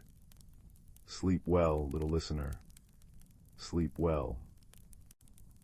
The little village of Willowbrook nestled between misty hills and whispering rivers, where chimney smoke curled like gray ribbons against the evening sky. In a cottage with ivy-laced windows lived a quiet boy named Ben. While others rushed through their days, Ben noticed things, the way dew clung to spiderwebs, how sunlight turned dust motes into dancing stars, and the secret patterns in old wooden floorboards. Yet he often felt invisible, like a forgotten bookmark in a well-loved story. One rain-slicked afternoon, while helping his grandmother tidy the attic, Ben discovered a small brass chest beneath a pile of moth-eaten quilts. Inside lay an object that seemed utterly ordinary, a magnifying glass with a handle of worn oak and a lens as thick as a dragonfly's wing. But when Ben lifted it, the attic bloomed with warmth. The lens didn't just enlarge things, it revealed hidden layers. Faded ink on a dusty letter shimmered into glowing words, "Seek where shadows kiss the light, and answer what is kept from sight." Beneath the words, a map unfurled in delicate gold lines across the parchment, showing a path deep into the whispering woods. Ben's heart fluttered like a trapped bird. Here was magic, not the roaring, flashy kind from tales, but quiet and patient, waiting to be noticed. That night, as owls hooted outside, he packed a small satchel with bread, cheese, and the magnifying glass. At dawn he slipped into the woods, the map glowing faintly in his mind. The journey began gently. Sunlight filtered through emerald leaves, painting dappled patterns on mossy stones. But soon the path vanished, swallowed by thorny vines as thick as Ben's wrist. He lifted the magnifying glass. Instantly the thorns shimmered, revealing tiny, glowing runes carved into their stems. Before he could decipher them, a soft voice rasped from below. "Patience, child, rushing scratches the story." Beneath a toadstool sat a tortoise with a shell patterned like aged parchment. His name was Thorn, and he moved with the slowness of melting honey. "Those runes," he wheezed, "ask a question. What grows without rain, shines without flame, and heals without touch? Answer wrong, and the thorns tighten." Ben frowned. He traced the runes with the magnifying glass, watching them shift like living ink. Kindness, he guessed. The thorns remained. Starlight. Still no change. Then he remembered his grandmother's voice, humming lullabies when he was ill. "A smile," he whispered. The vines sighed and unraveled like loosened thread. Thorn blinked his milky eyes. "Wisdom blooms in stillness. Walk with me." For days, Thorn guided Ben, teaching him to read the language of lichen and the songs of streams. The woods deepened, shadows stretching long and cool. One evening, as dusk painted the sky lavender, a tiny light zipped past Ben's ear, a firefly named Pip, whose glow pulsed like a cheerful heartbeat. "Lost your way." Pip chimed, her voice a tinkle of bell-like notes. "I know every hidden glade, follow my light." With Pip darting ahead, casting pools of gold in the gathering dark, and Thorn offering slow, steady counsel, Ben felt less alone. The magnifying glass revealed wonders, flowers that hummed melodies only visible as swirling colors in the lens, stones etched with stories of ancient rains, and a brook whose currents spelled out riddles in liquid silver. But the map led them to the cavern of echoing stone, where the air grew cold and still. Inside, the challenge wasn't a monster. It was a towering door of obsidian, seamless and silent. Carved into it was a single, enormous rune. When Ben raised the magnifying glass, the rune fractured into 1,000 shimmering fragments, each a different question. Why do stars fall? Where do forgotten dreams go? How do you mend a broken trust? Overwhelmed, Ben sank to the floor. Pip landed on his shoulder, her glow dimming. So many questions, but no answers fit, she fretted. Thorn nudged Ben's hand with his nose. The door isn't locked by knowledge alone. Look deeper. Ben closed his eyes, breathing in the scent of damp stone and earth. He thought of Willowbrook, the baker sharing warm rolls with the hungry, his grandmother stitching quilts for newborns, neighbors tending each other's gardens after storms.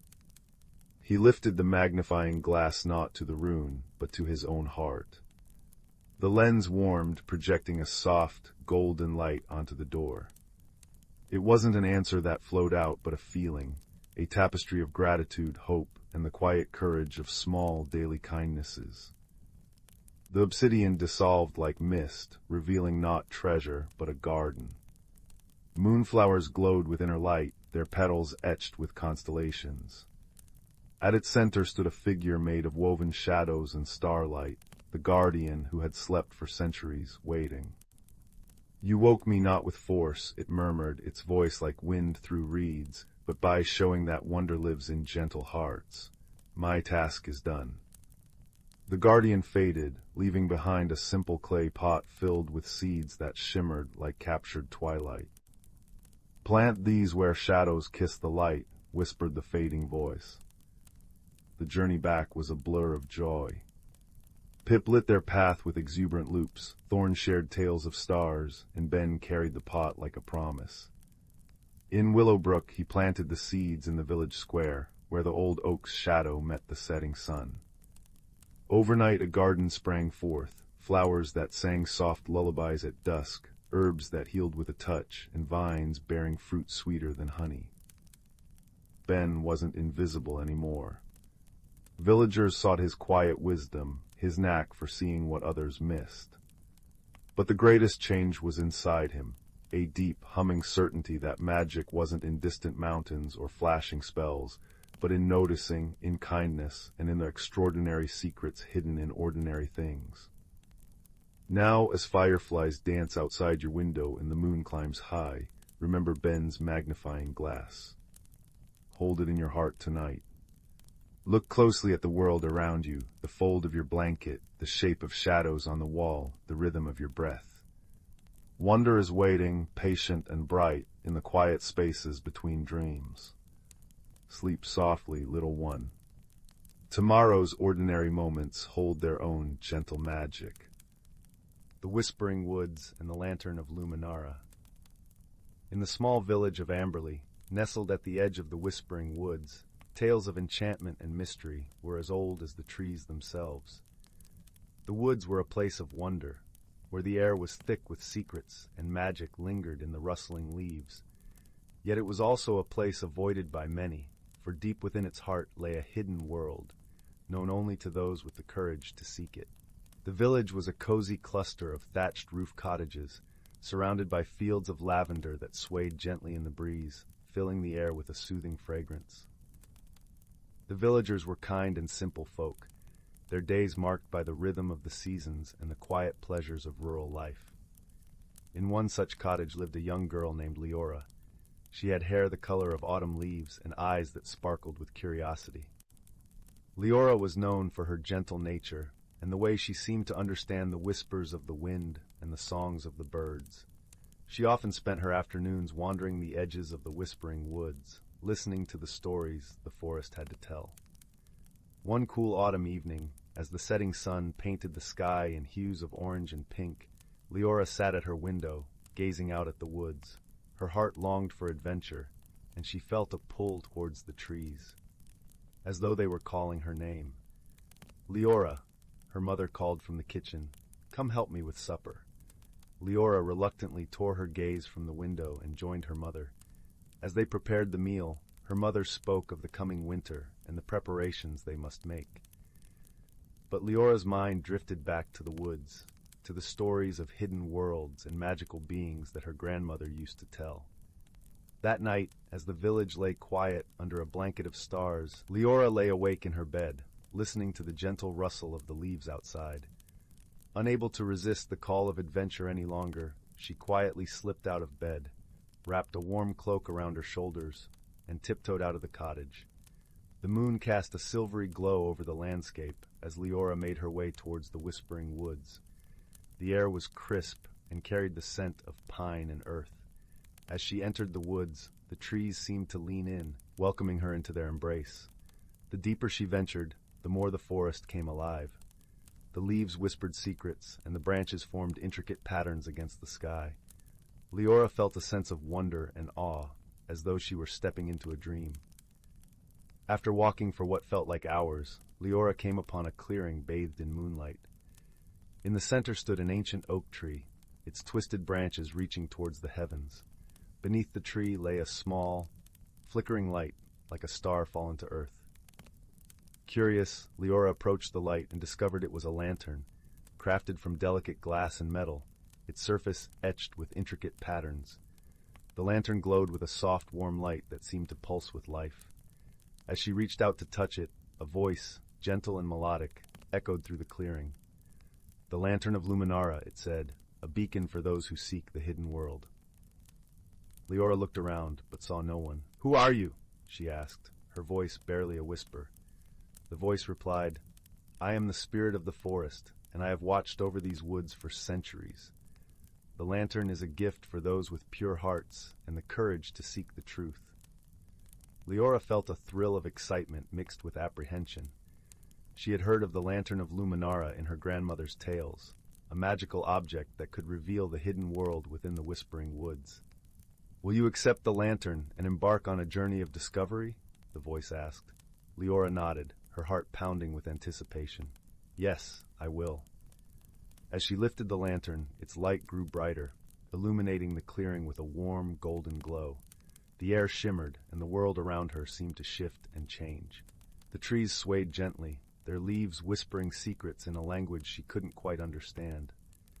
With the lantern in hand, Leora began her journey deeper into the woods.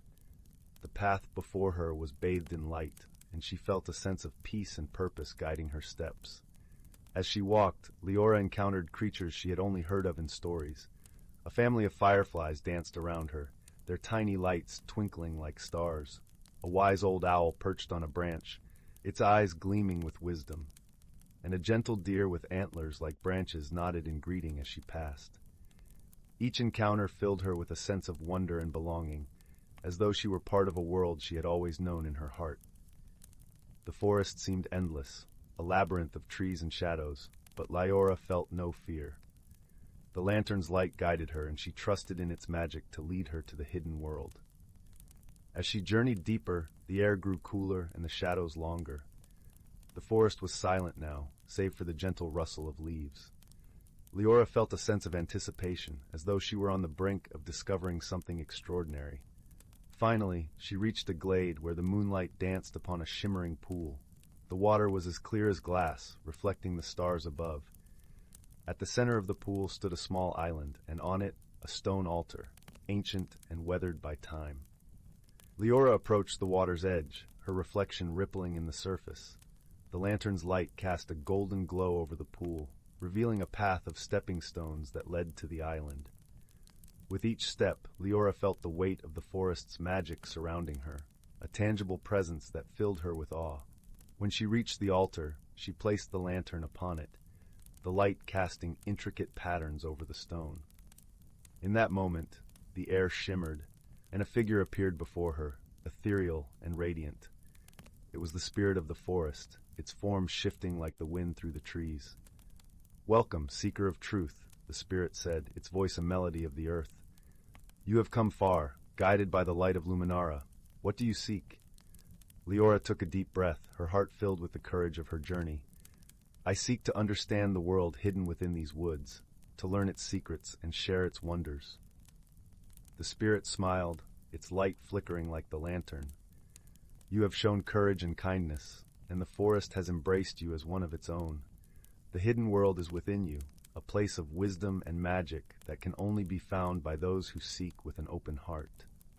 As the spirit spoke, Leora felt a warmth spreading through her, a connection to the forest and all its creatures.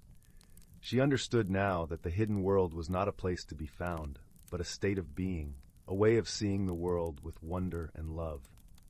You are part of the forest, Leora, the spirit said, and its magic will be with you always. Go forth and share its light with the world. With those words, the spirit faded, leaving Leora standing by the altar, the lantern's light still glowing brightly. She returned to the village, her heart filled with the magic of the Whispering Woods. She knew that her journey had changed her, that she carried the hidden world within her. And so, Leora became a storyteller, sharing the tales of her adventures with the villagers. Under her guidance, they learned to see the magic in the everyday, to find wonder in the world around them. The Whispering Woods remained a place of mystery and enchantment, a source of inspiration for all who dared to listen to its whispers.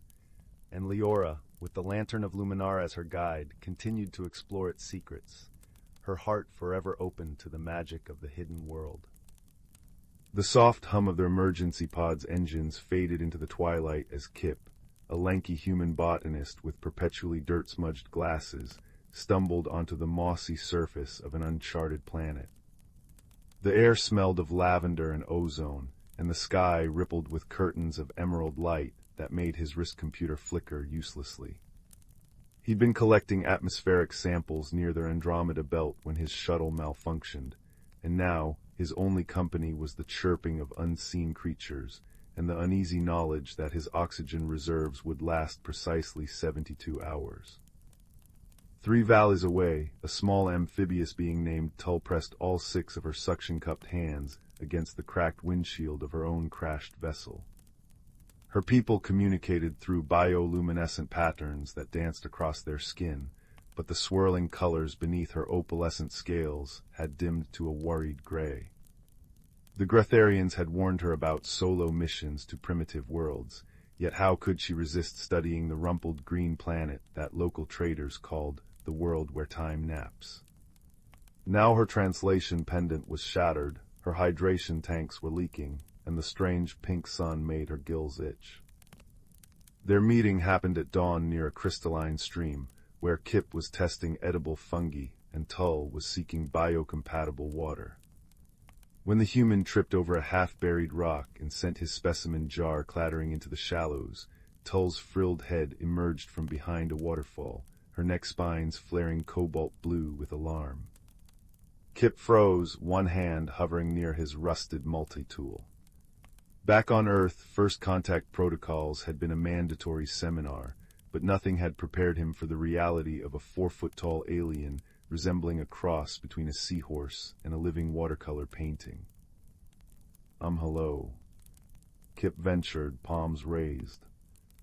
Tull blinked her lidless eyes, the patterns on her skin stuttering between cerulean curiosity and sunflower yellow caution. She trilled a series of notes that shimmered in the air like liquid glass, then gestured emphatically at the stream. When Kip didn't respond, she huffed a bubble of iridescent mist and pointed at his spilled jar, then at a cluster of violet mushrooms growing nearby. "You know about fungi." Kip adjusted his glasses, heart racing. Slowly he reached into his pack and withdrew his prized possession, a terraforming manual with pictographic diagrams. The pages fluttered open to an illustration of symbiotic root systems. Tull's scales bloomed peach pink. She waded ashore, water cascading off her translucent robes, and tapped a 3-fingered hand against the diagram. With the other 5 limbs, she began sculpting the damp soil into a miniature landscape, her touch making the dirt sparkle faintly. Kip watched in awe as mushrooms sprouted from her sculptures, releasing spores that glowed in time with her skin patterns. Their first misunderstanding came at sunset, as Kip attempted to share his protein rations. Tull recoiled from the offered meal bar, her scales flushing deep indigo, a color Kip would later learn signaled profound disgust. In her haste to retreat, she knocked over their collaborative soil model, destroying hours of work. That night, as twin moons rose, they sat on opposite sides of the stream, Kip nibbling his rejected snack and Tull sulking in a self-made bubble of briny mist. The breakthrough arrived via rainstorm. When fat, warm droplets began pelting the valley, Kip scrambled to waterproof his oxygen recycler, only to notice Tull standing perfectly still, her frills spread wide to catch the downpour. Where water touched her, the gray streaks in her scales revived into peacock hues. Emboldened, Kip placed his water collection tarp beneath her, multiplying the rainfall's effect. Tull's resulting chromatic display, swirls of gratitude in gold and silver, made his chest ache with unexpected joy. Over the next 2 days, their survival dance became a language. Tull taught Kip which lichens could purify air, her 6 hands demonstrating filtration techniques with ballet-like precision. Kip rigged a solar still from his shuttle's wreckage, grinning when Tull used the distilled water to grow an edible coral garden. They developed inside jokes. Tull would mimic the beeping of Kip's failing oxygen sensor, scales flashing crimson alarm, while Kip invented silly names for the planet's odd creatures, fluffle snoots for the fuzzy marsh dwellers, glow rumps for the bioluminescent tree climbers. The crisis struck on the 3rd morning. While exploring a cave system, Kip's foot plunged through what appeared to be solid ground. Tull lunged, gripping his wrist with 3 hands, while anchoring herself to a stalagmite with the others. As the human dangled over a bottomless crevasse, he noticed the cave walls were breathing, pulsing gently like a colossal lung. "Let go," Kip gasped. "You'll fall too." Tull's scales blazed ultramarine determination. With a sound like wind chimes made of ice, she hauled him upward inch by inch, her muscles quivering. When they finally collapsed onto safe ground, Kip's glasses sat crookedly on his nose, revealing tears he'd never admit to. Tull's normally iridescent skin had dulled to the color of weathered stone. That afternoon, as they limped back to camp, Kip noticed Tull's gills flaring irregularly. Her steps left faint scorch marks in the moss. Remembering his botany training, he gathered armfuls of the jelly-like lichen she'd shown him, pressing it against her overheating skin. Tull responded by sculpting an emergency oxygen extractor from clay and glowing spores, her movements sluggish but precise. As the planet's green auroras danced overhead that final night, their inventions hummed in harmony, Tull's bioreactor cleaning the air while Kip's jury-rigged cooling system regulated her temperature. They sat shoulder to frill, passing Kip's sketchbook back and forth. He drew the constellations as seen from Earth. She painted their patterns in bioluminescent algae. When Tull began sketching a star map with trembling fingers, Kip finally understood. Her people navigated by scent trails in the solar winds, and she'd been trying to chart a path home. The rescue came at dawn's first light, though neither expected it to arrive simultaneously. A Grotharian scout ship descended in a whirl of perfumed mist, just as a human salvage cruiser broke through the atmosphere. The companions stood between their respective rescuers, the ground beneath them carpeted with flowers that had bloomed overnight in response to Tull's restored health. Kip pressed the lichen-purified water capsule into Tull's primary hand. "For your next adventure," he said, knowing she couldn't understand the words but hoping she'd catch the meaning. Tull responded by plucking a scale from her wrist, a Grotharian gesture of kinship, and embedding it in the cover of his sketchbook. Where it touched the paper, tiny star maps bloomed like silver ink. Years later, when Kip's students asked about the framed scale in his laboratory, or Tull's crew inquired about the odd Earth book in her navigation suite, neither could fully explain the bond forged in those 3 days.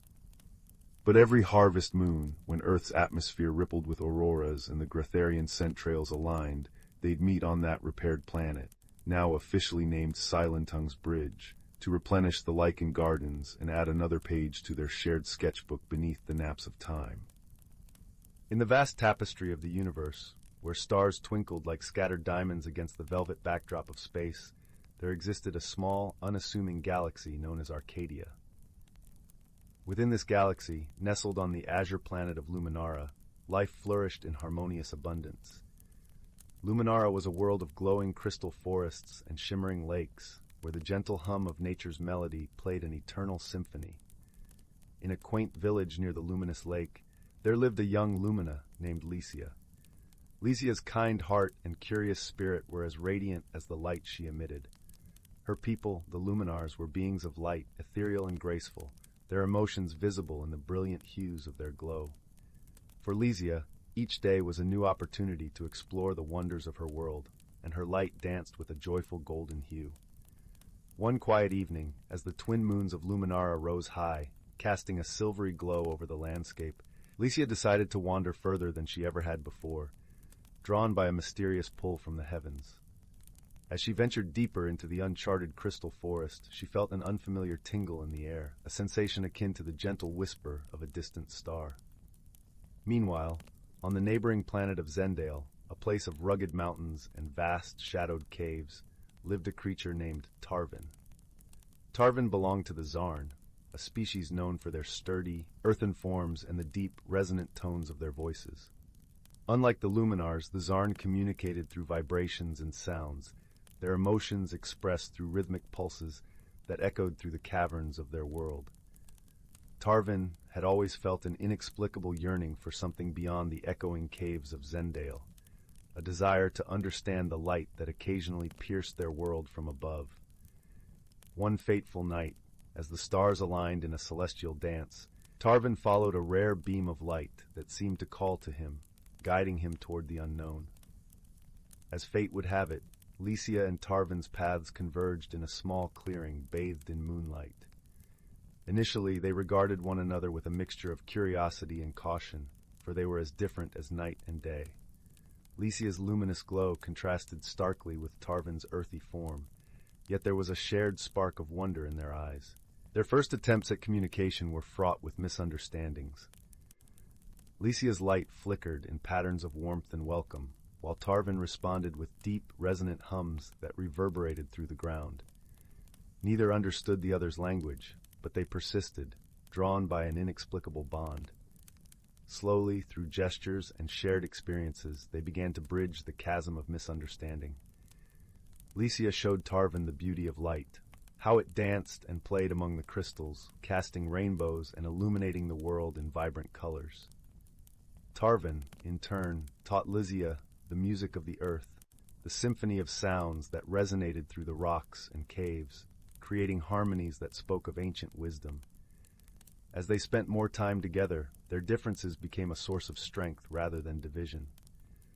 They faced challenges that tested their newfound friendship, such as navigating the treacherous crystal forest and finding sustenance in a land unfamiliar to both. Each obstacle was met with a growing trust and a deepening bond. One day, as they rested beneath the boughs of a luminescent tree, a sudden storm swept across the land, its ferocity threatening to tear them apart. The wind howled, and the rain fell in torrents, but Lichen's glow provided a beacon of hope amid the chaos, while Tarvin's steadfast presence anchored them against the storm's fury. Together, they weathered the tempest, finding solace in each other's company. In the aftermath of the storm, as the clouds parted to reveal a sky painted with the colors of a dawn unlike any other, Lichen and Tarvin realized the true meaning of friendship.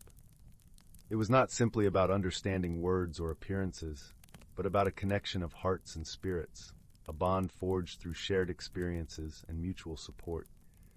Their friendship became a beacon of hope, a testament to the power of unity in diversity.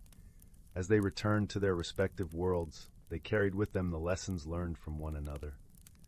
Lichen's light now held a deeper, richer hue, reflecting the warmth of Tarvin's heart, while Tarvin's voice resonated with the gentle melody of Lichen's light. Though they came from different worlds, Licia and Tarvin had discovered that true friendship transcends boundaries, illuminating even the darkest corners of the universe. And so, under the watchful gaze of the stars, their story became a legend whispered among the galaxies, a tale of hope, harmony, and the enduring power of friendship. And as the universe continued its eternal dance, Licia and Tarvin's bond remained a shining beacon, guiding others to look beyond the surface and find the beauty in differences, lighting the way with the gentle glow of friendship. In the heart of the ancient verdant wood forest, where the trees whispered secrets older than time itself, lay a hidden world unknown to most. This forest thrived under the gentle guardianship of creatures both seen and unseen, each playing a role in the delicate balance of nature. The air was perpetually infused with the heady scent of moss and pine, and the gentle rustle of leaves in the breeze sounded like the forest's own quiet symphony. At the center of this lush wilderness was a particularly grand oak, known as the elder tree. Its vast branches stretched towards the sky, and its roots delved deep into the earth, connecting it to all the life surrounding it. This venerable tree was the heart of the forest, a living repository of wisdom and magic. It was said that the elder tree had witnessed the changing of countless seasons, each one leaving its mark in the rings of its trunk. As spring unfurled her emerald banners across the landscape, a gathering began beneath the oak's expansive canopy. This was a time of renewal and celebration, marking the beginning of another cycle of growth and abundance. Creatures of every kind convened here, the nimble-footed deer with their gentle eyes, the wise old owls with feathers as soft as the dusk, and the industrious squirrels, their fur a flash of russet among the greenery. Even the tiniest of beings, like the glittering dragonflies and the industrious ants, found their place in this circle of life. Among these creatures was a young fox named Rowan. With fur as bright as autumn leaves and eyes the color of amber, he was known for his curiosity and kindness. Rowan had grown up hearing the stories of the elder tree and the magic that pulsed throughout the forest, and he dreamed of understanding the mysteries that lay hidden within the woods. On this particular day, the air was alive with the scent of blooming wildflowers and the distant song of the river winding its way through the forest. Rowan found himself seated at the foot of the elder tree, listening intently to the stories being shared. The forest elders, wise creatures who had lived through many seasons, spoke of the importance of harmony and balance, of how every creature, no matter how small, contributed to the whole. As the sun dipped lower in the sky, casting a warm, golden light across the forest floor, an unexpected visitor arrived. It was Zephyr, a gentle spirit of the wind, who often roamed the skies and danced among the treetops. Zephyr's presence was as light as a whisper, and whenever he appeared, the leaves would shimmer and sway, as if greeting an old friend. "Rowan," Zephyr called softly, his voice barely more than a breeze, "come walk with me." Intrigued, Rowan rose to his paws and followed the wind spirit. They moved through the forest, Zephyr guiding him with a playful gust here, a gentle nudge there. The world around them seemed to come alive with vibrant colors and sounds, the call of a distant owl, the trickle of a nearby brook, the soft crunch of leaves underfoot. As they wandered deeper into the woods, Zephyr began to share stories of the seasons and the magic they carried. "Each season brings its own gifts," Zephyr explained. "Spring brings renewal and hope, summer warmth and abundance, autumn wisdom and reflection, and winter rest and resilience. The forest thrives because each season knows its place and purpose." Rowan listened intently, his heart swelling with understanding.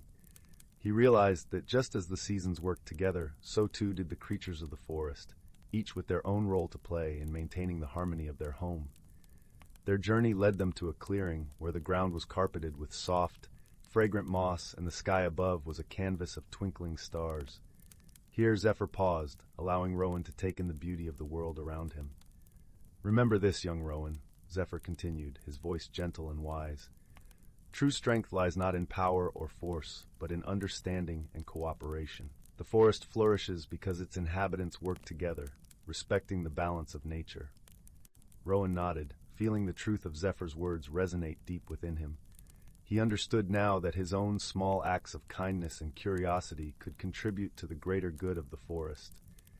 He felt a renewed sense of purpose, ready to play his part in this intricate dance of life. As Zephyr prepared to depart, he left Rowan with one final message. Cherish the stories of the elders, for they are the threads that weave the tapestry of our world. Pass them on, and you will keep the magic of the forest alive for generations to come. With that, Zephyr took to the skies once more, a gentle breeze rustling through the treetops. Rowan watched him go, feeling a serene sense of peace settle over him. He knew that he was part of something much larger than himself, a timeless cycle of life and magic. Returning to the elder tree, Rowan rejoined the gathering of creatures, his heart full of newfound wisdom. As the stars twinkled above and the night wrapped the forest in its tranquil embrace, the stories continued to be shared, each one a testament to the enduring harmony of the natural world. And so, under the watchful gaze of the elder tree, the forest thrived, a sanctuary of life and wonder, where creatures great and small lived in balance with the seasons and with one another. Rowan, with his bright eyes and gentle heart, became a guardian of the forest's secrets, ensuring that the wisdom of the past would light the path for all who followed. In the quiet of the night, as the last embers of the day faded into darkness, a sense of comfort and resolution settled over the forest. It was a place where magic and reality entwined, a haven of peace and possibility, forever cradled in the arms of nature.